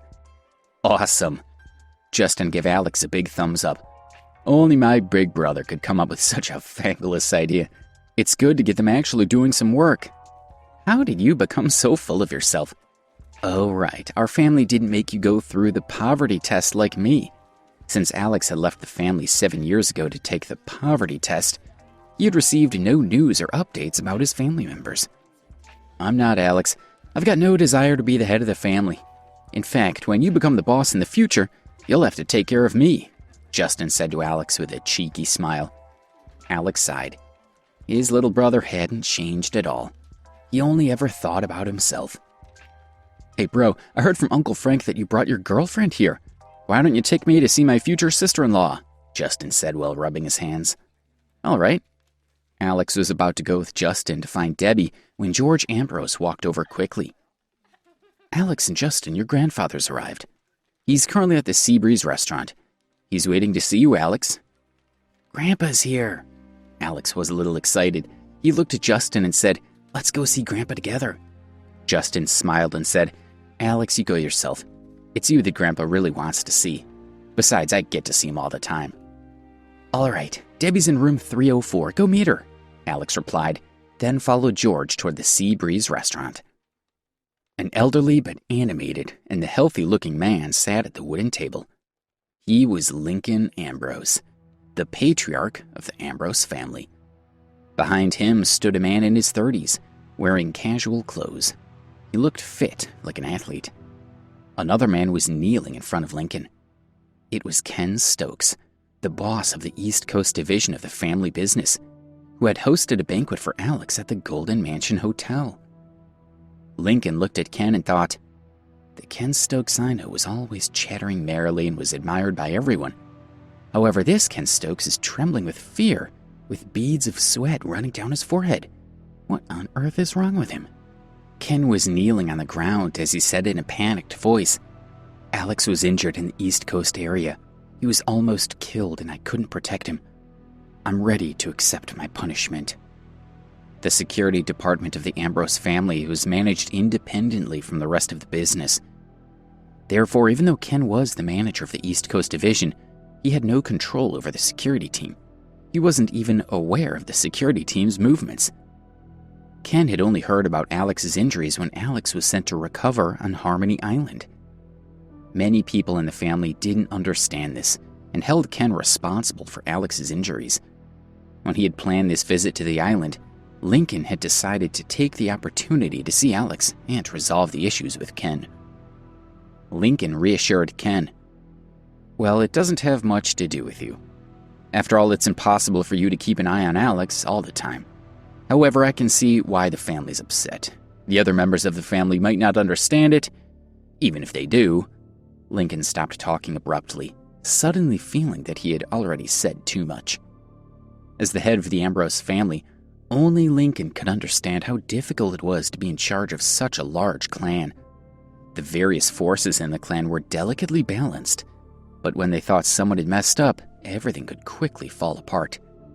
Even though he knew that the incident wasn't Ken's fault, he also knew that he would have to act in order to maintain order within the family. I agree that someone must take responsibility for this incident.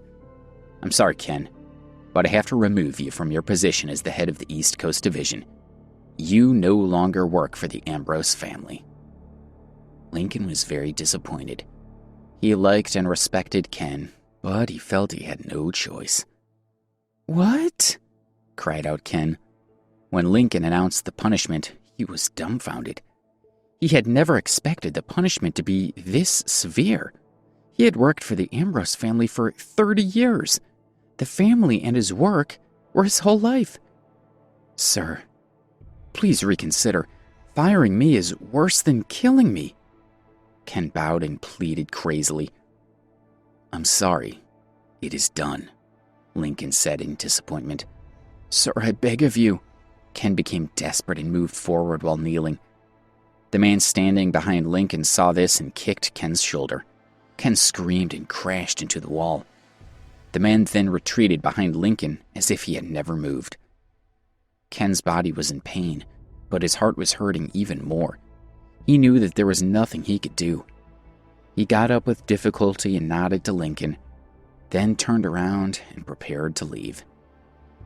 Around this time, Alex, using his crutches, slowly walked up to the Sea Breeze restaurant. He was surprised to see Ken walking out, looking inconsolable. When he entered the restaurant, Alex saw that his grandfather's dour expression and guessed that Ken had been punished because of what had happened to him. Alex walked over to Lincoln and stood in front of him, leaning on his crutches. "Alex!" exclaimed Lincoln when he saw him. He had not seen him for 7 years and became emotional. He stood up and wanted to take a good look at his grandson. "Grandpa, please take back Mr. Stokes' punishment." Alex kneeled down before Lincoln. "Oh." Lincoln was impressed with Alex. After not seeing him for 7 years, the first thing he did was to plead for one of his subordinates. "Aren't you going to ask what punishment I gave him?" he asked his grandson. "No matter what the penalty is, even if it's only $10, please take it back. It's not Mr. Stokes' fault." Alex was determined to defend Ken Stokes.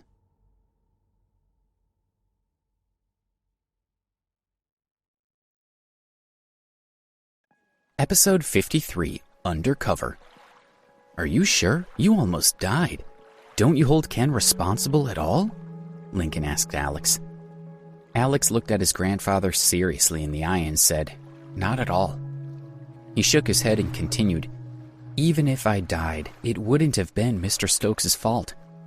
His responsibility is to help the Ambrose family manage the business and take care of the East Coast direct affairs, not my safety. Punishing Mr. Stokes isn't only unfair, it'll also unsettle and demotivate everyone who works for us." This surprised Lincoln, and he started to wonder if he was getting too old to run his family business empire. His brain worked more slowly now, and he hadn't thought everything through clearly. He feared that he no longer had the vigor that had defined his youth. Lincoln laughed and replied, "Good for you.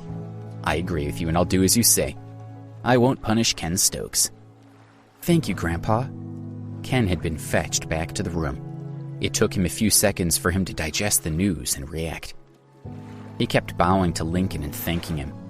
Then he turned to Alex and said, "Thank you, Alex. Thank you so much for your compassion." After resolving the issue with Ken, Lincoln let him leave. Then he turned to Alex and said, "You're a good boy, and you've grown so tall already. You only came up to my chest when you left home." Lincoln helped Alex up with a gratified expression. Alex's feelings were mixed. He started to speak. "Grandpa." He looked carefully at his grandfather. He noticed that his grandfather had become old. The wrinkles on his face had increased, and his gaze was no longer as sharp as when he was young. Hearing the words "grandfather," the elderly man felt joy in his heart. He sat with Alex at the table and asked him about his injuries and all about the last 7 years. He said to Alex, "Now that you've passed the poverty test, you don't need to study at Preston University anymore. I'll send you to an internationally renowned school to study. Tell me, Harvard, Oxford, which university do you want to attend?" Alex shook his head with a faint smile. He replied, "I feel that Preston University is pretty good. I'd like to continue studying there." His grandfather disagreed. "At Preston? Child, you must understand that in the future, you will inherit unimaginable wealth. Your older brothers are already studying in the most outstanding universities abroad. Do you really want to stay in a place as small as Preston University?" "Who said that a first-rate university abroad would suit me better than Preston? At least, I don't think it would," Alex shrugged. Lincoln was satisfied with Alex's answer. He responded, "Good, you have guts. You are indeed my grandson." The grandfather and grandson talked for more than an hour at the Sea Breeze restaurant before Alex took the initiative to leave. He knew that Lincoln came to see him, but also that his grandfather managed the affairs of the whole family and must be extremely busy. Lincoln stood in front of the window, looking at the scenery in the distance with a self-satisfied smile. "You seem to be especially pleased with Alex. Do you like him more than your other grandsons?" The man behind Lincoln asked him respectfully. Lincoln was slightly startled. He had never thought about it before. He slowly looked at the man. Brandon, you've been by my side for almost 10 years. What do you think of Alex? Alex is modest and loves his girlfriend. He doesn't pursue power or fame. This is the difference between him and your other grandsons. It's also his advantage. Brandon bowed slightly as he spoke. Advantage? Lincoln asked with a faint smile. Forgive me, I said too much, Brandon said with humility. Oh, you don't have to be afraid. There's nothing you can't say to me. Lincoln's gaze turned outside the window again. I'm very aware that my body's getting old. In the next few years, I will definitely have to choose my successor as the head of the Ambrose family. Alex does indeed have an advantage in terms of personality and quality, but there's still time. No one can really predict what will happen in the future. Leaving the Seabreeze restaurant, Alex had headed straight for Debbie's room. By this time, Justin and Debbie had gotten to know each other quite well. The cheerful Justin was impressed with her. Seeing that Debbie had finally woken up, Alex was pleased. Alex, where did you find such a delightful girlfriend? Tell me so I can go find one too. Justin grinned as he asked Alex, while Debbie smiled shyly. If not for the fact that Debbie was already Alex's girlfriend, Justin would have done his best to woo Debbie for himself. It took another 20 days for Alex and Debbie's injuries to heal completely. Justin had only been with them on the island for a week, but he had started feeling restless and lonely and decided he needed to leave the island and get back to his life of boozing, partying, and women. That day, Alex and Debbie also agreed that they should leave the island and return to school. In a private helicopter, they flew across the sea toward New York. This month has been like a dream. I didn't expect your family to be so big, Debbie said as she looked at the clouds outside the window. I told you before, you just didn't believe me, Alex said with a smile. After recuperating on the island for the last month, Debbie's face had filled out. She was still wearing her beige dress and looked even more beautiful. At 6 p.m, the helicopter slowly landed on the helipad. Alex pulled Debbie to the roadside and looked for a taxi to take them back to school. Just as he was flagging one down, his phone rang. The screen told him that it was Wayne Wing, one of Sam Woodsworth's assistants from the Berkeley Hotel. Mr. Ambrose, I heard that you've left Harmony Island. Have you arrived in New York yet? Yes, we just landed, Alex replied. Wayne continued. Good. The East Coast Division Manager of Foreign Trade, Graham Sterling, wants to treat you to dinner at the Golden Mansion Hotel tonight. Last time when Mr. Stokes invited you to dinner, he was away visiting the United Kingdom and was unable to join you. He only returned yesterday. Alex thought for a few seconds. All right, then I'll go this time, but I don't really want to have to attend these social events right now. In the future, if you wanted to join his family's management team, this kind of social interaction would be necessary. But he wasn't at that level yet. He didn't want to waste too much time on this kind of thing. Excellent. I'll inform him now and I'll send you his phone number. After ending the call, Alex pulled Debbie into a taxi and they headed straight for the Golden Mansion Hotel. The taxi pulled up in front of the hotel and Alex and Debbie climbed out. They noticed quite a few luxury cars pulling up at the entrance. The doorman, wearing formal attire, was opening the door for the owners of the vehicles. Alex listened to a few of the customers as they passed and learned that they had all been invited by Graham too. Alex frowned slightly. He had assumed that the meal would just be for him, Debbie, and Graham. He hadn't expected so many people to be invited. He stepped to the side and called Graham, asking him to come out and speak with him immediately. A few seconds later, a middle-aged man in a smart suit came out of the hotel. When he saw Alex, he walked over with a smile. He had seen Alex's photo before and recognized him without any difficulty. Alex, you've come. Come in, please. I've arranged everything. And I've invited some of New York's elite business owners to welcome you here, Graham said with a shy smile. He even smiled at Debbie, who was beside Alex. That made Debbie nervous. Graham had never come into direct contact with anyone from the Ambrose family, so he felt very honored that Alex had accepted his invitation. He thought that Alex would surely appreciate the opportunity to meet so many important people. His only concern was that Alex would think that he had not invited enough people to be worth his time, so he was still a bit anxious. As they were speaking, a gentleman who had climbed out of a luxury car saw Graham and walked over. "It's a great honor as always that you've invited me to your party. Who's this?" The young man had seen Graham bow toward Alex and greet him with a respectful smile. He could not figure out who this young man was. "This is..." Graham cleared his throat, but just as he was about to introduce them, Alex beat him to it. "Pleased to meet you, I'm Adam Childs." Alex extended his hand toward the man. If he had been well known in New York, hiding his identity would have been impossible. "Adam Childs?" The man looked puzzled. He had never heard of such a person. "What do you do?" "Never mind that, the guests are all here. You should hurry up and join everyone." Graham had been carefully observing the situation. When it was clear that Alex didn't want to reveal his real name, he had immediately stepped in to help him. The man left with an apologetic smile. "Alex, did I invite too many people this time?" Graham asked. "What do you think?" Alex asked with a smile. "I'm sorry, I didn't realize that you wanted to keep a low profile. I'll get rid of them all at once." As he spoke, Graham started to head back into the restaurant to ask all the guests to leave. "Come back," Alex called for Graham to stop. He said kindly, "Since everyone's already arrived, let them stay. Just please don't invite everyone next time." "Yes, of course. Thank you, Alex," Graham said as he led Alex and Debbie into the hotel. Graham had booked a 3,000 square foot banquet hall, and it was full of guests.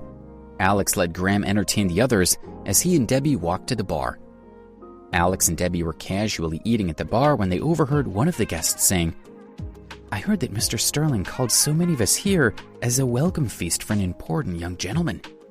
Who do you think is worthy of the boss's attention?" "It can't be Walter Flint, right?" his companion replied. "Impossible.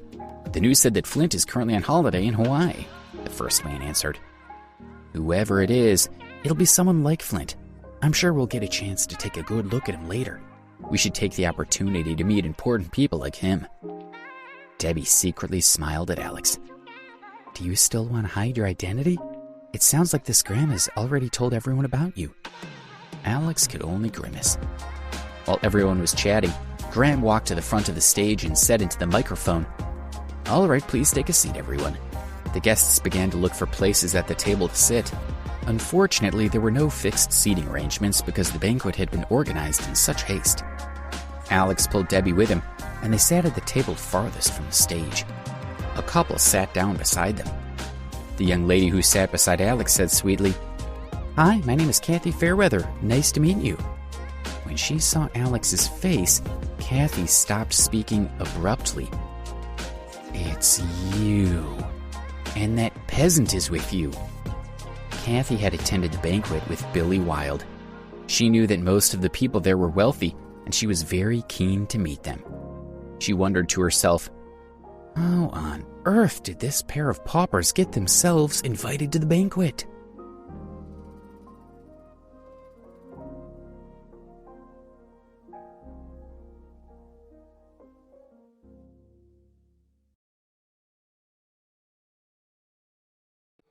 Episode 54, The Prize Draw. When he saw Kathy, Alex was speechless. Why did he bump into her everywhere he went? He and Debbie tried to change seats, but they found that all the other seats were already occupied. They had no choice but to sit with Kathy. Debbie gently grabbed Alex's arm. She was still a little afraid of Kathy, so Alex comforted her in a soft voice. Seeing the two of them being so intimate, Kathy felt even more annoyed. In the back of her mind, she thought that even though she dumped Alex, he would still put her first. He shouldn't be all over this other woman in front of her. "How did you two get in? This isn't the sort of place that would let you in," Kathy asked aggressively. "You think you can steal Mr. Morgan's money and then get yourself invited to a banquet? You think it's that easy?" Billy asked sarcastically. "I think you're planning something else. Alex, what rich guy are you targeting now?" Alex tried to ignore these two bullies. He didn't even look at them and only whispered to Debbie. But Kathy continued. "Oh, these losers snuck in. I'm going to tell everyone. I'll tell the host about it right now and have them kicked out." She was about to stand up, but Billy stopped her. They had only managed to get invited because of Kathy's connections, so he didn't want attention drawn to him. When the others at the table heard Kathy shouting at Alex and Debbie, they asked her why she hated them so much. She replied, "You're too funny. Why shouldn't I bear a grudge with someone like him? Don't we deserve to get our own back on him?" Kathy proudly explained to the others. "I just can't bear to see them acting like nothing's happened. Together they stole $350,000 from our school's intern fund. You must agree that these two people are complete degenerates." When the others heard what she said, they started pointing fingers at Alex and Debbie. "Kathy, you've got to watch your tongue and stop spreading these lies about us." Alex had had enough. How could he enjoy his meal with Kathy making these accusations again? Seeing that she was finally getting a reaction out of Alex, Kathy's anger grew. She shouted at him, "Wow, you stole $350,000 of the school's money. Why don't you just admit it? Why do you think you're better than everyone else? Everyone should know that you're a shameless thief who stole $350,000 and gave the money to this slut. You shameless bastard, Alex. I was just talking about you. What's wrong with you, you coward? You want to hit me now, don't you? If you're not too scared, why don't you just do it?" Kathy arrogantly turned her face to Alex. She had guessed that he wouldn't want to hit her in front of everyone. "You..." Alex wanted to slap her face, but Debbie stopped him. "Forget it. Just ignore her." Alex nodded and suppressed his anger. "You can't even stand up to a girl. What a coward," Kathy said, sneering at Alex. "If I was you, I'd be trying to think of a way to pay back that money. You two are such losers." Kathy rolled her eyes and punched Alex viciously in the chest. Alex couldn't take it anymore. He slapped Kathy hard on the face, knocking her down on the ground. Billy quickly helped her up. Debbie held Alex's arms to prevent him from doing anything else to her. Kathy started shouting that she was ready to fight with Alex when Graham's voice came across the sound system. "I'd like to thank all of you for coming. I've asked you all here at such short notice to let you know." When Kathy heard Graham's words, she stopped shouting and calmed down. It would be disrespectful to Graham if she continued making trouble while he was speaking. Graham continued to speak and everyone listened politely. They understood Graham's position in the East Coast Division and felt honored to be invited. However, when one of the managers realized that Graham was at the end of his speech and hadn't mentioned the young heir, he asked him, "Isn't this a special banquet for a young heir of the Ambrose family? I think we're all very keen to meet that important young man." How could they not want to meet that noble young gentleman that Graham valued so much? Other guests agreed. "That's right." "Yes, do introduce young Mr. Ambrose," another called out. "We all want to meet the young man." Graham, who was on the stage, looked at Alex. His gaze was warm and encouraging. Alex just gave him a meaningful glance. Graham announced, "I understand that everyone wants to meet Mr. Ambrose, and I will pass that message to him. Unfortunately, the young man is busy right now. He did just come to the banquet hall, and he was extremely pleased to see how many people were here, but he already had to leave." In the silence when Graham had finished speaking, everyone heard a groaning voice from one of the tables. "Stupid loser," Kathy grumbled. Billy was trying to placate her. Kathy cursed Alex as her anger grew. Perhaps she couldn't blame everything on Alex, but she felt if he had not been there, somehow she might have met the mysterious Ambrose heir. Alex was like a jinx. "All right, in order to make up for everyone's disappointment, we're going to have a lottery. Anyone here could win," Graham announced loudly. He explained the rules to everyone. Each guest had their seat number. Shortly, the screen would display some random numbers, and whoever's number appeared would win the prize. With Graham being a senior manager in the company, the rewards were, of course, expensive and desirable. The least valuable rewards were an Apple XS phone and an emerald bracelet worth $50,000. The best prize was a diamond necklace worth $200,000. Graham had his assistant show everyone the necklace. It was sparkling and indescribably beautiful. The eyes of everyone present, especially the women, lit up. Although she knew that her chances were slim, Kathy still had a glimmer of hope in her heart that she would win this diamond necklace. 15 minutes later, all the prizes except the diamond necklace had been given out. Many of the guests had won prizes, including Kathy, who had won an emerald bracelet. However, she wasn't satisfied with her prize. Although the bracelet was pretty, it was worthless in comparison to the diamond necklace that she had her heart set on. However, when she looked at Alex and Debbie, who hadn't won anything at all, she felt much better. She fiddled with the emerald bracelet on her arm and nonchalantly said, "This bracelet is really beautiful. I'm sure people will be jealous." Debbie looked at Alex. He smiled and comforted her. "It's all right. That bracelet looks like it belongs to an old spinster." "You?" Kathy choked on Alex's words. She looked at the bracelet and thought that it did look like an old lady's bracelet. She took it off. On the screen, they were already drawing the final prize. The numbers were rolling onto the screen. 7. The first number came out. It was table number 7, Alex's table. All the guests at this table became excited, especially Kathy. If she could get this diamond necklace, she would be ecstatic. It was worth over $200,000. Plus, then she would have won 2 prizes, and when she came on stage, she would hint to her boss that she was a lucky charm who could help the company make a fortune. Just as Kathy's imagination was running away with her, the second number appeared. 1. At the same time, the third number began to scroll. There were 12 people at each table, and the second number was 1, which meant that the winner would either be 10, 11, or 12. Alex was 10, Billy was 11, Kathy was 12. Kathy's excitement increased. She felt the shining necklace beckoning to her, and she saw that all eyes were focused on the 3 of them. "It's me, it's me, it's me," Kathy muttered under her breath, as if she was trying to control the numbers with her mind. But on the outside, she pretended not to care, because she knew that everyone was looking at her. The numbers started to slow down and Kathy's hands were entwined. The numbers were getting slower and slower. 2. It was Kathy. She stood up excitedly. Billy also stood up. The 2 of them embraced. After hugging for a while, Kathy wanted to say a few polite words to the other guests. But then her eyes were pulled to the big screen again. To her horror, the number didn't stop there, but it continued to scroll. The 2 disappeared and a 0 appeared. Kathy's heart plunged. "It's Alex's fault," she thought.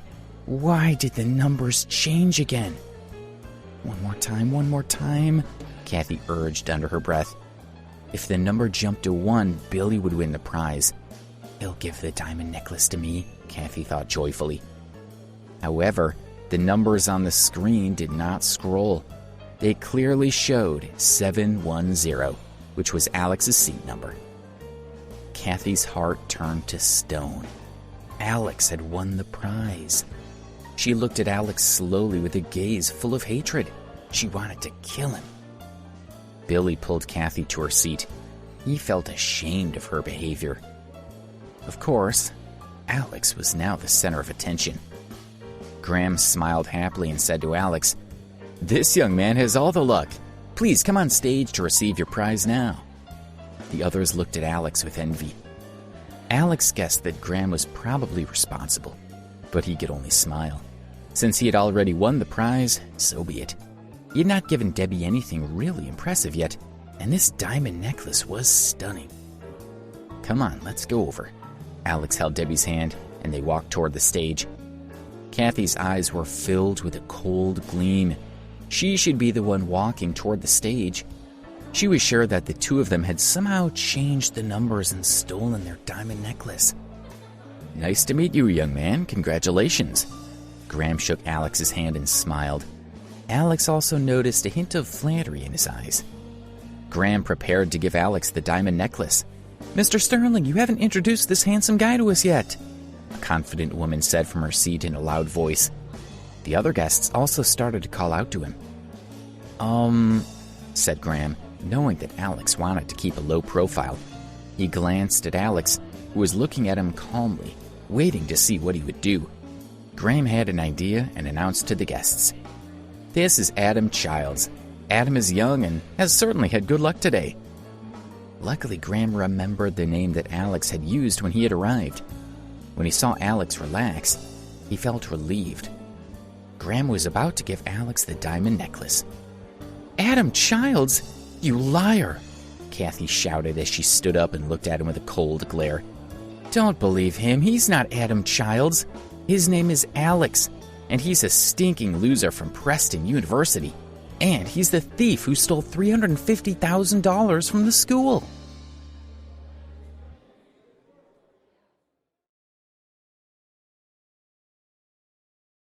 Episode 55, The Wrong Man.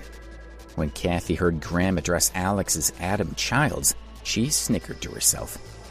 Adam Childs, she thought. What nonsense. But wait a moment, why is that name so familiar? Oh, right, it was that rich student from Minnie's live broadcast room. Kathy finally understood that Alex had used a fake identity to get himself invited to the banquet. This loser is quite smart. It's just that he never expected Billy and me to be here, and he never thought he'd be lucky enough to win a diamond necklace. Alex, you're so pleased with yourself for winning the prize, but just wait. I'm going to expose you right now and get you put in jail. As expected, Kathy's shout caused a huge uproar, and the other guests started to talk excitedly amongst themselves. Alex sighed. Now Kathy's caused such a ruckus, it's going to be even harder to keep under radar. Everyone's going to want to know who I am, and as part of the Ambrose family, it'll be really difficult to keep my identity hidden, he thought. For now, I'll just try to deny it.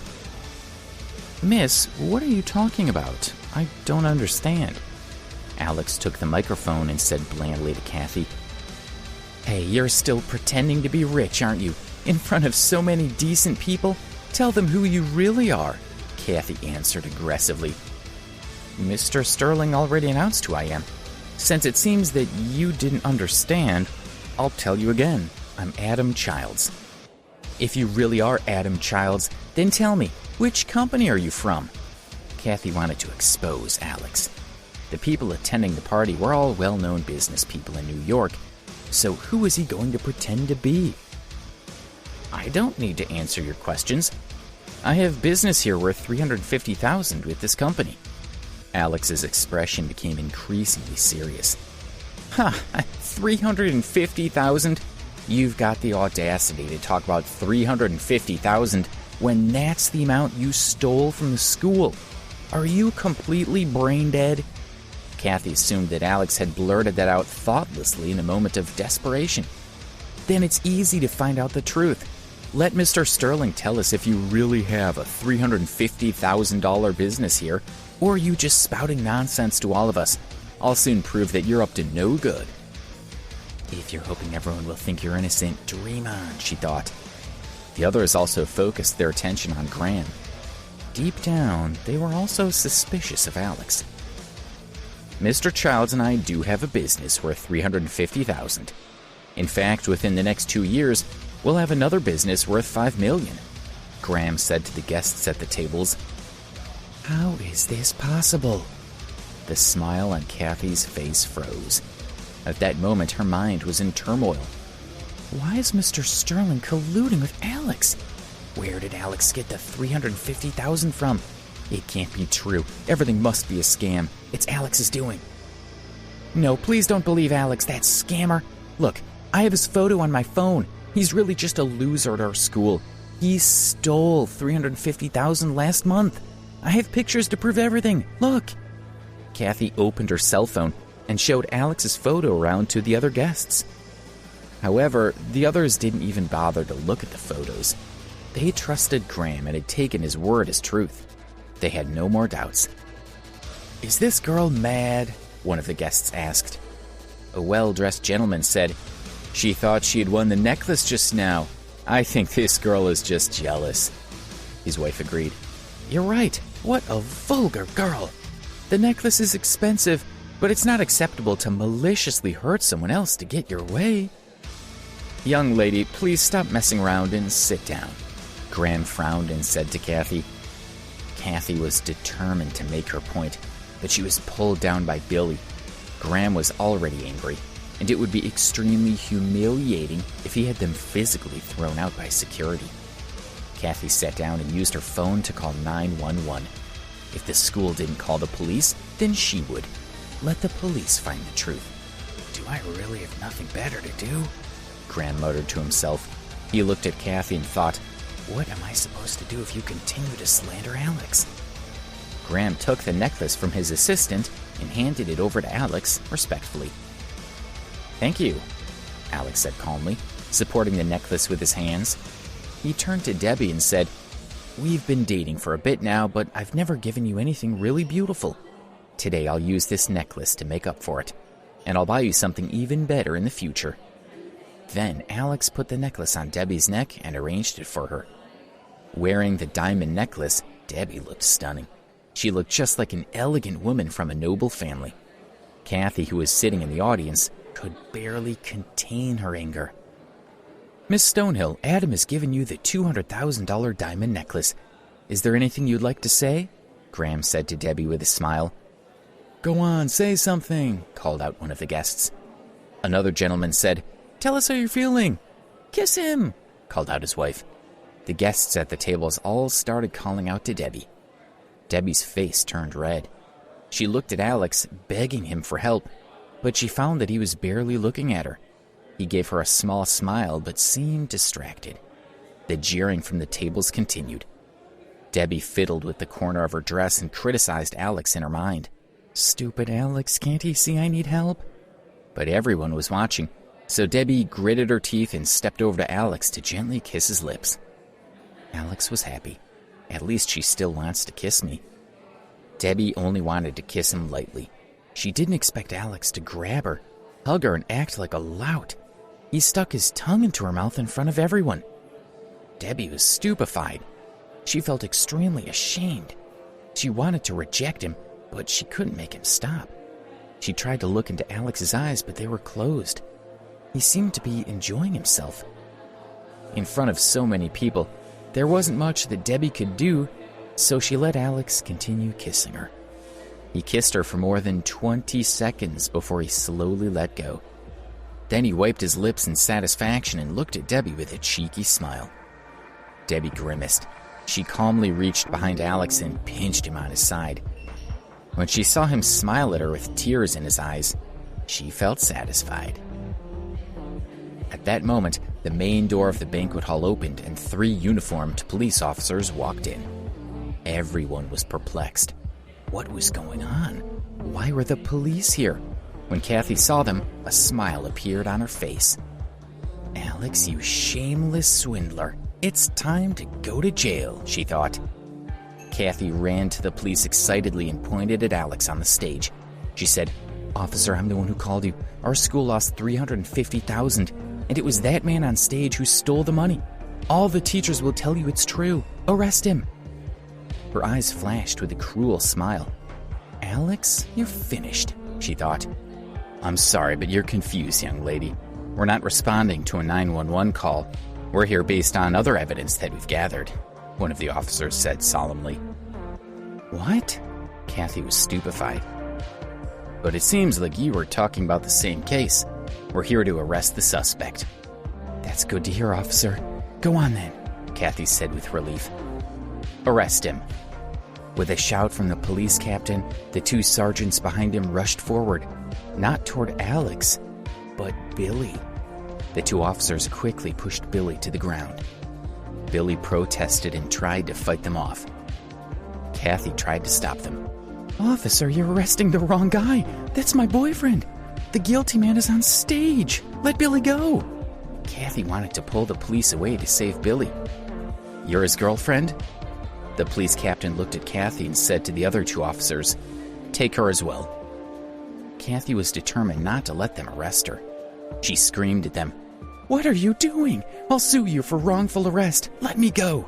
Kathy was furious. Why aren't the police arresting the real criminals? This stupid police don't know what they're doing, trying to arrest me and Billy, she continued to shout at them. So you're really going to arrest me? Fine, I'll tell your boss about this. Your career's over. The police captain smiled and said, Little girl, be careful of what you're saying. Let me ask you, where did you get all these designer clothes and expensive jewelry? According to our records, you and your boyfriend have been visiting designer boutiques, luxury hotels, and other expensive establishments a lot this month. Where did you get all this money from? Kathy replied grumpily, You're assuming that my boyfriend's family doesn't have any money, right? Just because the police receive handouts from all these rich families, do you think you can randomly arrest innocent people? Billy's family owns a karaoke bar and a medium-sized restaurant. They barely count as a rich family. How do you think he could afford to spend so much money this month? A policeman asked. Kathy suddenly realized that Billy had been spending a lot of money this month. Before this money, he had spent some money on her, but they had only been out for nice meals every few days, and he had occasionally paid for her to go to the spa. But this last month, Billy had taken her shopping in all kinds of luxury boutiques almost every day. He had regularly spent at least $10,000 or $20,000 on her. It was way more than the previous months. A terrifying possibility entered Kathy's mind. Could it be? At this moment, the police captain expressed her thoughts for her. He said, We've received a report and we've gathered plenty of evidence. Billy is the thief who stole the money from Preston University. We're not yet sure of your involvement, but we'll be investigating further. Right now, it is our legal obligation to apprehend you.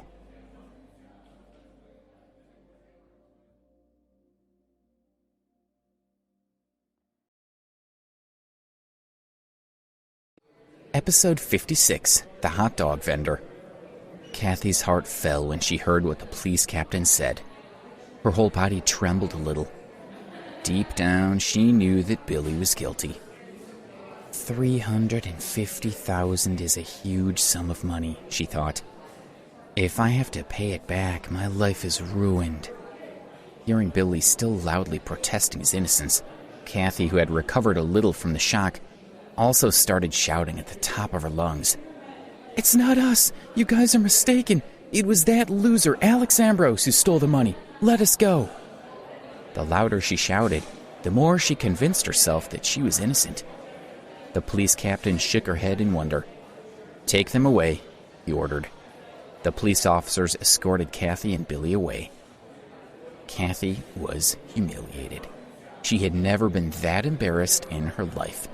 In the past, she had always known that she was better than Alex and had enjoyed flaunting that in front of him. She felt sure that leaving Alex had been the wisest choice. But now, Kathy had completely forgotten that he even existed. Kathy and Billy were roughly pushed out of the hall by the police officers. Alex and Debbie looked at each other and felt relieved. It had been more than a month since the robbery, and their names had finally been cleared. Towards the end of the banquet, Alex quietly patted Graham's shoulder, expressing his gratitude for the meal, for his loyalty, and all his hard work for the family. Graham was overwhelmed by his words. Before the banquet ended, Alex dragged Debbie out of the hotel. They called a taxi and headed back to Preston University. In the car, Alex called Ken Stokes. Now that Debbie knew his real identity, there was no need for him to keep anything hidden.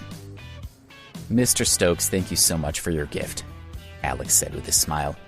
He didn't believe that it could be a coincidence that Billy had been arrested on the very day that he and Debbie had returned to New York.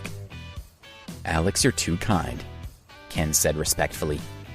On the day Alex was sent to Harmony Island, Ken had contacted a friend in security, and within days, they had found concrete evidence of Billy's guilt.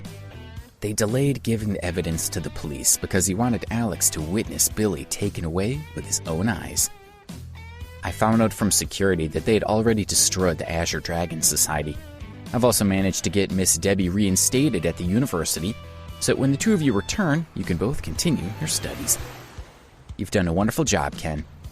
Alex was very satisfied. Ken had been so generous in his actions.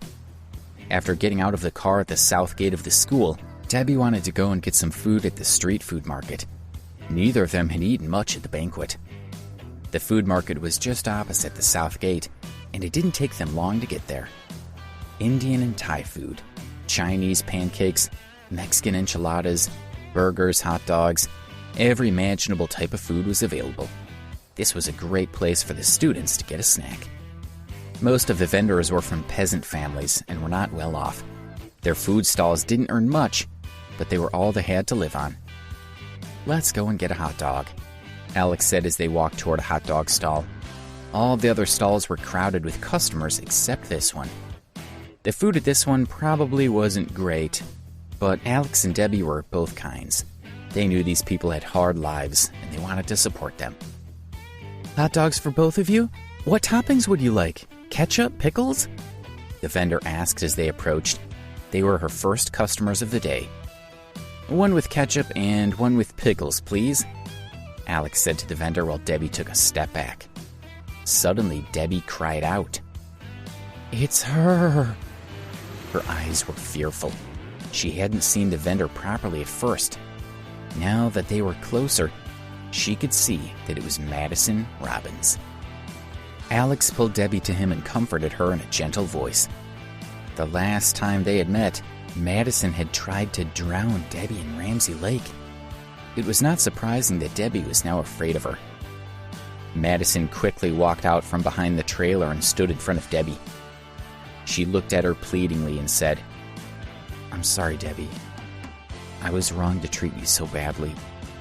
Please forgive me." The day she had attacked Debbie, she hadn't regretted it at all. Alex had threatened to make sure that her family disowned her, but at the time, she had been sure that he didn't have the power to do that. However, since then, her uncle's Azure Dragon Society had been destroyed. Before she could even return home that day, her father had called her to completely sever all relations with her and took away all her money. Madison no longer had any financial resources, but she still needed to go to school. How could she live without money? She still dreamed of becoming rich, but now all she could do was borrow money to buy a small trailer and sell hot dogs. She had been running the stall for 20 days, but had hardly sold anything. She ended up eating most of the food she cooked. Just a moment ago, she had been so pleased to have 2 customers. She thought that she could finally earn a few dollars, but she hadn't expected them to be Debbie and Alex. Madison was now very worried. She knew Alex had the power to destroy her uncle's business. How could she live with herself if this happened? Alex hugged Debbie and whispered into her ear, "You can't get over it, can you? You're still really scared of her." "All right, I know what to do." He took out his cell phone and was about to call Ken Stokes.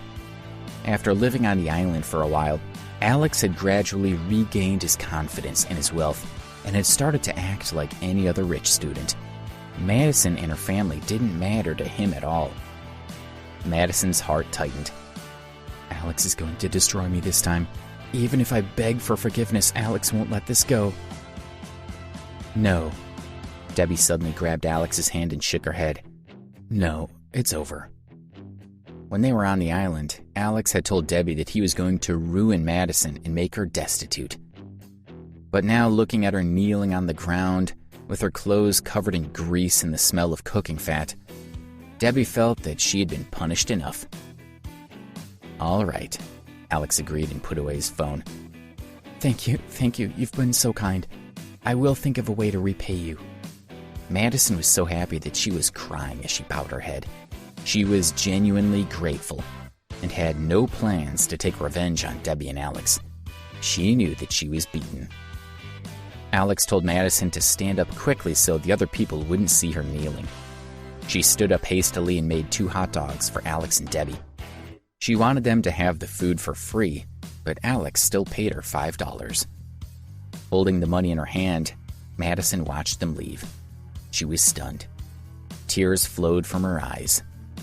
How had she been reduced to this? She put the money into her pocket and began tidying up the hot dog stand as she waited for the next customer. Alex and Debbie returned to the school where they attended a few classes. Afterwards, they bought some groceries and went to Debbie's villa. They stayed together at the villa, although they slept in separate bedrooms. Meanwhile, Kathy and Billy were leaving the police station. Billy's father had agreed to bail him out, and the school had agreed to the bail terms. As long as Billy could return the money within a year, the school would not hold him accountable. You little brat. How did we end up with you as a son? Billy's father kicked his butt, then kicked him onto the ground and slapped him hard on the face. You think you're so smart? Think of a way to earn that money. This is your problem, and you have to get yourself out of it. Billy's father drove away after speaking those harsh words to him. Dad! Dad! Billy covered his cheeks and yelled after his father. All he got in return was a mouthful of pungent exhaust from the car. He was on the verge of breaking down. Kathy was so scared that she started crying. $350,000. How were they ever going to pay it back? Stop crying.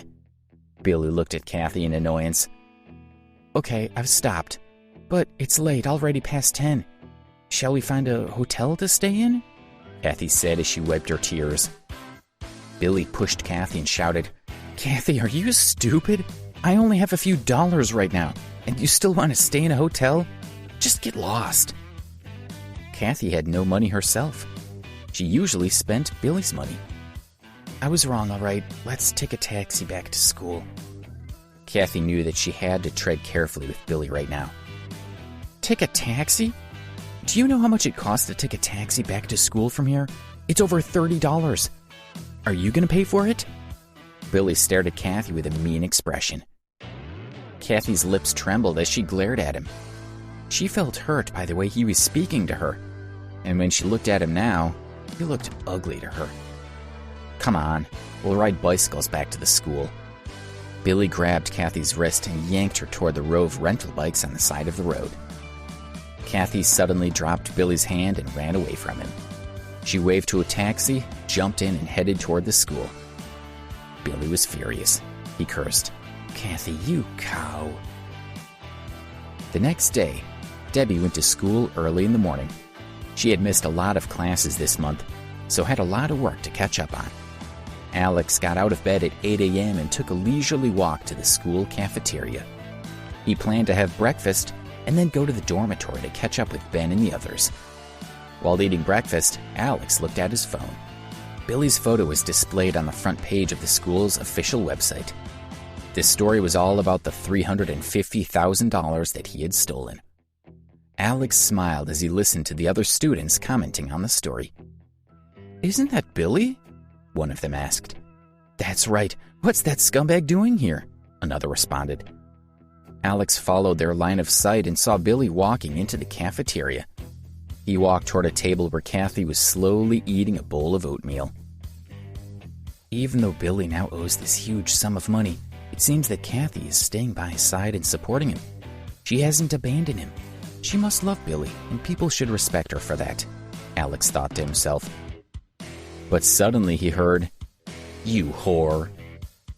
Billy had walked over to Kathy's table and slammed it with a fist. He pointed at Kathy and said, Kathy, you bloody cow. How dare you run away from me yesterday? You're unbelievable. I can't believe that you just jumped in a taxi and ran away. Do you know how I got back? I had to ride a bike. My legs are knackered. Kathy looked at the furious Billy with a small smile. When he finished shouting, she said quietly, Let's break up.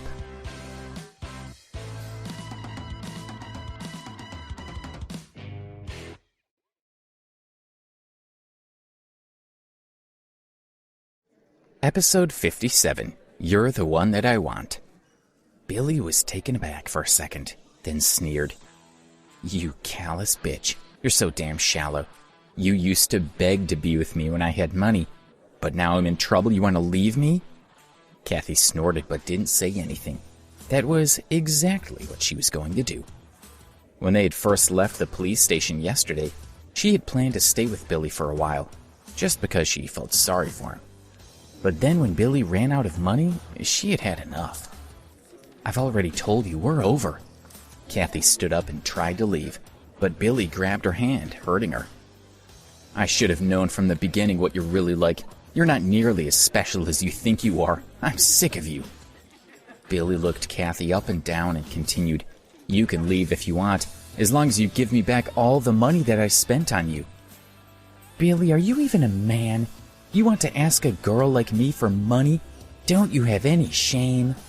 When Kathy heard him ask her for money, she was horrified. I was your girlfriend for so many months. You should be paying me money for all the time I've spent with you, not asking me for money. Have you got no pride? I spent hundreds of thousands on you. Do you really think you were worth it? Billy was not thinking straight. First, I have to find $350,000 to pay back, and now Kathy says she's leaving me. Okay, since you're begging, I'll let you off some of the money. You did give me some good times in bed. If you pay me $350,000, we'll be even. Psycho, Kathy said as she stared at Billy in disbelief. You're not getting a cent from me. It's you who has to pay back the money. You're the one the police are after. You bloody whore. Trying to get one over on me? Billy said as he looked at Kathy. Her face had 5 finger marks on it, and her hair was messy. He continued, You know, I know some dangerous people. If you don't get my money from me within a week, you had better watch your back. Billy wouldn't stop talking. If you can't pay me back, you're in big trouble. Even if I have to go to jail, I'll get even for this, he whispered into Kathy's ear. His sinister sneer made her shiver. Now piss off. Billy gave Kathy a hard shove. Kathy knew a little about Billy's past. She knew that with his connections and determination, he would get his revenge if she didn't give him the money he wanted. But where was she going to find $350,000? Kathy walked past Alex in a daze. Her mind was filled with thoughts about the $350,000, and she didn't even notice him there. Alex sighed. He felt a little sorry for Kathy. When she had first fallen in love with Billy, he had worried that it would end badly, but he had never imagined it would be as bad as this. It's all Kathy's fault. She's always been so greedy. He shook his head and continued eating. Kathy walked out of the cafeteria looking dejected. All her usual energy had gone. The huge amount of $350,000 pressed down on her so heavily that she could barely breathe. Kathy sat down on the curb outside. She didn't care if her pants were dirty and other students were laughing at her. She hugged her knees and let the tears flow from her eyes. Hating herself, she thought, why did I have to aggravate Billy when I knew how angry he already was? And now what have I achieved? Not only am I not going to marry a rich man, but I have to find this huge sum of money to give him. Her mind turned naturally to Alex. When I was with Alex, he always put me first, without any ulterior motives. Even though I humiliated Alex when I left him, he never tried to get his own back on me as Billy did. Thinking about the two men, she realized how much better Alex was than Billy. If Alex is rich after all, maybe I should try to win him back. Maybe he could still care about me. Kathy couldn't help but wonder. It's been proven that it was Billy who stole the $350,000, which means that the money that Alex donated was his, which proves that Alex is rich after all. And yesterday at Graham's banquet, Alex won the diamond necklace.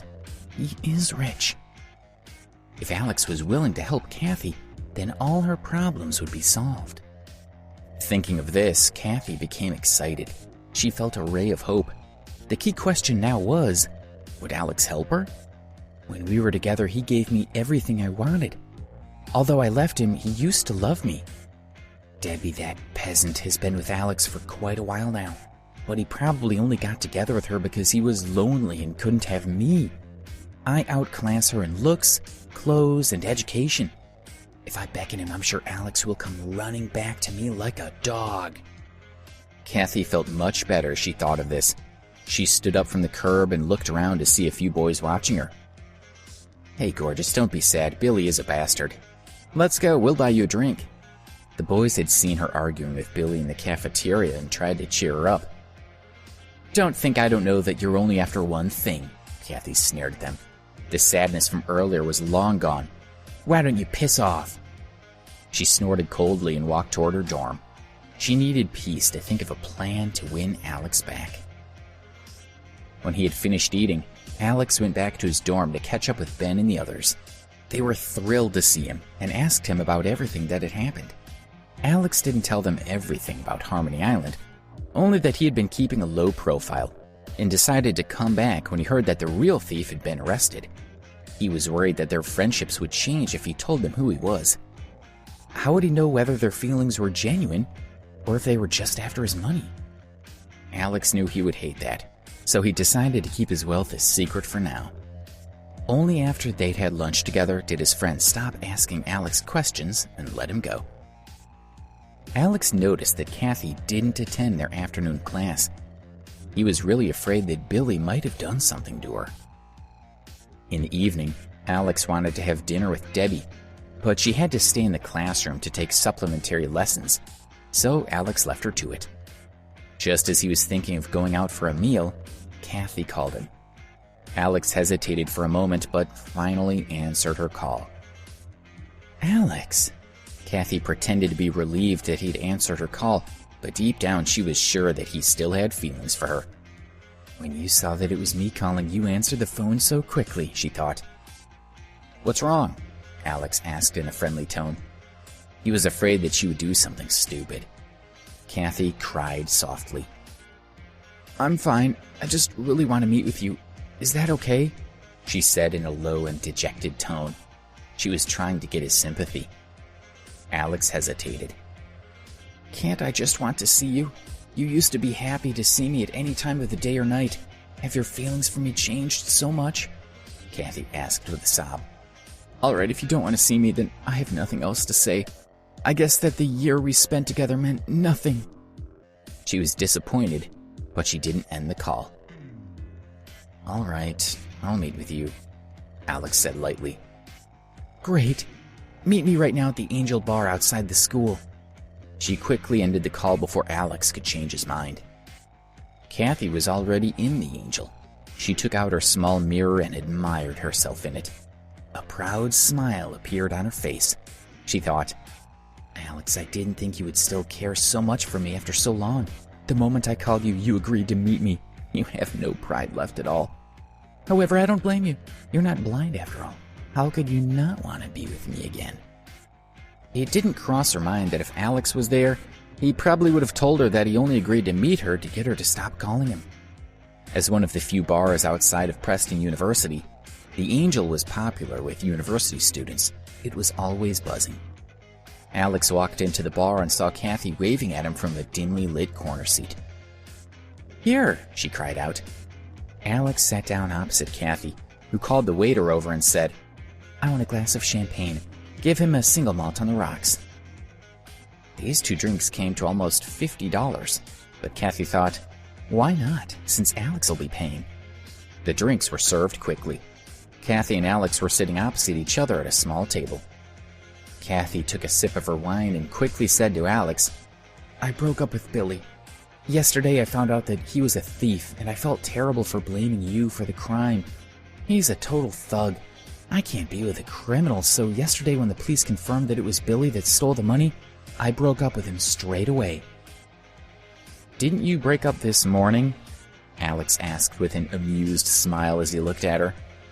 Kathy became emotional. "Alex, I couldn't stop thinking about everything last night when I was lying in bed. My mind was all over the place. I realized that I hate Billy. I asked myself what kind of person I want to be with, and I gradually understood the qualities that are important to me. I want someone with integrity, kindness, someone who loves me. I realized that it has nothing to do with whether he has money or not. I began to wonder if I've already met the man who's perfect for me, and I realized that I have. Do you know who my perfect partner is?" "Who?" Alex replied hesitantly. There was a trace of tenderness in Kathy's eyes. She gradually slid her hand toward Alex. "That person is you," she whispered.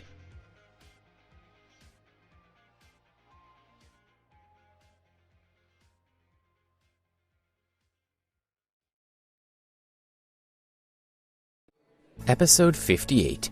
Can you ever speak the truth? As Kathy's hand reached across the table, Alex quickly pulled his hand away. Kathy was slightly stunned. This was not at all what she had expected. She thought she would try again to grab Alex's hand. She had no doubts that she could win him back. She looked at Alex and saw him smiling at her. Kathy smiled awkwardly. He's smiling at me. He's pretending not to care that I left him for Billy, but I think he must be still hurting inside. But he won't even let me touch him. He wants more reassurance from me. Or maybe he can see right through me. Stop worrying. I just need to convince him more. She stared into Alex's eyes and, with a sincere expression, she said, You might not believe me, but even when I was with Billy, I never stopped loving you. I always felt that we would end up together, but I just couldn't stop myself. Alex couldn't believe what he was hearing. You must be having a mental breakdown. You can't even control your own body? Do you think I'm going to fall for such ridiculous nonsense? You said yourself that I might not believe it, so you already know I'll think it's garbage. Alex took a sip of his drink, and with a small smile said, Then you're saying that you had no choice but to go to the hotel with him? Kathy's expression froze. It seemed like Alex was still upset about her and Billy. She tried to think quickly. I know you're still upset that I left you for Billy. Looking back, I know how stupid I was to do that. How could I have gone with such a horrible person? I was an idiot. Too naive. To get Alex's sympathy, Kathy even tried to demonstrate her regret by slapping herself a few times. Stop hitting yourself. Kathy saw that she was hitting her face pretty hard, so he frowned and grabbed her hand. Ah, so you can't bear to watch me hurt myself, can you? Are you feeling guilty now? Let's see if you try to get away from me now, Kathy thought. She took the opportunity to grab Alex's wrist. Alex, let me tell you a secret. Although Billy and I lived together, I never slept with him. Do you know why? Kathy's eyes lit up as she looked at him. Because he can't. Ignore his arrogant appearance. In reality, he's useless. Every time I took off my clothes, he finished before he even touched me. Kathy. Alex hated Billy, so he couldn't help feeling some pleasure when he heard this. I've never actually been touched by a man before, Kathy said shyly. Alex laughed to himself. I can't believe her audacity. If it was up to you, you'd still be with Billy now. And you're trying to tell me that you've never been with a man? Kathy, oh Kathy, can you ever speak the truth? Kathy looked at Alex quietly. What she meant was obvious. Surely that would win any man back without hesitation, she thought. Why hasn't Alex made a move yet? Why isn't he saying anything? Maybe Alex feels he's not good enough for someone as beautiful as me. Maybe even though I've hinted to him that I'm willing to take him back, he still doesn't dare try anything. It appeared that if she wanted to win Alex back, she would need to try even harder. Actually, I've been feeling terrible about the way I treated you, and I want to make it up to you. Kathy stood up and walked to Alex's side, looking into his eyes. She bent down, intentionally revealing her cleavage, and said in a seductive voice, After drinking so much, I'm sure we both need to use the bathroom. The restroom here is quite large. Plenty of room for 2 people. Under the dim light, her snow-red lips looked especially alluring. She even used her slender fingers to lightly stroke Alex's face. Let's go, Alex. She bit her lip with her white teeth, desire shining in her eyes. If it was anyone else, they would have dragged Kathy to the restroom by now. Alex, however, pushed Kathy's hand away and said with a smile, I don't want to go to the bathroom yet. You can go by yourself. Kathy was stunned. She was angry. What does Alex mean by that? I've tried everything I can think of to make it up to him, but he's still not forgiven me. Or is he too insecure to be attracted to someone as beautiful as me? Whatever the truth was, Kathy could not accept it. Alex, what exactly do you mean? Her expression instantly changed to one of anger. Nothing really. I just wish you would behave with a bit more dignity. Thinking about what Kathy said just now, Alex felt disgusted. What on earth had he seen in her before? I don't believe that you really don't like me anymore. If you promise to treat me well, I'll be yours again. Kathy was so desperate to win him back that she laid all her cards on the table. Alex felt nauseous again. I'm sorry, I already have Debbie. He had not changed his mind. You... Kathy gritted her teeth as she looked at Alex in frustration. She thought, previously Alex was a dog that I could order around with just a wave of my hand. But now, no matter how much I beg, this loser doesn't even seem to care about me. Kathy felt like a piece of shit with everyone looking down at her. Her nose was sore, and tears were about to start streaming down her cheeks, but she refused to let him see them. If I cry in front of Alex now, I'll look like a real loser and he'll pity me. I can't cry in front of him. Alex, how dare you look down on me? I don't really like you that much. Don't think you can just reject me and walk away. Do you think I'm desperate to be with you? Well, I'm not. I just want your money. You'll never be with me now. Kathy wanted to belittle Alex and walk away, but when she thought of his money, she forced herself to swallow her anger. She sat in front of him and crossed her legs. She looked into his eyes and said, Okay, please pretend I didn't say all of that. I know I hurt you when we broke up, but please, can we still be friends? I want to ask you for a favor. Please, will you help me? Tell me what you want. Alex shrugged. He had already guessed that Kathy wanted him to give her $350,000. They'd been together for a while before, so he knew how her mind worked. I broke up with Billy, that piece of trash, and he wants me to give him $500,000. If he doesn't get it, he's going to get one of his friends to kill me. So I really need to borrow $500,000 from you. $500,000? Alex sneered in his heart when he heard this. He thought, in the cafeteria, I heard Billy clearly demanding $350,000 from you. But now you're asking for $500,000 from me. Alex had been preparing to give Kathy the money for free. But at this moment, he realized that she was still playing him for a fool. He felt that he was being used. Sorry, I don't have that much I can give you, Alex said lightly. How can you not have that much? Didn't you donate more than $100,000? Kathy asked desperately. Alex must be bullshitting. All the money's been donated, so there's no more, he responded. You... Seeing the smile on his face, Kathy could not contain herself. Didn't you win a necklace worth $200,000 yesterday? Give it to me to pawn for the money. I promise that my father will return it to you soon. I already gave that necklace to Debbie. It's not mine anymore. How can I take back a gift to my girlfriend? You trash, get it back from me! Kathy screamed into Alex's face. Kathy! Alex shouted. He looked at her with a mocking smile in his eyes. It's your own fault that I'm refusing to lend you the money. Anyway, where is there a law that says I, Alex, must lend you money? Kathy was left speechless by his words. All right, I wondered why you agreed to meet with me so readily. Now I realize that you didn't come to help me, but to make fun of me, right? Kathy was livid. She picked up the glass of wine from the table and threw it at his face. Alex, you lowlife. She then picked up her bag and left without looking back. Alex wiped the wine off his face and watched Kathy leave. There was a hint of sadness in his eyes. He picked up his drink and finished it in one gulp. He paid the bill and chatted a little while with the waiter, who told him that this bar, The Angel, was up for sale. Alex was surprised because the bar was very popular among the students and was a profitable business. In a low voice, the waiter explained to him, Didn't you know the bar was previously protected by the Azure Dragon Society? Last month, the society was ruined, and the bar lost its protection. The owner is really scared that she could have a lot of trouble in the future. The boss is really beautiful and definitely needs the protection. Her only choice is to sell the bar. So that's the reason, Alex thought as he left the bar. I like this bar. It's such a shame that they're closing because of the Azure Dragon Society, he thought. Then he had an idea. Why don't I take it over? I'll buy it from the owner, and that'll be some compensation for her. With this thought in mind, Alex walked back to the door of the bar. Just then, a bright red Porsche stopped in front of the entrance. A tall and beautiful woman got out of the Porsche.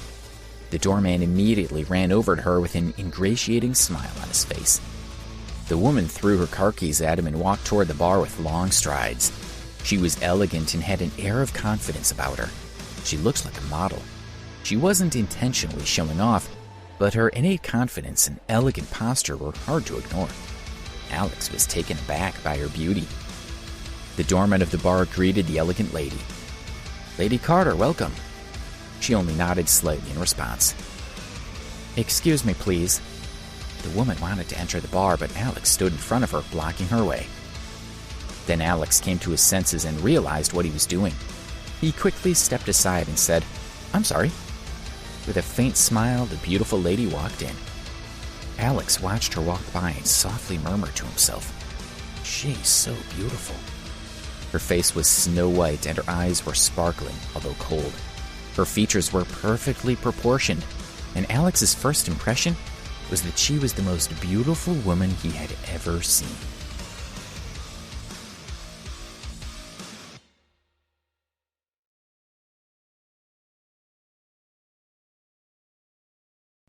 Episode 59, I'll Do Anything. Alex only came back down to earth after the beautiful lady had disappeared into the bar. He recalled her face in his mind and smiled. "Lady Carter? Is this the beautiful woman who owns the bar?" Alex asked to himself. He walked straight over to the doorman at the entrance. He was also watching the woman. Alex cleared his throat and asked him about her. Indeed, as he had expected, the beautiful lady was the owner of the bar. Her name was Vivian Carter. Alex went back inside. He wanted to talk to Vivian about the possibility of buying the bar. He wanted to make sure she didn't sell it to someone else before he had a chance to make an offer. He followed Vivian and ended up in the office area of the bar. "Is anyone here?" Alex called out as he walked into the office. There was no one there, only a conference table and a dozen chairs. He decided that Vivian couldn't have come this way, and he turned to leave. At that moment, he heard a woman's voice calling, "Come in." Alex looked over and saw that there was a door on the far wall of the office. The voice was coming from the other side of that door. Is she calling me? Alex looked around to check that there was no one else in the office, and then slowly walked toward the door. He gently opened it and stepped through. The moment he walked through the door, Alex froze. His body suddenly felt supercharged. The door led to a bedroom and a sitting room suite with a dressing room at the far end. A beautiful woman was standing next to the bed with her back facing him. She was completely naked, except for her bra and panties. To add to the allure for Alex, the air in the room was moist and perfumed with the flowery smell of her shower gel. The beautiful woman's hair was wet, and the droplets of water on her body were reflecting the light. "June, what are you waiting for? Hurry up and give me the fresh towel," said the beautiful lady as she turned around. This lady really does have the body of a supermodel. Even better if that's possible, thought Alex. His heart was hammering in his chest. He was struggling to control himself. "Ah!" the lady exclaimed when she saw Alex. She quickly put on a robe and glared at him as she demanded, "Who are you? How much did you see?" Alex recognized her as Vivian Carter, the owner of the bar and the person Alex was looking for. "I didn't see anything." Alex waved his hand and tried to act cool, but the 2 streams of blood started flowing from his nostrils. He wiped them away awkwardly and said with his silly smile, "Sorry, I'm a bit nervous." "Get out," Vivian said angrily. "Okay, sorry," Alex answered weakly and left. 5 minutes later, Vivian had dressed and she walked out of the small suite. She stared at Alex and walked slowly toward him. Alex could only smile awkwardly. At this moment, another beautiful lady, the manager of the Angel Bar, June, walked in with a towel in her hand. "Vivian, I found a fresh towel for you." "Oh, sorry, I see that you're already dressed." "Who's he?" "He's here to apply for a job as a waiter," Vivian said before Alex could reply. The boy looked to be only 20 years old, so she assumed that was what he was here for, and she was too embarrassed for June to find out what had just happened in the suite. "A waiter?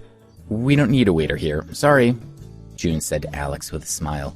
She and Vivian had recently been discussing the need to sell the bar, so they didn't need to recruit new waiters. "June, don't worry about him," Vivian turned to Alex.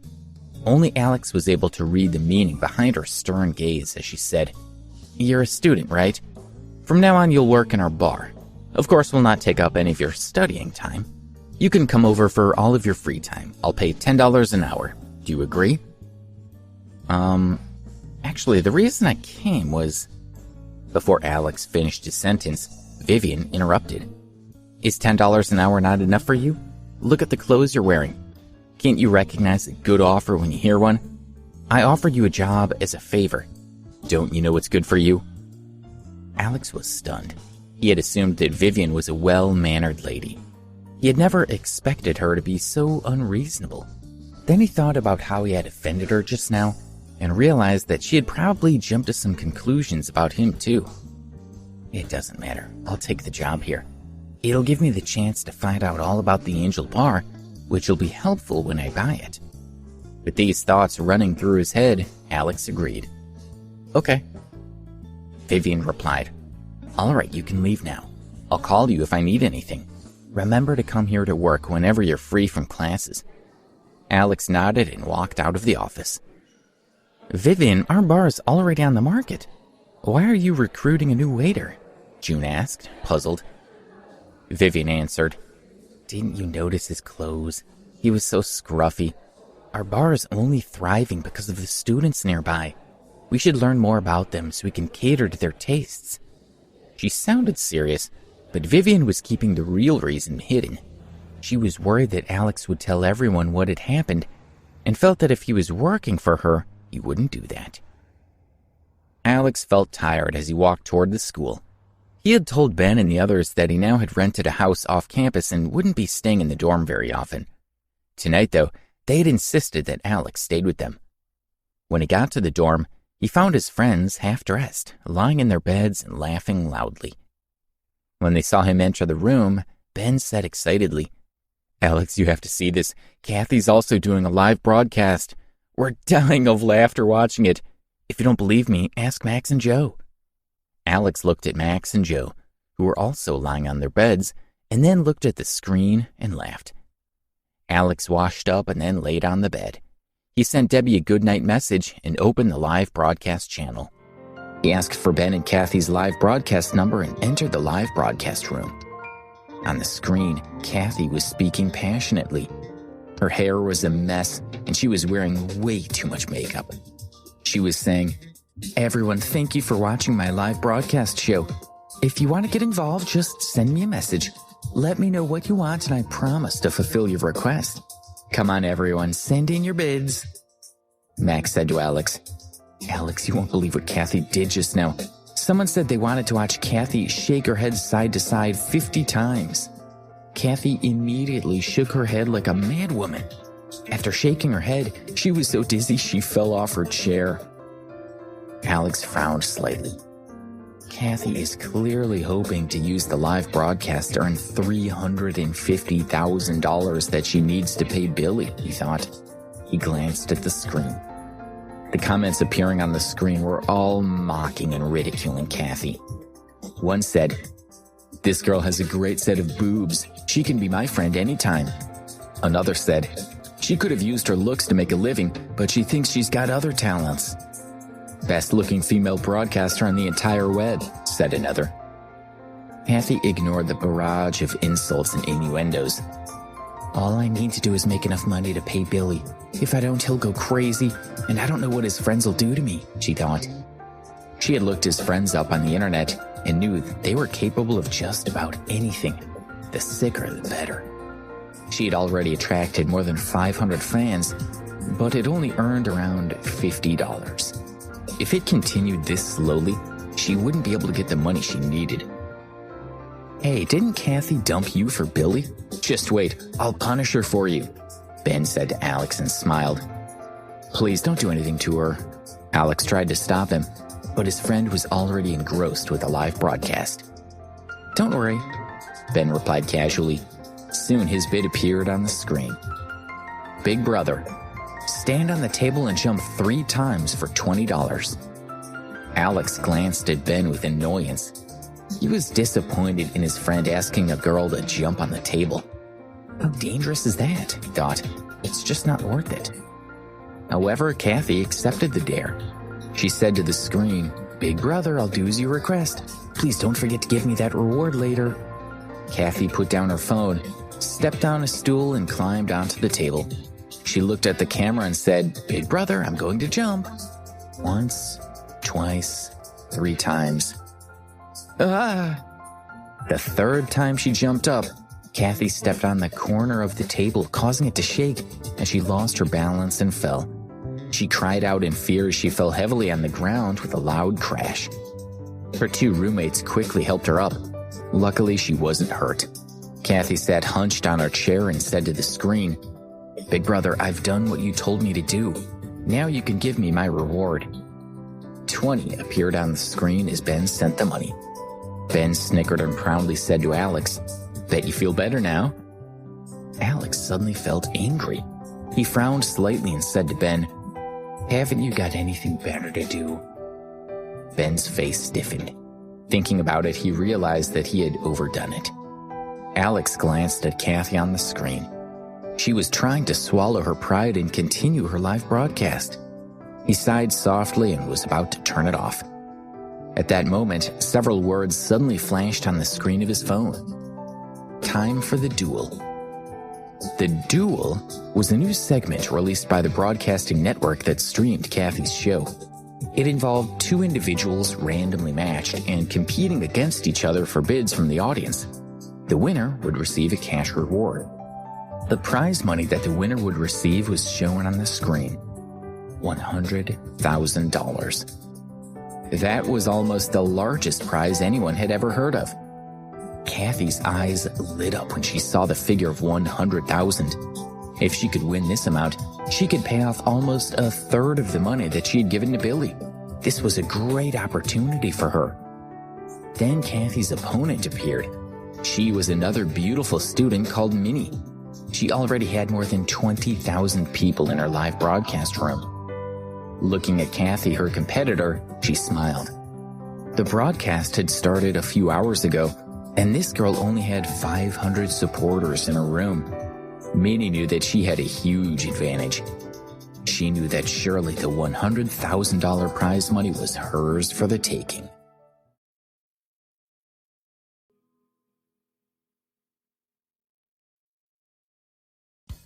Episode 60, The Duel. The duel is starting now. A few words appeared on the screen, followed by a progress bar for each contestant. Both sides were now 0, and the countdown of 10 minutes had begun. 9:59, 9:58. Hi, lovely Kathy. Minnie waved at Kathy. Kathy's screen name was Lovely Kathy. Hello, Kathy said, trying to sound nonchalant. She didn't want to be distracted by chatting with Minnie right now. Kathy had already set her heart on the prize of $100,000. Kathy's mind was clear. After being broadcast live for so long, the opponent had far more experience than she did and probably had better tactics. She had only been live broadcasting for a few hours, so she would lose if she didn't do something really special. If she wanted to win, she had to pull out all the stops. She said endearingly to the screen, Guys, if you have any requests, feel free to ask. As long as you're prepared to bid high, Lovely Kathy will definitely give you satisfaction. You guys in Minnie's room, if you like what you see, why don't you come over to mine? In Minnie's live broadcast room, some people started to criticize Kathy, saying that she sounded too arrogant and was out of line. Minnie had been hosting her live broadcasting show for a long time. She knew exactly what people liked. Most people like a host who is magnanimous, pretty, polite, and kind, she thought. A host like this attracts the most support. A host likes me. A host like me. An aggressive host like Kathy, who tries to steal her opponent's fans the moment she opens her mouth, and even thinks she can make enough money from her live broadcast to earn a living, won't be popular at all. Sure enough, Minnie's progress bar began to rise. However, some of the people in her live broadcast channel also went to Kathy's live channel to tell her what they thought of her. Kathy's eyes were fixed on the screen, automatically blocking the unpleasant messages. She only paid attention to the messages that would be useful to her. Oriental Red. Take a bucket of water and pour it over your head. Sending a banknote gun. This was equivalent to $100. Wolfman. Finish a bottle of cola in one go. Remember to shake it a few times. Sending a magic book. Equivalent to $30. Whale Rider. Stick 2 pens in your nostrils for 30 seconds. Sending a high energy warning. Equivalent to $25. Kathy said, "All right, Oriental Red, I'll do it right now.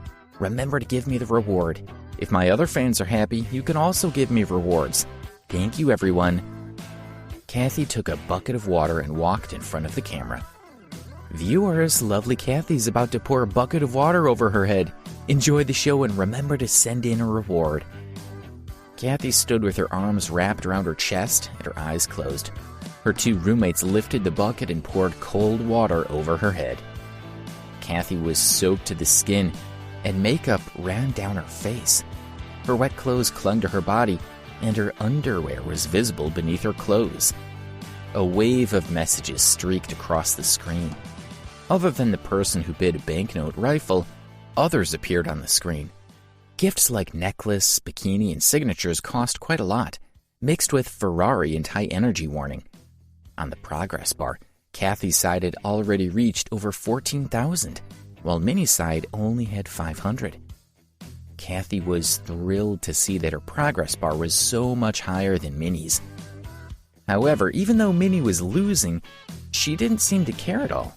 Previously, she had been determined to win, but after seeing Kathy trying so hard, she seemed to be supporting her. Minnie even sent in a message to show that she was paying attention to Kathy's account and supporting her. Lovely Kathy is too good. I've never seen such an incredible competitor before. I need to pay attention to her live streaming and learn from her. Kathy read the message and thought, don't think that I don't know that you're only pretending to be on my side. I won't be fooled by you. That 100,000 is mine, so don't even think about taking it away. Kathy continued with her show. Now the challenge I'm really worried about, she said on screen. Wolfman, I'm going to drink the cola in one go now, and don't worry, I'll remember to give it a shake. She took a 20 fluid ounce bottle of cola from her roommate, shook it vigorously as he requested, and opened it with a smile. She drank all the contents in one go. The carbon dioxide from the cola made her throat itch. As the liquid rushed into her mouth, some went down her windpipe, causing her to cough and splutter. Kathy wanted to vomit, but when she thought of the prize of $100,000, she shut her eyes tightly and refused to let the cola spurt out. She swallowed the drink down bit by bit. Some of the brown liquid leaked from her mouth and dropped onto her chest. Kathy had managed to drink the bottle of cola in one go. As she spoke to the screen, she let out a long burp. The pungent smell made her eyes water. But she didn't let herself think about feeling humiliated at all. She only allowed herself to think about the money. As long as she could get the money, she was willing to do anything. After drinking the cola, Kathy continued to satisfy all the weird requests that other viewers had made. Slap yourself hard in the face. Eat a length of toilet paper. She did everything they asked. With only 2 minutes to go, Kathy seemed to be winning by a mile. Her total was already at 27,000, while Minnie's was only at 2,000. At this moment, Minnie, who had been quietly watching Kathy's humiliating performance, murmured, "The competition is just about to begin." She turned to the screen and said, "Viewers, let me give everyone a song called Cold. Those who enjoy it, please remember to send me a gift to show your appreciation." Minnie turned on the accompaniment to the song. She turned it up loud and started to sing. The night is getting cooler, flowers turn to frost on the ground. You are watching from a distance, all twilight is exhausted. Forget yourself without thinking. Minnie knew people enjoyed her singing. She had used this trick before on her live broadcast. Kathy heard Minnie singing and thought to herself, she must be getting desperate. She must have seen that I'm miles ahead of her. Does she think singing that sad song is going to help her? People want to watch a show that's lively and gives them something to laugh at. And to think that she's a host with 20,000 fans. What a shame. Kathy said on screen, "Viewers, all of you out there, there are only 2 more minutes before I win. Kathy held up a basin full of water. I'll pour another basin of water over myself if you all send in more gifts. The basin of water was poured over by her friends. Minnie wasn't affected in the slightest. She continued to sing leisurely as she slowly danced. The effect was intoxicating. "Stunning," said one message. "You're from another world," another agreed. Minnie was still singing. The heart of the sea, he could no longer feel the pain, but it was all an illusion. At that moment, the voice singing in the men's parts changed. It sounded like it was being sung by a real man. Everyone in the live broadcast room was stunned. Minnie, who continued singing, glanced at the screen of her phone. She was waiting for something. Kathy watched her and thought, "Okay, you're talented, but it's too late." She poured another bucket of water over herself. However, everyone noticed that the number of rewards being gifted to Minnie was shooting up. Teen Spirit, sending you 10 money guns. Cloudwalker, sending you 10 Tiger Teeth #1. Sky Wolf Emperor, sending you 15 mantras. In addition to these high-value items, there were even more people donating other gifts, such as blood bottles, cups, and hot pots. They were sending more than 10 of each. Kathy watched helplessly as Minnie's progress bar soared, catching up to hers and then overtaking it. Kathy was getting desperate. She said to the screen, "Viewers, we haven't got much time and we're losing. I swear you can have whatever you ask for now. Quickly, get bidding." Messages from Minnie's fans started appearing on the screen of the live broadcast room. "Midnight Man, you still think you can compete with us? Now you're so far behind? You think too much of yourself." Guardian, you think you can beat Minnie Fan Club? You who's only been broadcasting live for a few hours, you think you can beat Minnie? Heavenly Wolf, the Minnie Fan Club's invincible. We are united in our goal to help Minnie to win the prize and become the queen of live broadcasting. Minnie's biggest fan, everyone shouts our slogans, "Get ready, get up." A barrage of support messages for Minnie appeared on the screen. Minnie will eventually become the queen of the internet. Minnie will eventually become the queen of the internet. Minnie will eventually become the queen of the internet. Minnie, who is still singing, noticed the messages on the screen and was thrilled. At first, she had held off, wanting to see how strong her opponent was. If the competition was too strong, then Minnie had planned to let her fans keep the presents until the next competition, when she knew that she could win the duel. That way, her profits would be maximized. When she saw that Kathy was no match for her, she immediately sent a signal to her fans. "Start sending in your gifts so we can win the $100,000 prize money." Glancing at Kathy, who was jumping and screaming, Minnie laughed happily. She started singing even more enthusiastically. "You can't beat me, Kathy. The prize is mine," she thought. The time was down to the last 30 seconds. By now, Minnie's progress bar was 3 times Kathy's. Minnie's supporters were sure that she would win and started to relax. Minnie continued to sing. "A cool night for you across the sea. Turn into spring blossoms to protect me. Shallow years caressed your lover's sleeve. Pieces of crystal flow into the water." As Minnie sang, she looked and saw that Kathy was close to tears. Kathy had been tormented almost beyond her endurance, and she looked like a complete mess. But she had received such a small reward in return. Minnie had so easily turned the situation around with just a few words. The prize money would soon be in her hands.